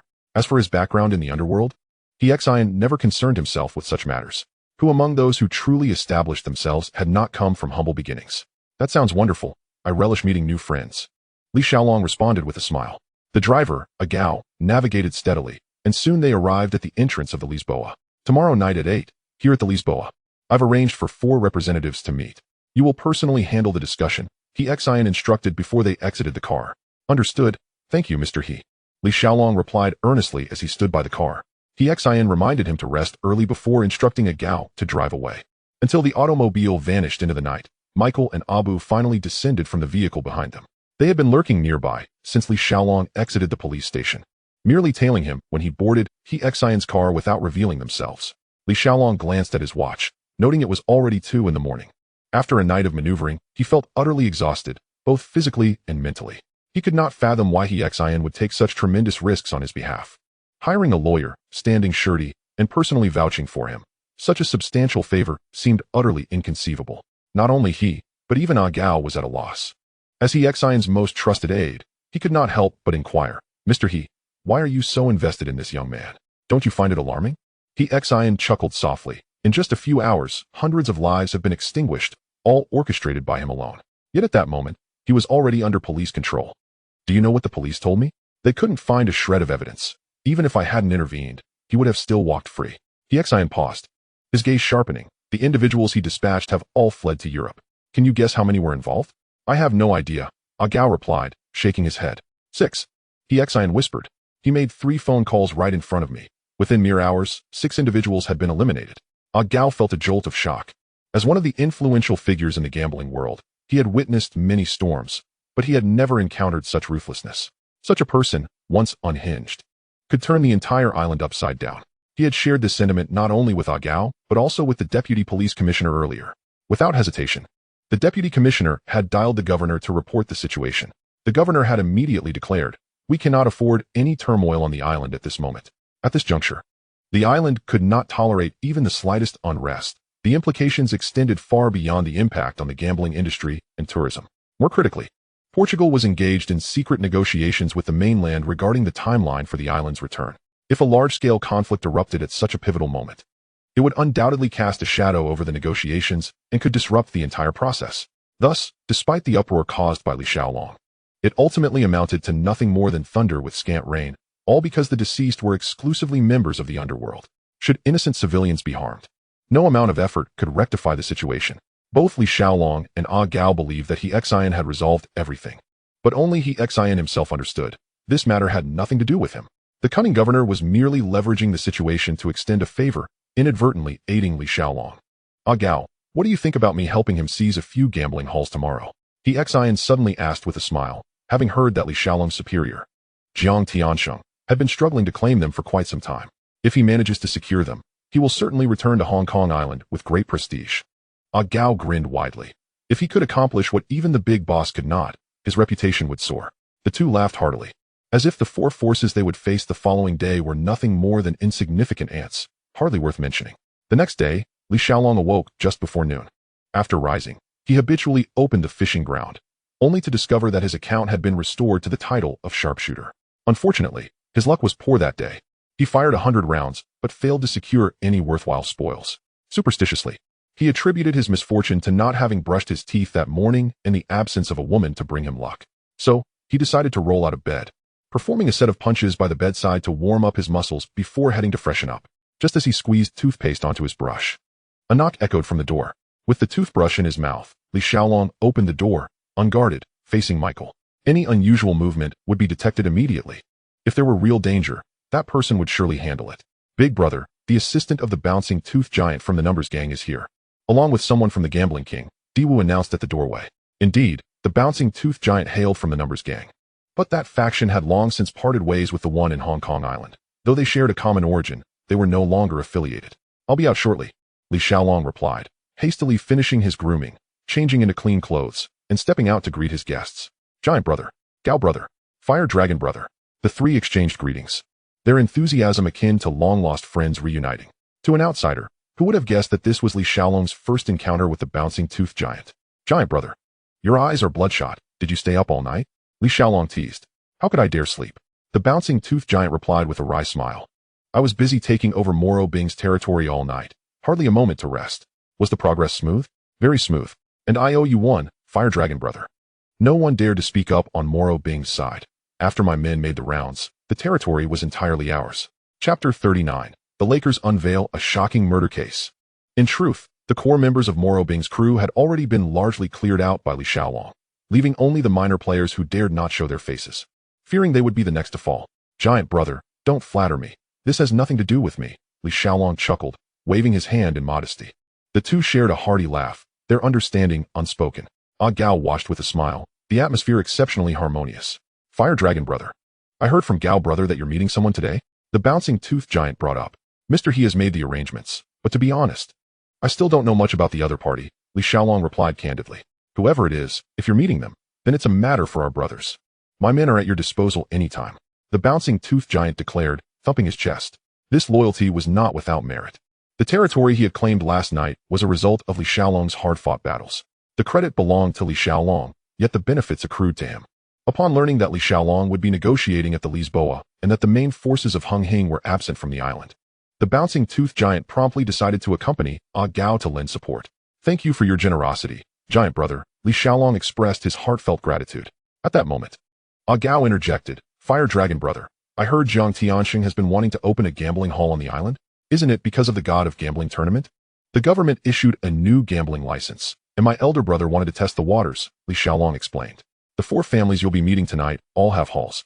Ah Gao remarked meaningfully. Li Xiaolong nodded, fully grasping the implication. The three continued their casual conversation, the mood relaxed. Before long, a younger associate of the bouncing tooth giant entered, carrying a bag of steaming char siu buns. Fire Dragon brother, have you eaten yet? I wouldn't blame you for laughing. But I was so busy last night that I didn't even have time for a hot meal. The bouncing tooth giant took the bag and handed it to Li Xiaolong. What a coincidence. I'm quite hungry myself, Li Xiaolong remarked, eyeing the glossy, fragrant char siu buns with a smile, perfect for filling their stomachs. Just as Li Xiaolong reached for one of the buns, ready to take a bite, he suddenly heard the bouncing tooth giant say, this shop, located in Haishawan, was introduced by Gao brother. They've been around for over 20 years, but I heard they recently changed owners. I wonder if the taste is still the same. As the words hung in the air, Li Xiaolong's hand froze mid-motion. The phrases Haishawan, char siu buns, and changed owners tugged at a long-buried memory deep within him. In his previous life, he often spent time online perusing old news and documentaries about bizarre cases from Hong Kong Island, among which was a sensational case, the 8 Immortals restaurant massacre, that still sent chills down his spine. The location, name, and that inexplicable eerie feeling surrounding this very shop eerily aligned with that haunting memory. The new owner wouldn't he happen to be named Wang, would they? Li Xiaolong slowly set down the bun in his hand and raised his gaze to meet the bouncing tooth giants. Bong Yiju was momentarily taken aback and turned to his subordinate beside him, inquiring, what is the surname of that boss? Wang, the subordinate replied succinctly. Upon hearing this, Bong Yiju cast a suspicious glance at Li Xiaolong, pondering how a mere owner of a small eatery on Aodao could be known by a Hong Kong native. Could it be that he truly had an acquaintance within? After a brief silence, Li Xiaolong ultimately resolved to speak up. Although he couldn't be entirely certain that the minced meat posed a threat, it would be irresponsible to allow them to continue consuming it without intervention. Stop eating. He suddenly raised his voice. Ah Gao, who was in the midst of taking a bite from a bun, abruptly froze. Li Xiaolong inhaled deeply, his tone somber. Gentlemen, allow me to share a story with you. Without waiting for a response, he continued. One of my comrades fought in the jungles of South Vietnam during the war. His unit became trapped in a marsh, cut off from supplies for days. You can probably guess what they resorted to in order to survive. He paused, surveying the expressions on their faces. Not long ago, I brought him to Aodao. We passed by a small establishment where he ordered a char siu bun. The moment he took a bite, his countenance changed dramatically. He claimed the taste reminded him of human flesh. Upon further inquiry, I discovered that the owner's surname is Wang. With that, he fell silent, simply watching them. The story was fabricated, yet the taste of the bun was undeniably real. Ah Gao abruptly released his grip, causing the bun to tumble to the ground, rolling a few times. He recoiled as if scalded, retreating repeatedly. Fire Dragon brother. Don't scare me like that, he stammered. Bung Yaju's face turned ashen. This is no joking matter, Zhu Gu, Li Xiaolong replied earnestly. The implication was unmistakable. Even the dimmest of minds could grasp it. Ugh. The subordinate who had purchased the buns suddenly retched, beads of sweat forming on his forehead. He had just devoured two while they were hot. The floor was a chaotic mess, yet no one blamed him.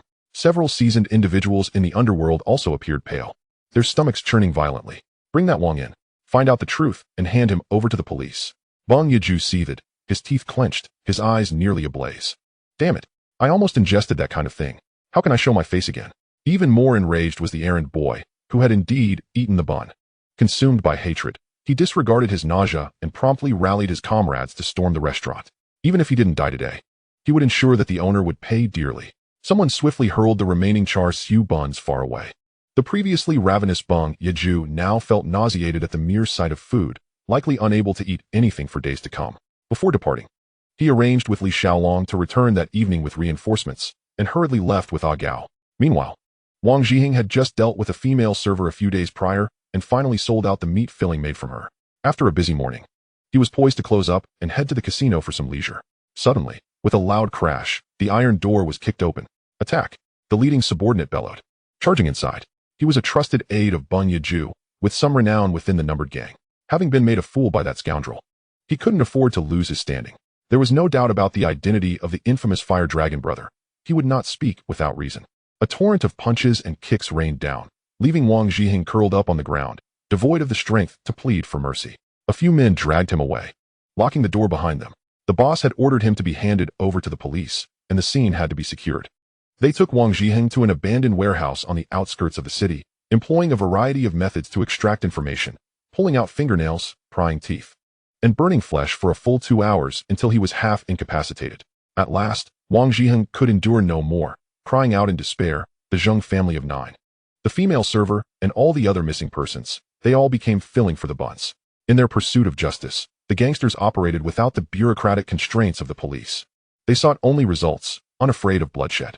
When the news reached Bung Yaju, he immediately informed Du Sur of the Portuguese and Macanese police. A shocking murder case, unveiled by men of the underworld, was brought to light. At 8 o'clock that evening, in a warmly lit conference room at the Casino Lisboa, Xian sat at the head of the long table, composed and dignified.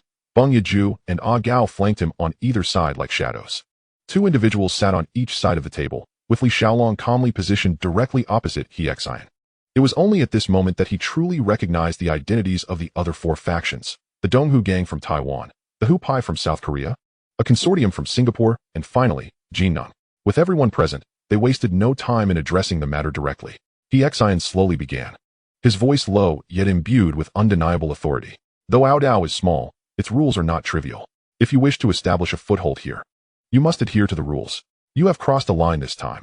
Are you planning to turn the casino into a den of thieves? Mr. He is absolutely correct. The leader of the Donghu gang, Haiyan, immediately responded. I, old Hai, mismanaged my people. The fault lies with my lax discipline. I accept whatever punishment is deemed necessary. Though the Donghu gang was not as deeply entrenched as the Sanlian gang in Taiwan, it remained a significant force within the underworld. After receiving Xian's call the previous night, informing them that their members had breached the rules and must come to Aodao to account for their actions, Haiyan's heart sank, prompting him to question his subordinates.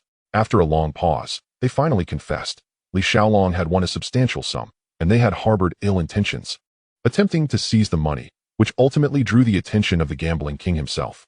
Despite their insistence that it was for the benefit of the gang, Haiyan was unconvinced. Upon arriving in Aodao, he personally crippled the man responsible before bringing his men to the Casino Lisboa to make amends. The leader of the Hupai, Shi Donchu, the heir of the Singaporean consortium, and Jinneng were all taken aback when the Taiwanese man stepped forward to acknowledge his wrongdoing. Their prepared excuses were swiftly thwarted. Along, Xian turned to Li Xiaolong. Since Brother Hai has taken responsibility, how do you intend to resolve this? Brother Hai speaks frankly. I shall do the same. Li Xiaolong replied, his gaze clear. I have no territory in Aodao and do not seek much. Just a single gaming hall will suffice. The room fell silent, astonished. The Donghu gang had only 4 gaming halls in Aodao, one main hall with 5 tables, 3 for baccarat, 1 for blackjack, and 1 for big and small, and 3 smaller halls each with 3 baccarat tables. Even relinquishing just one small hall would yield a daily turnover of over 100,000 Hong Kong dollars, resulting in profits of several million annually, even after deducting gambling taxes. Yet Hing, valuing loyalty and trust, nodded in agreement despite the loss, stating, "Very well. But I can only offer you one small hall." Li Xiaolong did not rush to accept, instead glancing at Hing. Seeing a slight nod from him, he finally agreed.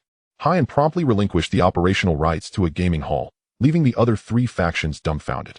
In terms of strength, the Donghu gang was already the most formidable among the 4, and by being the first to yield, they had unwittingly placed the others at a disadvantage. "Mr. Li, we merely monitored you for a while without taking action. Demanding a hall is rather excessive." Jin Nung immediately countered. How could he possibly agree? This so-called gambling god competition, on the surface a contest for a new gambling license, had already been predetermined for division by Hing's group. Over the years, Jin Nung had accumulated considerable wealth through scheming and, benefiting from this event, had barely managed to seize 2 halls from Hing. To expect him to relinquish one? It was nothing short of a fantasy. Indeed, brotherly, this demand is outrageous. Shi Dongchu and the heir from Singapore immediately chimed in. "Huh," Li Xiaolong sneered. "The forces lying in ambush outside the casino Lisboa monitored me all night. Were it not for Mr. He personally escorting me out of the police station, I would likely have already been taken away by someone, wouldn't I?" In truth, Michael had long sensed something amiss, yet due to the peculiarities of the gaming district, the other party dared not act recklessly. Mr. Li's words perplex me. Jin Nung is notoriously obstinate. He has always been a lone wolf, never aligning himself with any organization. And when the situation necessitates violence, he typically resorts to mercenaries or assassins. Hence, he perceives Li Xiaolong's bravado as mere bluster. The other 2 factions, witnessing Jin Nung's resilience, hastily distanced themselves. Chapter 40. Policies above, countermeasures below. Li Xiaolong ceased to engage with the trio and turned to the coast, stating, "Brother Hai, could you kindly have De Zhuang draft a transfer agreement shortly? Once signed, we shall have no further grievances." "No problem," Brother Hai readily acquiesced. "I will also trouble Mr. He to act as a witness," Li Xiaolong added, nodding respectfully toward Hing. Hing waved his hand, signaling a Gao to step outside and summon a lawyer. "Gentlemen." Li Xiaolong rose, his tone turning icy. "Since you are unwilling to discuss, let us consider this matter closed. I came today out of respect for Mr. He. To be frank, I am wholly indifferent to this trifling interest." With that, he turned on his heel and departed, his demeanor as steady as a mountain.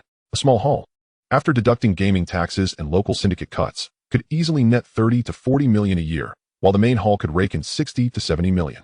For the others present, such figures might seem astronomical. Yet, Li Xiaolong remained unaffected. Combined, the 3 halls amounted to merely 1 or 2 billion Hong Kong dollars. "My sincerest apologies, Mr. He, for disappointing your goodwill," Li Xiaolong expressed, though his tone betrayed no hint of regret. "You rascal, temper yourself. I hope you won't cause any trouble that sends me back to the police station." Hing chuckled and shook his head, exuding a touch of helplessness. Although he was the one who arranged this meeting, he was content to let Li Xiaolong play the leading role, unwilling to offend anyone over such a trivial matter. "Haha. Rest assured, Mr. He, I shall not trouble you this time. When they return to their homeland, I will personally escort them to see Moro Bing." Li Xiaolong laughed heartily, his words dripping with unmasked menace. The expressions of the 3 at the table shifted dramatically, alternating between shades of green and white. Each of them was a prominent figure in the locale, yet now they found themselves threatened by a youth who brazenly proclaimed his intent to dismiss them, an utter humiliation.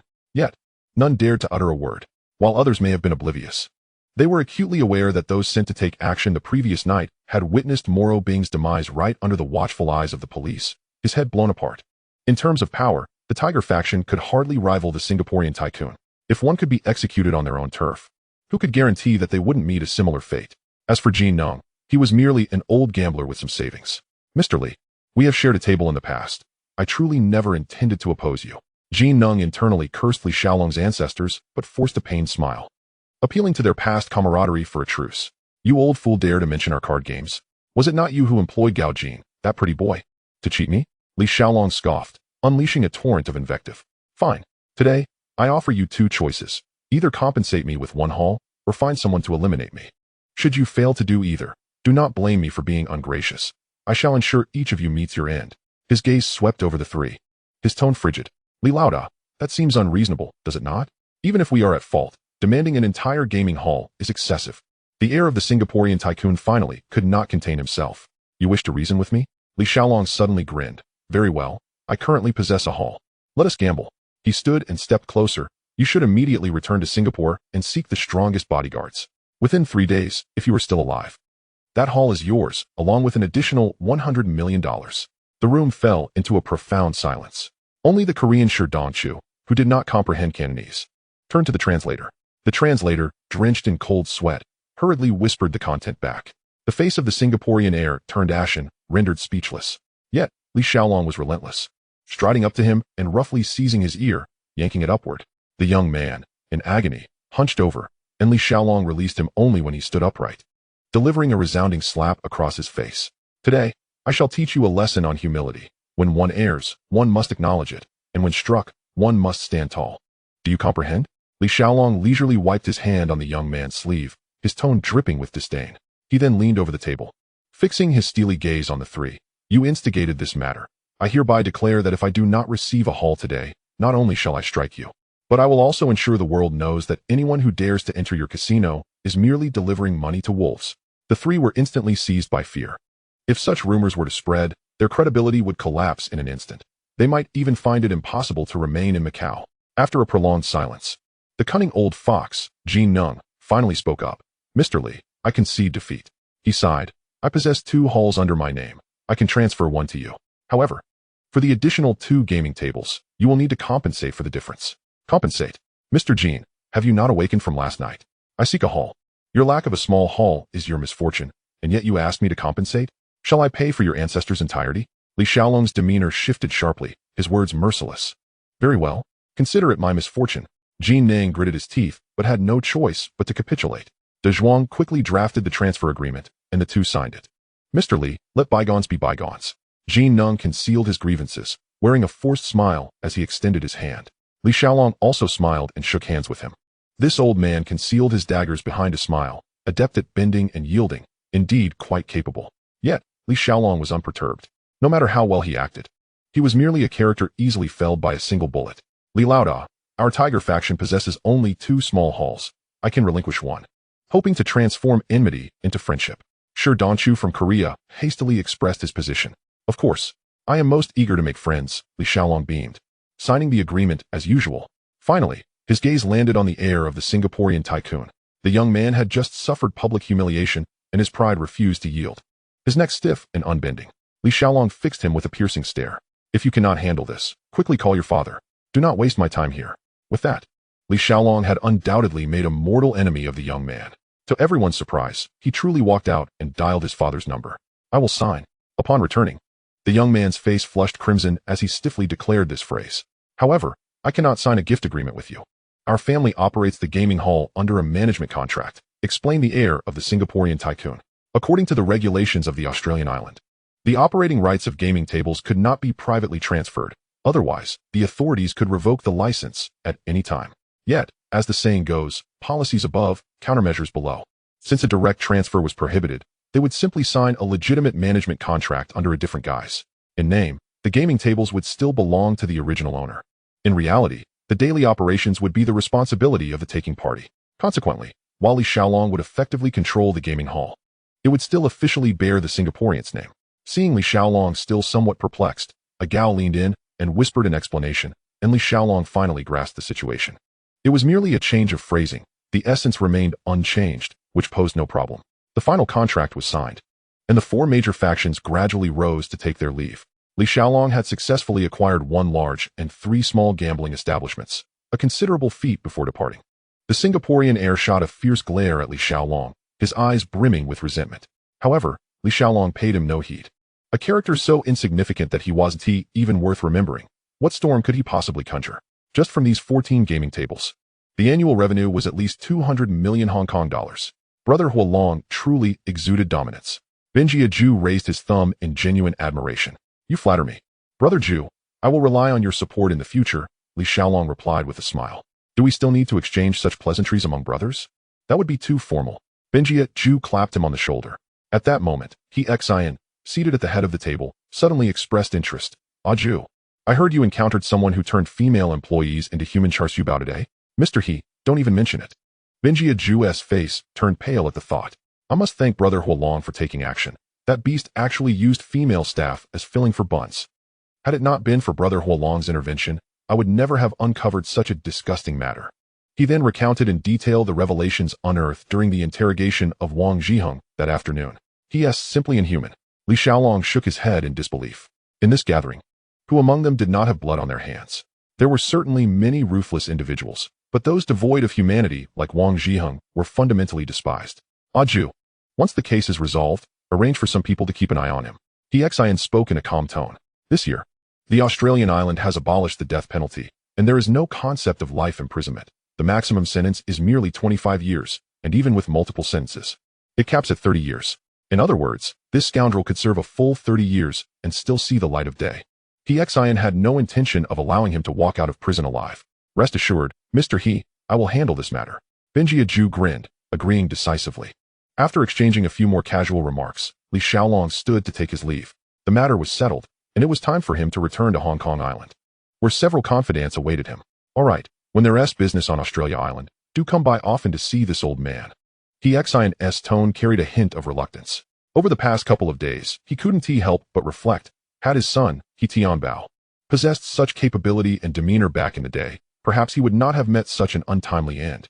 Xian had navigated the world of power and influence. Yet family remained the scar he was most unwilling to confront. The grievances between him, Fu Jiajun, and Yao Tian had even affected their children. The illegitimate child, Cheng Jun, had murdered his eldest son, He Tianbao, and had even been romantically involved with his youngest daughter, He Tian-er. Fortunately, Anan had inadvertently uncovered the truth, revealing that Tian-er was not his biological child, thus preventing a tragic incident of incest. After driving Cheng Jun away, He Tian-er remained unmarried to this day, quietly standing by her mother's side, silently preserving that fractured familial bond. What time are you leaving tomorrow? I'll have Agao see you off. Xian inquired with concern, snapping back to the present. No need to trouble Brother Gao. I'll first check on the situation at the gambling hall and head back to Hong Kong Island on the way. Li Xiaolong replied, then added with a teasing smile. By the way, Mr. He, do not forget to introduce your niece to me. I'll have Kowloon contact you later. If anyone dares to bully her, I'll personally fly to Hong Kong Island to deal with you. Xian chuckled in return. Chapter 41, Sharing Blessings and Bearing Hardships Together. In just 2 short days, the two had developed a mutual admiration, akin to a friendship that transcended generations. A night without conversation actually meant that Li Xiaolong slept quite soundly. However, Benjiaju, despite proclaiming their deep brotherly bond, had not arranged even a semblance of a nightlife for him, not even sending a local girl to his room. While brushing his teeth, Li Xiaolong grumbled to himself, this scoundrel is truly inconsiderate. Once he finished washing up, a new day began. Just as he was about to open the fishing game, he discovered that the system was upgrading, expected to take another 49 minutes. A new version at the fishing grounds? The updates are rather frequent, aren't they? It's only been a few days. Li Xiaolong had initially planned to bring out the sniper team trained by Fong Kemming for some practical experience. However, with the update, there was nothing to be done. Perhaps this new version would bring some surprises. Since he had to wait nearly an hour, Li Xiaolong decided to don his jacket and take a stroll outside. Just as he opened the door, Michael poked his head out, followed by Abu, Diwu, and Shan Ge, all emerging from their rooms, seemingly intent on getting some fresh air. Li Xiaolong took these 4 brothers on a tour of his 4 casinos, unwittingly making their way to the seaside. Boss Li, Boss Hai. The two spotted each other from a distance and immediately greeted one another with smiles. Huolong, just in time to see your empire. Haiyan grinned. This man was straightforward and held no grudges. Just yesterday, he had severed ties with the Donghu gang, cutting off a financial avenue without harboring any resentment towards Li Xiaolong. He acknowledged his faults and humbled himself when necessary. Brother Hai, please don't keep calling me Boss Li. Just call me Huolong. Li Xiaolong found himself quite fond of this candid man. All right, refreshing. Then it shall be Huolong. Haiyan clapped him on the shoulder, his laughter booming. I need to pay a visit to Mr. He later. When I return, let us find a place to have a drink. Haiyan suggested casually. Unfortunately, I must return to Hong Kong Island today. Otherwise, I would undoubtedly join you for a hearty drink. Li Xiaolong declined with a hint of regret. Is it urgent? Not particularly.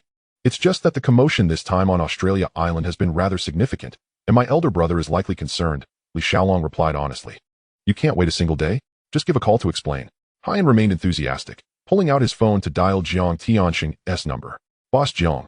It's old Hai from the Donghu gang. Brother Hai, long time no see. Jiang Tianxing had been waiting for news from Li Xiaolong these past few days, and was surprised to receive a call from Haiyan instead. Boss Jiang, may I borrow your younger brother Huolong for a day to share a drink? Is that all right? Haiyan got straight to the point. Brother Hai, little Long is still young and naive. If he has offended you in any way, I will take responsibility for him. Please don't take it out on him.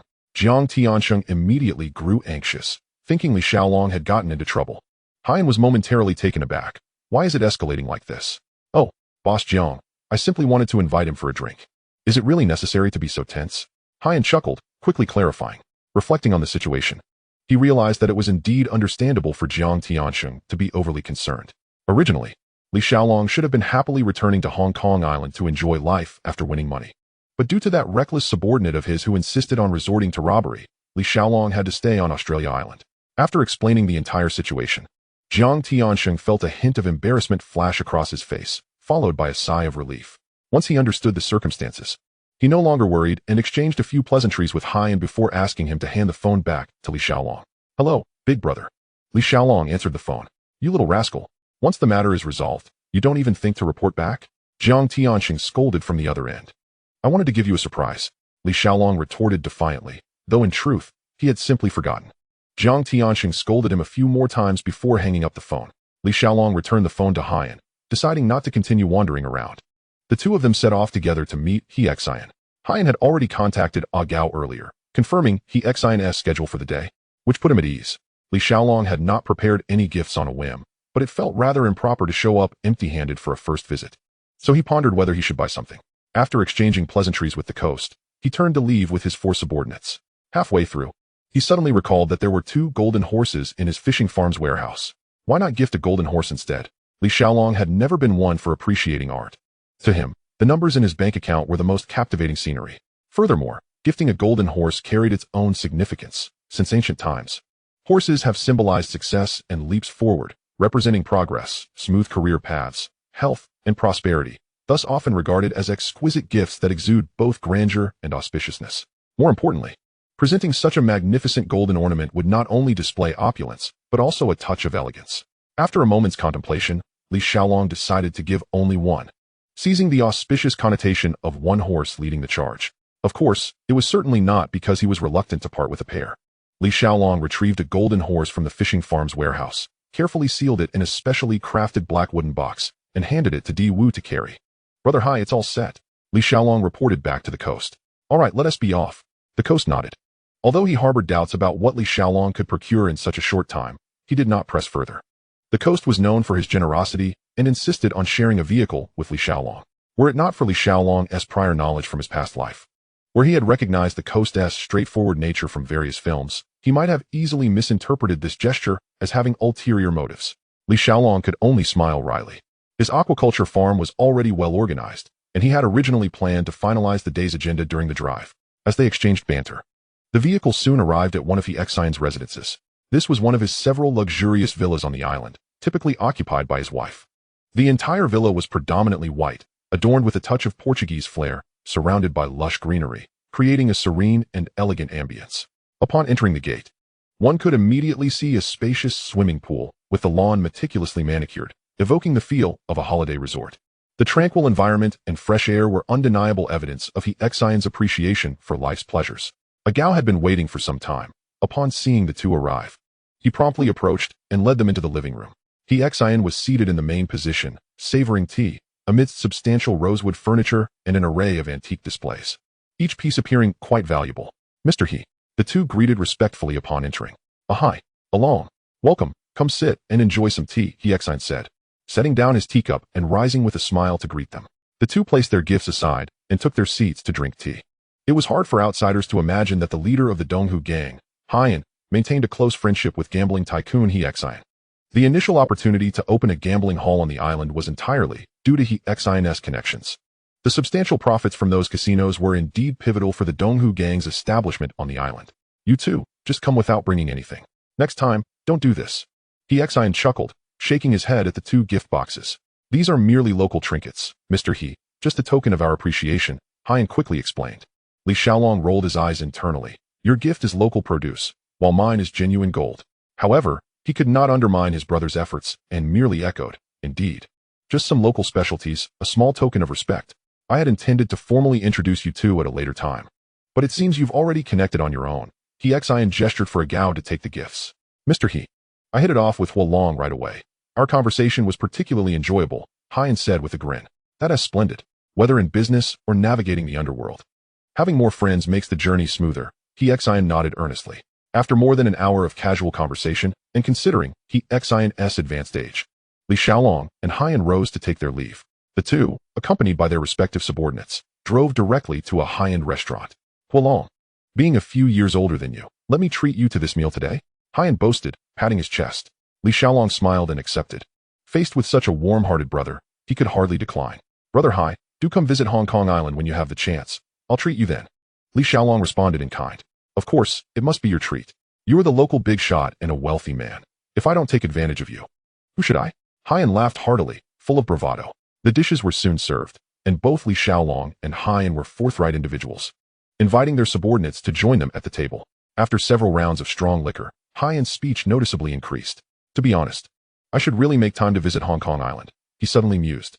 That would be wonderful. Brother Hai, you're always welcome. Li Xiaolong raised his glass to clink with his, beaming. My daughter keeps clamoring to go shopping in Hong Kong Island, but I've been too busy with work to accompany her, Hien expressed with a hint of regret. Indeed, the current economic situation on the island lagged behind that of Hong Kong Island.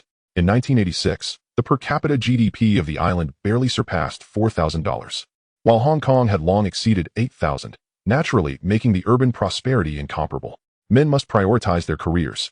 Li Xiaolong raised another glass, encouragingly. Brother Hai, if your precious daughter wishes to shop in Hong Kong Island, why not let her come over for a few days? I have connections there, and you can rest assured of her safety, Li Xiaolong proposed. If that young lady, adorned with a cigarette and a peony-embroidered collar, truly ventured to Hong Kong Island, Li Xiaolong would ensure her safety without fail. This was not merely to curry favor with Hien, but stemmed from a deeper intention. Good brother, such loyalty. Hien gave a thumbs up, genuinely impressed. How many children do you have, Brother Hai? Li Xiaolong seized the opportunity to chat. I have a pair of children. One son and one daughter. Truly blessed, having both a son and a daughter. Li Xiaolong complimented with a smile. As the drinks flowed, the two grew increasingly jovial. Li Xiaolong, possessing a robust constitution, remained clear-headed despite a slight intoxication. However, Hien was already thoroughly inebriated, beginning to speak nonsensically. Good brother, from this day forth, the Donghu gang and our Hongsing are one family, sharing fortunes and facing difficulties together. Whether it was the alcohol talking or genuine emotion, Hien suddenly declared with fervor. Of course, Brother Hai, your word is law, Li Xiaolong replied with a smile, regardless of whether it was drunken rambling. The weight of the Donghu gang indeed warranted an alliance with Hongsing. Chapter 42, Stealthily Boarding the Ferry, Returning to Hong Kong Island. Upon hearing this, Hien became even more invigorated, raising his glass and clinking it with Li Xiaolong's twice more. Brother, despite my rough appearance, my daughter is truly blossoming. After a few drinks, Hien naturally draped an arm around Li Xiaolong's shoulder, wearing a fatherly smile. You young man, treat my daughter well, and I shall give her hand in marriage to you. Upon uttering this, even his own subordinates were taken aback. Was the boss today under the influence of alcohol, casually arranging his precious daughter as future? Brother Hai, are you serious? Li Xiaolong's eyes lit up, teasingly replying, if that's the case, I'd have to start calling you father-in-law now. A man's word is his bond. Can I deceive you? Hien confidently assured him with a slap on the chest. That sounds splendid. Father-in-law, how old is my future bride? When can I come to propose? Li Xiaolong asked with a mischievous grin. Why the rush, good brother? Hien waved his hand. My daughter is only 15. Let us wait a year. And when she turns 16, we can arrange the wedding. The customs on the island were quite clear. A male must be at least 18, and a female at least 16 to register for marriage. Yet, the way this was articulated by the inebriated Hai and was surprisingly coherent, as if he had mentally rehearsed this scenario 1,000 times. Beside him, several underlings from the Donghu gang were drenched in cold sweat, realizing their boss had truly let loose that evening. If the young lady found out about this, she would undoubtedly chase after him with a broom in hand, ready to deliver a sound thrashing. The meal continued until Hien excused himself to the restroom, but once he left, he vanished without a trace. After a dozen minutes, a hurried Donghu gang member returned, reporting that their leader had collapsed at the restroom entrance, utterly intoxicated and oblivious to his surroundings. They helped him back to ensure he was well looked after. If he woke up tomorrow, he was to convey a message that I would be returning to Hong Kong Island first thing in the morning and that he should come by whenever he had the time. After giving his instructions, Li Xiaolong was assisted by Abu and Diwu into the car, heading back to the hotel. He himself had indulged quite a bit, though he was merely a touch more sober than Han. Once back in his room, he collapsed onto the bed and slept soundly until 10 in the evening. In his dreams, he felt quite heroic, having traversed into the world of Avengers, Infinity War, where he unleashed a barrage upon Thanos, parading him around the globe, snapping his fingers on Little Japan's island until his fingers grew sore, relishing the thrill of the kill. Just as the dream reached its climax, he awoke with a start. Glancing at the time, he slapped his forehead, realizing he had nearly forgotten to go fishing today. The matter could have resulted in a significant delay. A notification pinged in his mind. System update complete. New fishing ground drug war unlocked. Today's available ammunition, 100. Li Xiaolong frowned. There was nothing particularly remarkable in these waters. After staring at the floating bubbles on the screen for a while, he finally decided to take action and clear the boats at Hahaji's dock first. Navigating Hong Kong Island without a few vessels in hand was undeniably inconvenient. Whether for transporting goods or fishing, they were substantial assets, perhaps due to the fishing boat's relatively low value. He managed to sink 33 of them with just 100 rounds. Awakening in the middle of the night, Li Xiaolong tossed and turned, unable to find rest, and contemplated going out for some amusement but lacked the motivation. He fidgeted in bed until 3 in the morning before finally drifting off. The next morning, he quietly boarded the ferry at the Macau terminal on Audiobook, returning to Hong Kong Island discreetly. The familiar Bentley led the way, followed by a convoy of a dozen brand-new Mercedes. Ahua and Gao Gang, accompanied by over 20 Hing brothers, donned matching black suits and sunglasses, exuding an impressive aura as they awaited at the terminal. Wu Fei stood solemnly behind Ahua. As the ferry docked, Li Xiaolong descended the gangway, flanked by 4 personal bodyguards. Dan Ying hurried forward, diving into his embrace, and they exchanged a gentle hug. Big brother, welcome back. Ahua and Gao Gang chorused. Old boss, welcome home. Wu Fei followed suit, raising his voice. Old boss, welcome home. Over 20 black-clad men shouted in unison, causing the crowd at the terminal to turn their heads in curiosity, wondering which gang's big shot had returned. The spectacle was indeed grand. Once they were in the car, instead of heading directly to Sha Tin, Li Xiaolong instructed the driver to turn towards Jiang Tianqing's villa. It was only proper to report in first, otherwise, the higher-ups might become restless. In the vehicle, he casually asked Ahua, so many new cars? When did you acquire them? Just picked them up yesterday, boss. Most of them were sourced from Desha. However, he didn't have enough, so we ended up getting 2 from Chuanqing to fill the gap. Ahua smirked. Chuanqing is ruthless. They're at least 10% pricier than Desha. Li Xiaolong chuckled. Looks like you all have struck it rich. Quite extravagant. Big brother. This time, we owe it all to Huago. When we were betting on the outside, he adjusted how much to wager based on how much the opponents were losing. In the end, we made over 5 million. Gao Gang exclaimed, his voice rising with excitement. Didn't Big brother say that betting on pride would win? Ahua chimed in, a carefree expression on his face. We initially planned to wait for Big brother to return before deciding whether to buy the cars. Budding Jie came back and said you were raking in money on Audiobook, so we went ahead. Ahua added, a tone of undisguised pride in his voice. Just then, Li Xiaolong's phone rang. Hello? Who is it? He answered. Brother Huolong. It's Gao? You're back in Hong Kong Island? Came the familiar voice from the other end. Yes, just landed, Li Xiaolong replied. Why did you return without a word? The helicopter from the Lisboa is still available. It would have been much easier to pick you up directly. Gao sounded a bit reproachful. Sigh, it's better to keep a low profile. I've always preferred not to make a fuss, Li Xiaolong casually explained. Low profile? I really can't see it. Gao laughed. Brother Huolong. Your gifts were nothing short of a solid gold horse. How does that fit a low profile? I almost want to change my ID to yours. He Xinxin. Having some leisure time today, unwrapped the gift sent by Li Xiaolong and Han. Han's gift was indeed local produce, a heap of dried goods and cured meats. However, Li Xiaolong's was nothing less than a heavy golden horse. Gao shook his head in disbelief. What kind of local specialty was a golden horse? He genuinely wished he could move there. Yet, He Xinxin found herself increasingly enamored with it. The golden horse was exquisitely crafted, emanating an imposing aura. Clearly an antique of some years, exuding elegance.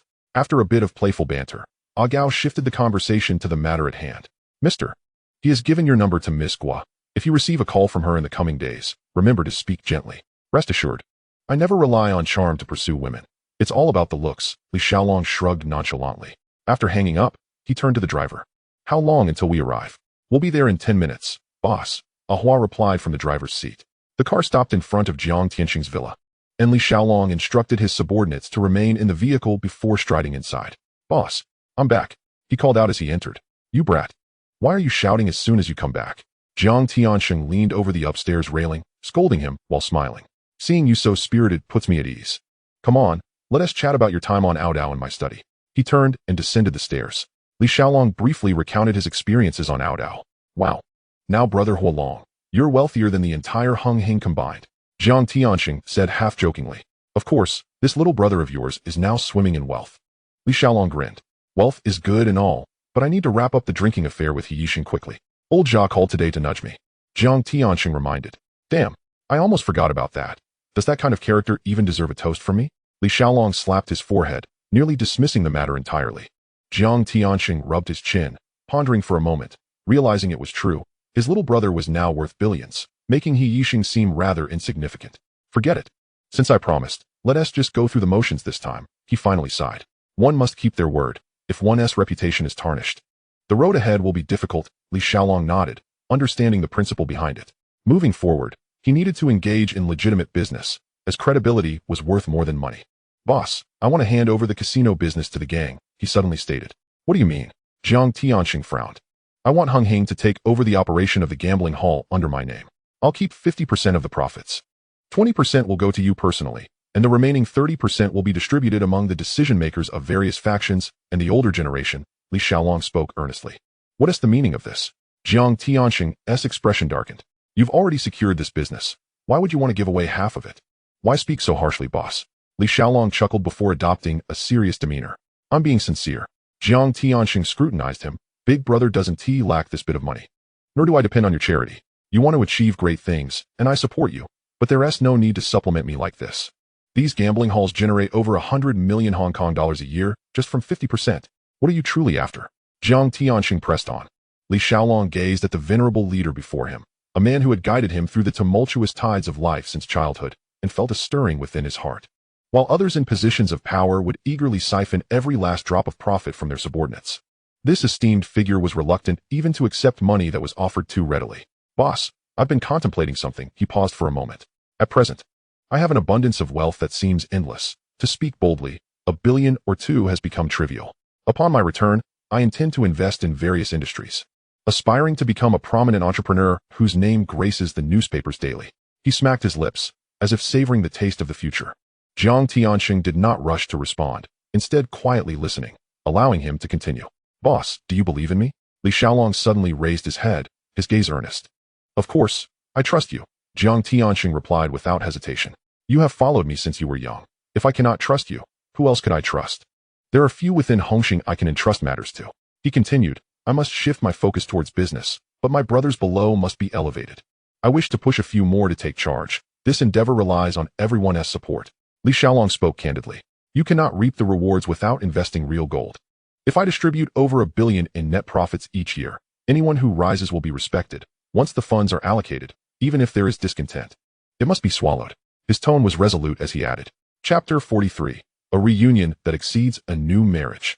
After reflecting for a moment, Jiang Tianxing realized this was, in essence, a mutual exchange. If Li Xiaolong could cultivate a few more loyal figures within his ranks, he would not only incur no losses but would, in fact, profit immensely. He harbored no concerns about Li Xiaolong usurping his position. The latter, with a fortune in the billions, would find far greater prestige as a respectable tycoon than as a mere enforcer in the underworld. Along. Of course, I support you. But what if someone takes the dividends without fulfilling their duties? Jiang Tianxing inquired cautiously. Even better, boss. No need for conflict. The territory will yield itself automatically. Li Xiaolong replied with a knowing smile. The two agreed to announce this matter formally during the upcoming meeting with the leaders of various factions. After which Li Xiaolong took his leave. As he walked along the street, he dialed Uncle Jia's number at Yisheng. Uncle Jia, it's Fire Dragon. Li Xiaolong stated directly. Fire Dragon, you've returned from Jiang? Uncle Jia expressed surprise. Just got back. I heard you were looking for me. Nothing too pressing. The restaurant for the head's banquet is already booked, and the witness is your brother-in-law, Big D. When would be convenient for you? Uncle Jia's tone was polite. Let us do it tomorrow then. The sooner, the better, Li Xiaolong replied decisively. We're all brothers in Hongmen. We must work together to prosper. All right, you're right. Let us set it for tomorrow. Uncle Jia agreed, though inwardly he mused. Now he speaks of brotherhood? After returning home to inform his parents he was safe, he found them in good health, believing he had merely taken a few days to unwind in Jiang, unaware of the trials he had faced there. As for Li Yajing, ever since her romance with Big D became public, she had moved in with him. According to his mother, the couple intended to marry by the end of the year. After chatting with his parents for a while, Li Xiaolong excused himself and discreetly called Fang Ting. Upon learning she was still at school and noticing the time had passed 1 p.m., he arranged to pick her up after class. He then contemplated visiting Wan Mei's home to tease the little iron rooster. only to find she had gone to work. With a helpless shake of his head, Li Xiaolong lamented how everyone in the city seemed busy, while he felt like a mere idler and reluctantly made his way back. As he passed by the Fong family's residence, he unexpectedly spotted Luo Huiling, which reminded him of his promise to help her find Fong Zhanhua. After greeting her, he promptly took out his phone to contact Ahua, whom he had just parted ways with. Ahua, please check if there's a television repairman named Fong Zhanhua under the nearby overpass. He is somewhat dark-skinned, Li Xiaolong instructed. Understood, boss. Once you locate him, do not act hastily. Call me immediately, and I will come personally, Li Xiaolong emphasized. Should Fong Zhanhua be mistaken for a suspicious individual and beaten up, it would indeed be a laughing matter. With nothing pressing at the moment, Li Xiaolong passed the time waiting for news by playing today's fishing game. His luck was average, netting 24 fishing boats. Within an hour, Ahua had already gathered the man's name and approximate location. Those who navigate the underworld are far swifter than the police in such matters. Li Xiaolong instructed Ahua to keep a close watch on the target before turning to knock on the Fong family's door. Sisterling, I found your Zhanhua, he declared as soon as the door opened. Where is he? Luo Huiling's voice quivered with anxiety. He is under a nearby overpass. Should we go now? Li Xiaolong inquired. Thank you, Along. You've worked hard. Luo Huiling's eyes glistened with tears. Don't mention it, sisterling. It's a small matter. Li Xiaolong waved dismissively, though inwardly, he chuckled. Fong Ting will surely be grateful to me. In the car, Li Xiaolong slowly remarked, over the years, Fong Zhanhua has been repairing televisions beneath the overpass, living there as well. Luo Huiling listened, her fingers gripping her clothing tightly, her knuckles turning white. Do not worry. Sister Ling, my men have been keeping watch over him, and nothing will go amiss, Li Xiaolong reassured her. The driver was Di Wu, who drove swiftly, and before long, they arrived at the location Ahua had mentioned. However, upon disembarking, Li Xiaolong was taken aback. Fong Zhanhua was surrounded by a group of 10 or so men, led by Wu Fei, while Ahua lounged nearby, smoking. Seeing Li Xiaolong arrive, Ahua quickly extinguished his cigarette and hurried over. Boss, this is the guy. The police took a keen interest, and our brothers were just keeping an eye on him when he noticed and tried to escape. Ahua reported with a grin. Sisterling. Li Xiaolong turned to the woman behind him. Is this him? Luo Huiling nodded gently, tears welling in her eyes as she gazed at Fong Zhanhua's disheveled state. Li Xiaolong signaled to Ahua, instructing him to disperse the group. Ahua raised his hand, and the dozen or so Hongxing brothers immediately scattered, leaving only Li Xiaolong, Di Wu, Ahua, and Wu Fei standing there. Luo Huiling attempted to take Fong Zhanhua home, yet he stubbornly refused, leading to a heated argument that escalated in volume.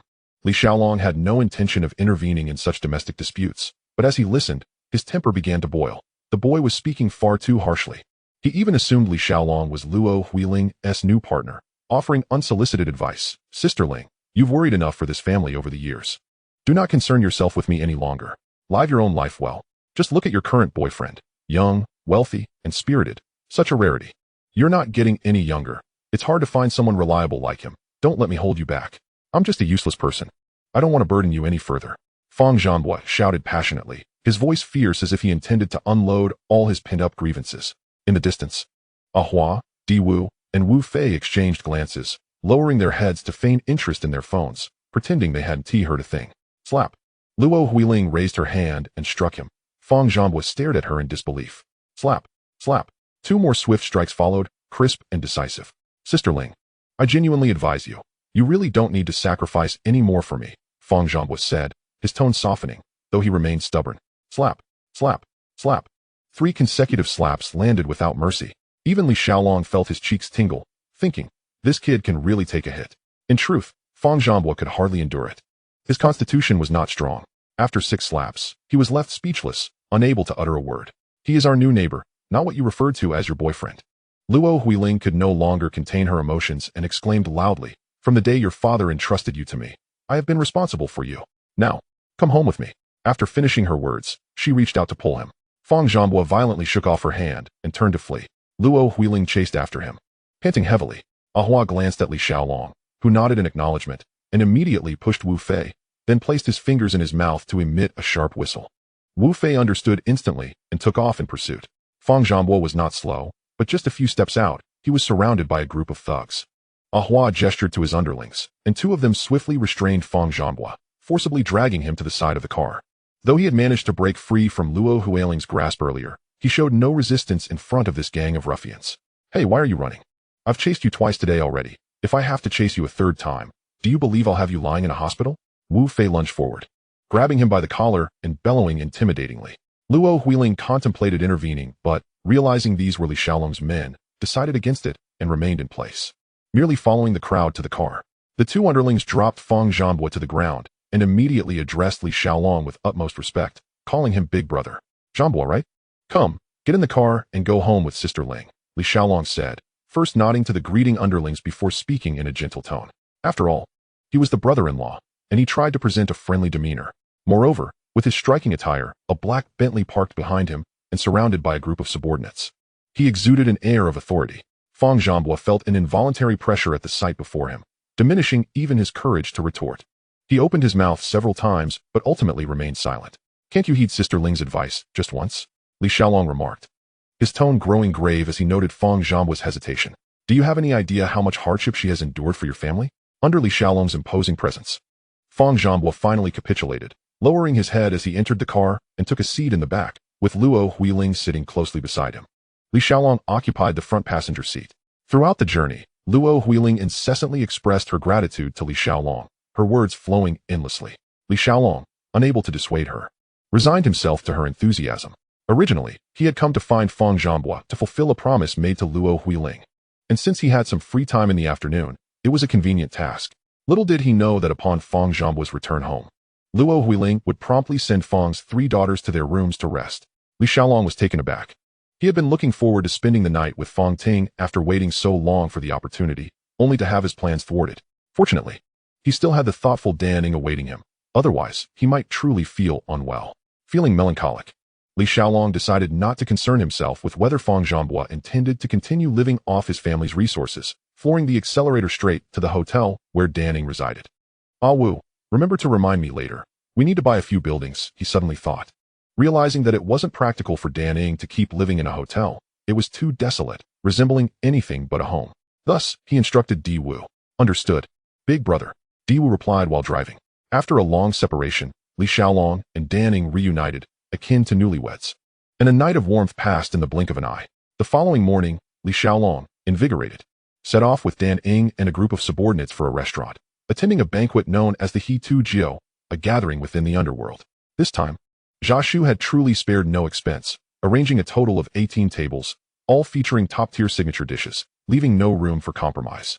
According to custom, the He Tu Jiu must be finished before noon. With his current status, Li Xiaolong no longer wished to compete with He Yixing. Arriving at the venue shortly after 11 o'clock, his horizons had broadened, and He Yixing now appeared to him as merely a minor affair. Clinging to old grievances would only belittle himself.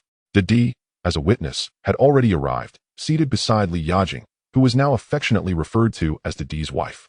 As Li Xiaolong entered, he immediately spotted them at the main table, sipping tea, accompanied by Jia Shu, the head of He Yixing.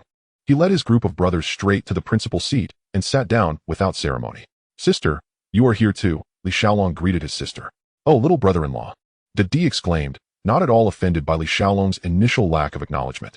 Brother-in-law, we are almost family now. It's time to change how we address each other, Li Xiaolong smoothly suggested. Di beamed, his eyes crinkling with joy. Jia Shu, the time is nigh. Let us commence, Di, acting as the intermediary, reminded. Jia Shu nodded and patted Hui Xiao's shoulder, saying, go on, offer a toast and apologize. His broad hand pressed down firmly on Hui Xiao's shoulder. A silent warning, don't throw a tantrum. After all, who in the world did not know of Li Xiaolong's reputation?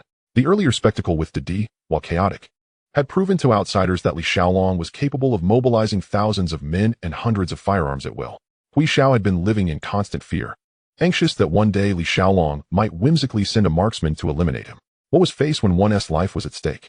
He had been eagerly anticipating this banquet, relieved it had finally arrived, even feeling a surge of excitement. Without further ado, he seized a bottle of chilled beer, holding it with both hands to fill Li Xiaolong's glass. Previously, I was young and reckless, offending Brother Huolong without understanding the gravity of my actions. I humbly ask for your magnanimity, Brother Huolong, and hope you can overlook my youthful folly, gracing me with your presence by drinking this cup. In the future, let us leave some leeway in our dealings. Jia Shu has a hard time managing this situation, Li Xiaolong replied, lifting his glass with a faint smile. My little brother understands. Thank you, Brother Huolong, for your guidance. Hui Xiao responded with a broad smile, whether sincere or not. Li Xiaolong tilted his head back and drained the glass in one go. Good, from now on, the grievances between you and I as well as those between He Yixing and myself, are hereby resolved. This matter is settled. He set down the glass, his tone relaxed yet carrying weight. Jia Shu, Hui Xiao, and those who had come to assist, such as Hua Shui and Ye Li, all secretly exhaled in relief. Recently, Li Xiaolong's momentum had been overwhelming, and they had been worried he might seize the opportunity to directly upend He Yixing. Yet at that moment, as Li Xiaolong downed his drink, a wave of sentiment washed over him, recalling how in Aodao, he had single-handedly compelled the major players to bow and concede, ultimately securing peace. Now, back in Hong Kong, a single glass of beer could transform conflict into camaraderie. In that instant, he suddenly felt as though he had gained a profound understanding of the world. Once the commotion subsided, he remained unchanged. Perhaps influenced by his previous life, he began to relish this state of affairs, where in the underworld, the rules of the underworld were upheld. Seizing the opportunity presented by this He Tu Jiao, Li Xiaolong deliberately summoned Ah Hua and Di Wu, introducing them to Di and several prominent figures present. Though he had many subordinates, the ones truly knowledgeable about gang operations were still Ah Hua and Di Wu. Li Xiaolong had no intention of having them change careers. Henceforth, he would entrust them with managing the gang affairs on this side of Hong Kong. He instructed them to toast at each table to become familiar faces. When the day of the Hongxing Hall arrived, he intended to leverage the momentum from the gambling hall to elevate them all at once, facilitating a meteoric rise. As for whether there were others wishing to ascend alongside them, he planned to discuss individually with each upon his return. Regardless of whether they hailed from the fishing grounds or had been his brothers for years, he was willing to hear their thoughts. 7 days had passed since He Yixing hosted the He Tu Jiao. This week, Li Xiaolong enjoyed a leisurely time at home, playfully teasing Ruan Mei and engaging in intimate conversations with Fong Ting, while also observing the chaos caused by Fong Zhonghua's antics in the Fong household, which provided him with some amusement. Coupled with his daily escapades and fishing games, the days flew by swiftly. Previously, in War on Drugs, he had managed to commandeer over 70 fishing vessels belonging to Brother Ha, only to discover that there were still ships operating in the harbor. It was only logical. How could all the boats belong to Brother Ha? Thus, he continued his endeavors, collecting a dozen or 20 ships each day, and eventually accumulated a staggering total of 113 vessels. This morning, after indulging in a leisurely sleep-in, he arose and, after completing his morning routine, instinctively reached for his game. However, he was met with the news that the system was undergoing an upgrade, which was expected to take another 11 hours and 5 minutes to complete. Finally, the fishing grounds were being updated. Li Xiaolong felt a surge of excitement and anticipation. Since Frank and the others flew off to Europe, he found himself lacking in skilled companions, and his sense of security had diminished accordingly. What he needed most at the moment was capable and resilient personnel. Yet, the duration of this update was rather daunting, as it meant he would have to wait until after 10 o'clock in the evening for it to conclude. Fortunately, this afternoon wasn't going to be spent idly. With over 100 fishing vessels lying dormant, devoid of crews, it was akin to iron shells floating on the water, wasting fuel. He had previously consulted experts about vessels of his tonnage, which were considered substantial within the industry. Each ship required at least 20 crew members to operate efficiently. Fishing differed from cargo shipping or cruising. Once the fish were caught, they needed to be processed, gutted, cleaned, sorted, making the work both dirty and labor-intensive, and manpower was essential. With 113 ships, a rough calculation indicated that he would need to recruit over 2,300 crew members. This did not even account for positions in scheduling, logistics, sales, and maintenance. Just the thought of it was enough to induce a headache. However, Li Xiaolong was not short on funds. A few days ago, he had offered a generous salary to a top-notch headhunting firm, specifically targeting elite individuals within the fishing industry, covering everything from management to marketing and even port coordination. In an effort to formalize operations, he also took the opportunity to register a fishing group. Who could have imagined? The ambitious dreamer who once aspired to dominate the film industry had inadvertently embarked on a path to becoming a maritime magnate. After a company meeting, it was decided that all fishing vessels would be centralized in the outlying island area. The vicinity of Tai O and Lantau Island not only boasted abundant fishing resources, but also had a large local fishing population, making recruitment convenient. Ahua, a native of Lantau Island, was tasked with leading the recruitment team, providing guidance as well as protection. Before their departure, Ahua mysteriously suggested, "The Polin Monastery is particularly efficacious. Why not pay a visit to seek blessings?" Upon hearing this, Li Xiaolong thought that since he had nothing to do during the update period, he might as well accumulate some good karma. Perhaps the Buddha would take notice and grant him a formidable ally, like Thanos, no less. The entourage was quite substantial, comprising about 100 or so individuals. Ahua, in a bold move, chartered an entire ferry, which was perfectly filled to capacity. This time, Li Xiaolong chose not to bring a female companion along. believing that sincerity was essential when paying respects, rather than ostentation. Abu and Gao Gang remained closely vigilant, while Wu Ying eagerly tagged along, eager to join the excitement. Upon disembarking, the fishing team promptly proceeded to meet with the local dignitaries they had previously contacted. Engaging these individuals for recruitment proved to be more efficient. Given their extensive networks, a group of junior members from the Hongxing gang was dispatched to provide protection, primarily to deter local powers from taking advantage of the situation. Originally, Ahua was meant to lead the team, but with Li Xiaolong present, he took on the role of guide, given his familiarity with the area. The vehicles were pre-arranged by Ahua, with several older model Mercedes lined up neatly. While they might not be as grand as Li Xiaolong's Bentley, they were certainly respectable enough for a day trip. First, they arrived at the Palin Monastery, where Li Xiaolong reverently lit incense in the main hall, silently making a wish to the Shakyamuni Buddha. May he grant him extraordinary strength during tonight's update, ideally manifesting a character as powerful as Thanos. After the prayers, Ahua led everyone to enjoy a hearty seafood hot pot, a local delicacy of Lantau Island, where the bubbling broth and succulent shrimp and crab left Li Xiaolong thoroughly satisfied before they proceeded to the recruitment site. Coincidentally, the recruitment point was not far from Ahua's hometown, and a number of middle-aged locals were queuing for news. The moment he stepped out of the car, he was instantly recognized. Hey, isn't that the shrimp head? Shrimp head? Isn't he the one from the Underworld? Yeah, but he used to wear jeans. Now he's in a suit. Doesn't look like a Triad member at all. Are you stupid? It's really him. Striking it rich, huh? A complete makeover. Ada, you're his uncle, right? Isn't that so? The crowd buzzed with chatter. Uncle, Ahua, not wishing to hear the elderly refer to him by his nickname in front of his boss and brothers, felt a bit embarrassed despite his calm demeanor. However, with elders present, etiquette could not be overlooked, especially since this uncle, though a distant relative, had looked after Ahua when his parents passed away, supporting him during his formative years. Hence, Ahua held a deep respect for him. He greeted Li Xiaolong quietly before stepping aside to converse with his uncle. So, when did you return? Have you visited Aunt Four? His uncle inquired. Aunt Four was the closest person to Ahua in the world. Having lost his parents early, he was raised by relatives who provided him with meals and clothing. Aunt Four treated him like her own child, genuinely nurturing him as family. As for this uncle, their blood relation was quite distant, but the two families had maintained close ties over the years. When Ahua was wandering in his youth, this uncle had once offered him support, a kindness he had always remembered. I'm here accompanying my boss on business. I haven't had the chance to return home. Ahua replied. Are you here to apply as well? Indeed. The fishing company offers quite an attractive package, far better than going out to sea. His uncle responded. Then why wait in line? This company is under my boss. I can mention it, and it will be taken care of. Ahua said casually. Will it trouble you? His uncle hesitated to ask. Don't worry. The boss has always looked after me. This is no trouble at all, Ahua reassured him with a smile. After persuading his uncle, Ahua exchanged a few pleasantries with the nearby villagers before returning to Li Xiaolong's side. Ahua, so you were called Shrimp Head as a child? Li Xiaolong teased, barely able to suppress his amusement. Ahua's expression stiffened. Had anyone else dared to call him that, he would have reacted swiftly. However, since it was his brother who spoke, he could only awkwardly tug at the corners of his mouth. It was a childhood nickname given by the elders. I can't change it now. Ha! This time, it wasn't Li Xiaolong who laughed aloud, but Wu Ying, who could no longer contain himself and burst into laughter. Li Xiaolong found it amusing. But when Wu Ying joined in, it became another matter entirely. Is it really that funny? Ahua shot a cold glance at him. Wu Ying immediately fell silent, though his shoulders still quivered, clearly suppressing his mirth. In the next moment, Ahua kicked him lightly in the backside, not with great force, but enough to serve as a warning. Li Xiaolong chuckled at the playful exchange between the two. Once Ahua had settled Wu Ying down, he approached Li Xiaolong to discuss his uncle's situation. Chapter 45. He truly is a lucky star. After hearing the story, Li Xiaolong casually waved his hand. It's a minor matter. You can decide for yourself.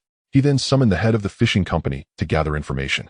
The representative informed him that due to time constraints, they had only managed to recruit over 300 individuals today, and it was estimated that it would take another 5 to 6 days to fill all positions. The pace is something that Li Xiaolong cannot afford to squander. He simply instructs the person in charge to contact Ahua directly if there are any matters to discuss, as he is too disinterested to involve himself in such trivial affairs. If monetary contributions are required, that is acceptable, but to personally recruit workers? He might as well recruit from the streets, which would be far more efficient. As the group prepares to depart, they encounter Ahua's second uncle not far from where their convoy has just set off.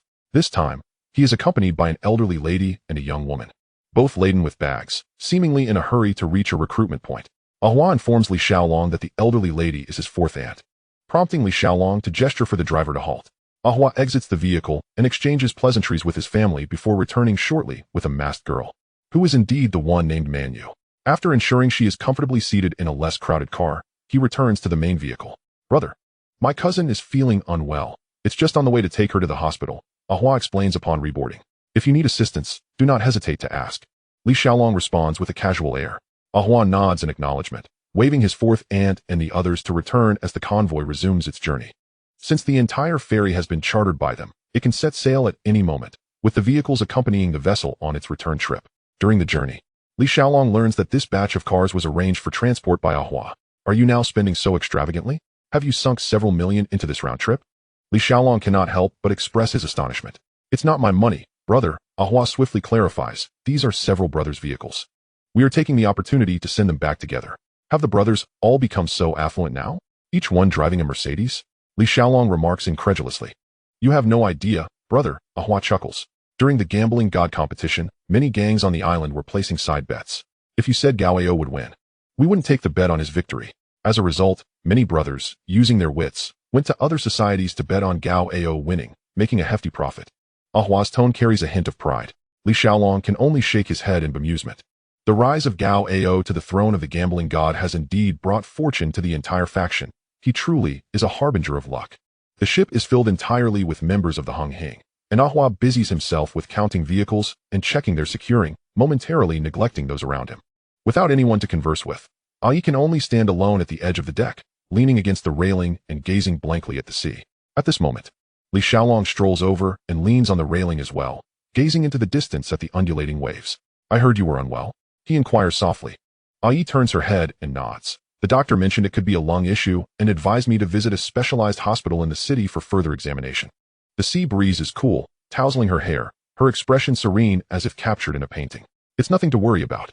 Doctors tend to exaggerate their words to avoid liability, just in case something goes awry, Li Xiaolong remarks, idly tapping his lighter against the railing. Turning his face to flash a smile at Ai, she lightly nods, yet her gaze lingers on his face for a few extra moments. This man indeed possesses a certain charisma. My cousin is working with you? She finally asks. Yes, I am his leader. We are all seasoned veterans in the society. We walk a perilous path. Would you say it is frightening? Li Xiaolong leans casually against the railing, his tone nonchalant. Not at all. Ai shakes her head. You resemble more of a businessman than someone who engages in street brawls. Huh, quite right. I am indeed the type who can issue commands within the hall. And I am also the most hands-on among the leaders. Li Xiaolong laughs heartily, his voice ringing out. What should I call you? He suddenly asks. You can call me Ai, she replies. I am Along. He grins, committing her name to memory. Tell me, as someone involved in this world, what could I possibly gain by coming over to converse with you? Li Xiaolong steps closer, his eyes twinkling with mischief. Don't come so near. I am still unwell. What if I infect you? Ai retreats a half step, her tone teasingly scolding. Yet, Li Xiaolong does not retreat, but instead boldly pulls down her mask. I'm not afraid. I can handle it, he asserts. It must be noted that such actions by a handsome man are deemed flirtation, while a less appealing individual might have already faced scorn. Were it a less fortunate soul engaging in such behavior, they would likely have been slapped multiple times already. Oh dear, brother, old Ding is flirting with your cousin. Just then, Wu Fei emerges from the opposite end of the deck, joining Ahua in supervising the loading of vehicles onto the ship. He immediately spots Li Xiaolong pulling down the mask and shouts loudly. His voice is loud enough that not only Ahua hears, but also the conversing Li Xiaolong and the now flushed Ai, embarrassed. Ai turns and hastily retreats to the cabin, while Li Xiaolong's expression darkens as he glares at the two, beckoning them over. Ahua quickly pulls Wu Fei, who has realized his blunder, closer. Li Xiaolong pats Wu Fei's shoulder, a knowing smile on his face. Wu Fei, how has old Ding been treating you lately? Nothing to complain about. He is more caring than my own parents. Wu Fei quickly responds, thumping his chest. Then are you willing to assist me with a small favor? If the boss speaks, I would brave fire and water for you. A furrowed brow does not make a man. Wu Fei stands tall. Good brother. Li Xiaolong nods approvingly. You've heard of Liao Haolong, right? The one renowned as the first ruthless man in the Underworld? Wu Fei's expression turns solemn. You are to meet him. Li Xiaolong narrows his eyes. Ahua, prepare a watermelon knife for Wu Fei. Understood, brother. I will select a swift one. Ahua responds earnestly. I inwardly curse. The boss is pursuing my cousin, and what can I say? He has to shout it out loud, making it awkward for everyone. Wu Fei stands frozen. Liao Haolong has dominated the Hong Kong underworld for decades, and now he is being sent to face him with a watermelon knife? He would not dare even move with a gun in hand. Street punk. Li Xiaolong kicks Wu Fei's calf lightly. If you can't handle Liao Haolong, then deal with Ai instead. She has a follow-up appointment at the hospital tomorrow. You will accompany her the entire time. Understood? Got it. The boss is wise. Wu Fei, having received a kick, is instead overjoyed to not face death. Li Xiaolong pats Ahua's shoulder before quietly returning to the cabin. Just as he intends to find Ai for a few more words, his phone rings. It is Jiang Tianxin calling. Along. There's a meeting at the headquarters tomorrow. Understood, brother. I will ask once more. Are you truly certain about the land for the gambling hall? Once you decide, there is no turning back. But 100 or 200 million is a trifling matter, Li Xiaolong replies breezily, laced with a hint of bravado. After hanging up, he immediately calls for Ahua. Prepare for me. Tomorrow I want to hold the initiation ceremony. Once the ship docks, Li Xiaolong waves goodbye to Ai before stepping into his Bentley and leaving. Matters of the heart cannot be rushed. Ahua makes arrangements for Ai to stay in a hotel, informing her that Wu Fei will come to pick her up the following day, before hastily departing to notify various associates to retrieve their vehicles. After a long day of exertion, Li Xiaolong, now reeking of sweat, returns to the newly purchased mansion for Shan Ying, heading straight for the bathroom for a shower. Upon emerging, Shan Ying hands him a towel, and he casually dries off before sitting on the living room sofa, allowing her to use a hairdryer to dry his hair. Is it comfortable staying here? He suddenly asks, grasping her hand that rests atop his head. As long as you are here, I feel at ease anywhere, Shan Ying replies softly. She gently pulls her hand away from his playful grasp, continuing to focus on drying his hair, keeping the window open. If her hair remains damp, she might catch a chill. Li Xiaolong settled down, and after Shan Ying helped him dry his hair, he embraced her. The two of them nestled together on the sofa watching television. The program content seemed somewhat antiquated to Li Xiaolong, yet with the beauty in his arms, he watched with keen interest, finding the plot particularly agreeable. Time slipped away quietly, and before long it was nearly 11 at night. The fishing ground system had finally completed its updates for the day. Ding. Update complete. The new fishing ground, Zhongnan Sea Bodyguard, has been activated. Today's available ammunition, 100-870100. The martial arts novice Chong Wei. The skilled expert Su Jingyang. Li Xiaolong's heart jolted. These were two top-tier figures. A formidable pair of spear and shield in the realm of Hong Kong cinema. Locking onto the target, automatic fire. He aimed at Wang Jianjun, the veteran who had participated in the Vietnam War, a cold-faced assassin with godlike marksmanship, ruthless and steady. In a flash, 90 shots were fired in quick succession. Ding. Congratulations on capturing a special reward, Wang Jianjun. Immediate extraction. The drop location was set, and Li Xiaolong confirmed the drop order without hesitation. Due to the late completion of the update, by the time he truly summoned Wang Jianjun, it was already past 11 at night. Suppressing his excitement, Li Xiaolong forced himself to bed, for he had an important meeting the next day and could not afford any delays. The following morning, Li Xiaolong, accompanied by his entourage, drove to the Hongxing headquarters, preparing for the assembly. Brother Huolong still exuded an impressive aura. Hu Tonglin personally drove. Wang Jianjun sat in the passenger seat, while Li Xiaolong comfortably occupied the back. Leading the convoy was a Bentley, followed by several Mercedes, with the foremost vehicle carrying Gao Gang, Feng Yuxiu, Ahua, and Di Wu. Previously, Li Xiaolong had privately conversed with these individuals, and even the ambitiously inclined Gao Gang had expressed no desire for position. Thus, the focus today was merely to facilitate Di Wu and Ahua's rise to prominence. Arriving early, Li Xiaolong found only a few elders present in the headquarters, while the others had yet to appear. The elderly, being light sleepers, naturally arrived earlier. Huolong, what on earth is your brother up to? Calling a meeting without disclosing any details, all so mysteriously. Uncle Lu immediately began to complain upon seeing Li Xiaolong enter. Typically, the hall meetings only convened the heads of various factions, and these uncles rarely participated. This time, however, Jiang Tianxin had specifically notified everyone to attend, leaving the old-timers anxious and restless. Uncle Lu, don't fret, it's a good thing, a good thing. Li Xiaolong reassured with a smile. As he spoke, he produced cigarettes and offered them to each elder, lighting them one by one with his lighter. A good thing? Then do share a hint. Uncle Lu leaned forward, pressing for more information as Li Xiaolong lit his cigarette. Curious to know? Li Xiaolong feigned mystery, glancing around and lowering his voice. Then come closer. The elders leaned in, their ears almost touching his lips. I want to tell. Li Xiaolong suddenly raised his voice, exclaiming loudly. Wow, you little rascal. A group of old men jumped in fright, erupting in a chorus of curses. Ha ha. Li Xiaolong laughed heartily, reveling in the old men's outrage. Huolong, why are you scaring the uncles? A Lao Bi arrived not long after, having just walked in on the commotion of the elders cursing and inquired about the cause. Chapter 46. The room was suddenly in an uproar. Before Li Xiaolong could speak, several elders had already begun to voice their complaints. A Lao Bi quickly grasped that Huolong had arrived early and, feeling bored, sought amusement from the elders. This assembly, aside from Jiang Tianxing and Li Xiaolong, held no one privy to its true purpose.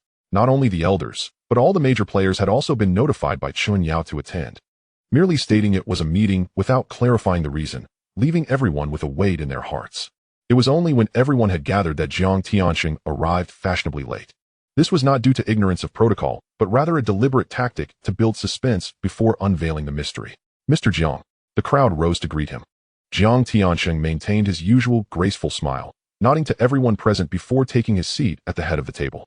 As he settled in, the various leaders took their places along the long table, the elders seated on the left bench, while the major players like De Fei occupied the right.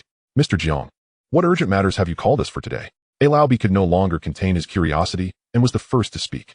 Haha, everyone must be eager, right? Jiang Tianxing surveyed the room, his smile bright. Mr. Jiang, please don't keep us in suspense. Sitting here like this is quite unbearable. Liang Kuan couldn't help but interject. All right, since everyone is keen to hear, I shall speak. Jiang Tianxing's expression turned serious as he reined in his smile. Recently, I traveled to Aodao to discuss cooperation for the Gambling God competition, as everyone knows, correct? He looked around at the assembled crowd. Everyone nodded. Unfortunately, the negotiations fell through. The gambling license was ultimately acquired by He Duwang in collaboration with the major stakeholders from the U.S., Jiang Tianxing explained. Ah Sheng, that is only to be expected. With He Duwang personally involved, it's no disgrace that we missed out. Uncle Xing offered consolation. Haha, Uncle Xing, while we didn't secure it, Huolong did. Or rather, Huolong completely turned the situation around. Jiang Tianxing paused here, his gaze sweeping over the audience. Noticing that everyone had begun to murmur among themselves, he gently clapped his hands twice to signal for silence. This time in Aodao, Huolong not only defeated Mo Luobing and his gang, but also captured Mo Luobing himself, who divulged everything.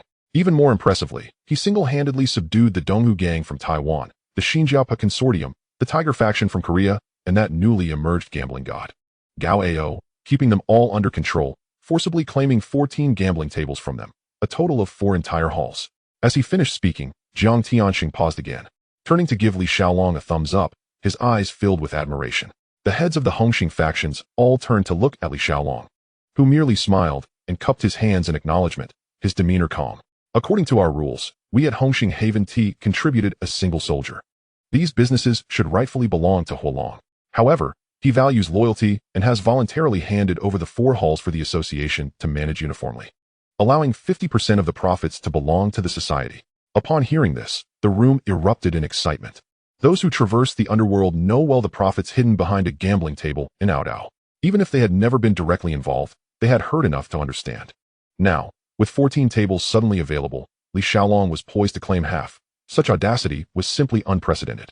Originally, of the 50% I relinquished, 20% was intended for my elder brother. Li Xiaolong then rapped the table, cutting through the discussions, his tone frank. But below, no one truly cared about this. Who didn't he know that Li Xiaolong and Jiang Tianxing were of one mind? The meat would undoubtedly be served first to the head, and the remaining broth being shared amongst themselves was already a tremendous boon. The key was that the remaining 30% of the profits would be shared by all. Huolong is truly generous. Brother Long is indeed magnificent. In an instant, praises erupted, even stirring the few typically composed elders to nod in approval. Haha, everyone. Don't rush to flatter just yet. Jiang Tianxing chuckled, raising his hand to quiet them. Yesterday, Huolong requested from He Duwang a detailed report on the daily turnover of a specific gambling table at the Casino Lisboa from last year. Now, I'll share it with everyone. As soon as these words left his lips, the hall was thrown into chaos. How could Li Xiaolong obtain such confidential accounts from He Duwang? To what extent must their relationship be to achieve this? The crowd stifled their astonishment, receiving the documents and passing them around, while the brothers in the back craned their necks eagerly, their hearts racing with anticipation. Jiang Tianxing and Li Xiaolong remained unhurried, instead instructing their subordinates to brew hot tea, which they leisurely sipped. As this matter pertained to their personal interests, everyone scrutinized it with utmost diligence. It took a considerable portion of the day for them to finish reviewing the documents, and by then, the smiles that had adorned their faces had long since faded, replaced by expressions nearly splitting their mouths to the ears. As you have all observed, Jiang Tianxing began slowly. On slow days, we rake in tens of thousands. On busier days, over 100,000. In a year, 200 to 300 million is easily attainable, with 14 tables accounted for. Total revenue of 3 to 4 billion is certainly within reach. After deducting the gambling tax and the commissions from the Australian side, a net profit of 2 to 3 billion is assured. Long live the Fire Dragon, exclaimed Big Boss B, the first to rise and shout. Instantly, others echoed his sentiments. And soon the room erupted into a chorus of synchronized cheers, even the elder statesmen clapping in approval. It is no wonder they were so exhilarated. Despite their ostentatious appearances, most of the gang's income was illicit, washed through layers before being distributed among the subordinates, leaving little for themselves. Those who fared well might earn a few million a year, while those less fortunate barely scraped by with 2 to 300,000. But now, a single statement from Li Xiaolong had doubled, if not multiplied, everyone's earnings. To be frank, had Li Xiaolong expressed a desire to assume the leading position at that moment, every hand would likely have shot up in agreement, with not a single dissenting voice to be heard. Jiang Tianxing allowed the crowd to revel in their excitement until their fervor slightly abated before resuming. Along, you have been exceedingly benevolent to the gang, and the gang must not neglect you. If there is anything you need me or the brothers to handle, do not hesitate to speak. Li Xiaolong nodded, rising to approach Di Wu and Ah Hua, turning back to say, Big brother, esteemed leaders, these two brothers of mine have only recently joined the gang, and according to the rules, they do not yet qualify for positions of significance. However, I humbly seek an exception today, wishing for them to ascend directly. Jiang Tianxing surveyed the room. I have no objections. Support. When has the Fire Dragon ever wronged anyone? He respects his superiors and cares for his subordinates. What's the harm in promoting two of his brothers? I concur. Having just received a tremendous boon, this minor issue was hardly worth consideration. It neither offended anyone nor compromised favors. Who would not wish to ride the wave of goodwill?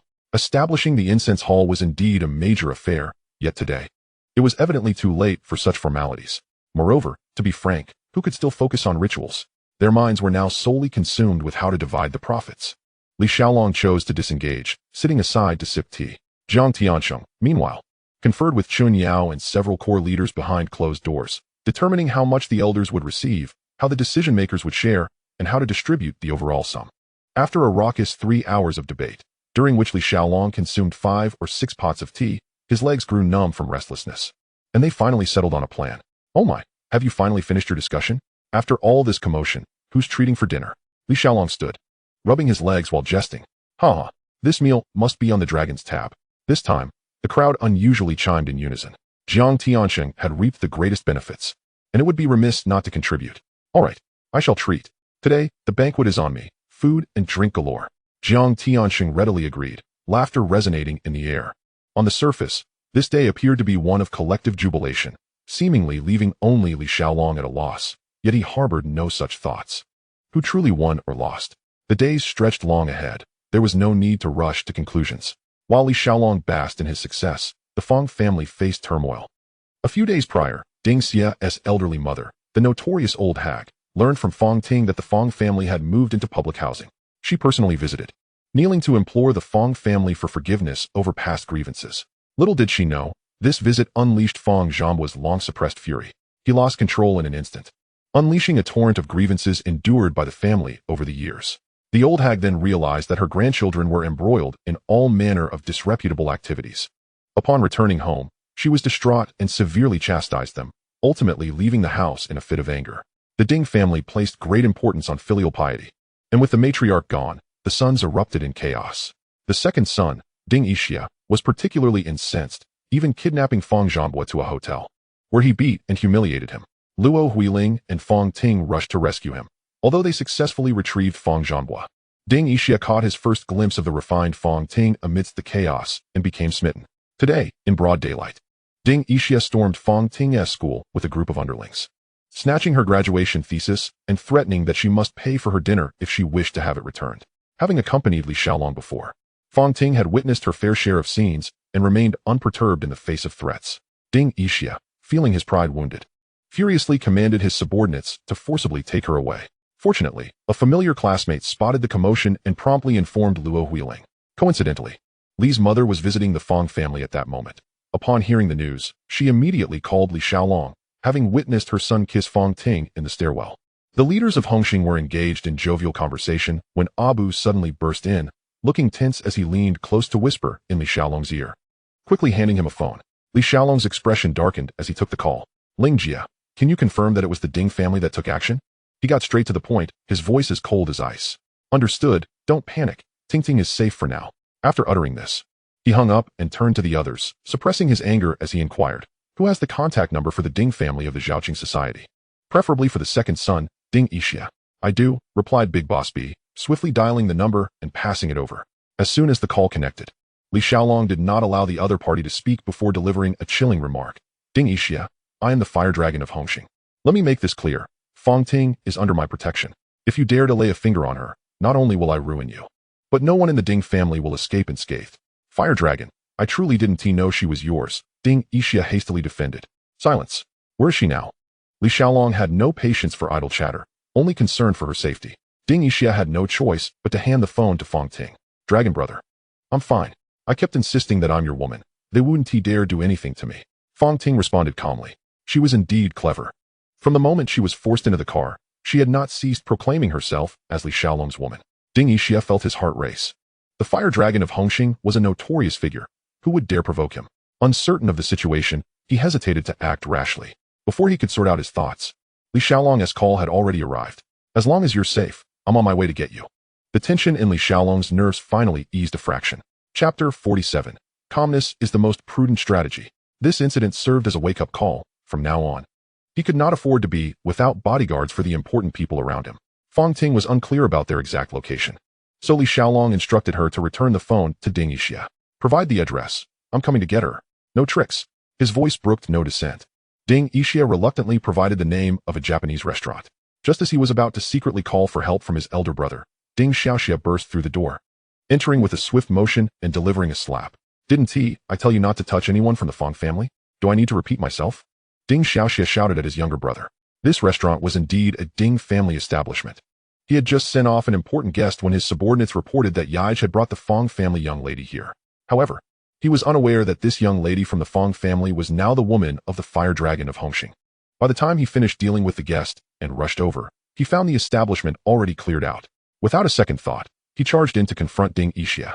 Ding Yixia was momentarily stunned by the blow, but quickly regained his composure and shouted, Boss, I've messed up. Fong Ting has become involved with the Fire Dragon of Hongxing, and he is currently making his way here. Ding Xiaoxia furrowed his brow, signaling Ding Yixia to clarify the matter. After listening to his brother's account, he surprisingly felt no inclination to chastise him. After all, they were bound by blood, and even the gravest of troubles must be shouldered by oneself. The Fire Dragon of Hongxing is currently a formidable force in the Underworld, often rallying hundreds of men to settle disputes, spending money like water, and showing no mercy. This individual is already significant in stature and is backed by the entire Hongxing organization, making this situation quite precarious. Ding Xiaoxia pondered for a moment with a stern expression before pulling out his phone to dial a number. Brother Long, this is a Xiao. My brother has mistakenly kidnapped the woman of Brother Fire Dragon. I would greatly appreciate your intervention to mediate. On the other end, Lian Haolong was engaged in a game of chess with Tang Liu when he paused slightly upon hearing the request. A Xiao, how can I broach such a matter? Conflicts in the underworld should remain within those confines, and involving family members is inherently inappropriate. Your brother has entangled himself with another man's woman, and I truly cannot interject. His tone was calm, yet laden with difficulty. Lian Haolong initially presumed that a conflict had arisen between the Zhaoqing Society and Li Xiaolong, prompting this desperate measure. Brother Long, I bear no personal grudge against Fire Dragon. It's a matter between our families. My father inadvertently caused the death of her father years ago. We had no knowledge that she is now with Fire Dragon when the kidnapping occurred. Ding Xiaoxia explained with a bitter smile, lowering his voice. After a moment of silence, Lian Haolong finally relented. I shall see what I can do. Please contact me with his superior's information shortly. Thank you, Brother Long. Ding Xiaoxia promptly expressed his gratitude. The numbering system is vast and complex, internally divided by factions. In earlier years, there were various factions such as practicality, benevolence, righteousness, wisdom, trust, loyalty, filial piety, talent, strength, resolution, integrity, courage, love, purity, and others, with subsequent additions like virtue, ethics, justice, victory, unity, plum, and constant. Strictly speaking, both Lian Haolong and Ding Xiaoxia are considered products of this numbering system. Years ago, Lian Haolong consolidated the major forces of loyalty, trust, and righteousness, leading to the establishment of today's Zhaoqing Society. However, the three old factions have not disbanded, with the loyalty faction represented by the Zhaoqing Society. Additionally, the goods commonly trafficked by the Zhaoqing Society primarily come through Lian Haolong's network, making it difficult for him to refuse this request due to both personal connections and vested interests. After hanging up, Ding Xiaoxia immediately dialed another number. Gather all the brothers. Secure the venue and prepare for the potential disturbance from Hongxing. As he sought Lian Haolong's mediation, he simultaneously ordered his subordinates to be on high alert. After finishing the call, he noticed Ding Yixia still staring blankly at him, prompting Ding Xiaoxia to grab a bottle of liquor from the table and smash it over his head. With a sharp crack, glass shattered, and blood trickled down Ding Yixia's forehead. Prepare for battle. Hongxing will not let this slide, Ding Xiaoxia sighed, coldly stating. With Brother Long's involvement, surely Fire Dragon will show some leniency? Ding Yixia clutched his wound, still clinging to hope. In this underworld, reputation is valued above life. If your woman were kidnapped, could you remain calm? Ding Xiaoxia shook his head, his tone filled with helplessness. Meanwhile, on the other side, Li Xiaolong hung up the phone and returned the device to Boss B. He had not been discreet during the call, and everyone present heard clearly that Ding Yixia, the second in command of the Zhongqing Society, had the audacity to kidnap Fire Dragon's woman. Damn, does the Zhongqing Society seek to endanger itself? What more is there to discuss? Let us storm their territory. What does the Zhongqing Society even amount to? Enough chatter. First, retrieve our sister-in-law, then demand an explanation. Exactly. Does Hongxing lack manpower? Brother Fire Dragon, just say the word, whether steamed or boiled, we will follow your lead. I'll call for reinforcements now. Retrieve our sister-in-law, and then strike. Damn it. The leaders of Hongxing were seething with rage, their emotions boiling over. Previously, Li Xiaolong had generously distributed a substantial portion of the spoils to everyone, making this the moment when spirits were the highest. Now, the Zhongqing Society's provocation was akin to pouring oil on a raging fire. Along first. Let us bring your woman back. Her safety is paramount. Jiang Tianxing interjected, his tone steady, but his eyes burning with intensity. After all, he had benefited the most from Li Xiaolong's generosity. Li Xiaolong nodded and immediately instructed Abu to prepare a vehicle. Let us go. I want to see just how tough the Zhongqing Society yes-bones are. Boss B cursed as he followed suit. Count me in. My blood is boiling. Liang Kuan also stood up. As soon as the two moved, the other leaders clamored to join, eager to demonstrate their loyalty to Li Xiaolong. Chen Yao glanced at Jiang Tianxing, received a nod of approval, and quickly followed suit. With Jiang Tianxing and a few elders remaining at the scene, only Uncle Xing stayed put, having aged and dispatched his trusted steed in his stead. This matter cannot be easily dismissed. It concerns Fire Dragon's honor and our own face as Hongxing. Sixth Uncle spoke solemnly. Indeed, Sixth Uncle is right. The other elders nodded in agreement. Jiang Tianxing smirked slightly, a hint of amusement in his expression. Rest assured, gentlemen, Fire Dragon is not a soft persimmon. You all know his temperament well. Just then, Lian Haolong's call came through. Mr. Jiang, this is Lian Haolong. Brother Lian, what can I do for you? Jiang Tianxing responded promptly. Mr. Jiang, I typically refrain from intruding without reason, but today I called specifically to convey a message. Regarding the matter with the Zhongqing Society, Jiang Tianxing immediately grasped the implications. Well aware of the historical grievances between the two families, Mr. Jiang is indeed astute. It is truly a misunderstanding. Ding Yixia's brother had no idea that the woman was Fire Dragon's. Xiaoxia asked me to convey a message to ease tensions. Lian Haolong spoke with a light tone, attempting to defuse the situation. Brother Lian, if I were to kidnap your sister-in-law and later claim it was a misunderstanding, would you bear it? Jiang Tianxing countered directly. The line fell silent, and Lian Haolong's smile faltered, suppressing his anger as he replied, Mr. Jiang, are you not inclined to grant me this favor? Brother Lian. Jiang Tianxing scoffed. Are you intending to have Hongxing's reputation trampled upon? Lian Haolong's expression shifted dramatically. The situation was far more complicated than he had anticipated, and his involvement might be more perilous than he had imagined. I shall not conceal it from you. Jiang Tianxing's voice was steady, yet laced with vehemence. All 13 of Hongxing's faction leaders have followed Fire Dragon to confront Ding Xiaoxia. Whoever dares to harm our people will face our wrath. Not just the Zhongqing Society. Even if the governor intervenes, Hongxing will not hesitate to retaliate. With that, the call ended abruptly. Jiang Tianxing put away his phone, a surge of fervor racing through him. He could feel the adrenaline coursing through his veins. The surrounding elders were equally agitated, their faces flushed with excitement, fists clenched. In that moment, they felt that their leader was resolute, their representatives were formidable, and Hongxing was indeed the paramount force in the underworld of Hong Kong. Meanwhile, Lian Haolong, holding the disconnected phone, was engulfed in confusion. Had Jiang Tianxing taken leave of his senses today? Typically polite, he seemed transformed, refusing to yield an inch. The Zhongqing Society had truly provoked a significant crisis. He spoke softly to Tang Liu. Jiang Tianxing has issued a declaration.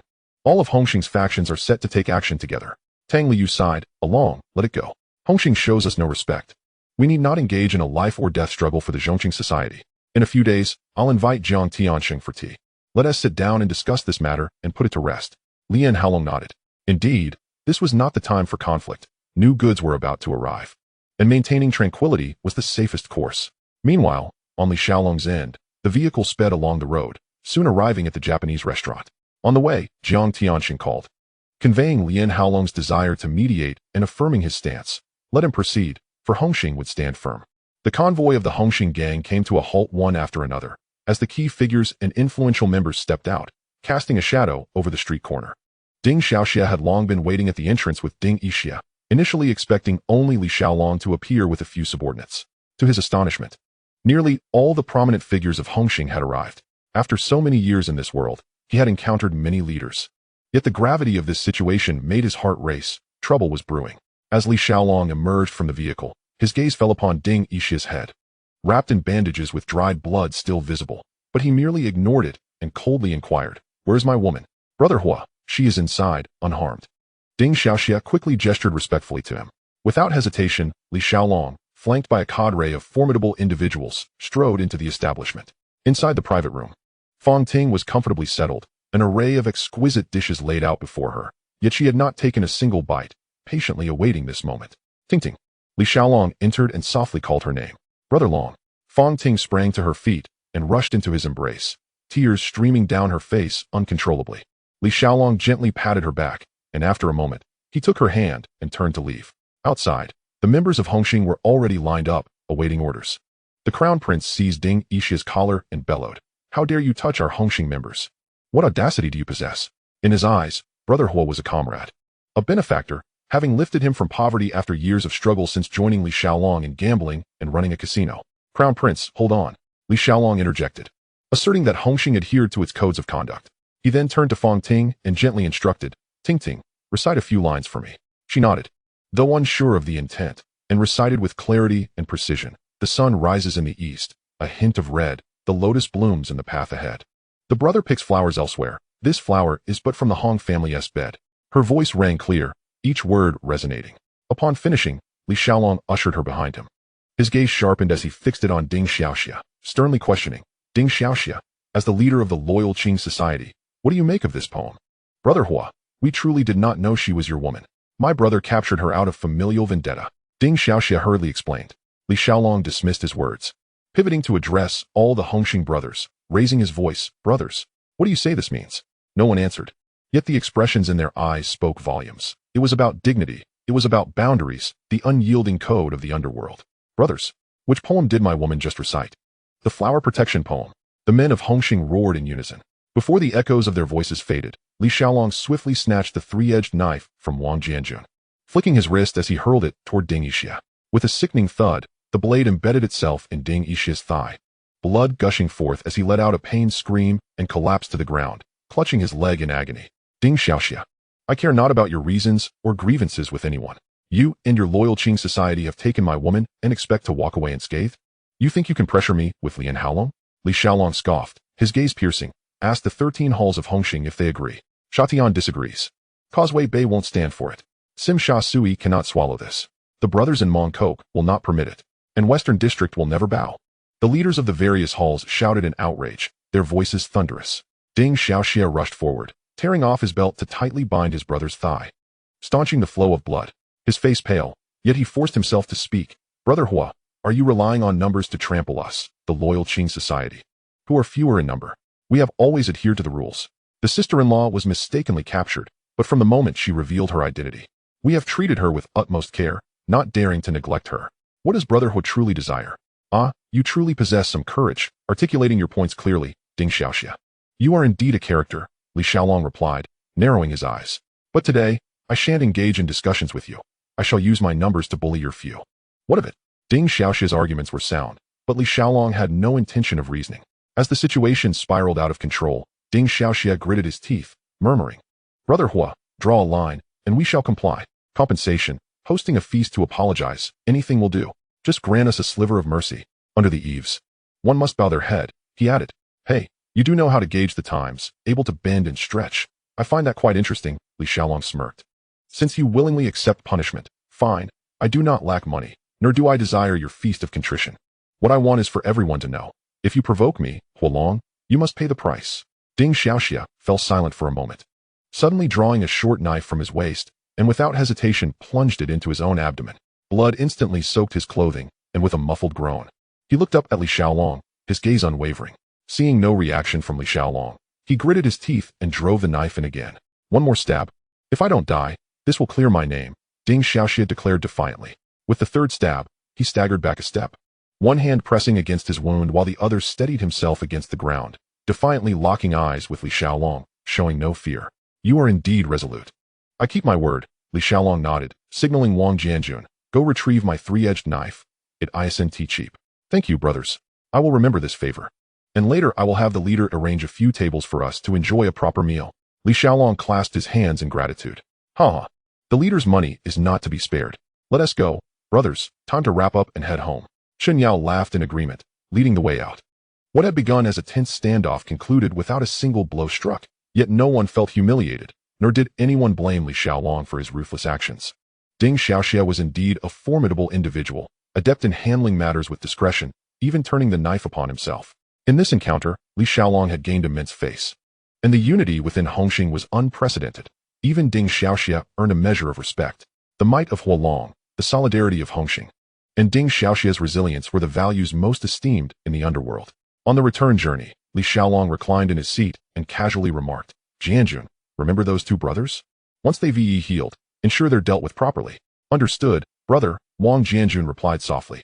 Oh, right. They have two other brothers. Handle them too. Family should depart together for it to be dignified. Li Xiaolong lightly tapped his forehead, his tone as casual as if discussing dinner plans. Yes, Wang Jianjun responded succinctly, his demeanor calm. Ding Xiaoxia's remarkable display today, his cleverness and sense of responsibility, would undoubtedly pose a future threat. Acting now would raise suspicions, thus, it was prudent to wait until he recovered, then quietly eliminate him, leaving no trace back to Li Xiaolong. Quickly call home. Lingjia and my mother must be worried sick. Li Xiaolong instructed, handing his phone to Fong Ting. Fong Ting dialed Lingjia's number to report her safety, then softly discussed with Li Xiaolong her desire to return and openly confess their relationship to their families, wishing to be together without secrecy. Li Xiaolong readily agreed. He had never intended to hide this from Luo Huiling. The only person he truly wished to keep in the dark was Ruan Mei. Upon returning to the Hongxing headquarters, several hall masters were still engaged in discussion. Though there had been no bloodshed, this had been the most unified action Hongxing had taken in years. No need for mobilization. With a single command, all had gathered, their spirit unyielding. One need not rely on violence to assert dominance in the underworld. Sometimes, a single word, a glance, or a confrontation without physical altercation can leave a lasting impression. Who truly is the leader? Damn, this Ding Xiaoxia really knows how to navigate the waters. Otherwise, he would have been left to lie on the board tonight. Brother Ji cursed with a mouth unclean. One should not speak too boastfully. Those three blades are no trifling matter. Whether one can endure them is another question. Dayu interjected. Serves him right. If you can't even manage your own brother, what business do you have in the underworld? Li Xiaolong chimed in. Fire Dragon, where's your female companion? Chao Gu casually inquired. She went home. We're heading to the nightclub later. Aren't you aware? Bringing women to such places is hardly a big deal.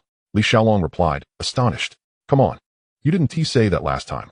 You claimed the girls at the Tycoon's place were beneath my girlfriend's toenails. Boss B immediately mimicked Li Xiaolong's tone, laughing and teasing. So what if we're not going to the Tycoon's tonight? Are you insane? Do you think that's South the only place with women? Li Xiaolong retorted with a smile. The gang from Hongxing were laughing and chatting merrily, completely indifferent to the Ding brothers who were still fighting for their lives in the hospital. After leaving the headquarters, they headed straight to the restaurant booked by Jiang Tiansheng, ordering without a glance at the prices, purposefully choosing the most expensive dishes, showing no consideration for the leader's finances. After a sumptuous meal, they clamored to enjoy themselves at the nightclub, only to stumble upon a thrilling scene as they stepped outside. A group of thugs was pursuing two individuals with knives, and upon seeing the commotion, the Hongxing leaders halted in their tracks, no longer eager to play. Wow, reinforcements have arrived, and quite a few at that. Oh, the more the merrier. A fight is only thrilling with a crowd. It seemed to be the people from Hongtai, and the one being chased was the Hongtai prince. What a pathetic prince. How can he dare to call himself one in such a pitiful state? Someone spat disdainfully. Ha! The crowd from Hongxing burst into laughter, unrestrained. Their raucous laughter drew the ire of two women nearby, who shot them fierce glares. These people are truly despicable. My man Xiang is fighting for his life. And instead of helping, they're laughing as if it's a festival. Cindy felt a surge of indignation. Just as she saw the Hongtai prince and her man, Asyong, finally break through the encirclement, Cindy breathed a sigh of relief, only to realize the leader on the opposite side was about to ram his car into them. She quickly handed her child to her friend Ruby and turned to rush out to save them. As she passed by the group from Hongxing, Li Xiaolong yanked her back, the car's front barely grazing her clothing as it sped by. This is a matter between men. Women should not meddle, Li Xiaolong said coldly.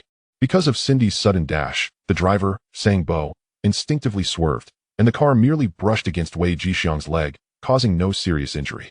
However, Wei Jixiang nearly got knocked over and, seething with rage, grabbed a knife as Sang Bo exited the vehicle and slashed at him, landing a blow directly on the opponent's eye socket. "The police are coming," shouted a young thug nearby. Instantly, the gang scattered like birds taking flight. Only Wei Jixiang, injured and unable to run fast, was apprehended on the spot. "Nothing to see here. Let us go." "To the Oriental Palace," Liang Kuan shouted in a strange tone. "Is the one who got arrested your man?" Li Xiaolong asked Cindy. "Yes, thank you for pulling me back just now," Cindy replied softly. "No problem. But your man is in quite a bit of trouble this time.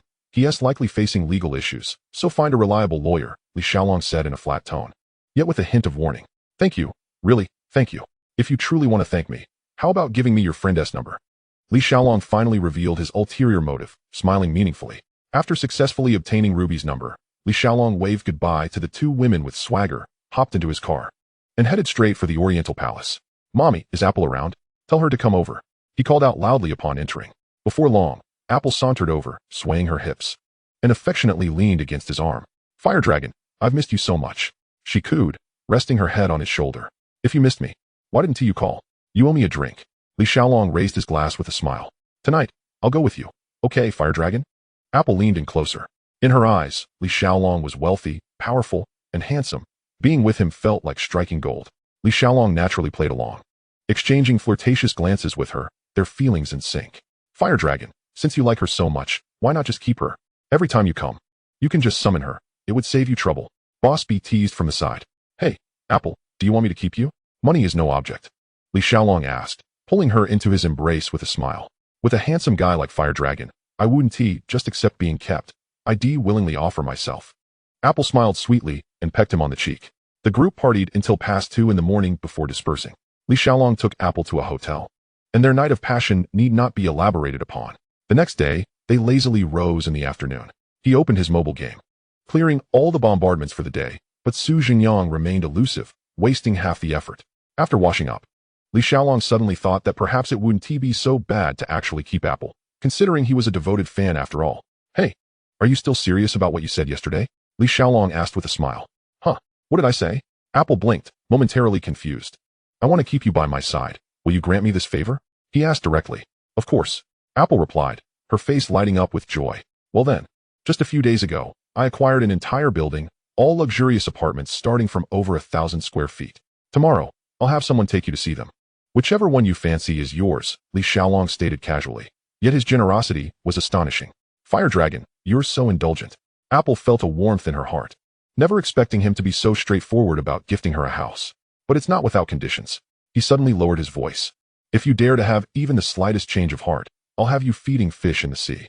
Though the words sounded frightening, everyone knew Li Xiaolong was that kind of person. He didn't beat around the bush. Once he had set his sights on someone, that person was his. Even if it was just a nominal relationship, no one else was allowed to encroach upon it. "I want you're the one I think of the most." Apple leaned against his shoulder, softly responding. The two nestled together, exchanging sweet words for a while, before Li Xiaolong scooped her up and walked back into the bathroom. They didn't even go out for dinner, opting instead to order room service, having Wang Jianjun deliver it personally. Truth be told, had Wang Jianjun known he'd be running errands to deliver food, he probably would have preferred to bask in the sun at the fishery. By evening, Li Xiaolong's conscience stirred, and he finally remembered someone who had been concerned about him, so he dialed Fong Ting's number. "Ting Ting. Yesterday I was force-fed drinks by Big B and Liang Kuan. I was so drunk I lost track of time and slept all day. I just woke up, and my head is still buzzing. How could they treat you like that? Dragon brother, where are you now? I'll come keep you company." Upon hearing this, Li Xiaolong panicked. It was not a good time for her to come. What if they ran into each other? He quickly declined. "It's too late. I'm not comfortable with that. Let us forget it. I can pick you up tomorrow morning." "Oh no, I can't. Tomorrow Ah Hua and Ah Wu are having a promotion banquet." "Then how about tonight? I'll take you to Lantau Island for seafood. The day after tomorrow, our own fishery company is opening. I have to bring the boss lady to cut the ribbon and show off. What do you think? Sure, I'll wait for you. Dragon brother Fong Ting was delighted by the title of boss lady, bursting into laughter. Change it to husband, Li Xiaolong cheekily insisted. No way. Fong Ting blushed, turning her head away. It's non-negotiable, he pressed on. My dear husband. She bit her lip and let out a soft, mosquito-like whimper.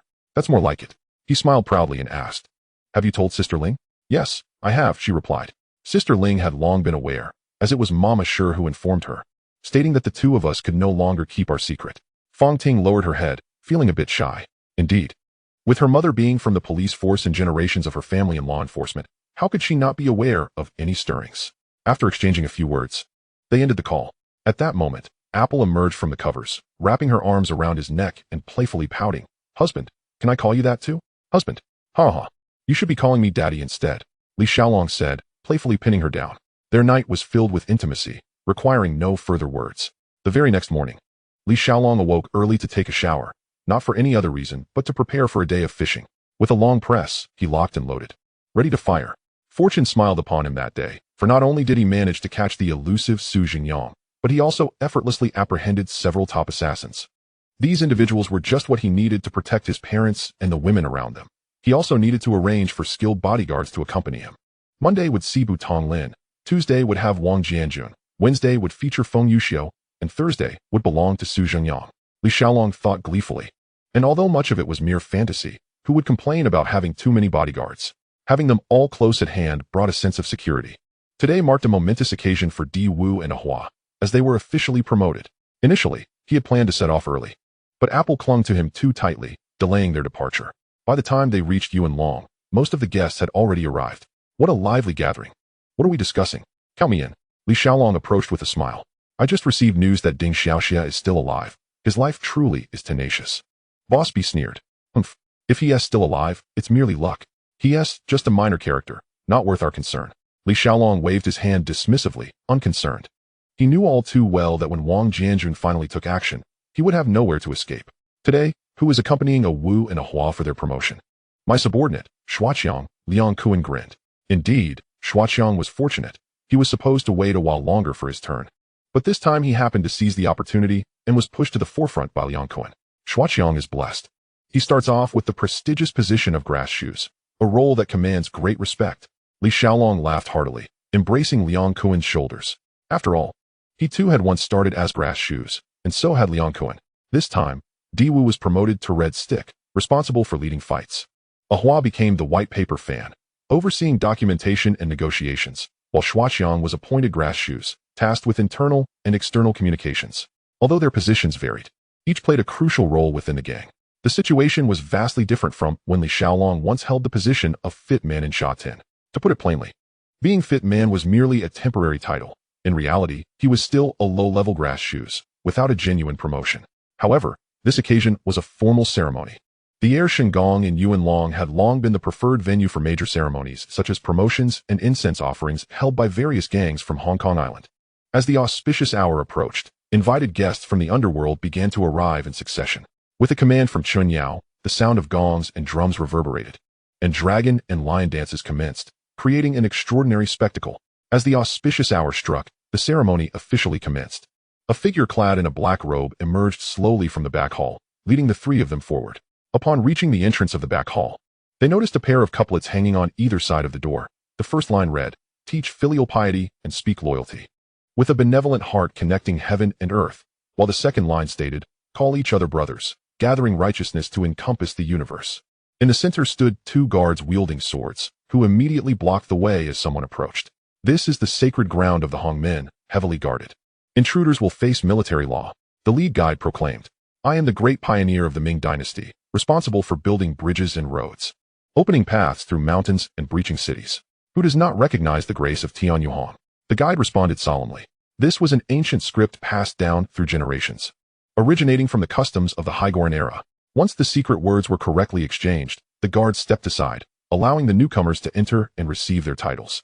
Upon entering the back hall, they were greeted by the altar honoring the spirits, flanked by yellow paper lanterns and an array of colorful flags, creating a solemn atmosphere.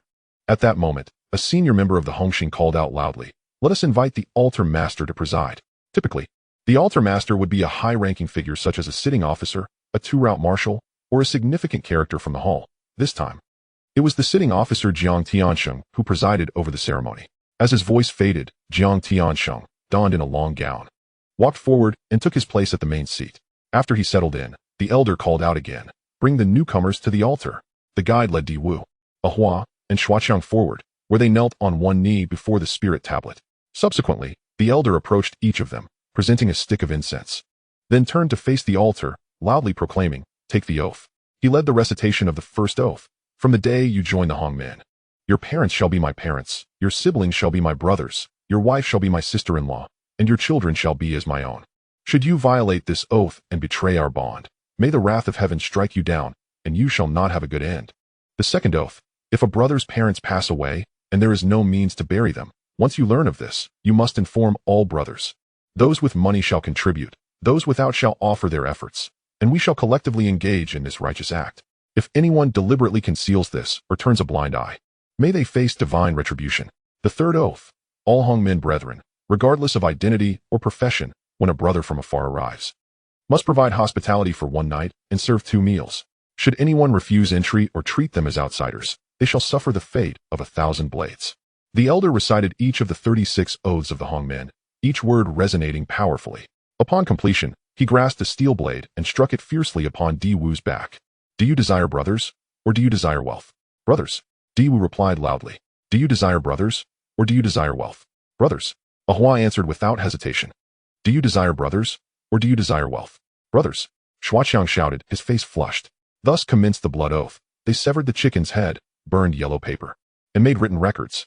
Once the chicken's head fell, and the yellow paper turned to ashes, the 3 of them pricked their fingertips to let their blood drip into the wine. They raised their heads and drank the blood wine. The elder then retrieved the symbols of allegiance: the dragon and phoenix red stick, the white paper fan, and the grass shoes, presenting them one by one.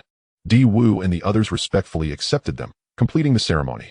Di Wu was granted the position of 426, the 12th red stick. Ahua was awarded the title of 415, the 10th white paper fan, and Shuaqiang was appointed as 432, the 9th grass shoes. With the ceremony concluded, the 3 of them exited the back hall. Li Xiaolong and Liang Kuan, as the leaders, personally led them around the tables to toast. The guests in attendance were either seasoned figures of the underworld or influential members of various factions. Their presence was a testament to the respect for Hongxing, and Li Xiaolong naturally ensured to reciprocate their courtesy. After completing the rounds, the festivities continued until the early hours of the next morning. With a hazy sense of intoxication, Li Xiaolong returned to Hung'an village to pick up Fang Ting, boarding the already chartered ferry bound for Lantau Island. Given his current status, all trivial matters were efficiently managed by his subordinates.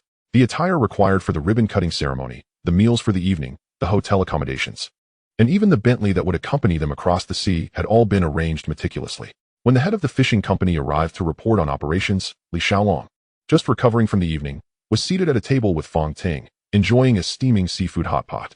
The fresh seafood, caught just moments ago, was irresistibly sweet and flavorful. "Mr. Li, all vessels have been successfully received, and personnel have been preliminarily arranged, although it is not yet fully operational. The assurance that all fishing vessels will set sail without any issues tomorrow has been reported by the head of the fisheries company. This system indeed inspires confidence. Each vessel boasts a clear provenance and comprehensive transaction documentation, with dedicated personnel even arriving by boat to complete the handover procedures, a meticulousness that is surprisingly thorough. The government has specially invited members of the outlying island district council to attend the ribbon-cutting ceremony, and officials from relevant departments have also come to show their support, along with reporters from television stations and several newspapers to cover the event live." Noticing Li Xiaolong's slight nod, the responsible person continued, "Well, thank you for your hard work." Li Xiaolong smiled, inquiring, "How is the venue arrangement? Have the dragon and lion dance performances been scheduled? I prefer a more vibrant atmosphere." "Rest assured, everything is prepared," the responsible person replied respectfully. "There is one more matter," he continued. "We need to increase our manpower." Chapter 50, The Strong Backing Behind. Currently, the majority of the company's vessels are large ships engaged in deep-sea operations, and the originally planned staffing of 20 personnel is far from sufficient. This predicament is actually due to Li Xiaolong himself. He initially referenced just one fishing vessel, which led to the determination of the recruitment scale. It was only when the entire fleet arrived that he realized, with a chuckle, that Brother Haha's 70-plus vessels, along with several dozen others, were predominantly large deep-sea fishing boats. The truly small coastal fishing boats turned out to be only a handful, and he had fortuitously encountered them first. Then let us expand recruitment immediately, Li Xiaolong decisively commanded. I will also be acquiring another batch of coastal fishing vessels. I'll arrange for the funds to be transferred. You just need to execute. Having given his instructions, Li Xiaolong dismissed him. He wished to retire early today, having consumed too much alcohol during daytime engagements. And his head still throbbed slightly. After dinner, once his subordinates had departed, he leaned against Fong Ting's legs, allowing her gentle massage of his temples to lull him into slumber. Having gone to bed too early the previous night, Li Xiaolong woke early the next morning. Gently kissing the still sleeping Fong Ting, careful not to disturb her. Without brushing his teeth or washing his face, he eagerly opened the fishing system. He casually caught a few fish with the cannon, and the energy bar instantly depleted. Lying idly for a while, Fong Ting slowly opened her eyes. The two freshened up and donned the meticulously prepared suits and dresses before heading out. The same Bentley awaited them at the door. Su Jingyang opened the door for them before taking his seat in the passenger seat. Jingyang, after we return, please find Aing to arrange the funds, and have her procure a Rolls-Royce for me, Li Xiaolong remarked nonchalantly, accustomed to Bentleys. Understood, big brother, Su Jingyang readily replied. The branch office is located in Taiyou, and the ribbon-cutting ceremony is set to take place at the fishing port. At this moment, the port was festooned with decorations. The sounds of drums and gongs filled the air, and the dragon and lion dance troops weaved back and forth, creating a lively atmosphere. The podium was surrounded by flower baskets, with throngs of onlookers filling every available space. Such a grand scene was a rarity in the area for many years. The motorcade found itself unable to move as it approached the podium, still over 100 meters away, prompting accompanying personnel to swiftly disembark. Dozens of security personnel, wearing earpieces and clad in black suits, immediately moved forward to clear the way, escorting the Bentley as it advanced slowly. In a mere 100 meters, the vehicle took nearly 5 minutes to arrive near the main venue. Su Jingyang, impeccably dressed in a sharp suit, stepped out of the passenger seat and quickly moved to open the door for Li Xiaolong, providing close protection throughout. Li Xiaolong personally opened the car door for Fong Ting, who naturally linked her arm with his as she exited. This world is truly unfair, wealthy, handsome, and accompanied by a goddess. A television reporter could not help but scoff. What pretense? Sneered a reporter from a nearby newspaper. What can be done? They have substantial backing, after all. I hear those vessels at the dock alone are worth several hundred million. So ostentatious, driving luxury cars and flaunting beauty. It's a template for a life well lived. Amidst the surrounding discussions, the management team of the fisheries company, led by the responsible person, lined up to greet them. Mr. Li, everyone called out in unison. Subsequently, with introductions made, Li Xiaolong shook hands and exchanged pleasantries with the outlying island district councilors and various officials. These local officials dared not show any negligence towards a company capable of creating thousands of jobs, deserving of their utmost attention. Under the throng of admirers, Li Xiaolong and Fong Ting ascended the podium. Prominently displayed on the backdrop were gilded letters, Dangue Fisheries and Aquaculture Company. Two hostesses emerged holding a red silk ribbon. Standing firmly in front, after receiving the scissors, two staff members lit the firecrackers suspended on either side. The crackling echoed throughout the port, and before the smoke cleared, the crowd spontaneously began to count down. 5, 4, 3, 2, 1. Li Xiaolong and Fong Ting, hand in hand with other guests, cut the ceremonial ribbon. In that instant, two lion dancers leapt forward a few steps, revealing a red cloth in their mouths that bore the words, Grand Opening. Following the ceremony, a few sets of photographs were taken with the media, and after exchanging a few words with the counselors and officials, Li Xiaolong took Fong Ting's hand and descended from the stage. As soon as they stepped down, a swarm of reporters immediately rushed forward. Hello, Mr. Li. I am a reporter from XX Television. May I inquire about Dangue Fishery strategic layout moving forward? Mr. Li. Hello, I am a reporter from the Hong Kong Island Daily. May I ask how old you are this year? A multitude of media surrounded them, each vying to pose questions in rapid succession. Li Xiaolong selected a few innocuous inquiries to respond to. Regarding the future direction of Dangue Fisheries, the company indeed has a comprehensive vision. What I can reveal at this moment is that we have successfully integrated the entire industrial chain from aquaculture, deep-sea fishing, to further processing. As for my age, that is a matter of privacy and shall remain undisclosed. With a shift in tone, he smiled and gestured towards the distance. Attention, everyone. The Dangue Fisheries fleet is about to set sail. 100 large vessels will depart together, a truly stunning spectacle. Don't miss it. Upon hearing this, the reporters quickly redirected their focus and rushed towards the dock. This grand event will surely make headlines. With a single command, over 100 fishing vessels, each exceeding 40 meters in length, slowly departed from the port, uniformly cutting through the waves. The myriad silhouettes of boats blanketed the sea, silently showcasing the formidable strength behind Danguei fisheries. The sound of camera shutters echoed, flashes flickering as all reporters scrambled to capture this rare sight. Astounding. Why have over 100 giant vessels set sail together? Has the mysterious tycoon of Hong Kong Island made a quiet appearance? What is the true background of the young, affluent Li Xiaolong? In just a few days, Li Xiaolong's name swept across the city. Television stations ran continuous reports, and newspapers were filled with articles, nearly occupying the front pages of major media outlets, particularly within the underworld circles. Seeing the sharply dressed young man conversing amiably with officials on television left many in a state of shock. Is this really Brother Huolong? Weren't we supposed to be cornering the streets to collect protection fees together? How did you turn around and become a leading figure? In an instant. Those who once called him brother, those who had shared bonds with him, could no longer remain composed. Some sought to gather information, while others directly called to ask, Xiaolong, how many billions do you actually have now? Among them was a certain bigwig B. Yet, they were unaware that what they saw was merely the tip of the iceberg. The fact that Li Xiaolong's net worth was in the tens of billions of dollars remained largely unknown. Jiang Tiansheng would not speak indiscriminately, and those who had been cleverly outmaneuvered for shares at the gambling hall were too ashamed to bring it up. Even the gambling king himself was beyond the reach of ordinary individuals. At this moment, in an apartment in Tsuanwan, Didi held the freshly bought newspaper, his eyes wide with disbelief, and handed it to his fiancée. My goodness, dear wife, just how wealthy is your brother? Unclear, Li Yajing shook her head. With such wealth, why does he still linger in the underworld? Wouldn't it be better to engage in legitimate business as a big boss? Didi exclaimed excitedly. But isn't he already that now? Li Yajing seemed somewhat puzzled. While the outside world buzzed with speculation, the person in question, Li Xiaolong, had been experiencing a rather tumultuous few days. Having been too ostentatious by appearing on a television program with Fong Ting, he inadvertently caught the attention of Ruan Mei. She had recently been deliberately avoiding him, not answering his calls, and responding to his messages in a cold and distant manner. Just as he was fretting over how to win her back, a sudden phone call came through. Hello, who is this? Li Xiaolong answered the call. It's me, your wife, came a bright and melodious female voice from the other end. Wrong number, I don't know you, Li Xiaolong replied politely. Chapter 51. All set. Reinforcements are on the way. Although he was a gangster, he always treated others with a sense of dignity. No, I'm not mistaken. I am your wife. The caller insisted. Do you know who I am? How dare you joke like that? Li Xiaolong's tone darkened. He had already been feeling irritable these days, having been rebuffed at every attempt to contact Ruan Mei, and now, a young girl claiming to be his wife had pushed him over the edge.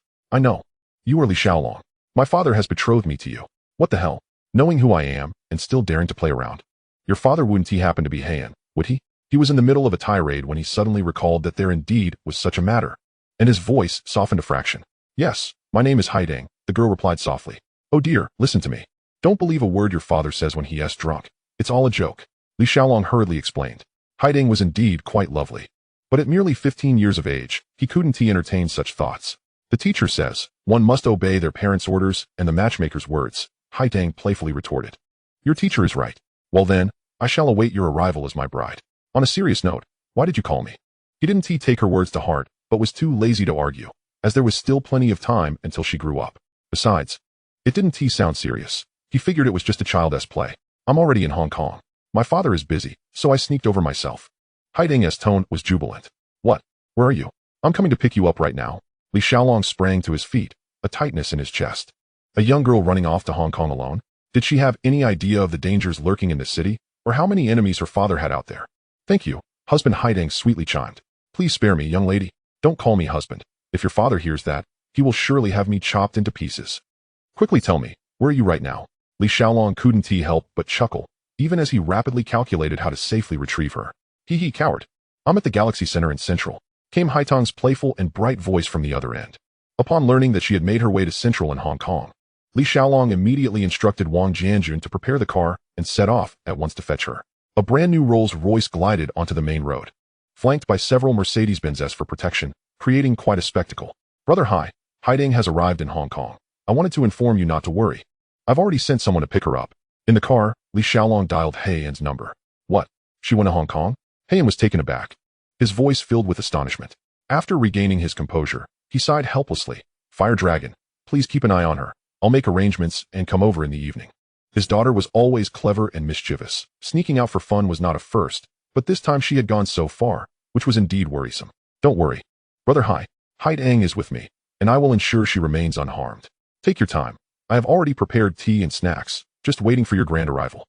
Li Xiaolong chuckled as he hung up the phone. It turned out that Haitang had come with a female classmate. This morning, while chatting on their way to school, her classmate complained that studying was too dull, and Haitang had immediately suggested, "Why don't we skip class and take a trip to Hong Kong?" The two affluent young girls hit it off immediately, promptly purchasing tickets to fly over from Taiwan, and after landing, they rushed straight to a taxi, heading directly to the Galaxy Center in Central, which they had heard was particularly grand. It was said to be a place highly praised by other classmates. Known for its complete offerings of food, fun, and entertainment, missing out on a visit would indeed be a great loss. And it did not disappoint. The mall was as vast as a labyrinth, filled with dazzling products that left one bewildered. The two girls shopped incessantly, unwittingly spending nearly all the tens of thousands they had brought, almost running out of money for their return flight. Just as they were fretting over how to wrap things up, Haidang suddenly remembered someone, Li Xiaolong. His name had been mentioned most frequently at the dinner table by her father lately. She had heard that during one drunken episode, he even shouted about marrying her, which she found utterly absurd. Hahowever, she had a good memory and had memorized his number. In this moment of urgency, he was the first person that came to mind. So she pulled out her phone and dialed. After hanging up, Haidang turned to her companion with a smile. "All set. Reinforcements are on the way." The two sat in the mall's lounge area waiting, but it was not Li Xiaolong who arrived, but rather 6 fashionably dressed young men with lecherous eyes. These individuals typically loitered in high-end venues, using sweet talk to deceive naive girls into borrowing money at exorbitant interest rates, subsequently luring them deeper into a quagmire. However, today they had chosen the wrong targets. The 6 men initially thought they had encountered 2 wealthy and gullible girls, witnessing them spend lavishly in just a few hours. It was the perfect opportunity to strike. Little did they know, Haidang had grown up around the fringes of the underworld and was well accustomed to characters like them. She could see their ill intentions at a glance.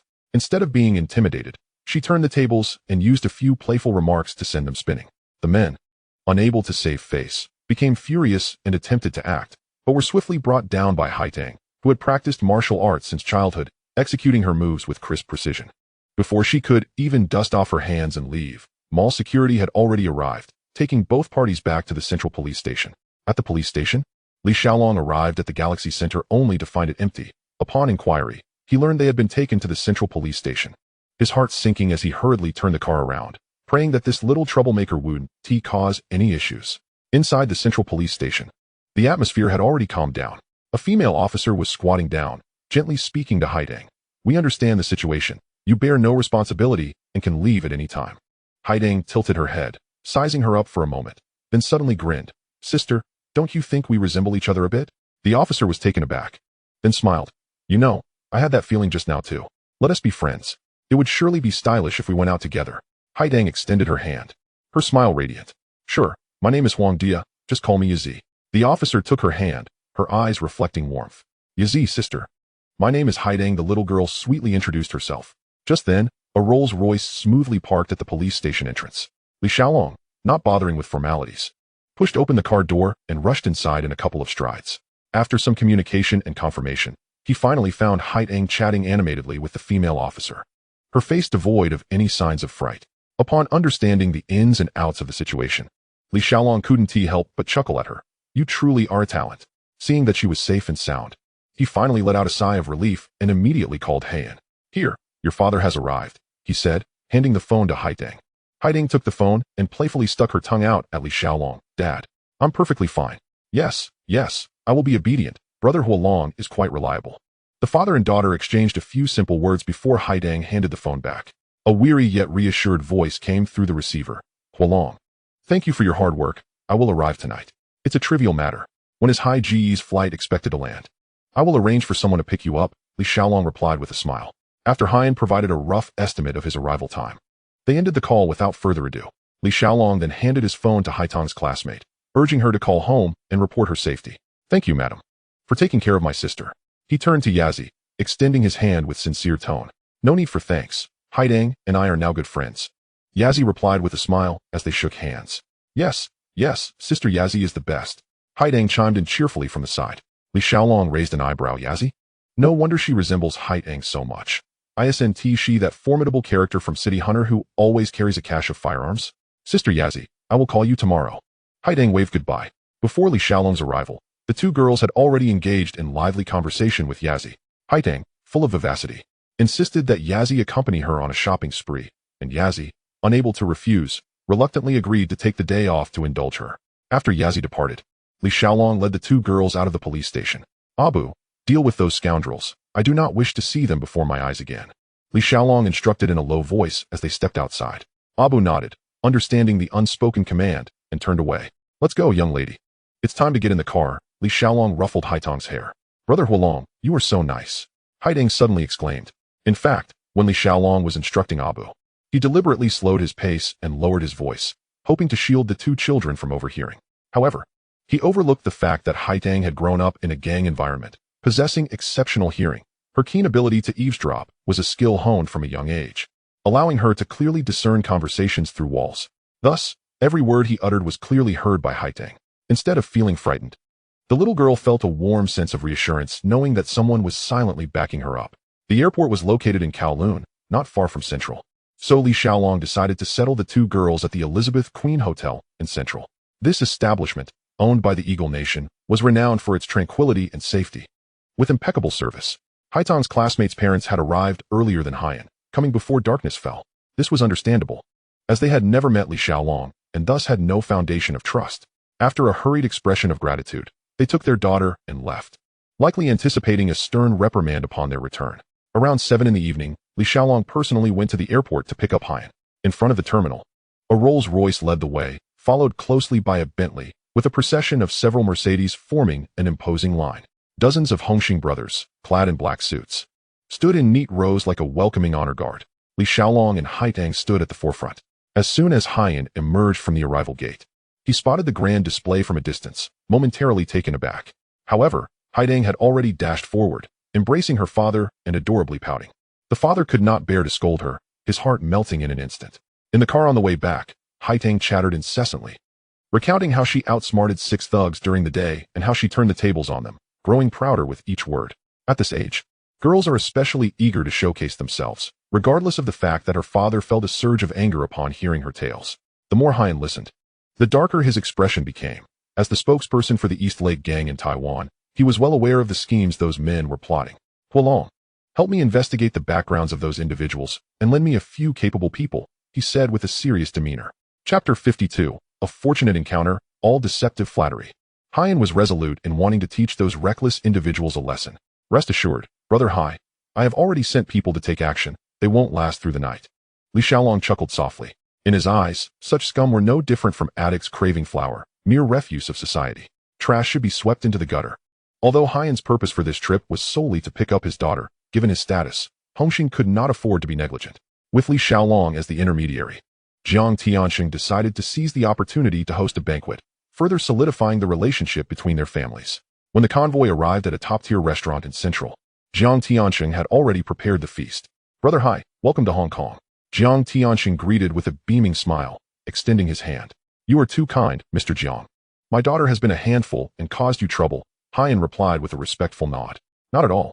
Haitang is here to have fun. We couldn't be happier. Jiang Tianxing laughed heartily. After exchanging pleasantries, they took their seats. This evening, nearly all of Jiang's core members were present. Brother Hai, this is Chen Yao, our leader from the Quaitsing district of Hongxing, Jiang Tianxing introduced. Brother Hai, I have long admired you, Chen Yao said respectfully as he shook hands with Haiyan. This is the big boss from Causeway Bay and the prince from Tsimsha Sui. The two stepped forward in turn to pay their respects, the atmosphere carrying a blend of solemnity and camaraderie. Haiyan had long contemplated an alliance with Hongxing. Should the two families form a partnership, they could mutually support one another, standing stronger amidst the storms. Thus, he was particularly warm towards Jiang Tianxing and his group, toasting and exchanging drinks, ensuring both hosts and guests enjoyed themselves.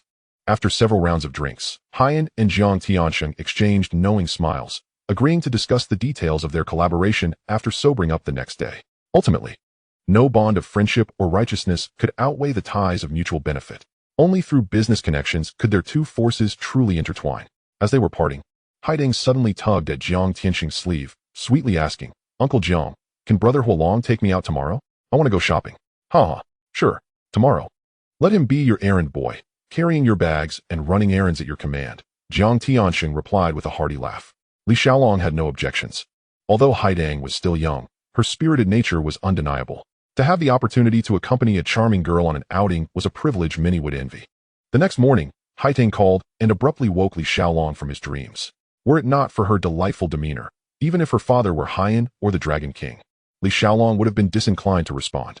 Reluctantly, he rubbed his sleepy eyes, got up to wash up, and while yawning in the car, he carelessly squandered all the colorful beads he had won from fishing the night before. Unexpectedly, he drew Wang Jiangwo's brother, Wang Jianjun, who had long been out of sight. He simply delivered him directly to the Elizabeth Queen Hotel, where the two brothers were reunited. After accompanying Haitang for breakfast, the thoughtful girl even made sure to bring a portion for Sister Yazi. The convoy proceeded towards Yazi's residence, a single apartment near the central police station. After Haitang made a call, Yazi came down from upstairs. Since she insisted on sitting in the back seat with Yazi, Li Xiaolong had no choice but to comply and move to the passenger seat. Now that he was out of the car, he decided to be extra courteous. He walked around to the other side, opened the door for Yazi, and held his hand above the door frame, performing a gentlemanly gesture. "Thank you," Yazi said softly as she entered the car, her head bowed. Neither of them noticed a pair of eyes lurking in the shadows of the street corner, watching them intently, sparkling with uncontainable curiosity. It was only morning, and Li Xiaolong was already regretting his decision. What beautiful company, what a fortunate encounter. It was all mere deceitful flattery. It felt like a form of torture. Two young ladies purchased garments, but found their shoes mismatched. Upon swapping the shoes, they then lamented that the attire was off-key, prompting a return for new clothes. Just as they finally sorted their outfits, they began fretting over bags that clashed, swiftly darting into a boutique to select one. After enduring the tumult until lunchtime, they had astonishingly arranged to visit a jewelry store in the afternoon. "Hey Jean, I've captured images of these rings. Do lend me your insight on which pair suits best." Li Xiaolong stood by the counter, momentarily stunned, when he suddenly overheard a nearby woman utter these words. "Why does this sound so familiar? Good heavens, is Tian Yangxing planning to rob an armored truck? How has the timeline become so convoluted?" A jolt of anxiety surged through him as he abruptly glanced towards the glass facade of the jewelry store, where Tian Yangxi was crouched, affixing explosives to the cash truck. "Run! They're essay bomb!" Li Xiaolong bellowed, rushing to Haodong and Yazizi, scooping them up in each arm and sprinting in the opposite direction. The store was compact, and only Su Zhenyang had followed them inside. Having served in the military, he possessed a natural sense of justice. Without a moment's hesitation, he hoisted the girl trying on rings and dashed after Li Xiaolong. Boom, boom, boom. The air was rent by successive thunderous detonations as the armored truck and surrounding vehicles erupted into chaos. Li Xiaolong threw himself to the ground, shielding Haodong and Yazizi with his body. Thankfully, they had escaped in time, emerging unscathed. "Big brother, are you all right?" Su Zhenyang rushed over to inquire. "I'm fine." Li Xiaolong waved him off. "I'm sorry, I failed my duty," Su Zhenyang expressed, his face etched with guilt. "It's not your fault," Li Xiaolong interjected. "They weren't targeting us." Bang, bang, bang. Gunfire suddenly erupted from outside. Yazizi sprang up, intent on rushing out. Li Xiaolong, quick on the draw, grasped her neck and pulled her back. "Are you mad? You dare charge out there unarmed? Do you think you're Rambo? Let go of me." Yazizi struggled, believing her skills could subdue the assailants. Slap. Li Xiaolong delivered a sharp smack to her backside, coldly stating, "Behave yourself, don't act recklessly." In truth, he relished the moment, feeling quite pleased. "Big brother." At that moment, Wang Jianjun, Abu, and others burst in through the side door. "Here, I'm okay." Li Xiaolong raised his hand in acknowledgement. "Damn it, I'll take them down." Wang Jianjun roared, brandishing his pistol and preparing to confront Tian Yang's 7 sons. For this group, hailing from the fishing grounds, Li Xiaolong's safety was paramount. The earlier explosion had nearly sent the entire establishment into pandemonium. As Wang Jianjun turned, Wang Zhengwo, Abu, and even Feng Yuxiu, who had only recently acquired a firearm, all drew their weapons, with the usually composed Su Zhenyang also appearing ready for a brawl. Li Xiaolong's expression contorted in disbelief. "Have you all lost your minds? You're all drawing guns, and there's a police officer outside. Get back here. What does this mess have to do with us? It's the police's job to catch thieves. I'm not a bandit leader." Li Xiaolong shouted furiously. "I'm an officer. Hand over the gun, I'll go assist." Yazizi pleaded from beneath Li Xiaolong's arm. "Shut up. Is this really the time to seek death?" Li Xiaolong retorted with a slap, though his tone lacked severity. "Imposing, imposing, imposing." Outside, police sirens shrieked piercingly through the air, followed by a rapid succession of gunfire. "Did you hear that? That's the sound of an AK. If you had charged out just now, your bones would be cold by now," Li Xiaolong remarked, clicking his tongue as he addressed Yazizi. Boom, boom. Another 2 explosions echoed, and the surroundings fell into a deathly silence. Wang Jianjun cautiously peeked outside and saw a multitude of police officers lying on the ground. The gang of ruthless criminals had long since vanished. Only then did Li Xiaolong release Yazizi, who immediately broke free and rushed outside, which he did not impede. With Tianyang's 7 sons departed, the danger had diminished. He called Wang Jianjun and Su Zhengyang aside, lowering his voice to relay a few instructions. The two nodded and swiftly departed, intent on pursuing Tianyang's 7 sons. Needing to warn them that they had been sold out, Li Xiaolong held genuine admiration for these individuals. Previously, he had only heard tales of chivalrous men in the martial world. He never anticipated encountering them in reality. After they left, Li Xiaolong promptly gathered all the weapons from his subordinates and locked them away in the fishery's storage, anticipating a sudden police search. Meanwhile, Yazizi was too preoccupied to concern herself with him. Surrounded by injured officers, she busily called for ambulances, contacted headquarters, and requested reinforcements, her feet scarcely touching the ground. Performing basic first aid, comforting the injured, and documenting the situation left her little time for anything else. Moreover, her impression of Li Xiaolong had actually improved. Despite his restraint and the slap to her backside, it was clear he acted out of concern for her safety, which she perceived as a gesture of goodwill. "Are you afraid?" Li Xiaolong turned to ask Haotong. "Not at all. It's exhilarating. It's a pity my classmate left early," Haotong responded, her eyes sparkling. Li Xiaolong felt a wave of exasperation. Surely her classmate would prefer to distance themselves from such chaos. "Let us go. I'll take you back to the hotel." "Your father must be frantic," he stated. "No, I want to stay and help Sister Yazizi." Haotong stubbornly shook her head, her gaze fixed on the bustling Yazizi through the floor-to-ceiling window. Meanwhile, it must be noted that Tianyang's 7 sons were indeed exceptional. Their escape route was executed with remarkable precision, leaving nearly no trace. Fortunately, Su Zhengyang and Wang Jianjun, seasoned in experience, diligently pursued them, relying on subtle clues. They finally caught up to their vehicle at a fork in the road, but before they could utter a word, a gun barrel suddenly protruded from the car window, unleashing a barrage of bullets at them. Su Zhengyang reacted swiftly, slamming on the brakes and deftly maneuvering the steering wheel, executing a drift that positioned their car directly behind the assailants. Li Xiaolong had dispatched them, trusting in their capabilities, knowing they would not falter in the face of such adversaries. Wang Jianjun leaned out, taking careful aim, and fired 2 shots that accurately struck the rear tires, causing them to explode instantly. The vehicle lost control, spinning wildly before careening to a stop. Just as the car steadied, Tianyang's 7 sons jumped out, AKs in hand, preparing to retaliate. However, Su Zhengyang had no intention of engaging in a direct confrontation. Upon noticing their compromised position, he immediately shifted into reverse, swiftly retreating to a safe distance. Once they had established a secure gap, he fired 3 warning shots into the air. "Big brother, this vehicle doesn't resemble a police car. Should we ascertain their intentions?" Tianyang squinted, observing intently.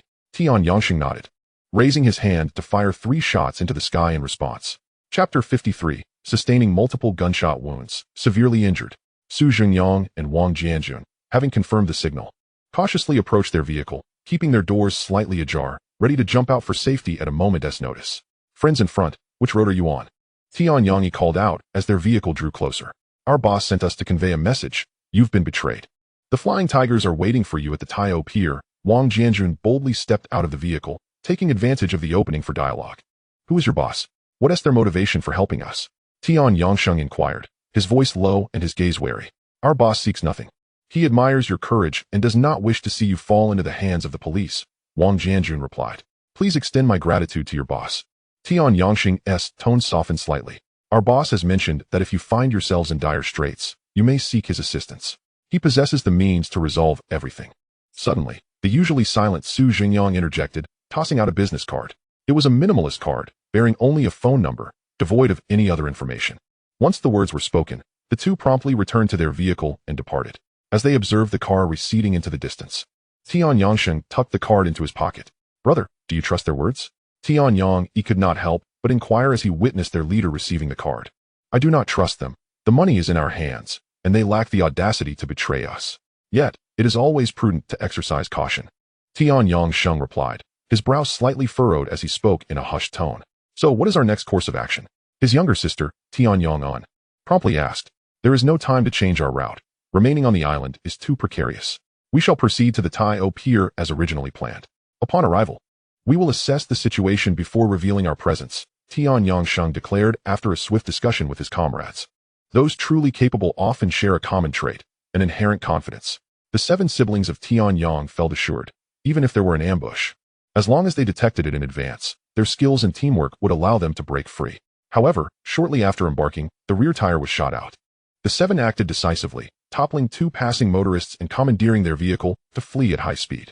These 7 siblings, having grown up as child soldiers on the battlefield, had honed their skills through years of bloodshed, and what was even more remarkable was their ability to remain composed under pressure. As they approached the Tai-O pier, they stealthily infiltrated under the cover of darkness. A boat awaited them by the shore, and as soon as they boarded and set sail towards Thailand, they would be safe. Something felt amiss. Tian Yangsheng suddenly exclaimed in a low voice, "There are ambushers." Those raised amidst gunfire possess an almost instinctual sensitivity to danger. A slight movement several hundred meters away instantly heightened his alertness. "Retreat. This path is no longer viable," he commanded decisively. Yet, as he turned to flee, he collided head-on with the arriving police reinforcements, making a skirmish inevitable. After several intense exchanges, they barely managed to break through, but the 5th brother, Tian Yangda, and the 3rd brother, Tian Yangli, had sustained multiple gunshot wounds and were gravely injured. "Call the person from earlier." Tian Yangyi's voice trembled as he finally requested assistance. "The 3rd and 5th cannot hold on any longer." Tian Yangsheng paused in contemplation before ultimately nodding. Once this call was made, their fate would hinge on others' decisions. "Hello, we require assistance. My brother is severely injured," Tian Yangsheng stated gravely as he dialed the number. "Where are you?" "I will dispatch someone immediately," came Wang Jianjun's prompt reply from the other end of the line. Tian Yangsheng relayed their location, and the response was that help would arrive within 5 minutes. In that moment, he placed the lives of his 2 brothers entirely in the hands of the caller. Li Xiaolong had already set up a plan. Earlier that afternoon, he had sent Michael to enlist a top-notch surgeon. Initially, the foreign doctor was reluctant, but when a gun was pointed at his forehead, his attitude changed dramatically, and he readily agreed. Whether the arrangement would be necessary was uncertain, but Li Xiaolong was accustomed to preparing for the worst. Throughout the afternoon, he had been pouring money into laying the groundwork, betting that Tian Yangsheng would seek help in their dire situation. He had genuinely come to admire this group. In truth, Su Zhengyang and Wang Jianjun had long positioned their men in ambush near Tai-O. Upon receiving Tian Yangsheng's call, they would spring into action. 2 ambulances disguised as ordinary minibuses were ready, and as soon as Tian Yang Li and Tian Yangda were loaded into the vehicles, the doctors immediately commenced emergency treatment. After seizing precious time, the convoy swiftly relocated to a residential area. Upon entering, they discovered that the entire house had been converted into a makeshift yet fully equipped surgical room. Several medical personnel stood ready, and as soon as the patients arrived, they were rushed into surgery. The lead surgeon was none other than the foreign doctor. "Do not worry, this foreigner's medical skills are quite reputable on the island." Su Zhengyang reassured Tian Yangsheng with a pat on the shoulder. "Was all this arranged by your boss?" Tian Yangsheng surveyed the surroundings, noticing the 7 beds, and could not help but inquire. 5 hours, purchased this building, transformed the wards, hired doctors, and even modified 7 ambulances, all without a sound. Su Zhengyang replied calmly, yet with an undertone of resolve. "May I meet your boss?" Tian Yangsheng unconsciously adjusted his address. "The boss said to wait until your brothers are out of danger. He wants your entire team," Su Zhengyang responded. This was actually a formality that Li Xiaolong had specifically instructed. In reality, he was most interested in Tian Yangsheng and Tian Yangyi. "Thank you," Tian Yangsheng expressed earnestly, his gaze reflecting newfound trust. "The police have sealed off the roads, and all nearby exits are under tight surveillance." Wang Jianjun hurriedly returned with news after scouting the situation. "When will the Guo family's vehicle arrive?" Su Zhengyang inquired. "It will arrive punctually at 7 tomorrow morning," Wang Jianjun replied. "This area is an old residential neighborhood. The police dare not conduct a full sweep. Once the Guo family's vehicle arrives, we will be safe." Su Zhengyang nodded, his demeanor unruffled. The two exchanged questions and answers, leaving the Tian family siblings perplexed. Observing their confusion, Su Zhengyang clarified. "The boss has invited members of the prestigious Guo family under the guise of a cooperative inspection. Tomorrow, they will escort you onto a fishing boat and take the water route to Aodao. Once you arrive at Aodao, the He family will make the necessary arrangements. You need not worry." Wang Jianjun seamlessly added to the explanation. The two were now working in perfect harmony, exhibiting a remarkable rapport. Tian Yangsheng finally felt a sense of relief. This game was played flawlessly. The police would never suspect that a group of fugitives could escape under the auspices of a top-tier family. What shook him even more was the realization of his boss's astounding influence. The elite figures of Hong Kong and Aodao could be so effortlessly connected. "Brother, do not let the boss's efforts go to waste. Money and resources can be negotiated, but do you know how much he has indebted himself for you all?" Wang Jianjun placed a hand on Tian Yangsheng's shoulder, giving it a gentle pat, his tone heavy. Tian Yangsheng remained silent, merely nodding. Yet a flicker of warmth ignited in his eyes. Indeed, Li Xiaolong had invested considerable effort into this matter, to ensure the Tian Yang siblings' safety. He had conferred with his close associates for over 2 hours. He contacted He Xin in advance, asking him to facilitate communication with the Guo family. Later, Guo Yingnan's youngest daughter, Guo Kailan, personally called, and after a lengthy conversation, she finally agreed to assist by feigning that the Guo group was interested in collaborating with Dongwai Fisheries. And the next day, she would lead a team for an inspection under that pretense.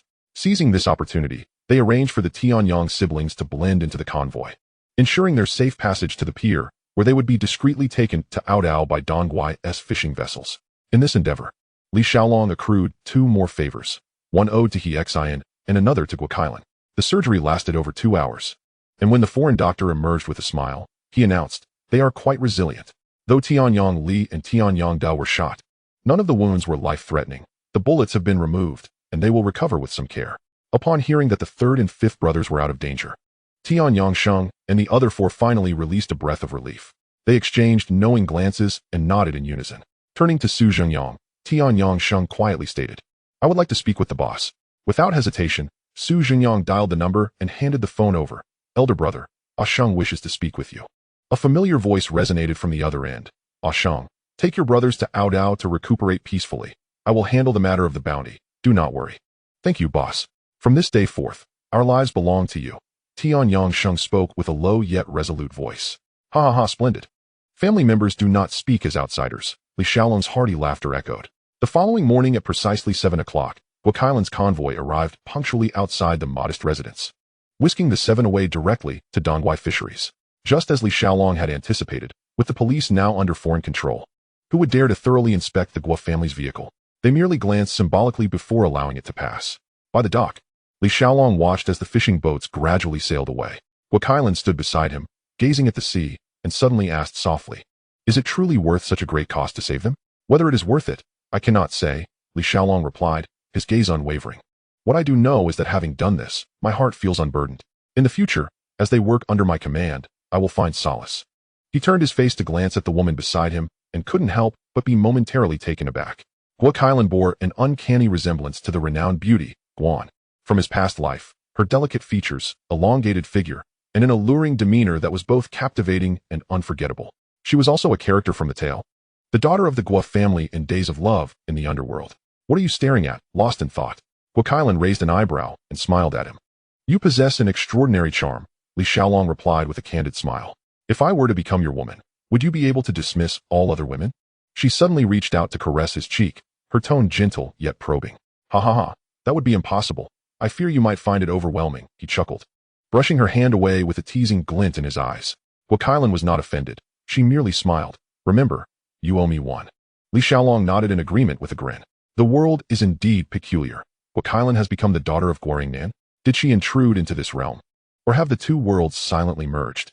He could not ascertain. "As for the favor you mentioned, how do you intend for me to repay it?" he suddenly inquired. "I haven't quite figured that out yet." She tilted her head, her eyes sparkling as she looked at him. "Once I have made up my mind, I shall certainly inform you. Just wait and see." Time flowed like water, and in the blink of an eye, more than 10 days had passed. The coastal area, adorned with begonia blossoms, lingered in the harbor for merely 2 days before quietly departing after finalizing cooperation details with Jiang Tianxing. As for Li Xiaolong, he had been exceedingly busy during this period. Chapter 54. A heiress falls for a man of the underworld? After sending off the 7 sons, he dined with Guo Kailan, engaging in lively conversation until the late hours of the night. As the effects of alcohol set in, she brought up the matter of the favor, insisting that he publicly declare their close friendship in the media. He burst into laughter, fully aware that this condition had been premeditated. Indeed, Guo Kailan had meticulously planned this. As an heiress backed by a formidable syndicate, she understood the value of Li Xiaolong, a man of both influence and ambition, the ideal ally. However, her initial proposition was merely a ploy to have him marry her. He Xinsong had previously mentioned Li Xiaolong, often hinting at matchmaking. At first, Guo Kailan paid little heed to such arrangements from her elders and even felt some resistance. Yet recently, her half-sister, Ma Wenfeng, had been getting close to a significant figure in the syndicate named by Shi, using the substantial fortune left by their father and by Shi's connections to overshadow Guo Kailan, making her life difficult. Coincidentally, at this moment, Guo Kailan saw Li Xiaolong on television, his striking looks and compelling presence captivating her further. More importantly, he seemed capable of shielding her from adversity. In that instant, her heart began to waver. The reason she had not contacted him sooner was that she wished to ascertain his reliability. To her surprise, before she could test him, Li Xiaolong had already come to her. After a period of discreet observation and interaction, Kowloon remained uncertain if he was the right choice, thus deciding to treat him as a close friend for the time being. Li Xiaolong, unfazed, enjoyed their frequent outings over the past 10 days, dining, shopping, visiting bars, and attending social gatherings together, inseparable. For a time, Li Xiaolong's name once again became the center of attention, his popularity soaring, with journalists delving into his past. Various rumors swirled. The newly rich man actually comes from the underworld? The heiress falls for a man of the streets? Is the fishing industry a legitimate business or a gray enterprise? Amidst the external clamor, Li Xiaolong and Kowloon remained unfazed, unconcerned. He was a man who had emerged from the streets. He feared not the opinions of others. The only trouble lay in explaining matters to his family, particularly to Fong Ting. My rumored boyfriend. Will you accompany me to the charity auction hosted by the governor tonight? I need you to support me, Kowloon said, her tone light and cheerful. Who will cover the expenses? Li Xiaolong countered, his thoughts always unexpected. Stop with the nonsense. Pick me up at 6 and dress sharply. Kowloon laughed, sidestepping the topic. Before the auction, there would be a banquet attended by the elite of the island, all prominent figures from the upper echelons of society. Upon entering, they encountered Ma Wenfeng and Bai Shi. The two sisters exchanged sharp words, their rivalry palpable. Meanwhile, the confrontation between Li Xiaolong and Bai Shi was more direct. If you stare at me one more time, I shall pluck out your eyeballs, Li Xiaolong declared, raising his wine glass. His smile warm, yet his tone as sharp as a blade. His demeanor resembled that of a refined gentleman negotiating a deal. Fire Dragon, if you wish to play, I shall accompany you to the end. Others may fear you, but I am not intimidated by such tactics. Bai Shi squinted, refusing to back down, deliberately glaring at Li Xiaolong as if to challenge him. Ah, you possess a bit of courage, Li Xiaolong chuckled lightly. Little sister, is this your boyfriend? Why speak so rudely in such a setting? Ma Wenfeng pretended to be disdainful. Elder sister, this is my closest friend. He is simply that way. Your man is somewhat fortunate. He wore a suit today, or else his eyes would have been lost long ago, Kowloon said with a smile, adjusting Li Xiaolong's tie. Ma Wenfeng met resistance, her frustration simmering, and during the auction segment, she targeted Kowloon at every turn. Whatever Kowloon wanted, she would counter. In terms of financial prowess, Kowloon could not compete with her sister, who had inherited wealth. When a painting originally appraised at $1 million was bid up to $3 million by Ma Wenfeng, Kowloon was ready to concede.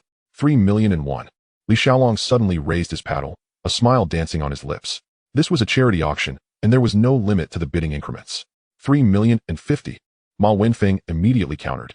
$3 million and 51. $4 million. $4 million and one. $5 million. $5 million and one. Li Xiaolong's spending was swift. He threw down tens of millions without batting an eye. The audience buzzed with chatter, all recognizing that he was bidding for a person rather than a painting. $6 million. $6 million and one. Li Xiaolong stood his ground. Even if Ma Wenfeng bid $100 million, he would dare to raise it by one. Kowloon gently tugged at his sleeve, shaking her head and whispering, no need. This is too serious. Did Uncle He not tell you?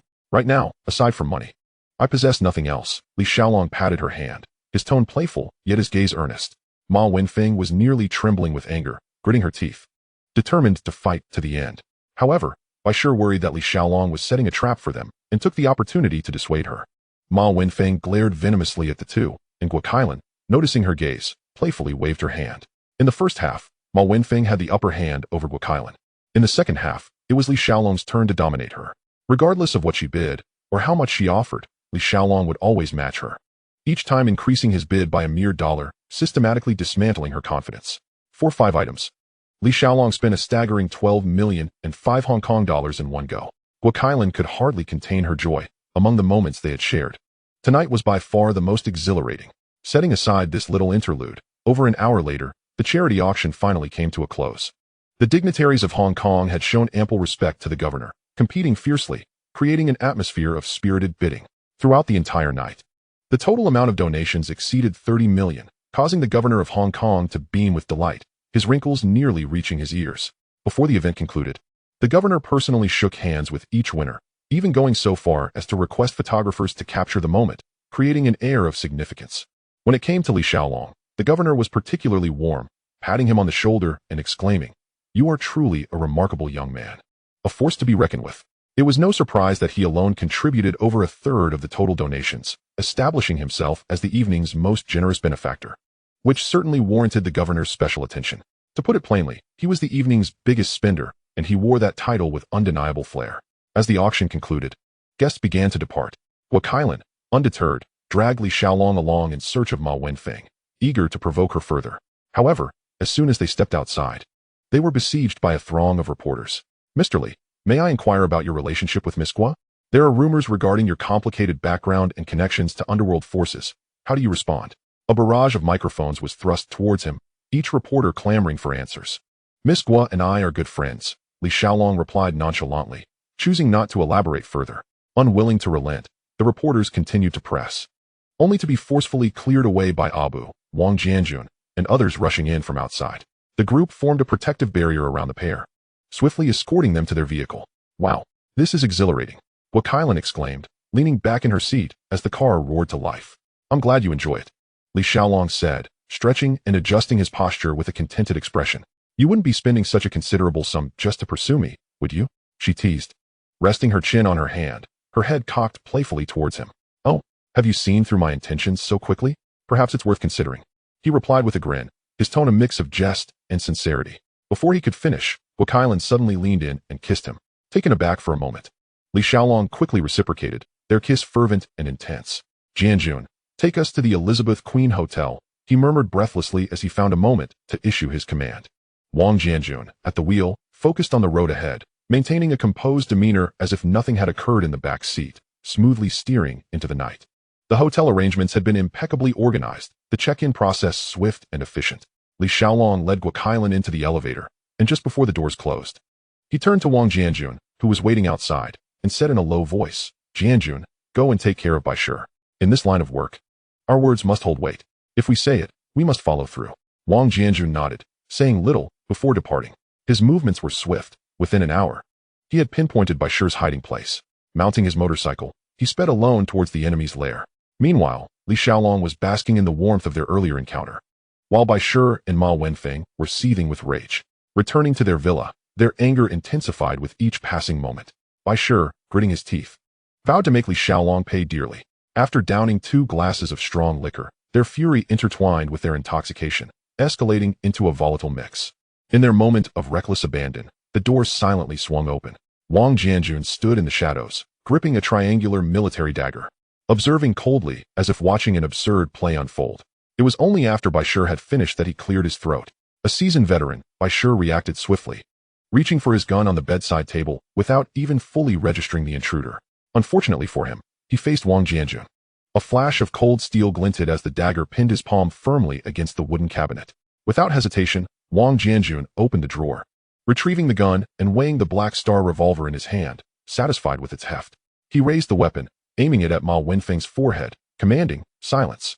Then he continued, my boss instructed me to deliver a message. If he says he will take your eyes, he will indeed follow through. In this line of work, a word is a bond, a nail driven. As his words settled, the dagger struck twice with blinding speed. A scream shattered the stillness of the night. Baishur's eyes were instantly transformed into gaping wounds, blood gushing forth. Hearing the commotion, the lackeys outside rushed in, only to be met with Wang Jianjun's pointed finger. Bang, bang, bang. Gunshots rang out, each one claiming a victim as they collapsed.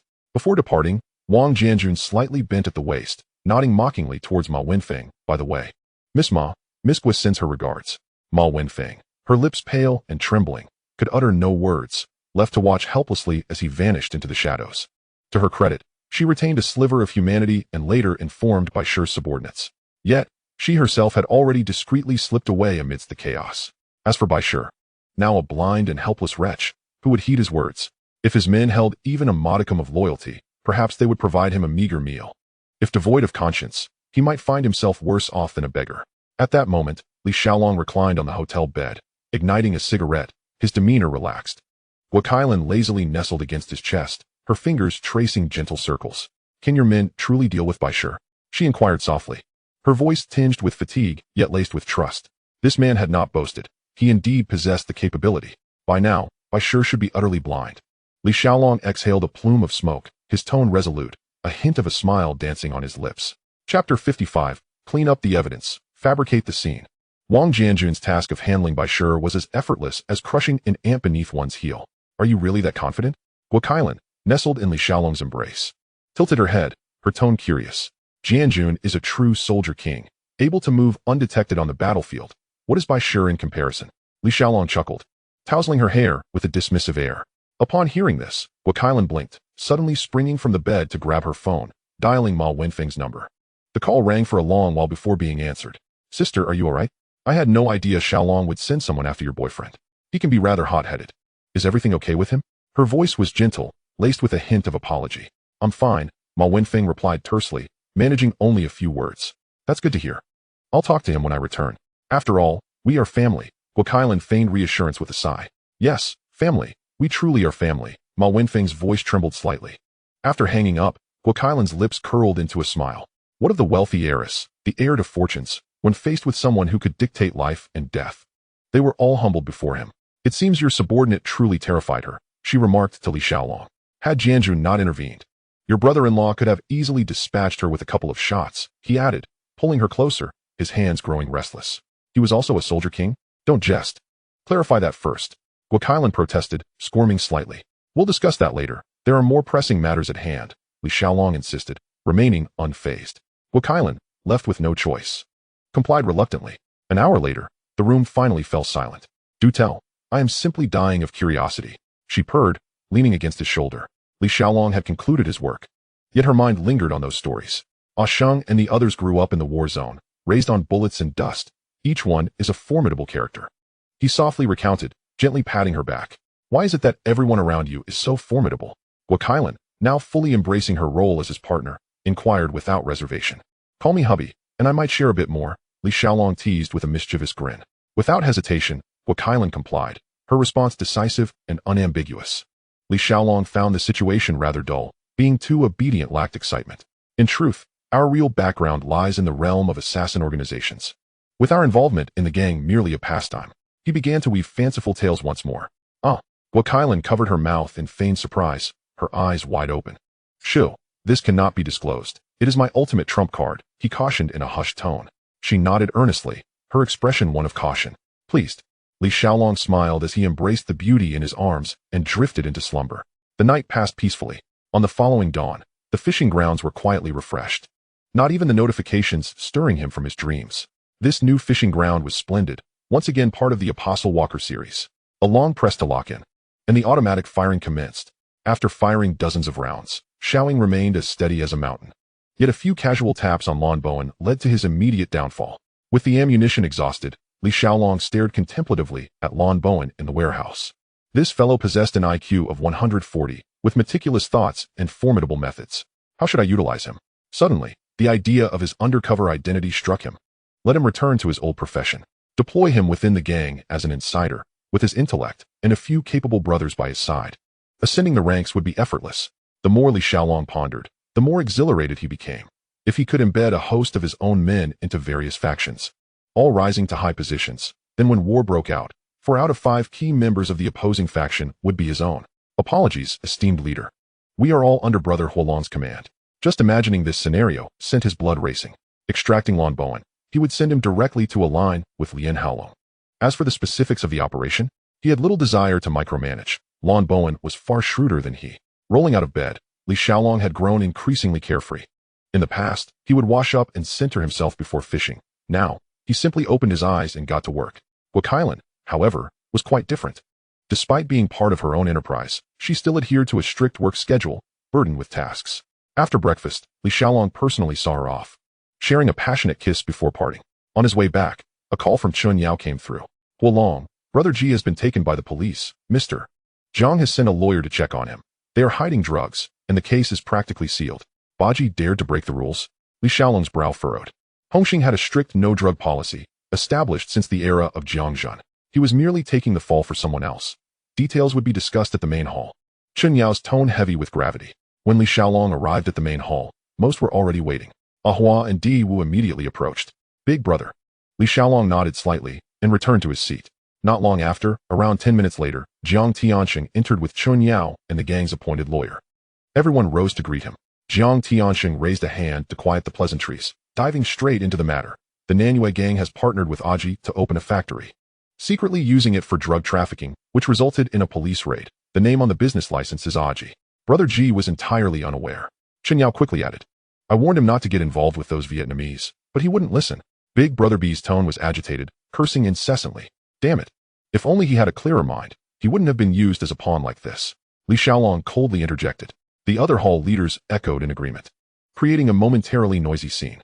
Jiang Tianxin clapped his hands twice to quell the discussions, speaking in a grave voice. Regardless of the circumstances, Aji is one of our own. Someone must step up to handle this.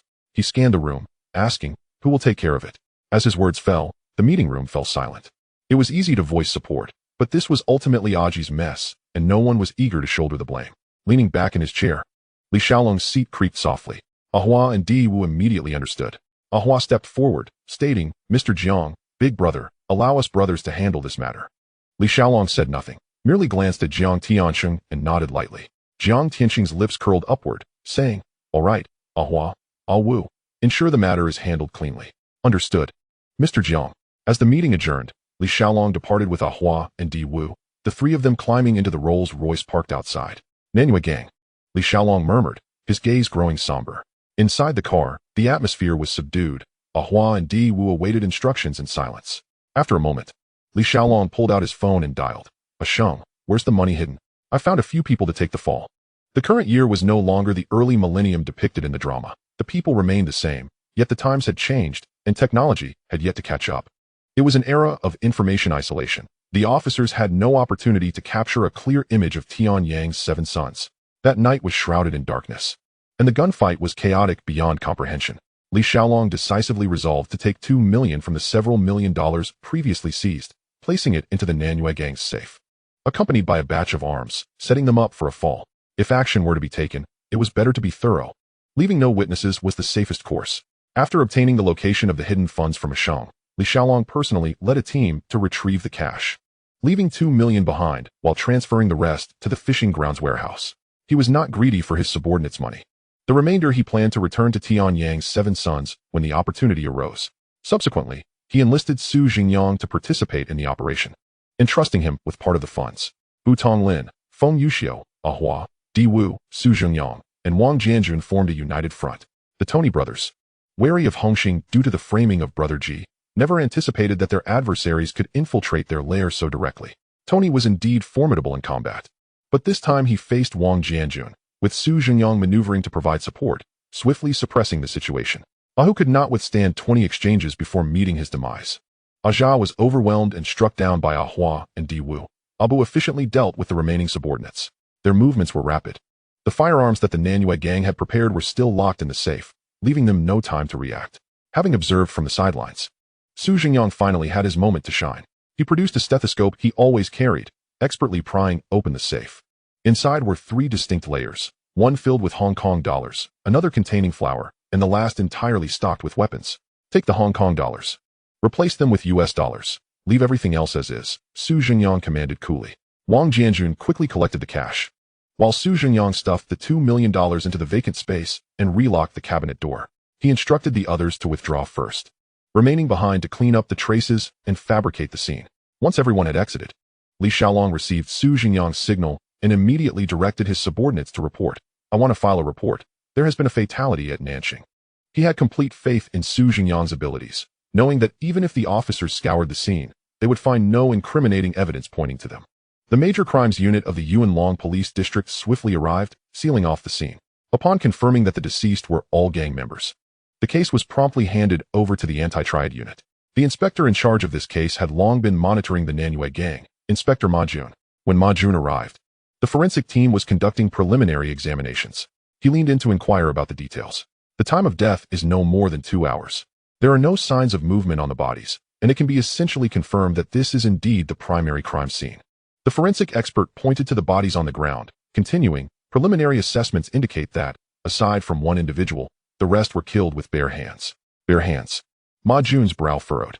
As a master of combat, he was acutely aware of the formidable strength and ruthless determination required to take multiple lives with bare hands. Indeed, some met their demise with their necks brutally snapped, while others succumbed to fatal blows to the temples. The assailants' movements were swift and decisive, unmistakably the work of a seasoned expert.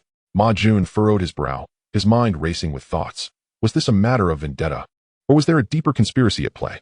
At that moment, a police officer hurried over to report. Sir Ma, we discovered a substantial cache of narcotics, firearms, and bundles of cash at the scene. Upon returning to the precinct, Ma Jun promptly handed over the seized evidence to the forensic department for examination. In less than half an hour, forensic colleagues rushed in with urgent news. Sir Ma, the batch of U.S. dollars you recovered has been confirmed to be part of the $100 million stolen from the armored truck heist in Central 2 weeks ago. The case had suddenly become far more intricate. If the Southern Vietnam gang was indeed the mastermind behind that audacious robbery, then who had managed to eliminate them so thoroughly? Where was the remaining money hidden? At that moment, Li Xiaolong was utterly unconcerned about the police's troubles. For him, eradicating the Southern Vietnam gang was merely a matter of convenience. After all, he would have to act sooner or later. Attributing the blame for the heist to them would only simplify matters. As for the possibility of attracting police scrutiny, he dismissed it entirely, without evidence. All claims were mere empty words. Life returned to a semblance of tranquility. Chapter 56. The Puppet Master Behind the Scenes. During the day, he accompanied Fong Ting on shopping trips and to the cinema, while at night, he dined with Guokailan for heartfelt conversations. In his leisure, he would make occasional calls to Wan Mei and Ai for casual chats, and before he knew it, another fortnight had slipped by. That was until a phone call shattered this peace.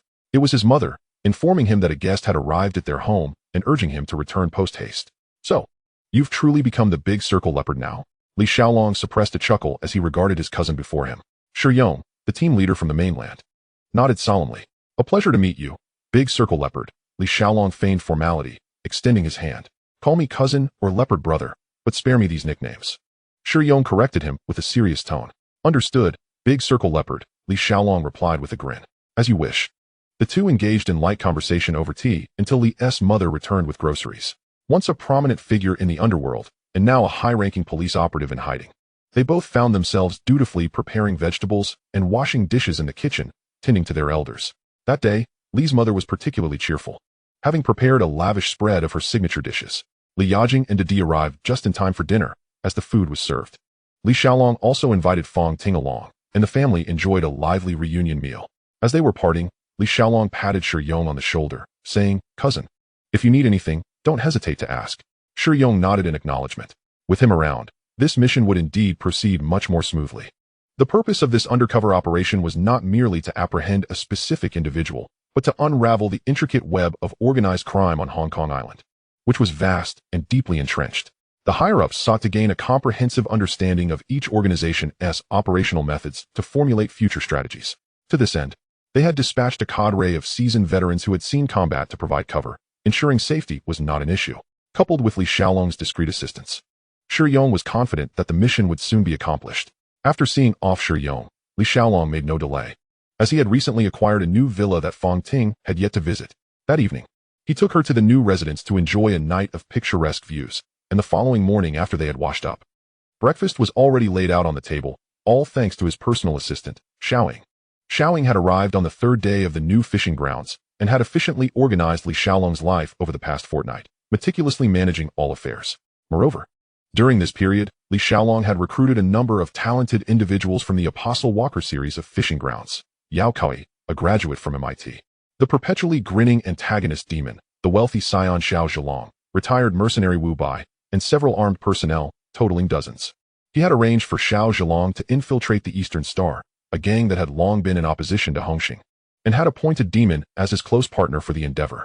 They employed a direct approach, causing a ruckus at a casino under the auspices of an elderly patron, leaving a group of onlookers nursing their injuries. The elderly patron, recognizing their exceptional skills, promptly took them under his wing. Wu Bai was assigned to assist Lan Bowen, while the others remained on standby at the fishing grounds until their roles were determined. Lan Bowen proved to be worthy of his reputation, utilizing some means to catch the attention of Lien Haolong in just over 10 days. While he had not yet become a trusted confidant, he was frequently tasked with errands, gradually building trust. With their positions secured, all that remained was to patiently await the opportune moment. Fong Ting had commenced her first day of official work at a company after graduating, and though Li Xiaolong intended to accompany her, she declined, feeling that his presence would attract too much attention, preferring to take a cab instead. However, Li Xiaolong was unconcerned for her safety. After all, unbeknownst to her, from the moment she stepped outside, her bodyguards had been discreetly following her, never leaving her side. Once Fong Ting had left for work, Li Xiaolong remembered that he had not visited the hall for quite some time. With some free time on his hands, he decided to check in on Ahua to see how he was managing things. Concerned that Xiaoying might feel bored alone at home, he brought her along. The car came to a gentle stop in front of the hall, and upon seeing the leader's arrival, the doorman hurriedly approached to open the car door. Respectfully bowing his head in greeting, Brother Huolong Li Xiaolong took Xiao Ying's hand and walked into the main hall, where he immediately spotted Hong Yi leading a group of brothers in knife practice. This venue had originally been owned by someone else, but was later taken over by Ahua and transformed into a training ground resembling a martial arts academy, equipped with sandbags, punching bags, and several fitness machines. Brother Huolong, big sister. Upon seeing the two enter, the brothers ceased their activities and greeted them with fists clasped. In the eyes of these young men, any woman associated with Li Xiaolong, as long as she appeared presentable, was respectfully referred to as big sister. Is Ahua or Awu around? Li Xiaolong casually inquired of a somewhat unfamiliar young man. Ahua isn't here. Awu is currently engrossed in a story with Brother Wu Fei, the young man replied hesitantly, his expression revealing a hint of uncertainty. What story? Li Xiaolong raised an eyebrow. It's about Ahua's past romantic escapades, the young man whispered, averting his gaze. Li Xiaolong's interest was piqued, prompting him to ask the young man to lead the way. They made their way to an office on the second floor, and upon pushing the door open, they found Di Wu and several brothers gathered in a circle, cornering Wu Fei and demanding he continue recounting the tale. Brother Wu, I really can't tell you.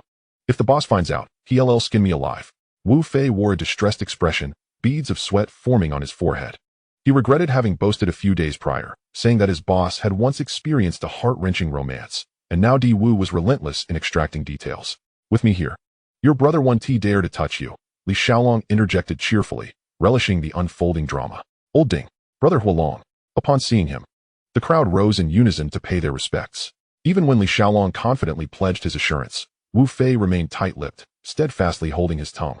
Observing the situation, Li Xiaolong deduced that this matter was likely a sensitive topic for Ahua, and thus best left untouched. He immediately adopted a serious demeanor and declared to everyone present, from now on, anyone who brings this up again will find themselves on my bad side. Some matters, once they cross a certain line, become a display of poor judgment. Even the closest of brothers must maintain a degree of personal space. Subsequently, he casually allowed Di Wu to lead him on a tour, observing the training conditions of the brothers, and even selected a younger member to spar with for a few exchanges. While his skills could hardly be deemed professional, among ordinary ruffians, he could be considered exceptional. Since he was there, it would be remiss to merely make an appearance and leave. Li Xiaolong decided to have Di Wu review the accounts, inquiring about the current financial standing of the organization. To be frank, aside from personally engaging during the territorial disputes at the outset, the subsequent mundane affairs were primarily managed by Ahua. As for Li Xiaolong himself, he was either posturing as a wealthy figure or engaging in illicit ventures for quick profit, all the while indulging in various romantic escapades. Strictly speaking, he was not much different from those jaded, ambitionless old-timers in the underworld, the only distinction being that while others lacked the fortitude to handle matters, he possessed the ability but was too disinterested to contend. Di Wu reported item by item. In Sha Tin, they had several gambling dens, nightclubs, and bars. Collecting a monthly protection fee, the number of horses raised in the stables, and after deducting the 2/10 owed to the organization and distributing wages to over 1,000 brothers, the remaining profits. As Li Xiaolong listened, his brow furrowed. Suddenly, he recalled that ever since his visit to the Australian island, where he witnessed Wang Jianjun and his cohort execute their operations with precision and without leaving traces, he had seldom employed the manpower of Hongxing. Whenever trouble arose, he sought external assistance. Tasks were accomplished, yet continued in this manner would inevitably tarnish their reputation. It was akin to two gangs preparing for a brawl. If you secretly eliminate the opposing leader before the fight even begins, who would still wish to engage with you? The underworld values rules, not underhanded tactics. In the years since Li Xiaolong traversed into this realm, he had relied on his foresight and a bit of luck, sailing smoothly through life, unwittingly growing complacent. Fortunately, his impulsive visit to the hall today jolted him to the reality that he was far from being in a position to act outside the confines of established norms. To secure his footing in this murky water, he would need to adhere to the rules. One cannot forego the consumption of beef, yet neither can it be devoured in one gulp. He instructed Di Wu and the others to withdraw, and he sat alone in the office, contemplating for an entire afternoon. Ultimately, he deconstructed his identity into 3 segments. The first segment is that of businessman Li Xiaolong, with a fortune in the billions, owning Danguei fisheries, and planning to gradually establish Danguei Films, Danguei Investments, and Danguei Rentals, thus creating a comprehensive commercial landscape under the Danguei banner. Money should not be hoarded, but rather set in motion. The second segment is the leader of Hongxing and Sha Tin, Huolong, who currently safeguards this piece of territory, aiming to purify it, ensuring that his word is truly law. As for dominating all of Hong Kong, aspiring to be an underground emperor, he had considered it, but dared not act. Deng Fei had long advised that the underworld must maintain balance. Dominance by one party would inevitably lead to backlash. If Lian Sheng was still constrained, how could he, with merely a district in Sha Tin, hope to monopolize? Such ambitions would only lead to his uprooting. The third segment, which he was reluctant to touch, is the shadowy figure lurking behind the scenes, the strategist who relies on ruthless individuals to execute operations. This segment would remain sealed for now, untouched unless absolutely necessary. On this day, Li Xiaolong finally extricated himself from superficial concerns and regained clarity about his position. However, he now conceived a new strategy for establishing his power. He intended to select those inherently suited for the underworld from the fisheries, embedding them within various gangs to gradually expand his influence, ultimately weaving a network that would answer solely to him. It was impossible for a single entity to dominate Hong Kong, yet he could ensure that amidst numerous societies, only one voice would prevail. The third path would involve covertly gathering all individuals with exceptional skills from the fisheries under his command. Those capable of thriving in gangs would be integrated into the organization, while those adept at combat would be trained as assassins, gradually channeling these forces overseas to establish a clandestine multinational system. By then, he would be the true mastermind behind this grand chessboard. While this path was long-term, it served as his ultimate safety net. There was no need for haste. The first two lines could be launched immediately. As a side note, do not inquire why, if he could embed individuals as moles in the organization. He did not directly infiltrate elsewhere. Due to the sensitivity of certain matters, some things cannot be written or spoken of. Summoning Di Wu and a few others, Li Xiaolong got straight to the point. Ah Wu, I need you to gather comprehensive information on all the groups operating in Sha Tin. Understood, big brother. Di Wu readily accepted. Pay special attention to the older generation, Li Xiaolong added. Chapter 57. The neighbor's mistress is murdered. Li Xiaolong had firmly resolved to take control of Sha Tin in the near future, thoroughly cleansing Hongxing there to transform it into an unyielding stronghold of his own. Having come to this conclusion, Li Xiaolong felt invigorated. Indeed, one must set several phased objectives for oneself. Manpower was temporarily sufficient. In a real confrontation, both Hongxing and Di could mobilize support, albeit at a higher cost. For Li Xiaolong at present, such expenditures were hardly a concern. As Jiang Tianyang had said, grand endeavors rely entirely on substantial capital. With fervor, Li Xiaolong casually called Fang Ting, deceiving her into believing he had matters to attend to that evening, urging her to stay with Ling Jia for the night. After making the necessary arrangements, he sought out Guokailan.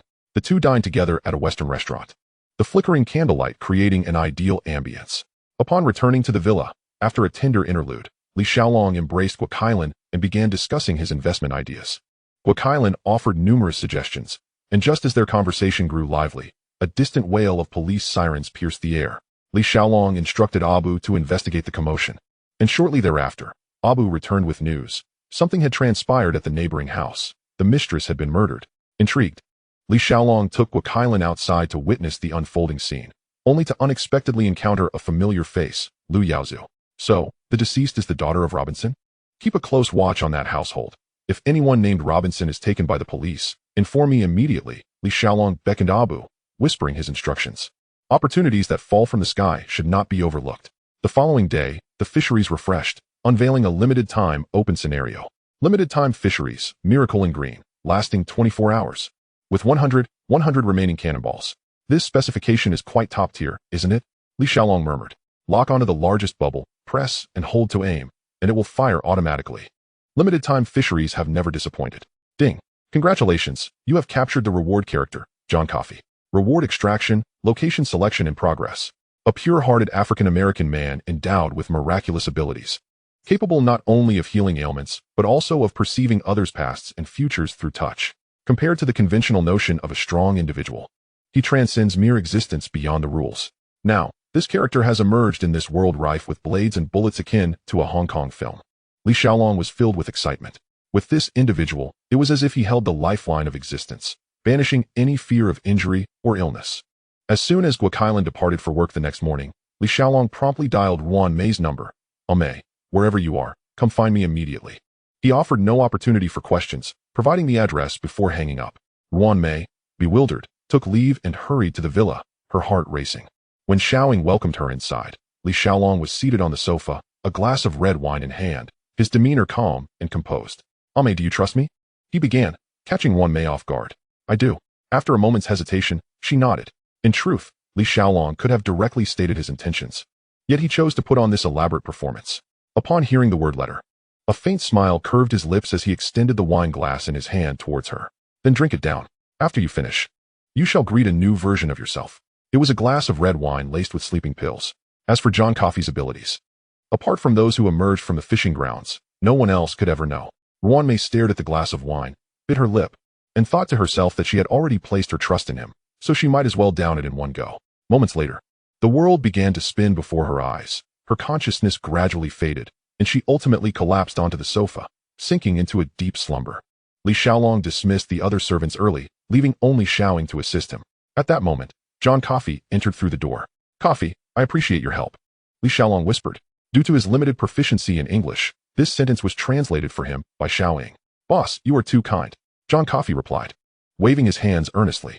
Before Li Xiaolong could utter another word, Coffey reached out to gently touch Ruanmei's forehead. Instantly, the lights in the living room blazed to life, nearly blinding him. In the next moment, Coffey let out a heart-wrenching scream, spewing forth large clumps of pitch-black particles from his mouth, as if forcibly expelled from within him. Li Xiaolong immediately arranged for Coffey to have a room to rest in, then cautiously carried Ruanmei back to his bedroom, gently laying her on the bed and tucking her in to ensure she could sleep soundly. Once he had completed these tasks, he summoned Di Wu and Ahua to join him. "What progress have you made, Wu?" Li Xiaolong inquired as he poured them both glasses of red wine. "This wine has been untouched. It is purely for hospitality." Di Wu accepted the glass with both hands, bowing respectfully. "Big brother, in the Shatian area, there are numerous gangs, Zhengxing, Dongxing, Hongxing, and Lianxing, dozens of factions, all trying to make a living here." Li Xiaolong swirled the wine in his glass, deep in thought. "What do you think? Should we gather some funds and approach those older decision-makers to see if we can acquire their territories? I fear that may not be feasible, unless they wish to forfeit their lives," Di Wu replied, shaking his head in concern. "The younger generation will certainly not relinquish their hold, but the older ones might be a different story." Ahua, however, held a differing perspective. How long can they maintain control over their territories? There are countless young cubs eyeing their positions. Rather than risk being toppled in the future, it would be wiser to cash in while they can and enjoy a peaceful retirement. "Then let us give it a try," Li Xiaolong nodded. "In the meantime, make arrangements to meet with a few of them, estimate a price based on their territories, and report back to me. I will prepare the funds." He paused, his gaze darkening slightly. "Inform them that this money, once offered, is not to be reclaimed. If they wish to sell, it shall be a joyous occasion for all. If they are unwise." He sipped his red wine, his tone calm, yet resolute. "I shall use this money to pressure them into compliance." Di Wu expressed his concerns. "Big brother, confronting so many organizations at once may leave us short-handed." "Then we shall borrow," Li Xiaolong replied with a confident smile. "I would gladly spend 100 million if it means turning Shatian into my domain." He understood the slim chances of successfully acquiring the land. He did not harbor grand illusions. To truly unify Shatian, he would ultimately need to rely on brute strength. If 100 million was insufficient, then 200 million. If 200 million was still lacking, then 300 million. After all, a substantial fortune was soon to come his way, and spending others' money would not cause him distress. The last time he spent 10 million, the Underworld was stirred into a frenzy. This time, if he were to throw out 100 million, it was impossible to predict how many would be shaken by it. This sum was ample enough to borrow the entire force of the Lianxing gang. For an ordinary thug, 100 million was an astronomical figure. Yet, should Li Xiaolong dare to present it, countless individuals would rally to his cause, ready to charge into danger. Ahua and Di Wu, invigorated by the prospect, hurriedly excused themselves, not even pausing for lunch, eager to get to work. Li Xiaolong did not insist they stay, as he had already dismissed the servants early. The midday meal had been ordered from a restaurant, now slightly cold, and naturally less appetizing. Displeased with the meal, he instructed Xiaoying to blacklist that establishment, ensuring they would not order from them again. The sleeping pills may have been a bit too potent, as Ruanmei remained in slumber until the present moment, still not awake. The hospital closed at 5 in the afternoon, and if she did not wake soon, it would be too late for her follow-up check. Alas, the medication was self-administered, so he could only wait it out. It was not until around 4 in the afternoon that she stirred groggily awake. Her first instinct was to suddenly throw off the covers and check if she was wearing any clothes. "Mei, your actions truly wound my heart," Li Xiaolong remarked from the shadows as the room dimmed, his tone laced with playful sarcasm. Though nothing had transpired, being treated as a beast was hardly pleasant. "Dragon brother, what on earth is going on?" Ruanmei asked, her face a mask of confusion. Ever since she received his call, she felt as though she had fallen into a fog. "I sought out a skilled practitioner who has cured your heart condition. He prefers to remain anonymous and avoid trouble. So you simply needed to sleep." Li Xiaolong fabricated a story, for he was always adept at spinning tales when it came to deceiving women. "How much did it cost?" Dragon brother, you must have been duped. Doctors say the success rate for surgery is extremely low. How could it possibly be cured? Ruan Mei was incredulous, not only disbelieving her own recovery, but also convinced that Li Xiaolong had been tricked. The young girl was nearly in tears, her mind conjuring a farcical scene. Li Xiaolong encountering a con artist who boasted of curing all ailments. When Li Xiaolong asked if he could heal his heart condition, the con artist claimed he could but demanded an exorbitant fee. Li Xiaolong, confident that money was no object, agreed, only to have the con artist perform a ruse and abscond with his money. I am smarter than you. You shall see tomorrow when you go to the hospital. Li Xiaolong dismissed her concerns with a roll of his eyes. Are you hungry? He suddenly inquired, playfully flicking her forehead while she was still in a daze. Not hungry. She protested defiantly, though her stomach betrayed her with a loud growl. Li Xiaolong laughed heartily, pulling back her covers, causing her to leap up like a startled rabbit. Go wash your face. I have prepared a toothbrush and towel for you. The dining room is downstairs. Come find me once you're ready. Li Xiaolong gently nudged Ruan Mei towards the washroom, his tone firm yet kind. In truth, he was not concerned with such trivial matters. It was all prearranged by Xiaoying. The meal was delivered from another restaurant, as the previous one had been blacklisted by Li Xiaolong, ensuring no future collaboration would occur. After Ruan Mei finished getting ready, she made her way downstairs, where Xiaoying had already prepared a steaming bowl of century egg and lean meat congee, which she handed over. Thank you. Ruan Mei accepted the bowl, her voice barely above a whisper. No need for thanks, Xiaoying replied. Boss, take her to the hospital for a checkup first thing tomorrow morning. If all is well, bring her back, Li Xiaolong instructed while eating. Understood, boss, she affirmed. Ruan Mei, preoccupied with her thoughts, hardly spoke at all, finishing her meal in a few bites before attempting to clear the table. However, Li Xiaolong raised his hand to stop her. Mei, he suddenly smiled. If your heart is indeed fine, doesn't that mean I have saved your life? I suppose that could be the case, she stammered. Momentarily taken aback, yet her heart was filled with skepticism. In her eyes, Li Xiaolong now appeared as a fool who had been duped while believing himself clever. Then tell me, shouldn't you repay me? He teased, narrowing his eyes. For instance, by marrying me? Chapter 58. The territory is being encroached upon, and influence continues to wane. Ruan Mei's face instantly flushed crimson, yet she stubbornly retorted, very well. If you truly manage to cure it, I wouldn't just consider being your wife. I would gladly take on the role of a concubine. She spoke these words casually, not realizing she had unwittingly stepped into a quagmire, clumsily agreeing to such a promise. The following day, Ruan Mei stared at the examination report in her hands, tears streaming down her cheeks, a bittersweet smile adorning her face, as if she could scarcely believe the result before her. Always frugal to the point of being reluctant to purchase additional medication, she implored Xiaoying to accompany her to 3 different hospitals for 3 repeat examinations, only then daring to believe her heart condition had indeed been resolved. When Xiaoying dropped her off at the villa, Li Xiaolong had already left, overwhelmed with joy yet lacking someone to share it with. Ruan Mei bid farewell to Xiaoying and took a taxi straight to Grandma Kai's residence, eager to share this monumental news with her closest kin. The reason Li Xiaolong had stepped out was that he had received a call from Feng Zhanhua, who immediately opened with a request for a loan. It turned out that Feng Zhanhua had taken Yi Tian, a close friend of his late father, as his mentor and was learning the intricacies of stock trading. Yi Tian had accurately predicted the trajectory of Wanqing real estate, assuring him that following his advice would yield guaranteed profits. However, the dilemma was that Feng Zhanhua had no funds at his disposal. The 10 million check given by Yi Tian was nothing but a worthless piece of paper. And with the world altered by Li Xiaolong's presence, Ruan Mei had never met Feng Zhanhua, meaning no one could assist him in securing capital. In a moment of desperation, he suddenly recalled that he had a wealthy prospective brother-in-law, and thus dialed Li Xiaolong's number. Li Xiaolong, intrigued by Feng Zhanhua's proposal, agreed to meet for a detailed discussion. He had long harbored intentions of entering the stock market, although he was aware of the risks involved for him. Knowing the outcome of the situation could hardly be termed an investment, it was akin to simply collecting money. They convened for lunch at a restaurant, where Feng Zhanhua spoke animatedly, elaborating on the fundamentals of Wanqing real estate, the technical charts, how to buy low and sell high, and when to anticipate peak values. All with remarkable clarity.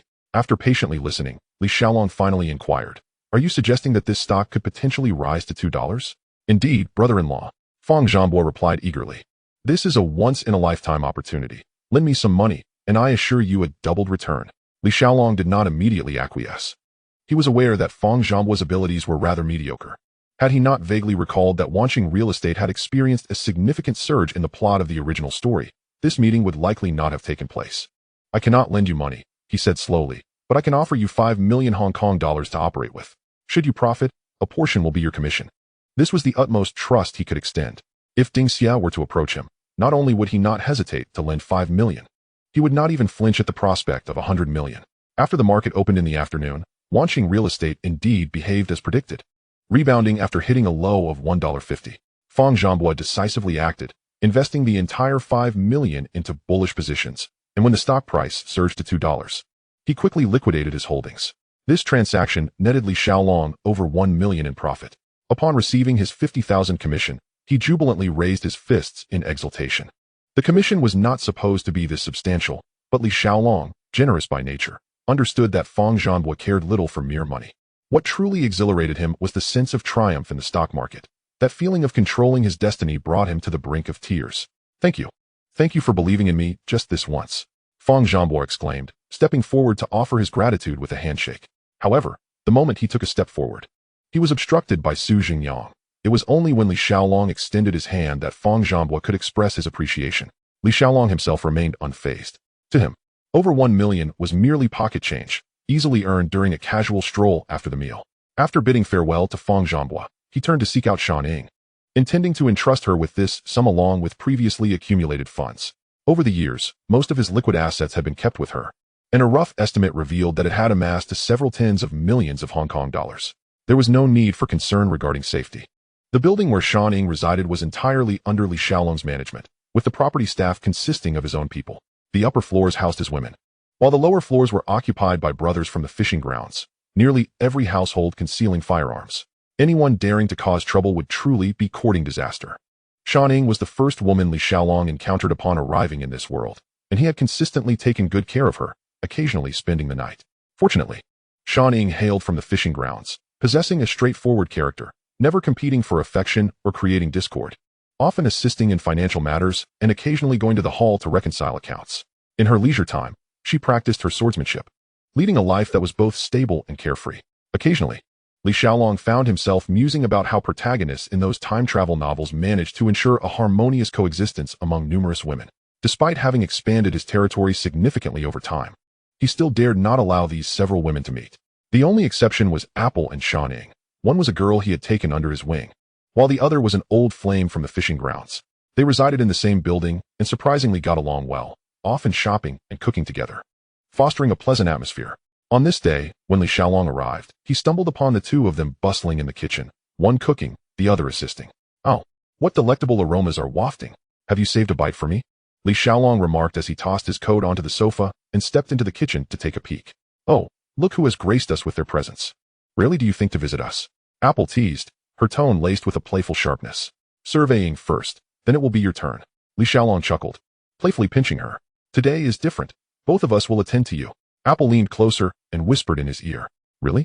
Li Xiaolong's eyes sparkled with excitement. Apple ignored him, turning to serve the dishes onto the table. Li Xiaolong didn't mind. Her spirited demeanor only added to his amusement. Shan Ying washed her hands first, casually hanging up his discarded coat before taking her seat at the dining table.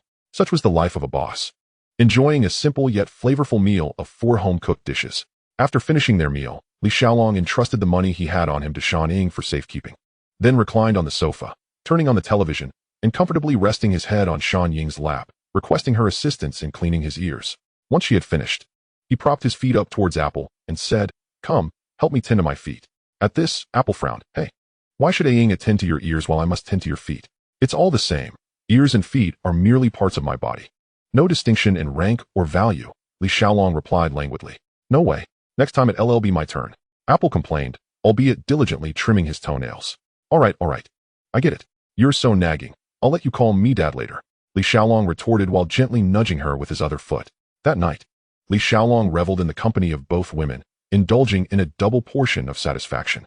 Meanwhile, in the public housing of Hung Village, Ruanmei tossed and turned, unable to find sleep.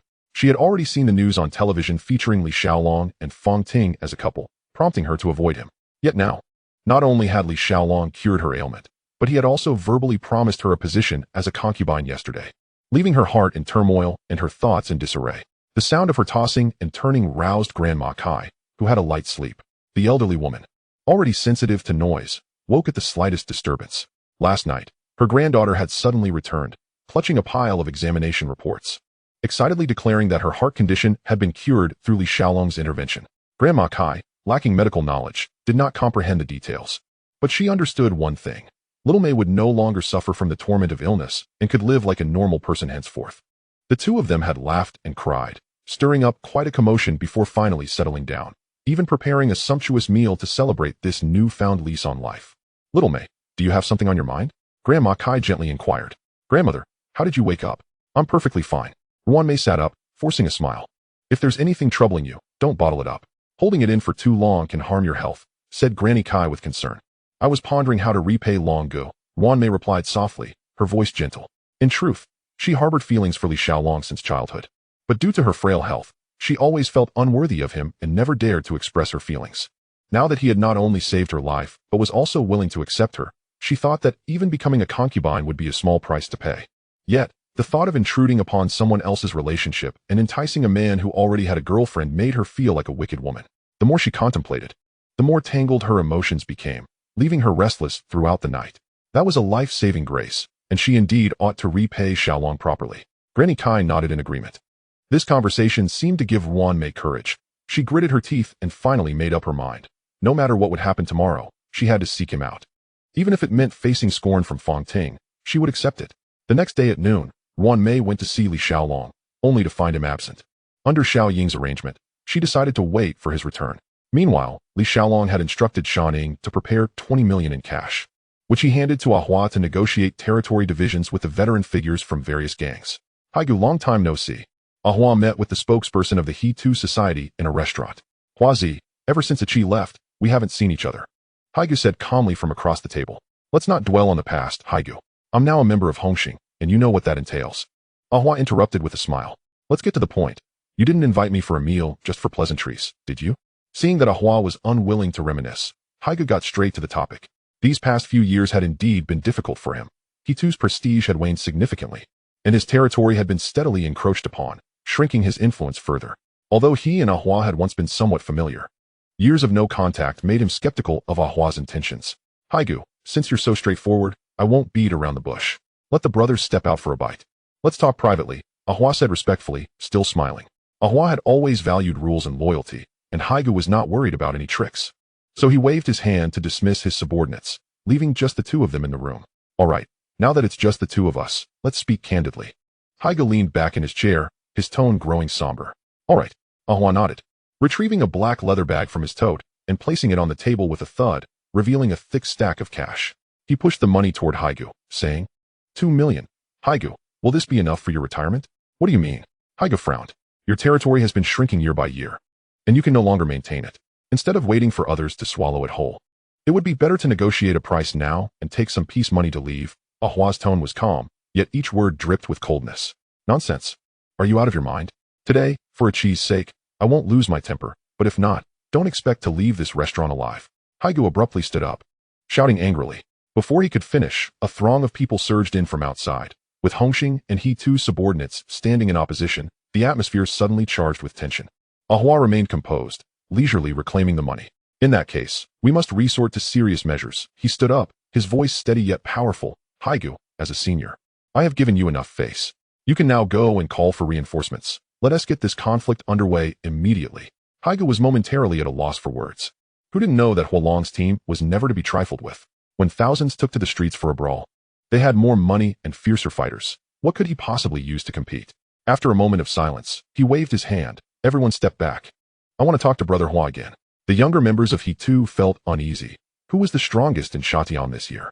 Naturally, it was Hongxing. If it really came to blows, whether their own boss could hold his ground was another matter altogether. Ahua, we've been old friends for a while. What do you really want? Haiga's tone softened.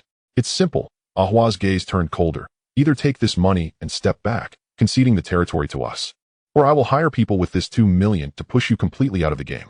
Damn, the territory belongs to He2. If I dare sell it, I won't be spared. Haigu gritted his teeth. No one is asking you to give it away for free, Ahua calmly analyzed. I will arrange a few hundred men to create a show of force. We'll stage a few fights, and you can conveniently yield your venues one by one. And he too will have no grounds to object. Haigu lowered his head in contemplation. Over the years, new blood had emerged, and he was growing older. Already having thoughts of stepping back, he just couldn't bear to part with the income. Now, this 1 million in cash could almost compensate for his losses over the past few years. The temptation was undeniably great. Ahua did not rush him. simply waiting in silence. After a long while, Haigu finally gritted his teeth. All right, let us do it. Bring the money. Unexpectedly, Ahua only pulled out 100,000 and handed it over. This is the deposit. The remaining 100,000 will be paid once I've taken down the He2 flag. It's a deal. Haigu accepted the money, quickly stuffing it into his pocket. Having navigated the underworld for decades, he understood the nuances of maintaining appearances. Just before leaving, he kicked over the table with force. Ahua, remember this. I will eventually take you down. He bellowed as he stormed out, exuding an impressive aura. Ahua rolled his eyes as he sat back down, thinking, is he out of his mind? He is acting so invested. Does he want me to pay for the damages? On the other side, Diwa was also making good progress. These old-timers had been in the game for decades, among 10. 6 were just like Baki, tough talkers but soft when it came to action. Upon hearing that Hongxing not only did not collect protection fees, but was instead using this money to pressure them, they all panicked. Those with some backbone could still muster a few hard words, while the timid immediately began calling Ahua and Wu Go, making for quite a comical scene. Negotiations with the 3 major factions, He2, Zhongxing, and Lianfu, were all finalized.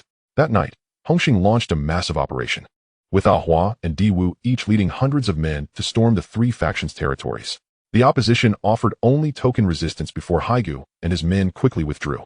By the time the police arrived on the scene, all that remained were a bunch of bruised thugs, all of whom were usually unruly and self-important. And this time had been thoroughly cleaned up by Hongxing's hand. As Ahua was wrapping things up, Li Xiaolong received a phone call. Kowloon, are you tired of living? How dare you touch our He2's territory? On the other end, He2's big boss, Shirong, was fuming, cursing vehemently. What of it? So what if I swept it? If you have the guts, come tear me down. Li Xiaolong shouted back. What the hell? What does it have to do with you? Do you really think you're the spokesperson for He2? Shirong was a figure from the previous generation of He2, but he had retreated to a background role, yet he stubbornly refused to let go and insisted on remaining the boss. Haigu was the head of his gang, dutifully sending money to him every month. Now that Haigu had fallen, Shirong was losing that income and was understandably furious, which was why he called Li Xiaolong to confront him. Damn your ancestors. You remember this, you bastard. I'm coming over to beat you to death. Shirong raged on the phone. Bring it on. I'm waiting for you. Li Xiaolong retorted defiantly. After cursing, he hung up and promptly dialed another number. Apple rose from the sofa and walked behind him, gently massaging his temples. Hey, brother-in-law, Shirong wants to mess with me. No one expected that Li Xiaolong's first reaction would be to report the situation. Indeed, Shirong's territory lies in Tsuanwan. At that time, Didi had yet to unify Tsuanwan, but he was already the most formidable force in the area. He cannot cross this line into Tsuanwan. Upon hearing the news, Didi became rather excited. It wasn't merely Li Xiaolong who sought to dismantle the monopoly in Sha Tin. Didi had long set his sights on the rabble in Tsuanwan. Now that his brother-in-law had conveniently provided an excuse, they would seize this opportunity to eliminate the worthless Shirong without hesitation. Shirong was not a fool. His faction in Tsuanwan numbered only a few hundred. The bluster he exhibited was merely a means to secure his own livelihood. In a real confrontation, the Fire Dragon's forces would always mobilize thousands, and such a spectacle would undoubtedly require the entire gang to rally together. Although the Fire Dragon was ruthless, the presence of He2 and Benny Huhanbin ensured that they were not cowards. Just after Li Xiaolong hung up the phone, it rang again. He had scarcely finished discussing matters with Didi when the next person, full of enthusiasm, sought him out. Fire Dragon, this is Brother Fu from Zhongxing, remember me? We dined together before. The caller was Fu Yi, the head of Zhongxing, whose tone remained relatively polite. Brother Fu, a few of my younger brothers are in a dispute. Surely it doesn't warrant your personal intervention? Li Xiaolong replied with a smile. You've cleared out our Zhongxing's territory. Who else should I hold accountable if not you? Brother Fu, the flag has already been planted. If Zhongxing is dissatisfied, they may as well come and uproot it. Li Xiaolong's words were resolute and unwavering. No room for negotiation? Fu Yi inquired. You are a big shot in Zhongxing and must consider your brothers. Likewise, I must uphold my obligations to those who toil alongside me. These territories were secured with our lives. Do you think we can simply negotiate? I firmly state that this territory is mine. If you wish to reclaim it, then let us settle it with our fists. Very well. Fu Yi retorted with a single word before abruptly hanging up. Within 10 minutes, the phone rang again. This time it was the white-haired Li from Lianfu. Fire Dragon, you have quite the audacity, provoking 3 factions at once. Aren't you afraid of being left with a mouthful of teeth? Li's voice was icy, tinged with mockery. Spare me the chatter. Are you also looking for a beating? Li Xiaolong shot back. Do you think your 3 factions are so impressive? Let me make it clear. I aim to cleanse Sha Tin entirely. Li Xiaolong's tone was sharp. Damn it. Li Xiaolong finally realized he had misjudged the situation earlier with Ahua. Regardless of who you take food from, you must first subdue them. If you cannot, even if you seize it, you will inevitably be bitten back, and it will surely return to them. You truly dare to speak so boldly, Fire Dragon. Don't think that you alone can withstand this. Even the entire Hing cannot bear it. Li's tone faltered, clearly taken aback. Whether Hing can withstand it, I cannot say, but I can assure you that you cannot. Tomorrow, I will mobilize 1 billion to higher forces, and the first to be dealt with will be you. This piece of trash, Li Xiaolong declared with unwavering certainty. Li was stunned. At this moment, he suddenly realized that this short-statured fire dragon was not merely a ruthless figure in the underworld, but also an astonishingly wealthy billionaire. He could not comprehend why one would rush into danger when the purpose of mingling in the underworld was to make money.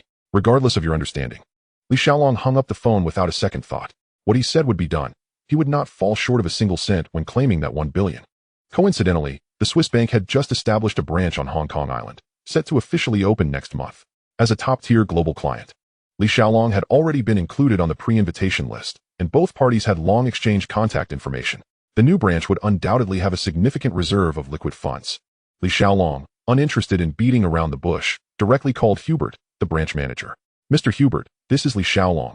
I need your assistance with something. He got straight to the point. Mr. Li, you are too kind. Please go ahead. Hubert, a Swiss national married to a local woman, spoke fluent Chinese and was well-versed in local affairs. I require 100 million Hong Kong dollars in cash, as soon as possible. You can come to collect it tomorrow. Hubert responded promptly, without any reluctance. Thank you. I will introduce a major client to you later. Li Xiaolong smiled. Hubert quickly expressed his gratitude, his tone filled with appreciation. He then called Li Yajing, urging her to promptly take her parents away from Hong Kong Island, whether to Taiwan or Australia, or even abroad. In short, they should not remain local. Li Xiaolong understood that given the current tense situation, there was no guarantee that those desperate individuals would not resort to reckless actions. He then instructed Fong Ting to temporarily move to the villa and directed Xiaoying to take her and Ruan Mei away for a few days until the storm passed. Apple and Danning could remain close by, as Li Xiaolong deemed it more prudent to keep them at his side. As for Guo Kailan, despite being the youngest daughter of Guo Yingnan and relatively safe from harm, Li Xiaolong still felt uneasy and made a special phone call to advise her to refrain from going to the company for the next few days and to stay at home with her father. He subtly instructed Ahua and Di Wu to spread the word in the underworld. The fire dragon of Hing was pouring 1 billion to recruit forces to sweep through all the venues in Sha-Tin, transforming that territory entirely into Hing's dominion. Most of these lower-tier thugs were creatures of the night, and when night fell, news spread faster than the wind. In just one night, the entire underworld was in an uproar. All the various gangs on Hong Kong Island were thrown into disarray. While borrowing money and recruiting were commonplace in the underworld, to do so with a sum as large as 1 billion was unprecedented. In this day and age, anything could be fabricated, but money remained the most genuine. With the temptation of 1 billion laid before them, who could remain unmoved? Even within some factions that had a solid foundation in Sha-Tin, individuals began to feel restless, secretly inquiring about avenues. Most of the contacts flowed toward Ahua and Di Wu, with a few directly reaching out to Li Xiaolong. Fire Dragon, our brothers are counting on you for support. The voice of Defei came through the phone. Defei was known in Hing for his loyalty, with numerous capable brothers under his command. Haha, Defei. Of course, our brothers come first. All are welcome, but one condition. They must be able to fight. Li Xiaolong responded in a light-hearted tone. Leave it to me. Fire Dragon, just wait and see. Defei exclaimed, grinning from ear to ear. After hanging up, his subordinates immediately gathered around him, eager to watch. What are you staring at? Defei shot a glance at the crowd. Chapter 60, The Catalyst for a Bloodstorm. Boss, is Fire Dragon really going to spend 1 billion to hire people for a fight? Surely he is not just boasting? The brothers chimed in with questions. Defei, scratching his nose, replied with pride. Who is Fire Dragon? Don't say 1 billion. Even 5 billion would make him blink. He is conducting serious business, truly wealthy. Some remain skeptical. Is that true? I haven't heard about it. Damn it. I told you to pay more attention to the news and newspapers instead of idling around. You've embarrassed yourselves. After scolding them, Defei continued to boast. Fire Dragon associates with the daughters of wealthy families. Does Guo Yingnan know?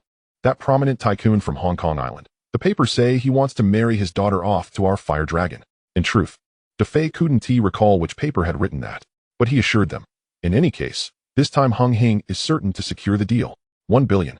We're bound to make a profit. This time, we will hold our heads high in the underworld. Ahua and Di Wu's side was even more lively, with various factions calling to confirm the news. Even the usually low-key Daquan gang reached out, asking if they could raise the price as long as they were paid more. They were even willing to bring AKs along. As for Li Xiaolong, He had just returned to the hall after withdrawing cash from the bank that morning when he was confronted by the police. At this moment, he was sitting in the Sha Tin police station, leisurely sipping coffee. The senior inspector leading the team, upon seeing the pile of cash, felt not envy, but rather an overwhelming headache. It was evident that this money was not intended for charity. It was a catalyst poised to unleash a torrent of bloodshed. He could scarcely fathom the implications of a major incident. He wondered if he could maintain his position amidst the chaos. This time, Li Xiaolong had been upgraded in treatment, receiving an unexpected welcome from a police inspector. The latter, in a fit of rage, interrogated him. "Fire Dragon, what exactly do you intend to do? Do you think we police officers are too idle? In just a few days, how much trouble have you stirred up? 100 million in hired muscle? You just raided 3 locations last night, and now you're at it again. Are you trying to turn the entire Hong Kong island upside down? Do you want to transform Sha-Tin into the territory of Hing? Let me tell you, I can shut down all your venues right now for a full 30 days. The inspector's spittle flew as he spoke, but fortunately, Li Xiaolong sat far enough away to avoid being splattered. He languidly leaned back in his chair, observing the other man with calmness, and suddenly asked, "Sir, may I have the honor of knowing your surname?" This question only served to infuriate the inspector further. "I am Quan Lai. Remember it well. If you cause trouble on my turf, I will ensure your downfall is most humiliating," Quan Lai bellowed, pointing an accusatory finger at Li Xiaolong. It turned out this hot-headed individual was indeed Quan Lai. Li Xiaolong merely smiled, neither flinching from the finger nor taking the threat seriously. If such words held any weight, he would have long since found himself in a coffin, rather than comfortably sipping coffee at this moment. "Sir, without evidence, you can detain me for a maximum of 48 hours. By then, I shall await your return outside," Li Xiaolong replied nonchalantly, a glint of provocation in his eyes. His nonchalant demeanor pricked at Quan Lai's heart like a thorn. The inspector silently vowed, one day, he would see this scoundrel imprisoned in Stanley, never to rise again. Regardless of his mounting fury towards Li Xiaolong, the matter had to reach a conclusion. This rogue, with each incident escalating, if he were to truly unleash 100 million, it could incite a street war involving thousands. If such chaos were to ensue, the first to be held accountable by the foreign superiors would be none other than Quan Lai himself. "Fire Dragon, let us cease the circumlocution. You need to rein in your underlings. You have gone too far this time. Do you think the 30,000 police officers in Hong Kong are mere air? Even if you were to exhaust your fortune on bail, it wouldn't suffice."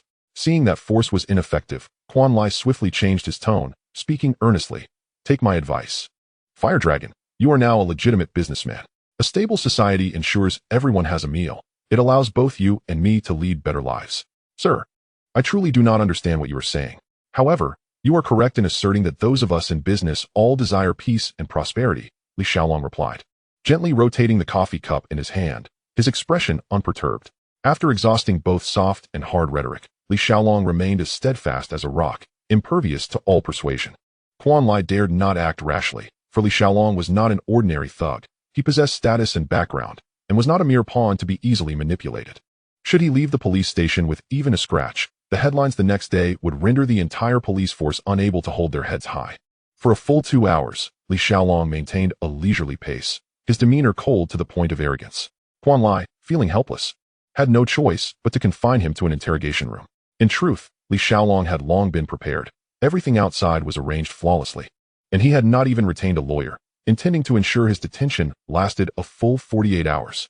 Meanwhile, Awa had secretly contacted a group of formidable Triad leaders, summoning them to Sha-Tin to witness the entire box of cash firsthand, when stacks of brand new bills were laid before them. These prominent figures of the underworld felt their blood race, thumping their chests as they loudly pledged. Every brother would fight fiercely for Brother Fire Dragon, clearing a bloody path through Sha-Tin. Money made things easier, and negotiations proceeded swiftly. Although Hung Hing's Defei could muster over 1,000 men, he did not possess that many direct subordinates. However, in the world of the underworld, who did not have a few friends to call upon, the illustrious Yao Wen from Hengzi could also gather 600 fearless and ruthless fighters. The loyal and righteous Luo Tianhong and the reckless Ren Mingheng teamed up to bring over 700 elite warriors. Both had risen through the ranks with their fists, and none among them were weaklings. The Luo family from Tong Lianshun could mobilize over 1,000 men. The Lo family in Hong Kong was notorious for their fighting prowess, with legends claiming they trained in martial arts from a young age, each able to take on 10 opponents, exuding an imposing aura. The formidable Desang from Honglian, she also brought out a full force of over 1,200 men, all of whom were known for their indomitable spirit. Awa focused on 2 aspects when selecting fighters. Either they could fight, or they possessed sufficient ruthlessness. Each was to receive a starting fee of 2,000, with an additional 300,000 for the leading brother who personally joined the fray. These were the terms set by Li Xiaolong. Since money was to be spent, it had to be spent extravagantly, letting the entire Hong Kong underworld know Brother Fire Dragon was not short on cash and was generous in his dealings. Medical expenses, compensation, and future bail would all be covered from this 100 million. After finalizing the details, each faction set off on their respective missions, tasked with specific target areas, before dispersing to rally their subordinates, ready to storm Shatin after dark.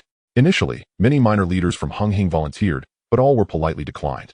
As Li Xiaolong stated, matters that could be settled with money should not incur any debts of gratitude.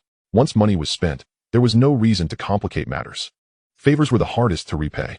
Meanwhile, Didi had already taken action the night before to seize Shirong's territory. Shirong was currently confined in a warehouse, being well treated by Didi's men. This morning, as Didi awoke, he learned of Li Xiaolong's 100 million hire to sweep through Shatin. Such a monumental event certainly demanded his attention. However, attempts to contact Li Xiaolong were met with silence, prompting him to urgently call Awa, only to discover that Fire Dragon had already been taken in by the police. Brother Da, my elder brother instructed me to tell you not to intervene, Awa relayed. There are territories in Shatin that belong to Lian Shang. If you join the fray, it will complicate matters with them in the future. Complicate matters? Awa. Tonight, I will definitely lead my men over. Didi retorted defiantly, refusing to heed the warning. As night fell, Shatin streets became densely populated with Triad members, combined with Li Xiaolong's own crew, swelling their numbers to over 7,000. As the saying goes, when the crowd exceeds 1,000, they obstruct the sun. When it surpasses 10,000, they are a vast, unstoppable force. From a distance, the entire street appeared shrouded in darkness, filled with heads, the roads completely blocked, and traffic utterly paralyzed. The police's complaint hotline was nearly overwhelmed. The leaders of various factions, accompanied by their respective crews, rushed to their pre-assigned target locations. In an instant, the streets of Shatin echoed with shouts. Hing clears the way. Unrelated parties, step aside. According to the code of the Underworld, all forces employed by Li Xiaolong were to fight under the banner of Hing. Didi was the first to seize Hung Lok's territory, while Desang chased down Chong Lok's men, causing chaos in the streets. Meanwhile, Diwu had received direct orders from Li Xiaolong to target Hongxing. The reason was simple. The one in charge of Hongxing in Shatin was also called Fire Dragon. Li Xiaolong, known in the underworld as the Fire Dragon of Hing, was also referred to as the Fire Dragon of Hongxing. This time, he had truly put himself in a dire predicament. The Luo brothers from Tong Lianshan proved to be formidable indeed, particularly a young man bearing a birthmark on his face, who was exceptionally fierce. Barehanded, he dared to charge into the ranks of Lianshang, knocking one down with a punch and toppling another with a kick, leaving the opposition too intimidated to approach. Luo Tianhong and Rin Mingheng were likewise in a blood frenzy, cutting down Zheng Xing's men as if they were merely grass, leaving dismembered limbs scattered across the ground, creating a scene of horrifying carnage. In this encounter, De Fei finds himself face to face with his old adversary, Dong Xing, engaging in an exceptionally fierce battle. His long hair becomes drenched in the blood of his enemies, sticking to his forehead as he continues to charge forward. Within less than an hour, the numerically superior Hongxing decisively overwhelms their opponents, solidifying their control over Shatin. They drive all other factions from the territory. If they can maintain their hold for 3 more days, Shatin will be entirely under the Li name. From the moment the conflict ignited, the PTU patrol car's radio has been incessantly buzzing, with police forces from nearby districts being summoned. Wave after wave of small-time thugs are handcuffed and taken away. In just over an hour, Guanli has already been bombarded with calls from several high-ranking foreign officials, who pound their fists on the table and demand he put an immediate stop to the bloodshed, threatening to replace him as police superintendent if he fails to comply. Guanli's teeth grind in frustration. At this moment, if asked who harbors the most animosity towards Li Xiaolong, he would undoubtedly rank first. He promptly contacts colleagues from various districts, summoning all the influential gang leaders in Shatin to the police station for a face-to-face discussion, with Hualong rubbing his temples. Guan Li's voice is weary yet resolute. He had anticipated this day, but these gangsters, driven by profit, have recklessly gathered forces, assembling over 10,000 men in less than a day, making it impossible to halt their advance. His only hope now is to prevent a second round of conflict, ensuring that Li Xiaolong can successfully plant his flag. Should further brawls erupt, not only would he be unable to protect his position, but even his wealthy father-in-law would be powerless to save him. The police are on high alert. Not only is everyone at the Shatin police station working overtime, but officers from Kowloon and Hong Kong Island's various precincts are also busy making calls to apprehend suspects, urgently summoning leaders from various factions to the bureau. In stark contrast, Li Xiaolong's side is a scene of jubilant celebration. Various bigwigs return, with only their underlings being arrested. In these matters of bravado and intimidation, as long as they aren't caught in the act, the police have little power over them. The arrested subordinates are inconsequential. They can simply pay to bail them out, as Hing will cover the costs. After tending to the injured in hospitals, the remaining members quickly wipe the blood from their bodies and head to Li Xiaolong's territory to distribute their shares of the spoils. Ahua and Di Wu are busy calculating how much each person earns for their attendance, the compensation for the injured, and how to provide benefits for those severely injured or killed. The medical expenses and compensation are difficult to tally immediately, so for now, they focus on attendance fees. De Fei takes home 2,300,000, De Seng 2,700,000, Luo Tianhong and Lan Mingheng, leading 700 men, split 2 million. Yao Wen receives 1,500,000. The four brothers from Tong Lianshuan, each a leader in their own right, collectively take 3,200,000. Chapter 61. A warning to the unruly? De Di heads straight back to Tsun Wan, opting not to take his share. He will personally cover his brother's portions. He is a man who values loyalty, believing that helping one's own brothers is a matter of camaraderie, and he cannot allow his brother-in-law to foot the bill. Additionally, factoring in medical fees, compensation, and bail, the total expenses from this conflict amount to approximately 30 to 40 million. While this sum may not be substantial for Li Xiaolong, it represents a windfall for these leaders. In these times, cash is king. Those who possess money wield power. Once the funds are received, enthusiasm surges among the crowd. Even Luo Tianhong and Lan Mingheng, typically stoic, raise their glasses in celebration, drinking heartily with everyone.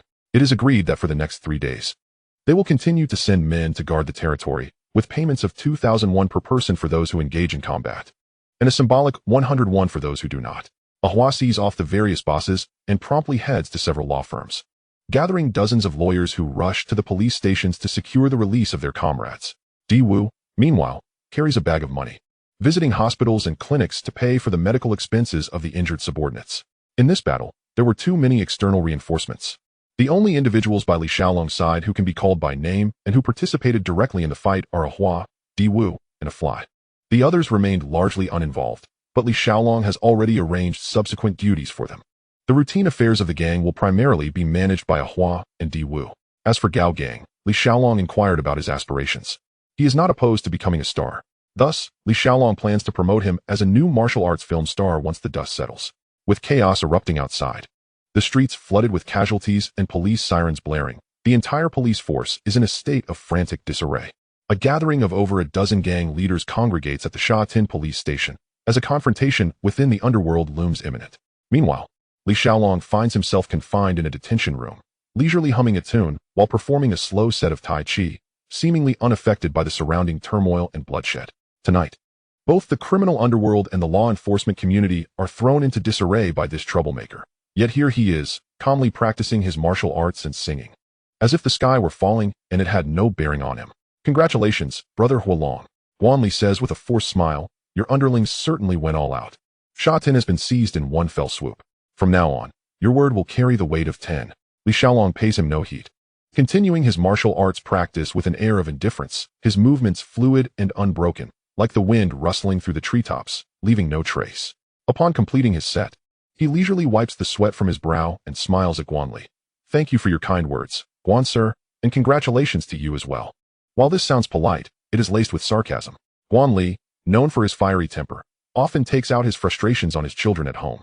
How could he tolerate such a dismissive response? Li Xiaolong, don't push your luck. He slams the table. There are a dozen gang leaders waiting for you in the conference room. If you can't handle them, be prepared to be cut down in the streets tonight. The senior inspector beside him raises an eyebrow at the sight of a superintendent openly threatening a gangster with death. What sort of law enforcement is this? Yet Li Xiaolong merely chuckles coldly, his gaze sharp as a knife. Guan sir, if they truly wish to harm me, who do you think would be more alarmed? You or I? With the gang members already called to the police station, why feign high ground? Who doesn't know that the police are more anxious than anyone else? Let us go. Li Xiaolong turns around, exuding an air of command. Take me to meet the esteemed leaders. His demeanor, fearless and unyielding, infuriates Guanli. He grits his teeth, vowing silently, one day, I will see this rogue locked away in Stanley Prison. The senior inspector, resigned, leads the way, bringing Li Xiaolong to the door of a conference room, standing guard outside as gangsters hold their meeting, with police on standby, a spectacle absurdly akin to a farce. Upon entering, the main seat is occupied by Deng Fei of Liansheng, flanked by seasoned leaders from various factions. each shrewd and sharp-eyed. The only young man standing in the room is Li Xiaolong. Unfazed, he strides confidently to sit directly opposite Deng Fei, crossing his legs with an air of arrogance. Kowloon, in the Underworld, we adhere to rules, Deng Fei states steadily, yet with an unmistakable air of intimidation. You've intruded upon our territory without cause. How do you intend to address this matter? Deng Bo, Li Xiaolong leans back casually, a smile tugging at the corners of his mouth. Let's skip the formalities. If you need a reason, I could conjure up 100 on the spot. Let us get straight to the point. At this moment, he has shed the calm demeanor he displayed before the police, replaced instead by a sharp and assertive presence. He understands that playing mind games with this pack of old foxes is a battle he is not yet prepared for. So he decides to go all in, taking a bold stance. All right, the flamboyant brother Piao from Hong Lu cannot contain himself. Just return our territory. Medical expenses, lost wages, bail. Each family should compensate several million. And let's put this matter to rest. Li Xiaolong scoffs, surveying the crowd. Huh? Deng Bo, do you and the esteemed leaders all share this sentiment? You initiated this conflict. And the blame lies with you. Deng Fei's expression remains unchanged. In this world, one must bear the consequences. Are you so certain you have me cornered? Li Xiaolong rose slowly, his gaze sweeping across the room. Without waiting for anyone to respond, he coldly interjected, You want me to pay? On what grounds? Because of your age? Apologies, but I am not one to hold reverence for the elderly or the wise. Is it because you outnumber me? Ren Qingtian from Hongxing interjected icily. With over 100,000 of US, can you withstand that? Hey, you little runt. Li Xiaolong stepped directly in front of him, his finger nearly poking his nose. Are you trying to scare me? 100,000? Don't even pretend you can gather that many. Even if you could, I wouldn't hesitate to take action, regardless of numbers. He then turned to Master Fu of Jingxing. Master Fu, do you also believe that sheer numbers can crush me? Master Fu paused for a moment, gently tapping his lighter against the table. Kowloon, over 100,000 people depend on us for their livelihoods. You must provide an explanation. An explanation? Li Xiaolong tilted his head back and laughed mockingly. Who do I owe an explanation to for my life? To you? He surveyed the room, his tone suddenly turning cold. You call out for 100,000 every day, but how many can truly rally to your side? Enough to take me down? That's enough to wipe you out, Piao Gu coldly retorted. Li Xiaolong's eyes narrowed, his voice rising sharply. Then let us fight. I may not have your numbers, but mark my words, whoever dares to lay a hand on me first will face my wrath. I'll destroy his entire family. No matter the cost. If you have the guts, then try it. Kowloon, my boy, Deng Fei finally spoke up, his tone still calm. Don't think that being fierce can intimidate us. Who among us hasn't clawed their way out of bloodshed? You think you can scare us? Let me tell you. If the fish die, the net one break. Li Xiaolong chuckled. If he were an ordinary youth, perhaps he might be daunted by such bravado. However, the seasoned veterans before him had all climbed to their positions over mountains of corpses and rivers of blood. Pretending to be cultured was futile. Only those who played ruthlessly would resonate with him. He ceased his arguments and turned to the door, raising his hand to knock. Addressing the senior inspector outside with a smile. Sir, could you kindly fetch my phone for me? No, that's against regulations. The response was immediate and unwavering. Sir, please hand me the phone. Otherwise, we cannot proceed with this matter. Li Xiaolong's tone was calm, yet brooked no dissent. The senior inspector hesitated for a moment, but ultimately nodded, allowing him inside and locking the door behind him before hastily reporting to Guanli.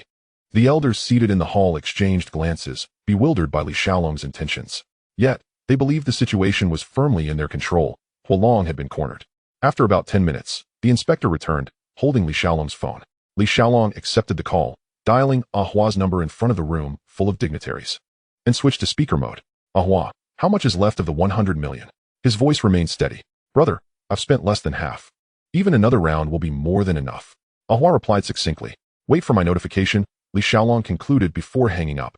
The room was left in confusion. What did this mean? Was he truly preparing for another fight? Before they could react, Li Xiaolong made a second call. Mr. Hubert, I apologize for disturbing your rest at this late hour. I have an urgent need on my end. I may require an additional 500 million. Could you assist me with that? No problem, Mr. Li. I will ensure it is ready by tomorrow night. The response was respectful and courteous. Thank you. Li Xiaolong replied before hanging up. This time, the atmosphere in the room shifted subtly. Several seasoned veterans exchanged glances, feeling a sense of unease. Kowloon was revealing his true strength. They had initially thought that being able to produce 500 million was astonishing. Yet he had added to it without batting an eye. Shortly thereafter, a third call was placed. Darling, I need financial support. Please transfer a few billion to me. This time, he was calling Wakailan. In truth, Li Xiaolong was not short on funds. What he sought was momentum, a show of intimidation. Revealing his cards at this moment was, in fact, unwise. All right. Kowloon did not ask further questions and readily agreed, asking him to hold on. As he waited, even Li Xiaolong was somewhat surprised. Moments later, an aged, deep voice came through the receiver. Along, it's your Uncle Gua. Kowloon said you need money. I've arranged for 100 million USD. Is that sufficient? It was Gua Yingnan personally on the line, and the figure he announced rendered the room silent. Thank you, Uncle. I will certainly visit you soon. Li Xiaolong's tone was respectful. Great. AXIN will be back in a couple of days. We can have a meal together. Gua Yingnan's voice was warm. I will be there punctually, Li Xiaolong replied earnestly. After the call ended, he slowly raised his head and looked at everyone present. Ladies and gentlemen, I have prepared the funds. He surveyed the room, a faint smile gracing his lips. We can now step out and engage in battle. I cannot guarantee a fight to the death, but I know how many guns I can purchase and how many people I can hire with this money. His gaze shifted to the agitated Piao Gu. Piao Gu, would you like to take the lead and test your courage? Piao Gu was taken aback, his expression shifting dramatically. Hey, I never said I wanted to fight you. Don't pin that on me. He waved his hands repeatedly, clearly realizing he was being set up as a scapegoat. Li Xiaolong was aiming to set an example. Li Xiaolong, however, laughed, shaking his head as he turned to the entire room. Esteemed seniors, if we can't reach a conclusion today, the authorities will not let this go. If it comes to blows, I will accompany you to the end. Even if the foreigners turn against us and strip away our flags, I will still thrive in the cracks. If we are to negotiate, let us each take a step back. Harmony brings prosperity. Chapter 62. The Fierce Competitors of the Boxing Arena. Uncle Deng, I and your brothers from Lianxing are indeed family. I truly do not wish to compete against you. His words, neither servile nor overbearing, left the crowd with complex expressions. Seeing the atmosphere soften, Deng Fei took the opportunity to ask, that call earlier, was it your girlfriend's father, Mr. Gua Yingnan? Indeed, my girlfriend is his youngest daughter, Li Xiaolong smiled and confirmed. And AXIN, that gambling king? Deng Fei pressed. Interestingly enough, we were introduced by the gambling king. Li Xiaolong seized the moment to bolster his connections. In terms of strength, if Li Xiaolong truly wished to fight, he could easily wipe out everyone in the room. However, he could not afford to do so. To establish a long-term presence in Hong Kong, he could not break the rules. You could be ruthless, but you must not openly declare yourself a madman. Thus, he had deliberately made that call to Gua Kowloon, hoping to hint at his network of connections. Little did he expect Gua Yingnan to be so generous, directly offering 100 million in support. Deng Fei remained silent for a long while before finally looking at the other decision-makers. Huolong is correct. This matter has escalated too far. Continuing this way will yield no benefits for anyone. I have a suggestion. Let us settle this through a boxing match. How does that sound? Huolong, since you initiated this, you must give us an explanation, right? You send 3 people, and each of us will send one. Whoever wins. This matter will be considered resolved, and you can take shots in. If you lose, you will have to hand over your territory. Once Deng Fei proposed this, both sides found it quite agreeable. It appeared fair on the surface, but was fraught with ulterior motives. I have no objections. What about you, Huolong? Master Fu was the first to speak, his tone decisive. All right, as I've said before, I'm ready for whatever comes my way. Li Xiaolong smiled, his demeanor relaxed. The several leaders present whispered among themselves and gradually nodded in agreement. What about the camel? What will he say from Holland? Someone quietly reminded. I'll contact him. Deng Fei immediately replied. In the current situation, it is evident to all, Li Xiaolong possesses wealth and connections, mingling exclusively with the elite. This group of seasoned leaders dares not confront him head-on. Yet, to concede outright would be a blow to their pride. The proposed martial arts competition conveniently offers everyone a dignified exit. With a dozen individuals facing merely 3, defeat seems unlikely, does it not? Even in the event of a loss, it would merely reflect poorly on their subordinates, absolving the leaders of any blame. As for Li Xiaolong, he is not preoccupied with the outcome. His concern lies in deciding who will enter the ring. Should it be Tian Yangsheng, Hu Tonglin, or perhaps he should simply call upon Feng Yuxiu? The abundance of choices complicates his decision. Were it not for the fear of intimidating these seasoned veterans, he would have boldly declared, I shall take the stage myself. With a dozen contenders rotating in, any one of his subordinates could easily triumph. Not to mention, even if they all charged at once, he would worry that his own men might lose control and inadvertently injure someone, which could lead to serious complications. He even mused that even Shaoning could easily go a few rounds and still return for tea. As he contemplated this, Deng Fei, noticing the consensus among the crowd, spoke up once more. After the boxing match, regardless of the outcome, this matter will be settled. From now on, we shall continue our business as usual, wouldn't you agree? Fire Dragon. Indeed, Li Xiaolong replied with a smile. I certainly prefer counting money over engaging in brawls. Upon hearing this, the surrounding bigwigs were nearly seething with rage.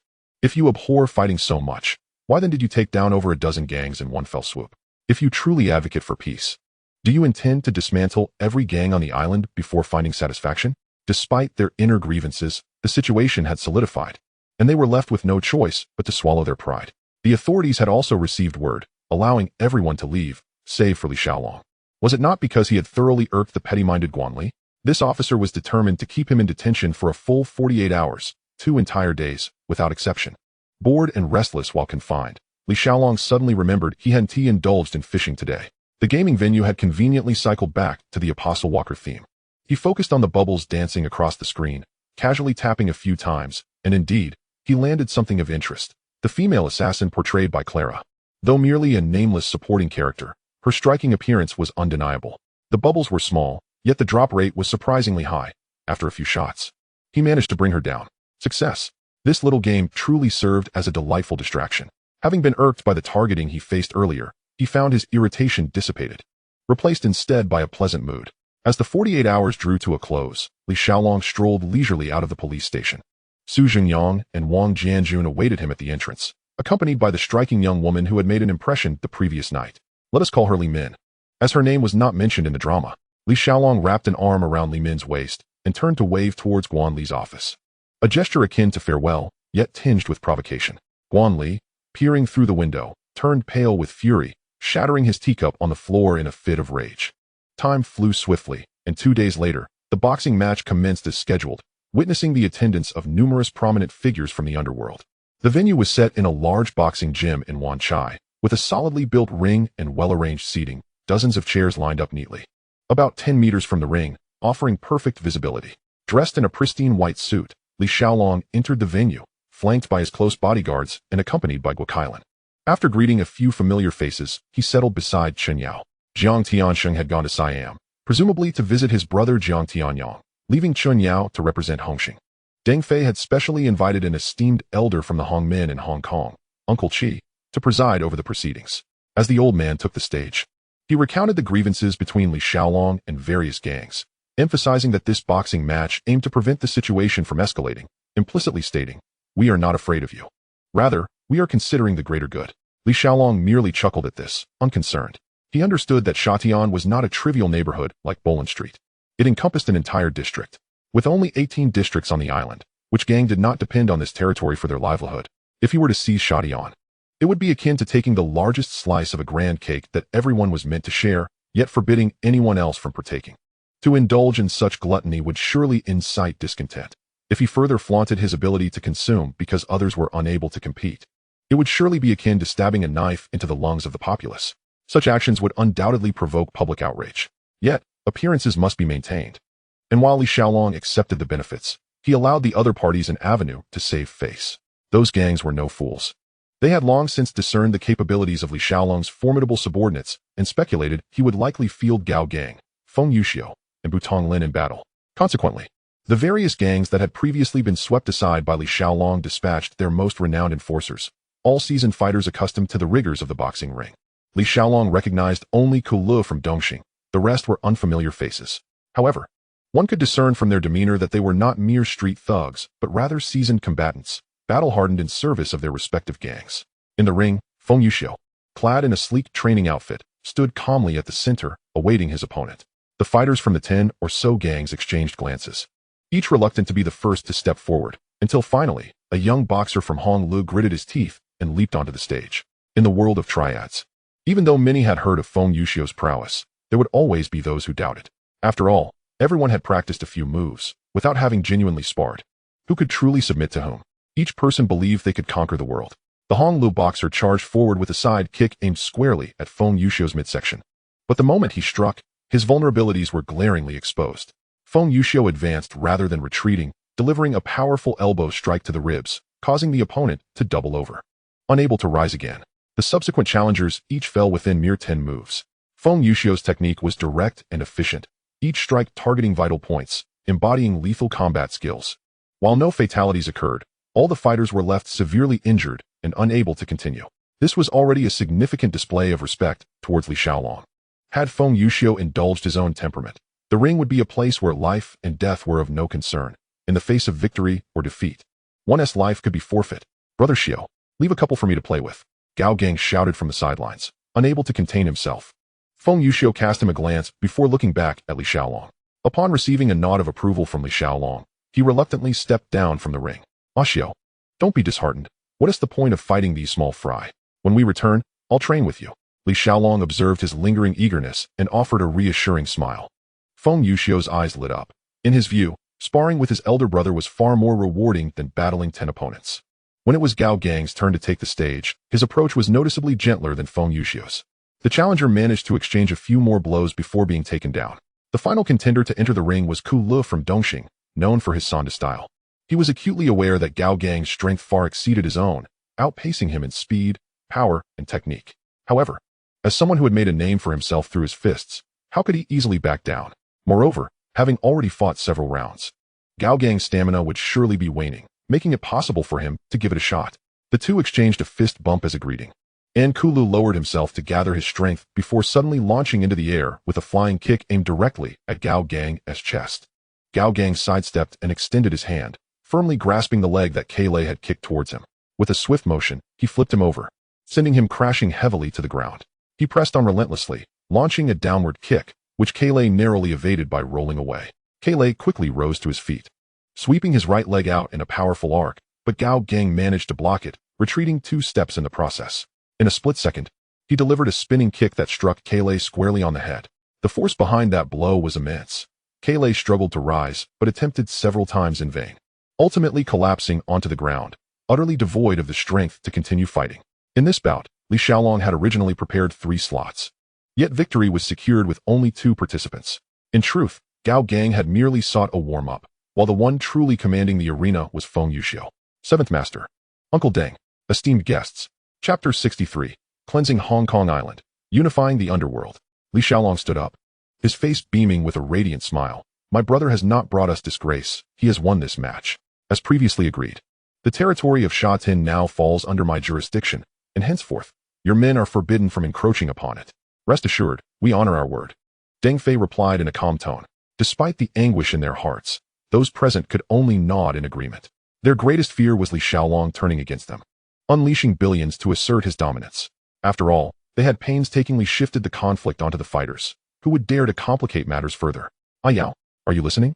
Li Xiaolong turned to Chun Yao, declaring grandly, from now on, Sha Tin is entirely ours.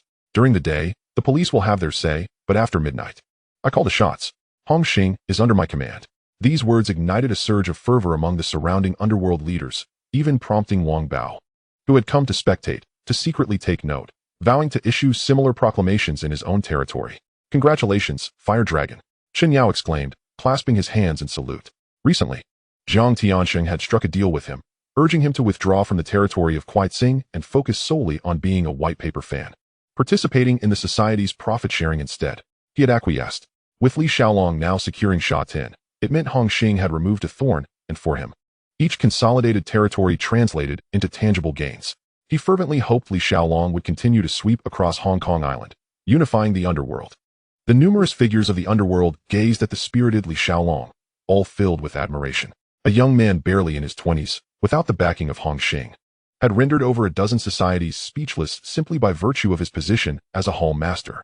Many juniors had emerged in recent years, but this individual undoubtedly shone the brightest and commanded the most presence.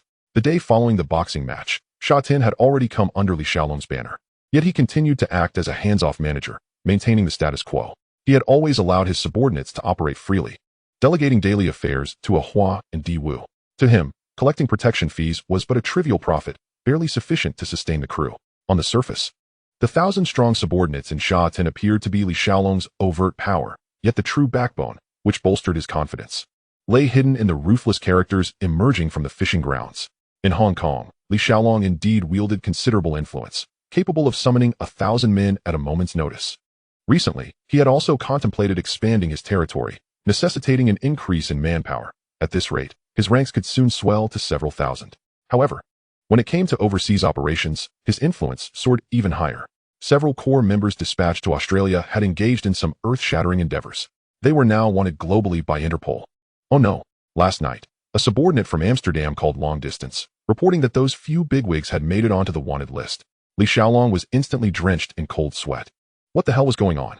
He was still in Hong Kong, holding a dagger at the street corner, Yet suddenly, he found himself entangled in an international scandal. He attempted to inquire about the situation, but the phone line remained unreachable. It wasn't until the following morning that he finally received a call back from Roger. "What on earth did you all do?" Li Xiaolong inquired directly. "It's all Kai's fault," Roger replied with an exasperated tone, as if he had repeated this too many times. "What happened?" Li Xiaolong frowned.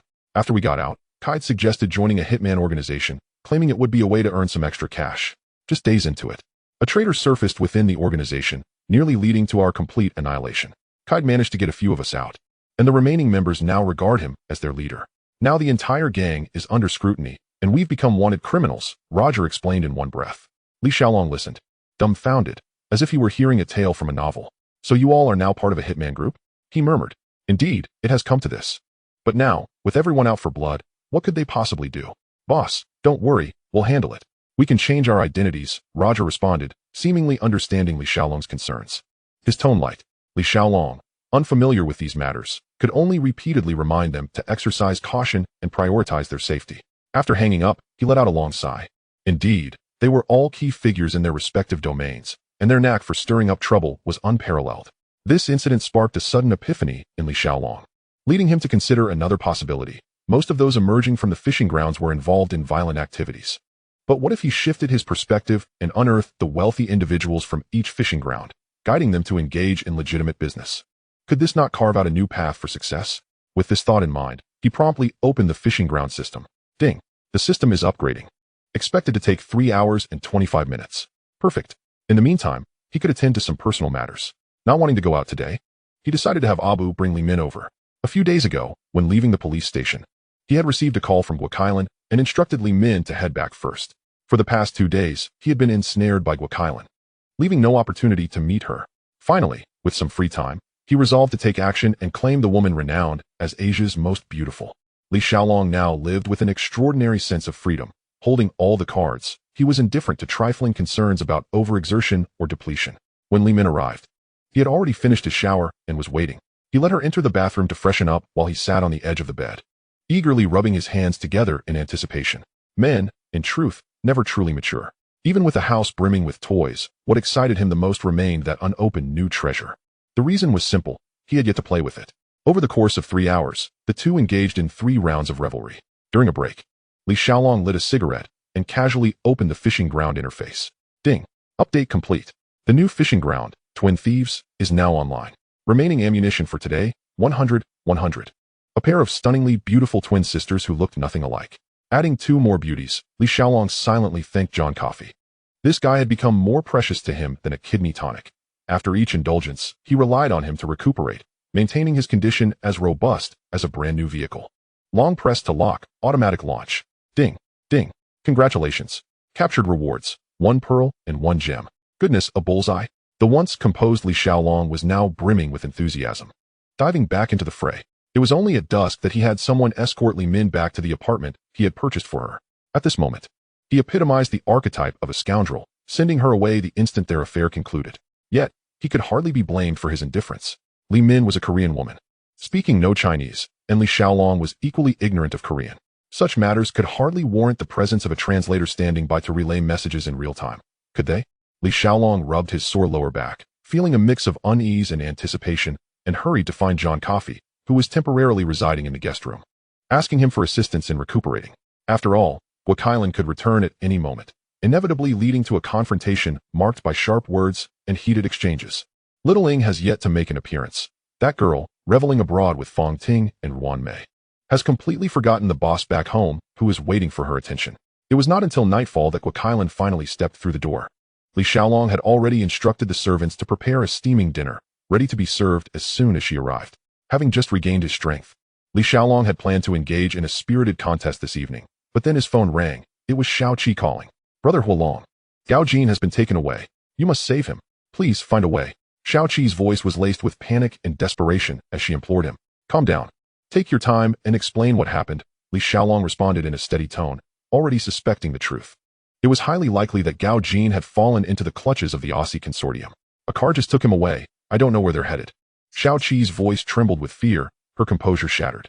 "Put Long Wu on the phone," Li Xiaolong interrupted, sensing her inability to articulate the situation. Long Wu took the call, succinctly stating, It appears to be the work of Gao Ao's side.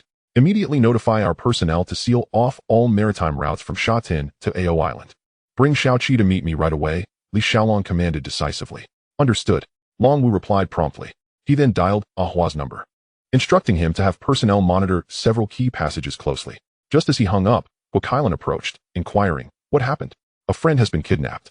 They're likely headed to Ao Island," he replied nonchalantly. "Should we inform Uncle He?" she suggested. "Not yet. They haven't left the port," Li Xiaolong said, his demeanor calm as if everything was well within his control. The gang members acted swiftly, and the vehicle transporting Gao Jin was indeed intercepted en route. "Gangsters, turn off the engine and step out of the vehicle," a gang member with dyed red hair ordered, flanked by a menacing line of associates. The driver, with no choice, complied and exited the car. The red-haired thug leaned in to scan the interior. "Is there a Gao Jin here? We are Brother Huolong's men." He had repeated this line dozens of times. "I am Gao Jin. I want to speak with Brother Huolong." Gao Jin finally spoke up, fearing that Li Xiaolong's grand display might complicate his covert plans. The thug thought to himself, "I want to speak directly with him too." Nevertheless, he dutifully called Ahua for instructions. After a brief conversation, Ahua provided Li Xiaolong's number, and the thug excitedly dialed it. Once the call connected and a few exchanges took place, Li Xiaolong instructed them to release Gao Jin. When Long Wu and Xiaoqi arrived, Li Xiaolong reassured her. "Rest assured, Gao Jin is safe and sound. Don't ask for details. Come with me to Ao Island tomorrow, and I will personally present the lively Gao Jin to you." He raised his hand to silence Xiaoqi, who was about to ask another question.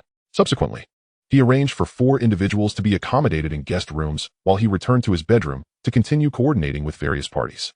"How are Ashangada and Ali doing now?" he inquired of Tian Yangsheng. "They have all recovered, boss," Tian Yangsheng replied respectfully. "I will be heading to Ao Island tomorrow. Wait for me at the dock." With all arrangements in place, Li Xiaolong finally felt at ease, embracing Kowloon as they whispered sweet nothings before drifting into slumber. Due to the overwhelming response to the Southeast Asia Gambling God Competition, the International Gambling Association decided to host another global event, the International Gambling God Championship. The venue was once again set on Ao Island. The qualifications for participation were exceedingly stringent, allowing only the top contenders selected from various regions to attend. On the eve of the official press conference, Li Xiaolong and his entourage arrived in grand style at Ao Island. Chapter 64, A Calm Arrival. Tian Yangsheng and the 7 others had been waiting at the dock. "Boss," Tian Yangsheng greeted him warmly. "How have you been settling in here?"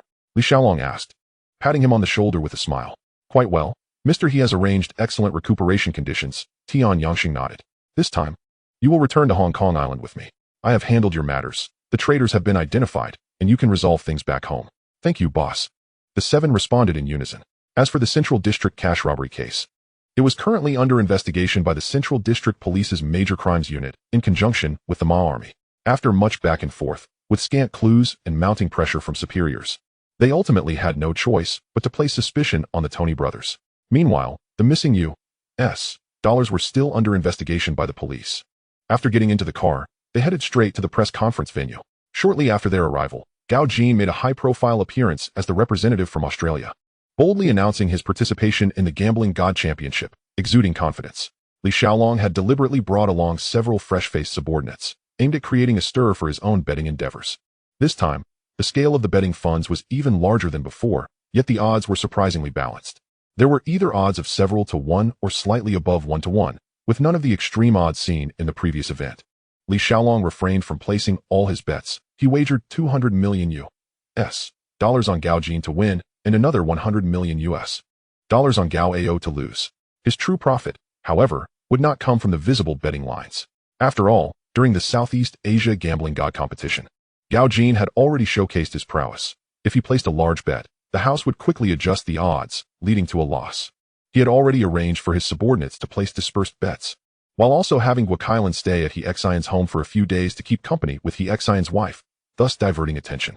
He himself took residence in the villa prepared by the Australian casino for Gao Jin, accompanied closely by Tian Yangsheng's 7 sons, Wang Jianjun, Su Jingyang, Hu Tonglin, Feng Yuxiu, and dozens of mercenaries forged in the fires of conflict, each one a formidable presence. Gao Ao's strength was inherently inferior to Gao Jin's, and the cunning old fox Jin Nung was undoubtedly going to take risks tonight, likely employing even more assassins than in the original plot. Li Xiaolong had to remain on high alert. Numerous armed experts were already lurking around Gao Jin and Xiaoqi, fully prepared to retaliate should an assassin appear. instantly capable of inflicting devastating damage on the enemy. A group of foreigners dispatched by the Australian casino looked on in shock. Weren't they supposed to be responsible for security? Where did this well-equipped, cold-eyed team come from? Damn, Brother Huolong, aren't you going a bit overboard? Gao Jin exclaimed, returning to his lively self as Xiao Qi, now back to her spirited demeanor, chimed in.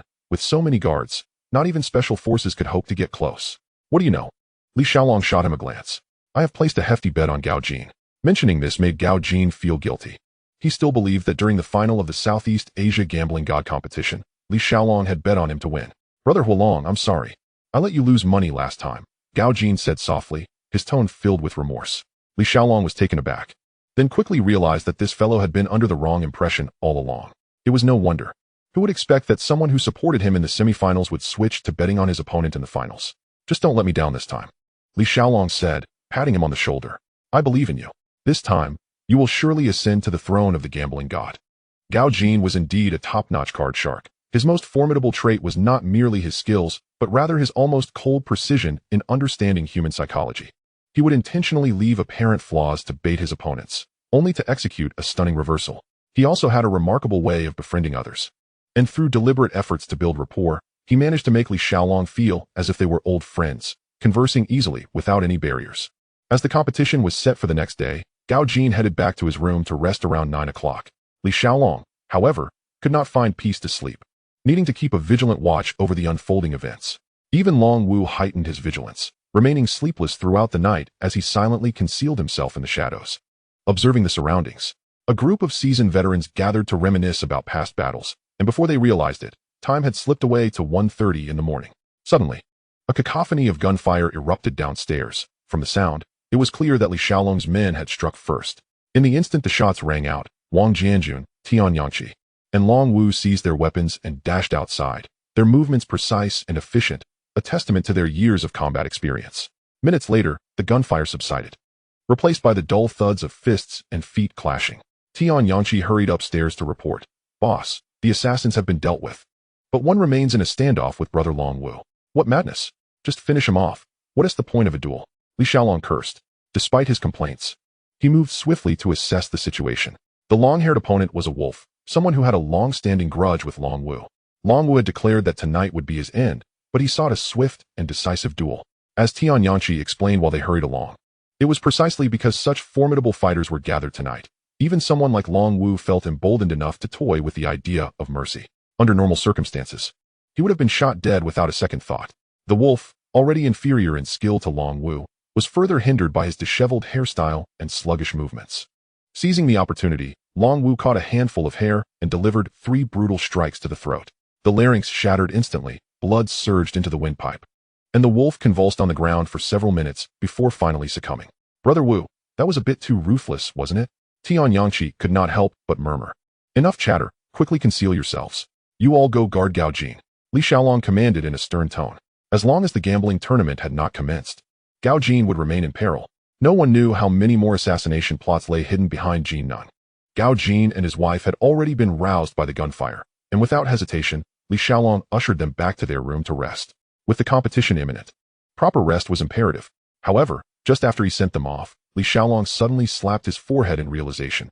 He had forgotten a crucial matter. Hey, if you two can't sleep, don't make a racket. If you wear yourselves out, how will you perform at the table tomorrow? Do you hear me? Li Xiaolong bellowed as he knocked on the door. Get lost, Xiao Qi shouted, hurling a pillow at the door. Yet, as she rushed to the entrance, Li Xiaolong deftly subdued her with a swift maneuver, gripping her neck like a kitten and placing her back into Gao Jin's bed. Stay put and sleep. If you dare to stir again, we'll handle the next batch of assassins ourselves. No need for your help, Li Xiaolong warned sternly. Thanks, Gao Jin sat up, his expression grave. Had Li Xiaolong not anticipated the ambush, relying solely on Long Wu and that Australian, he would have surely faced dire consequences. We're brothers. No need for such words, Li Xiaolong replied, leaving with that single statement. At 4:30 in the morning, a dozen shadows indeed crept toward the door. However, compared to the earlier pack of desperate rogues led by the wolf, this new group moved clumsily, their coordination chaotic, clearly a makeshift band of misfits.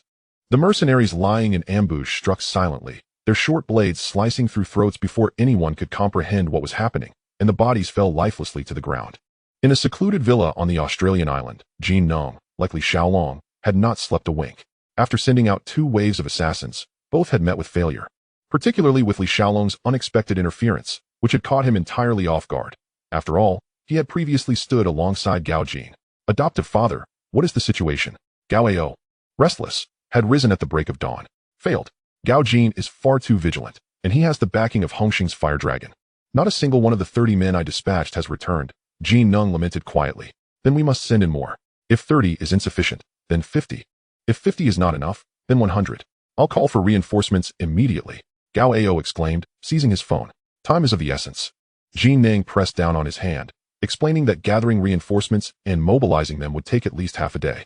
And with less than 3 hours remaining until the event, they would not make it in time. Gao Ao shook off her grasp, seething with anger. Am I to simply concede? I refuse to believe I cannot defeat him. I refuse to believe he is truly invincible. Indeed, with my presence and the support of Zhu Laojiao, there is no reason for you to lose. Jin Ning's eye sharpened. At this point, the outcome can only be determined at the gambling table. Seeing that there was no further commotion, Li Xiaolong dialed the phone number of the notorious Bang Yiju. Ah Ju, this is Fire Dragon. I'm at a villa on the Australian island, and there are over 30 corpses here. Please assist me in disposing of them. Bang Yiju, having been roused from a deep slumber by this call, quickly became alert upon hearing the situation. Are you kidding me? Every time you come, it's a matter of cleaning up dozens of bodies. Nevertheless, he wasted no time. Soon, several delivery vans and minivans arrived at the villa. Dozens of men in work uniforms streamed in, efficiently carrying the corpses out. In less than 20 minutes, 34 bodies were neatly stacked in the van, covered with scrap cardboard and tattered cloth. The leader nodded at Li Xiaolong before the convoy silently departed. Truly professional, Li Xiaolong mused internally. Following this, he personally led a team of elite guards to escort Gao Jin to the venue. Since the assassination attempt had been abandoned, the journey was uneventful, and they arrived safely. The upcoming gambling tournament gathered representatives from casinos with substantial backgrounds from around the globe. Although Gao Jin's entourage was impressive, it hardly appeared out of place in such a setting. He instructed Xiao Qi and Long Wu to take Gao Jin inside to wait while he remained at the entrance for Guokailan. Before long, the two entered, arm in arm. Shortly after they stepped into the venue, Li Xiaolong spotted Haiyan wandering about with Hai Tang. Brother Hai Tang, he greeted with a smile. Fire Dragon, brother Fire Dragon. Haiyan and Hai Tang responded warmly. Hai Tang blinked her eyes, curiously sizing up Guokailan beside Li Xiaolong. This is my woman. Guokailan, Li Xiaolong introduced, then pointed across the room. This is brother Haiyan from the East Lake Gang in Taiwan, and this is his daughter, my future bride. Hai Tang, you little rascal, do you really take what you said while drunk to heart? Haiyan laughed, playfully slapping Li Xiaolong on the shoulder. Such words should not be uttered lightly. Brother Hai, Li Xiaolong replied, grinning. Humph, we shall see how you perform. Hai Tang teased, sticking out her tongue. Chapter 65. Assets revealed, bet established. After exchanging pleasantries, they arranged to dine together after the competition, and Li Xiaolong led Guokailan to find Gao Jin. Just then, Jin Nung approached with Gao Ao and Jin Xing from another side. The atmosphere instantly thickened with tension as enemies faced each other. What are you doing so close? No one invited you. Xiao Qi immediately positioned herself in front of Gao Jin, glaring at the newcomers like a mother hen protecting her chicks. Ah Jin, your taste is truly deteriorating. You've chosen some inexplicable woman with an utterly ridiculous hairstyle that even the hairspray is unbearable. Gao Ao feigned disdain, waving his hand in front of his nose. Let us skip the pleasantries. The matters between us must find closure today, Gao Jin replied. His tone calm, but his gaze as resolute as iron. Indeed, it is time to settle things once and for all. Gao Ao responded sharply, glaring fiercely at Gao Jin, enunciating each word. With that, he turned and walked away, leaving Jin Xing standing there. She gazed at Gao Jin's retreating figure, her eyes filled with complex emotions. Hesitating to speak, but ultimately she softly said, Ah Jin, there is something I want to tell you. There's no need to say it. Our Ah Jin has no interest in listening.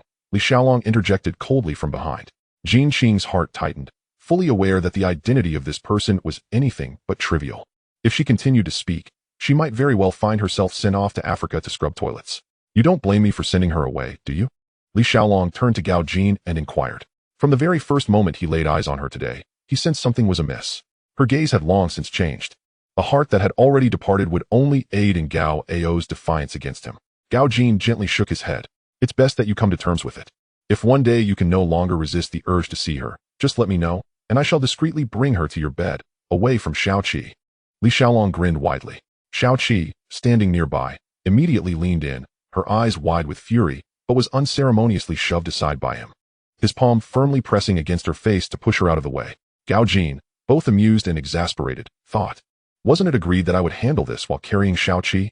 By speaking it aloud in front of others, even if I had the desire, I would have to suppress it." The opening ceremony commenced swiftly, with the host taking the stage to deliver a speech and introduce the contestants one by one. This year's International Gambling Master Tournament featured 6 representatives: Gao Jin from Australia, Gao Ao from Ao Island, Kim Il-sung from Korea, Tim Nelson from the Eagle Nation, Tony Morano from the Philippines, and Pierre Zidi from Europe. The stakes were limitless, with a minimum bet of $5 million. To ensure fairness in the competition, each contestant was allowed only 3 assistants, aside from necessary personnel. Meanwhile, the audience could watch the entire event through the casino's closed-circuit television. The competition consisted of 36 rounds. Utilizing 36 specially made decks of cards from Germany, each deck would be destroyed after each round to eliminate any possibility of cheating. Li Xiaolong, displaying remarkable determination, decisively relinquished one of the Australian assistant slots, resulting in a support team for Gao Jin comprised of himself, Long Wu, and a local Australian. As the referee announced the commencement of the game, the 6 contestants entered the arena in succession. Gao Ao attempted to provoke a few words, but was promptly intercepted by Li Xiaolong's narrowed eyes, his momentum stalling as he reluctantly retreated to his seat. Jin Ning and Jin Qing were closely monitored by Long Wu, not daring to make a move. With the game officially underway, the 6 players sat in a circle, playing a game of show hand, with no chips on the table. Only stacks of pristine American bills.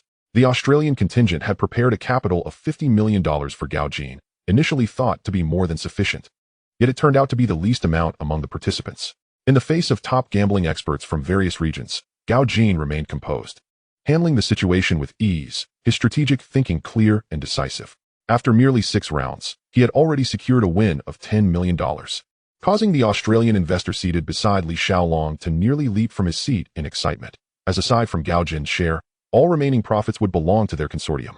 Subsequently, another dozen rounds ensued, with more victories than losses. No one dared to attempt any underhanded tactics in front of Gao Jin. His understanding of human nature was almost uncanny.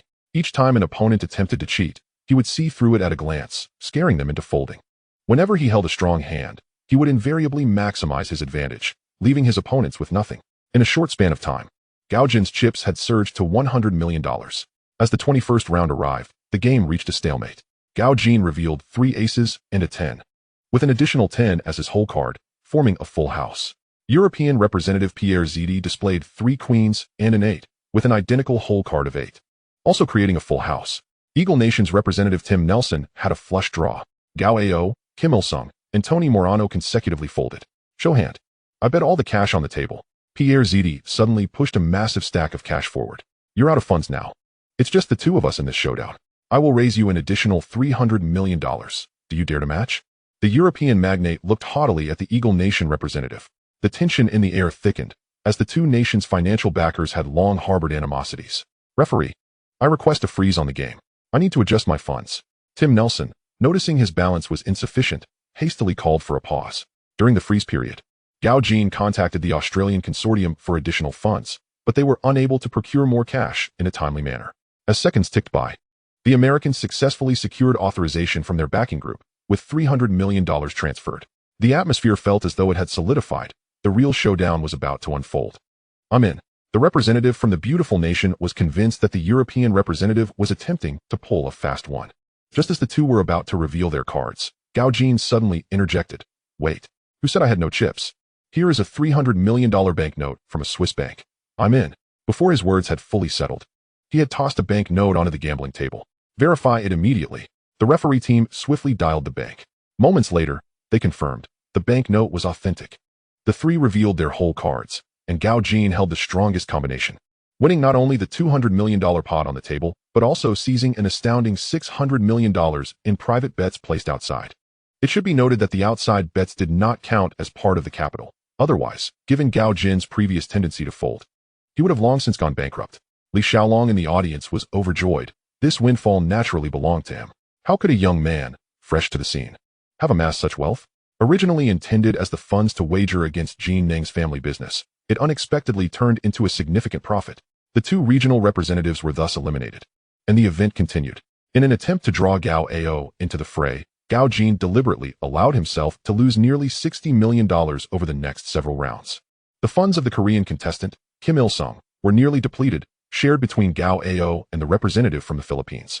In the final round, the remaining chips on the table were as follows: Gao Jin with 140 million, Gao Ao with 170 million, and the Philippine representative with 190 million.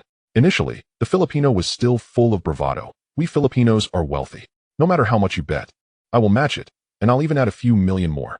However, once the last card was dealt, Gao Jin decisively pushed all his chips to the center. I bet everything, and I'll add a $900 million banknote. I want to wager my entire fortune. He rose and declared loudly. After verifying, the referee team announced the asset certificate was genuine and the bet was established. Gao Jin's gaze sharpened, piercing through Gao Ao. The latter's complexion turned ashen. It was not fear of defeat that troubled him. He had been secretly aided by the enigmatic Zhu Laojiao, and Jin Nung had already informed him that Gao Jin's whole cards were inferior to his own. What truly embarrassed him was that he could not produce the equivalent amount of funds. Two madmen. This is sheer madness. I'm out. The Philippine representative cursed angrily, tossing his cards aside and storming off with the remaining over 100 million. Overall, the loss was not catastrophic. Will you match, or will you not? Gao Jin pressed forward relentlessly. I request a freeze on the game. Gao Ao glanced at Jin Nang, murmuring for guidance. Godfather, what should we do now? Should we match? You will win for sure. Do you think Gao Jin can intimidate us? Want to cheat? This time I will ensure he and the Fire Dragon go bankrupt together. Jin Nung sneered. Yet Jin Qing appeared somewhat hesitant. But what if the Fire Dragon truly loses and becomes desperate, turning against us? What is there to fear? Once the money is secured, we will immediately fly to Europe and hire a professional hitman to silence him. Jin Nung was utterly unconcerned. But do we have enough to raise this amount? You all go rest first. I will handle the rest. Since they are offering money to us, it would be unreasonable not to take full advantage. Greed glimmered in Jin Nang's eyes. Unbeknownst to him, through some means, he had persuaded several wealthy Portuguese investors to contribute $600 million. Along with his entire liquid assets, the valuation of his corporate shares and real estate, he pieced together a guarantee asset worth $1,200 million. This is a proof of assets valued at $1,200 million. Gao Jin, do you dare to raise the stakes? Gao Ao walked into the arena, holding the document. Mr. Gao Jin, here is an additional $300 million banknote from the Swiss bank. Li Xiaolong appeared at an opportune moment, handing over a sealed letter. Before embarking on his journey, he had issued a promissory note amounting to a staggering $800 million at a Swiss bank. This financial instrument held an exceedingly high credit rating, rendering it virtually equivalent to cash in international contexts, particularly when it bore the seal of a Swiss institution. The note has been verified, the judges solemnly proclaimed. Reveal your cards, Gao Jin. His pride exuded confidence. Yet, when Gao Jin slowly revealed a hand of a pure flush royal straight, the air of arrogance instantly froze, and he muttered, Impossible. How could it be 10? Judge, he is cheating. Gao Jin is manipulating the cards. His whispers escalated into a frenzied shout, his emotions spiraling out of control. Jin Nang slumped in his chair, his face a mask of shock. Jin Nung, are you curious as to why my hidden card has changed? Gao Jin coldly gazed at him. Jin Nung abruptly lifted his head, eagerly awaiting an explanation. Did you think my habitual gesture of peeking at the cards was merely a nervous habit? It was a deliberate ruse. How could I be defenseless against my father's murderer? The all-seeing Zhu Laojiao has been watching my back all night.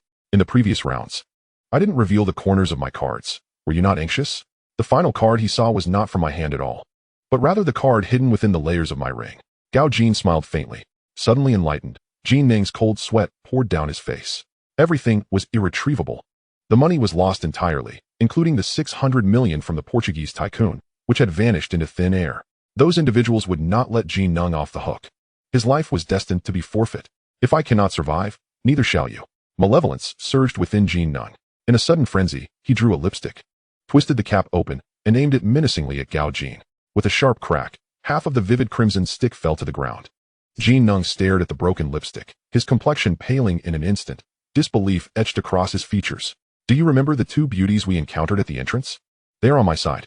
Jin had already informed me that you possessed two lipstick guns. Having used one last time, you must have brought the other this time. Thus, I had someone switch it for you. Li Xiaolong approached leisurely, a smile gracing his lips. No need to thank me. It was a mere trifle. And while we're at it, thank you for the pile of cash you provided. He shrugged, his tone lighthearted. Chapter 66. The champion of the gambling god competition, Gao Jin. Jin Ning's vision darkened with rage, spitting out a mouthful of blood as he staggered, leaning on Gao Jin for support, both in a state of disarray as they exited. Outside, Tianyang's 7 sons awaited. Li Xiaolong and Gao Jin emerged from the arena, joining Guokailan and Shao Qi. The judges proceeded to hold a press conference. officially announcing Gao Jin as the champion of this gambling god competition. Originally, Gao Jin was expected to attend the press conference, but he had always preferred to remain in the shadows. After a brief discussion, the Gambling Association and the World Casino Alliance deemed that the gambling god should indeed remain an enigmatic figure, not needing to show his face. The victor of this competition is Mr. Gao Jin, who will be officially recognized by the World Casino Alliance as the international gambling god. The alliance's representative solemnly declared before the cameras. The flashes erupted in a flurry, the sound of shutters blending into a chorus. The name of the gambling god would henceforth echo across the globe. Come, let us raise a toast. Congratulations to A Jin for ascending to the throne of the gambling god. In an upscale restaurant, Li Xiaolong proclaimed loudly, raising his glass. The gathering was small, comprised of trusted allies of Li Xiaolong and close friends of Gao Jin. Thank you for sticking it out. Without you, we wouldn't be celebrating today, Gao Jin responded, lifting his glass in return. What are you talking about, being polite? Do we need to speak such formalities? Li Xiaolong waved his hand. Another round. The two clinked their glasses again and drank heartily. This lipstick gun is a gift for you to play with, but be cautious. It is the real deal. Li Xiaolong casually tossed the specially designed weapon to Haidang. How powerful is it? Haidang asked, adeptly handling it. Her curiosity piqued. Ask your brother Gao Jin. He has tested it with his head, Li Xiaolong chuckled, gesturing towards Gao Jin. It's quite impressive. It penetrates effortlessly, Gao Jin remarked, his rare laughter following. The group erupted into hearty laughter, the atmosphere exceptionally jovial. Today, double happiness graced the occasion. Li Xiaolong amassed over $2 billion, and Gao Jin was crowned the gambling god. At the banquet table, glasses were raised, and spirits soared. Brother Huolong, Ejin and I plan to travel abroad to unwind. Please keep an eye on my father and ASU, Xiaoqi stated as the drinks flowed. Rest assured. Brother Dakian, no more of those celestial games in the future. It's too unscrupulous. Just return to Shatian and operate a few mahjong parlors. I'll take care of you. Besides, your son-in-law doesn't need the money, Li Xiaolong replied with a grin. This battle not only filled Li Xiaolong's coffers, but also yielded astonishing rewards for Gao Jin. The final wager soared to $400 million. While Gao Jin possessed merely $140 million in chips, with Li Xiaolong adding $30 million to match Gao Jin's all-in challenge. Ultimately, the settlement saw Li Xiaolong reclaiming $60 million, with the remaining $340 million, the Australian side winning $290 million, ensuring that Gao Jin pocketed at least $100 million as his share, while the actual amount may not have been so substantial. As the newly minted gambling god, he was assured a certain level of security. In truth, Li Xiaolong had initially intended to allocate additional profits to Gao Jin, but he resolutely declined. Xiaoqi, with her spirited personality, soon succumbed to inebriation under Li Xiaolong's deliberate encouragement. Her cheeks flushed. Li Xiaolong exchanged a knowing glance with Gao Jin, and the two quietly slipped away to a secluded dock. Tianyang opened the car door for Li Xiaolong. Jin Nung and Gao Ao are on the boat. How to handle it is up to you, Li Xiaolong whispered to Gao Jin while standing at the boat's edge. Thank you for your hard work, brothers. Gao Jin did not elaborate, merely expressing a faint note of gratitude. Though no command was issued, the intent was unmistakable. Li Xiaolong nodded slightly to Tianyang, then embraced Gao Jin's shoulders as they departed together. That night, while Tianyang and the others busily mixed cement for the aftermath, inside the car, Li Xiaolong quietly spoke. I have arranged for Jin Qing to be in Hong Kong. She won't dare to move. She is kept safe for you. And I'll provide you with the address. You can visit her whenever you wish. Damn, you can really pull that off? Gao Jin exclaimed in surprise. Of course. What man can truly forget his first love? Li Xiaolong stated earnestly. Gao Jin opened his mouth, but ultimately found no words to counter. Of the 12 billion Jin Neng owes us, 6 billion belongs to several Portuguese magnates. Their backgrounds are quite formidable, with Jin Neng's disappearance. They will likely unleash their wrath upon Jin Qing. At this moment, only you can protect her. Li Xiaolong offered Gao Jin a way out. Thank you. If you say thank you again, I'll tell Xiaoqi that you have a secret paramour. Hey, get it straight. It was you who arranged the place for me. Nonsense. You never invite me to see the excitement when you handle business. The two had grown as close as brothers, playfully deflecting responsibility while implicitly trusting one another. Tianyang and his crew worked swiftly, soon dealing with Jin Neng and Gao Ao efficiently, disposing of them without a trace beneath the sea. Summoning Gao Jin was merely a formality. After all, Jin Neng was his father's murderer. However, whether or not Gao Jin took action, Li Xiaolong had no intention of allowing Jin Neng to leave alive. This old fox was far too treacherous to be spared. On the return trip, Li Xiaolong idly chatted. Hey Jin, now that I'm so wealthy, what business do you think I should pursue next? Gao Jin chuckled, teasing. A lecher like you is best suited to start a film company. At least you might get to direct some starlets. Brilliant, Li Xiaolong exclaimed, slapping his thigh. I'll register one when I return. If 2 isn't enough, I'll introduce you to another. Enough of that. Do you think everyone is like you? Too many women can be harmful. Gao Jin feigned seriousness in his counsel. You do not comprehend. Li Xiaolong mysteriously winked. I possess a unique secret technique. Which man would not be intrigued by such a claim? Yet, regardless of how Gao Jin attempted to extract more information, Li Xiaolong merely smiled in silence, repeatedly asserting the astonishing efficacy of his method, which was unfailingly reliable. Gao Jin verbally chastised him for boasting, but inwardly he believed it to be largely true. Li Xiaolong, in his current demeanor, was highly likely to be concealing a treasure. It was not until many years later, when a middle-aged and portly Gao Jin found himself unwilling to leave Li Xiaolong's abode, that he truly witnessed the terrifying power of that secret technique. The following day, Gao Jin set off on a vacation abroad with Xiao Qi. Meanwhile, Li Xiaolong, accompanied by Kowloon, visited the newlyweds, Xin and his wife, before convening a gathering with the Gao, Bianya, and others, and finally returned the group to Hong Kong Island. This trip to Australia proved exceptionally lucrative for Li Xiaolong, as his net worth skyrocketed past $30 billion, firmly placing him among the elite wealthy of Hong Kong Island. He contemplated initiating the establishment of a film company the very next day, having already conceived numerous classic films ripe for remaking. Although this world intertwined the elements of both the underworld and law enforcement, as well as the martial arts realm, one must tread carefully with police dramas and gangster themes. However, there was no hindrance concerning supernatural genres. Zombie films, in particular, were a guaranteed success. Any installment from the Mr. Vampire series or the Happy Ghost series could easily become a hit, while profit was a secondary concern. The primary ambition was to cultivate a stunning and ethereal female ghost star, which would truly be a testament to his achievements. As a billionaire and a leader of a syndicate, failing to manage a few female stars would be a significant blow to his status. As for acquiring land and constructing buildings, that would have to wait. The timing was not yet right, as he had substantial expenses to prepare for in the coming year. Xiaoying, has the company registration been completed? Li Xiaolong emerged from his study, stretching lazily, and inquired of Xiaoying, who was busy organizing documents.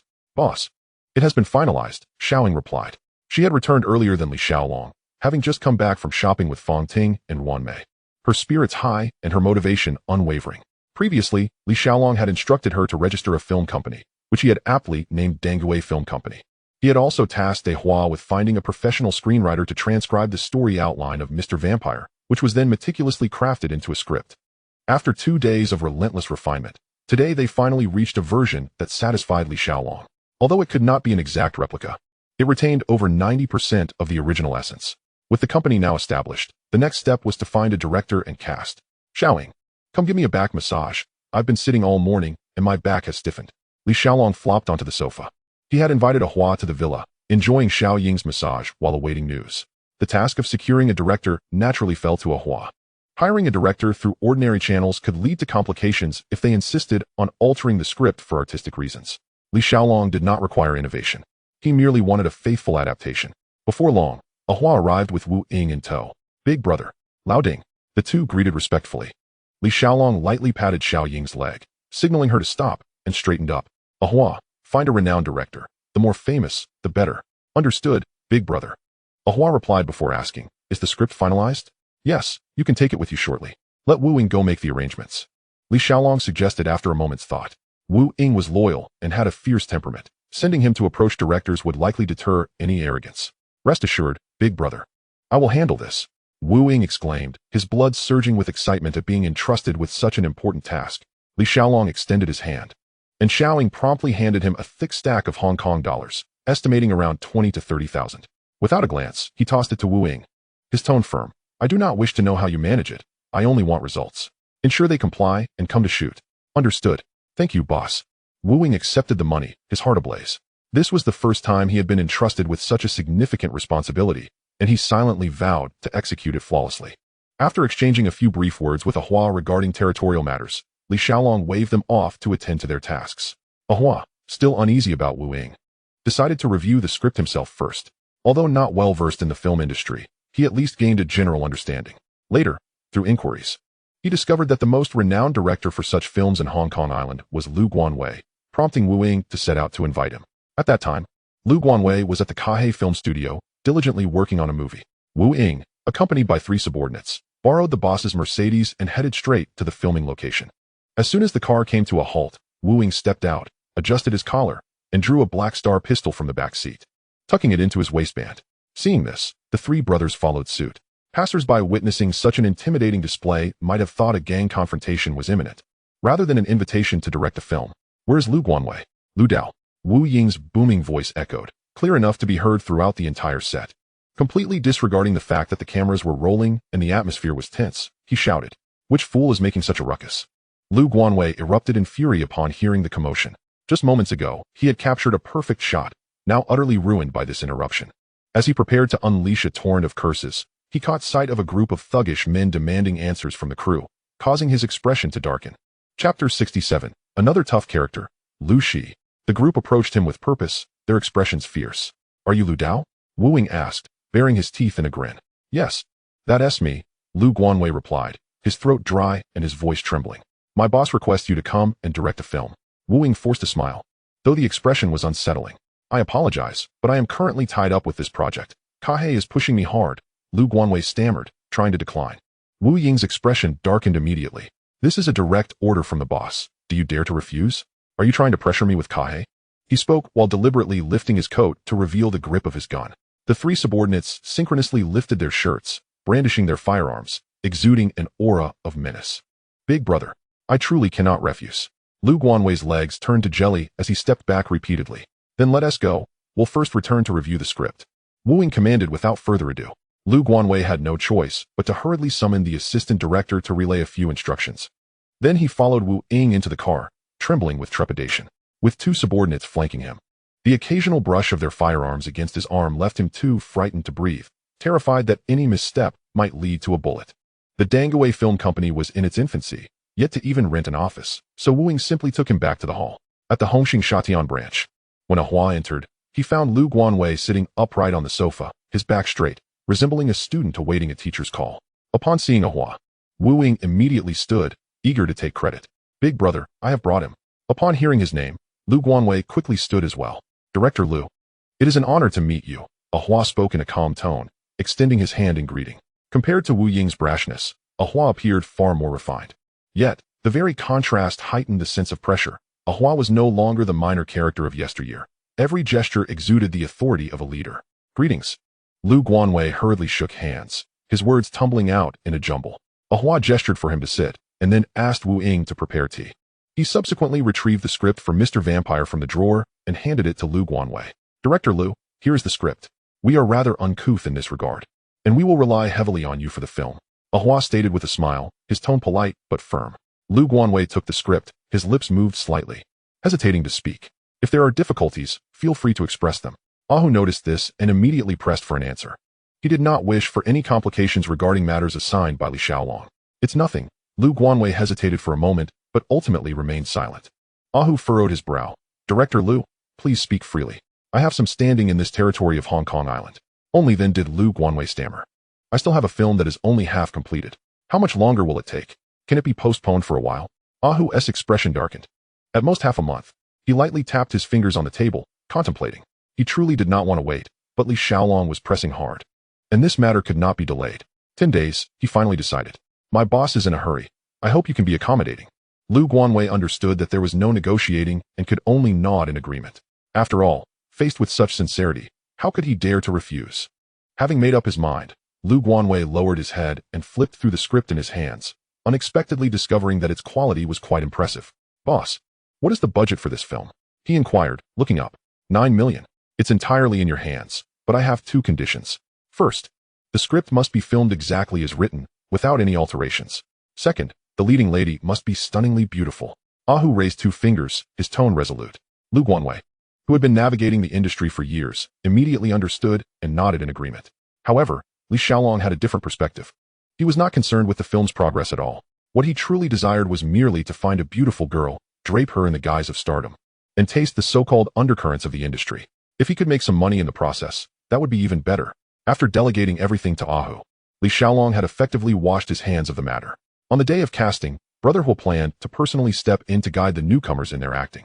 Today, he had to go to Hung Post housing, as the luxurious home he had purchased was finally ready, and his parents were officially moving in. A banquet was specially arranged, with several tables set up to invite neighbors for a meal. Not only Li Xiaolong, but also Li Yajing, De Di, and De Quanbao had returned. At the dinner table, the three gathered together for casual conversation. Oh, is Shi Rong still in hiding? Is there no one managing things over at He too? Li Xiaolong asked, somewhat surprised. It's been several days. Is there really no one to clean up the mess? A few insignificant old fellows called me, Didi replied, cigarette in mouth, exhaling disdainfully. I can't be bothered with them. They want to even cough up 100,000, yet they want my help? That Shi Rong is truly despicable. Li Xiaolong chuckled. The two were now robust and powerful, and who would still care about the trifles of He too? Just then, the dishes began to arrive at the table, and the group enjoyed a lively reunion dinner before starting to help with the moving. In truth, there was not much to move. All the old furniture in the public housing was left behind, and they only needed to take some clothing and daily necessities to the new home. The appliances and furniture had already been fully arranged by Li Yajing, and anything lacking could be purchased later. As they were finishing up, Li Xiaolong's phone rang. It was a call from Abu. Robinson has been captured. Have Lu Shi come to see me, he instructed coolly. The only harvest from the fishing ground these days was Lu Shi, another formidable character. As night fell, following Li Xiaolong's instructions, Lu Shi stealthily infiltrated Lu Yaozu's villa, making a beeline for the glass tank housing the lizard. As a well-trained technician meticulously cultivated by the twin gates, Lu Shi did not recklessly smash the glass like an ordinary person. Rather, he swiftly deduced the hiding place of the bonds based on the intelligence provided by Li Xiaolong. With an ordinary glass cutter in his hand, it was as precise as a surgical instrument. Gently slicing open the sealed area to retrieve Lu Yaozu's treasured 300 million in bearer bonds. Even more impressively, he restored the glass tank without leaving a trace. At this moment, the villa appeared as usual, except for the absence of that invaluable piece of paper. Professionals executing their respective tasks indeed yield a different outcome. The next day, Li Xiaolong took the bonds to HSBC, successfully exchanging them for cash and depositing them into his account. Abu, is there a woman named Mengna beside Lu Yaozu? He suddenly inquired casually. There is indeed, big brother. I ran into a woman named Mengna at the gym a few days ago, Abu replied. Li Xiaolong was merely curious, but to his surprise, the other party was well informed. Coincidentally, the subordinate monitoring Lu Yaozu could not help but complain when reporting to Abu that Lu is truly a beast. His wife's bones are still warm, and he is already flirting with another woman. Let us go. A glint of interest flashed in Li Xiaolong's eyes. We shall pay a visit to Miss Mengna. Men have varying preferences when it comes to women. Some favor petite and delicate, while others prefer gentle and virtuous. However, there is one universal truth. No one can resist a woman brimming with charm. Mengna was precisely that kind of woman. The gym in question was run by Lu Yaozu's subordinate, a Bao, who frequented it regularly for workouts. Recently, he had been coming every day, and the reason was clear. Like Li Xiaolong, he was drawn in by Mengna's allure. Given Lu Yaozu's financial resources, winning her over should have been an effortless task. However, he had been busy framing Robinson and was overwhelmed by the issues surrounding the 300 million bonds, leaving him no time to pursue her. Today, however, was different. He was still unaware that he had already lost 300 million and felt particularly lighthearted. Having just sent his bothersome father-in-law to prison, he intended to find someone to teach him a lesson, convinced that he could pry open his mouth. In high spirits, Lu Yaozu decided that good fortune should come in pairs and aimed to win Mengna's heart tonight. He instructed a Bao to buy a bouquet of roses and personally presented them to her with great flair. At that moment, a cold voice rang out. Hey, brother. I've set my sights on this girl. You'd best keep your distance. Li Xiaolong arrived just in time, witnessing the scene, and spoke without courtesy. Lu Yaozu abruptly turned around, his gaze icy. Who dares to be so bold as to steal a woman from me? Upon turning, he was met with the formidable presence of a Tyrannosaurus Rex from ancient times, wings sprouting from its back. Brother Hua, Lu Yaozu hurriedly greeted, a hint of obsequiousness in his tone. Oh, isn't this Brother Zhu? Li Xiaolong replied in a mocking tone. I was just wondering who was audacious enough to contest a woman with me. Not daring, not daring. Brother Hua is merely joking. Lu Yaozu quickly waved his hands, lowering his head almost to his chest. Despite having seized a considerable portion of Robinson's assets, he knew he was far from Li Xiaolong's equal. He wouldn't dare confront any of the three paths of black, white, or gray. Just lost your wife, and you're already eager to seek pleasure? You're in quite the good mood, aren't you? Li Xiaolong sneered, his eyes filled with contempt. He showed no intention of sparing Lu Yaozu any dignity. Lu Yaozu's expression darkened instantly, and he clenched his teeth in silence. Now a man worth over $1 billion. He prided himself on having reached the upper echelons of society and could not tolerate such public humiliation. Brother Hua, if you truly fancy this girl, I wouldn't mind yielding her to you. He finally lifted his head, his voice low yet icy.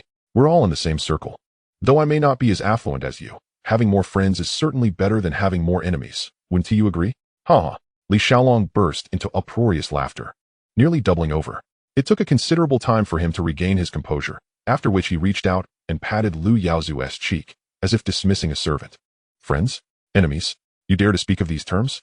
Before he could finish, a resounding slap had already landed on Lu Yaozu's face.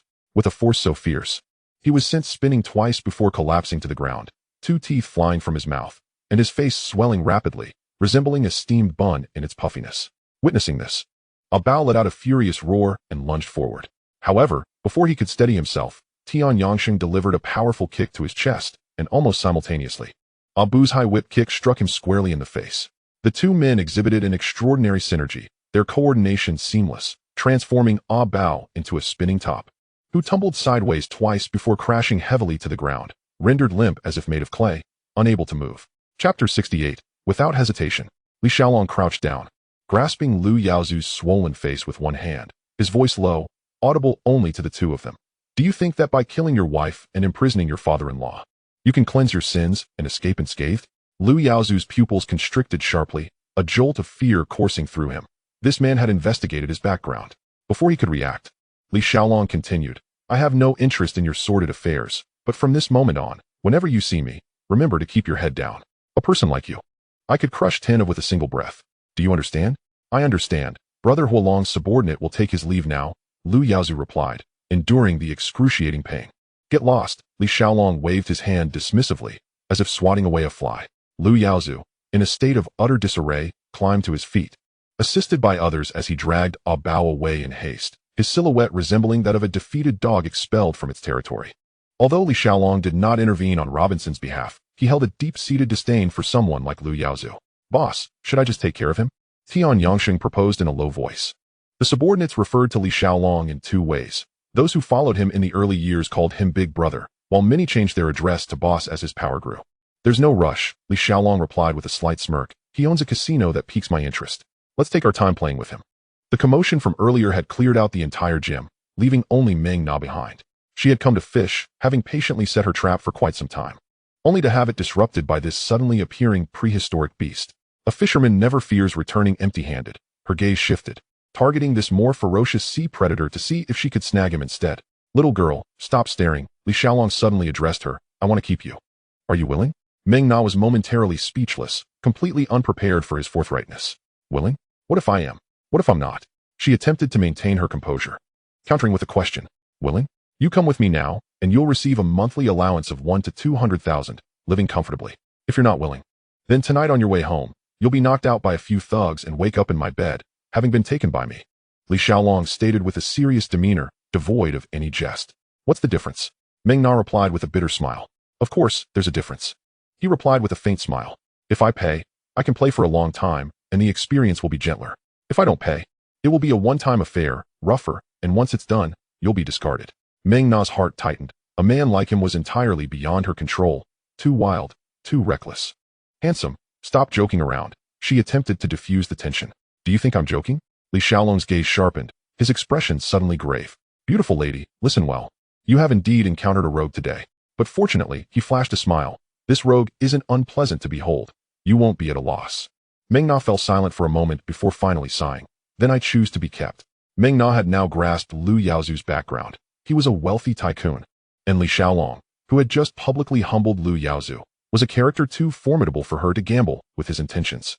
Li Xiaolong swiftly wrapped his arm around Meng Na's waist, his movements decisive and unyielding, never having been so domineering with any woman before. Yet, Meng Na was no ordinary woman. She was shrewd and tough, not easily subdued. However, Li Xiaolong was unperturbed. He ordered his subordinates to guard the entrance and proceeded to resolve the matter in the gym shower room. Clean and efficient, without unnecessary delay. Meng Na realized that this man was truly different. After everything was settled, Li Xiaolong, satisfied, took her away, and once in the car, without further ado, he pulled out over 100,000 Hong Kong dollars and stuffed them into her handbag. Just follow me obediently, and without saying anything else. Even just sleeping will make you laugh, he said while his hand roamed unceremoniously over her thigh. Meng Na softly inquired, then what am I now? Of course. You are mine, Li Xiaolong replied straightforwardly. Later, I will arrange for a few bodyguards for you. Officially, they will protect you, but in reality, they will also keep an eye on you. Meng Na chuckled ruefully. How long had it been since they first met? From their initial encounter to the bed, And now to this blatant declaration. This man was utterly unguarded, his frankness making her uneasy. The car sped along towards the small mansion owned by Li Xiaolong. He arranged for her a suite, along with 4 personal bodyguards, covering all her needs. At the end, he suddenly recalled that there was a batch of luxury goods he had acquired from Eagle Sauce still stored in the fishing grounds. So he designated a room to let the 4 women each choose a few items they liked. He himself picked out a few pieces, intending to gift them to his other alluring acquaintances. With so many women, it was quite a headache. Yet, unable to change this flirtatious nature, Li Xiaolong could only shake his head in self-deprecation. At noon, he casually invited the 4 women to dine together, leaving Ming Na utterly astonished. What kind of man is this? On the first day, he took me in, and on the second day, he brought me to dine with other women. Will we even share a bed in the future? Initially, she planned to hold some leverage over him, yet now she found herself thoroughly ensnared. Ming Na was not without a temper, but ultimately, she was merely a woman of some cleverness. Confronting Li Xiaolong head-on was beyond her courage, so she resigned herself to fate. However, Li Xiaolong did not spend the night there. With no coffee available, he feared that surrounded by 4 women, he would exhaust himself and be unable to cope. That evening, Jiang Tiansheng returned to Hong Kong Island, and upon landing, he called Li Xiaolong. Tomorrow, we have to report to the headquarters. You must be present, as there are important matters to discuss with you. To be honest, since Li Xiaolong ascended to the leadership position, this was the first time he personally went to the headquarters to settle accounts. Previously, he had always sent a Hua in his stead due to various commitments. The next day, at the Hongxing headquarters, Jiang Tiansheng arrived early. When Li Xiaolong arrived, he was engaged in offering incense and prayers before the altar of Guanyu. After exchanging pleasantries, Jiang Tiansheng did not mention the important matter from the previous night, and Li Xiaolong refrained from probing. Once the heads of the 13 factions had gathered, with Shi Huan's Ba Ji still locked up in Stanley, his deputy represented him, and the formal proceedings commenced. Each faction was required to remit 20% of their monthly revenue to the society. When it was Li Xiaolong's turn, Jiang Tianxing gestured for him to wait, then spoke. Everyone knows that Huolong has made Sha Tin overwhelmingly dominated by Hongxing, a significant achievement indeed. I have discussed this with several uncles, and for the next 3 months, the Sha Tin faction will be exempt from paying dues. Does anyone have any objections? No objections. The response was unanimous. Huolong has spent a considerable amount expanding his territory. 3 months of exemption is reasonable. Indeed, among all the societies in Hong Kong, we are the only ones who have produced a fierce character capable of dominating an entire district. We take pride in this. There was nothing to dispute. No one had anything to say. Li Xiaolong stood up and cupped his fists in gratitude, his heart filled with joy. 3 months exemption was no small sum. Once all the factions had settled their accounts, Jiang Tianxing introduced the second matter. Recently, I had a conversation abroad with Han Bin of Haidu and the Long brothers. They expressed their intention to ally with us at Hongxing, but the condition is to acquire the territories of Kuaitsing and Tunman. Yao and Uncle Xing have already indicated their willingness to relinquish these areas for the greater good. Do any of you hold differing opinions? Upon hearing this, the room erupted in astonishment. Han Bin and the Long brothers are notorious for their ruthlessness. Should they truly join us, our strength would immediately double. Boss B was the first to voice his objection. Are you joking? Once they arrive, will we be expected to share the casino's profits with them? Fatty Lai grumbled in discontent. Ma Wangjian and others echoed this sentiment, creating a tense atmosphere. The prince retorted coldly, we cannot speak in such terms. Since we are partaking in the sustenance of Hongxing, we must prioritize the association's interests. Ling Ma scoffed mockingly. Yao and Uncle Xing are willing to forfeit territory. Are you all so unwilling to part with mere hundreds of thousands? What about your vision? Ling Quan surprisingly nodded in agreement. I find this approach viable. Perhaps they could assist us in exploring new avenues. Li Xiaolong stood up, his voice steady. What is there to hesitate about? I am in support. With those words, the fate of the matter was sealed. Scanning the room, the miserly individuals suddenly averted their gazes, feeling uneasy. Previously, Li Xiaolong had unreservedly distributed substantial profits for the sake of Hongxing's interests. Now, as it was their turn to decide, they hesitated, fearing that Li Xiaolong might slam the table and declare, if you are so reluctant, then let no one partake. Seeing the atmosphere dampened, Jiang Tianxing gently clapped his hands twice, drawing everyone's attention. Regarding the dividends from the gaming hall, I too will relinquish a portion. His tone was calm, yet carried an undeniable weight. However, since everyone seemed indecisive, we shall proceed with a vote according to our regulations. Those in favor, raise your hands. 8 hands gradually went up in the room. Very well, the minority shall defer to the majority. I will continue discussions with Brother Han Bin on how to arrange things. He then shifted the topic, a smile appearing on his face. Next, let us discuss something that everyone enjoys. This month's earnings from the gaming hall. We shall distribute them here and now.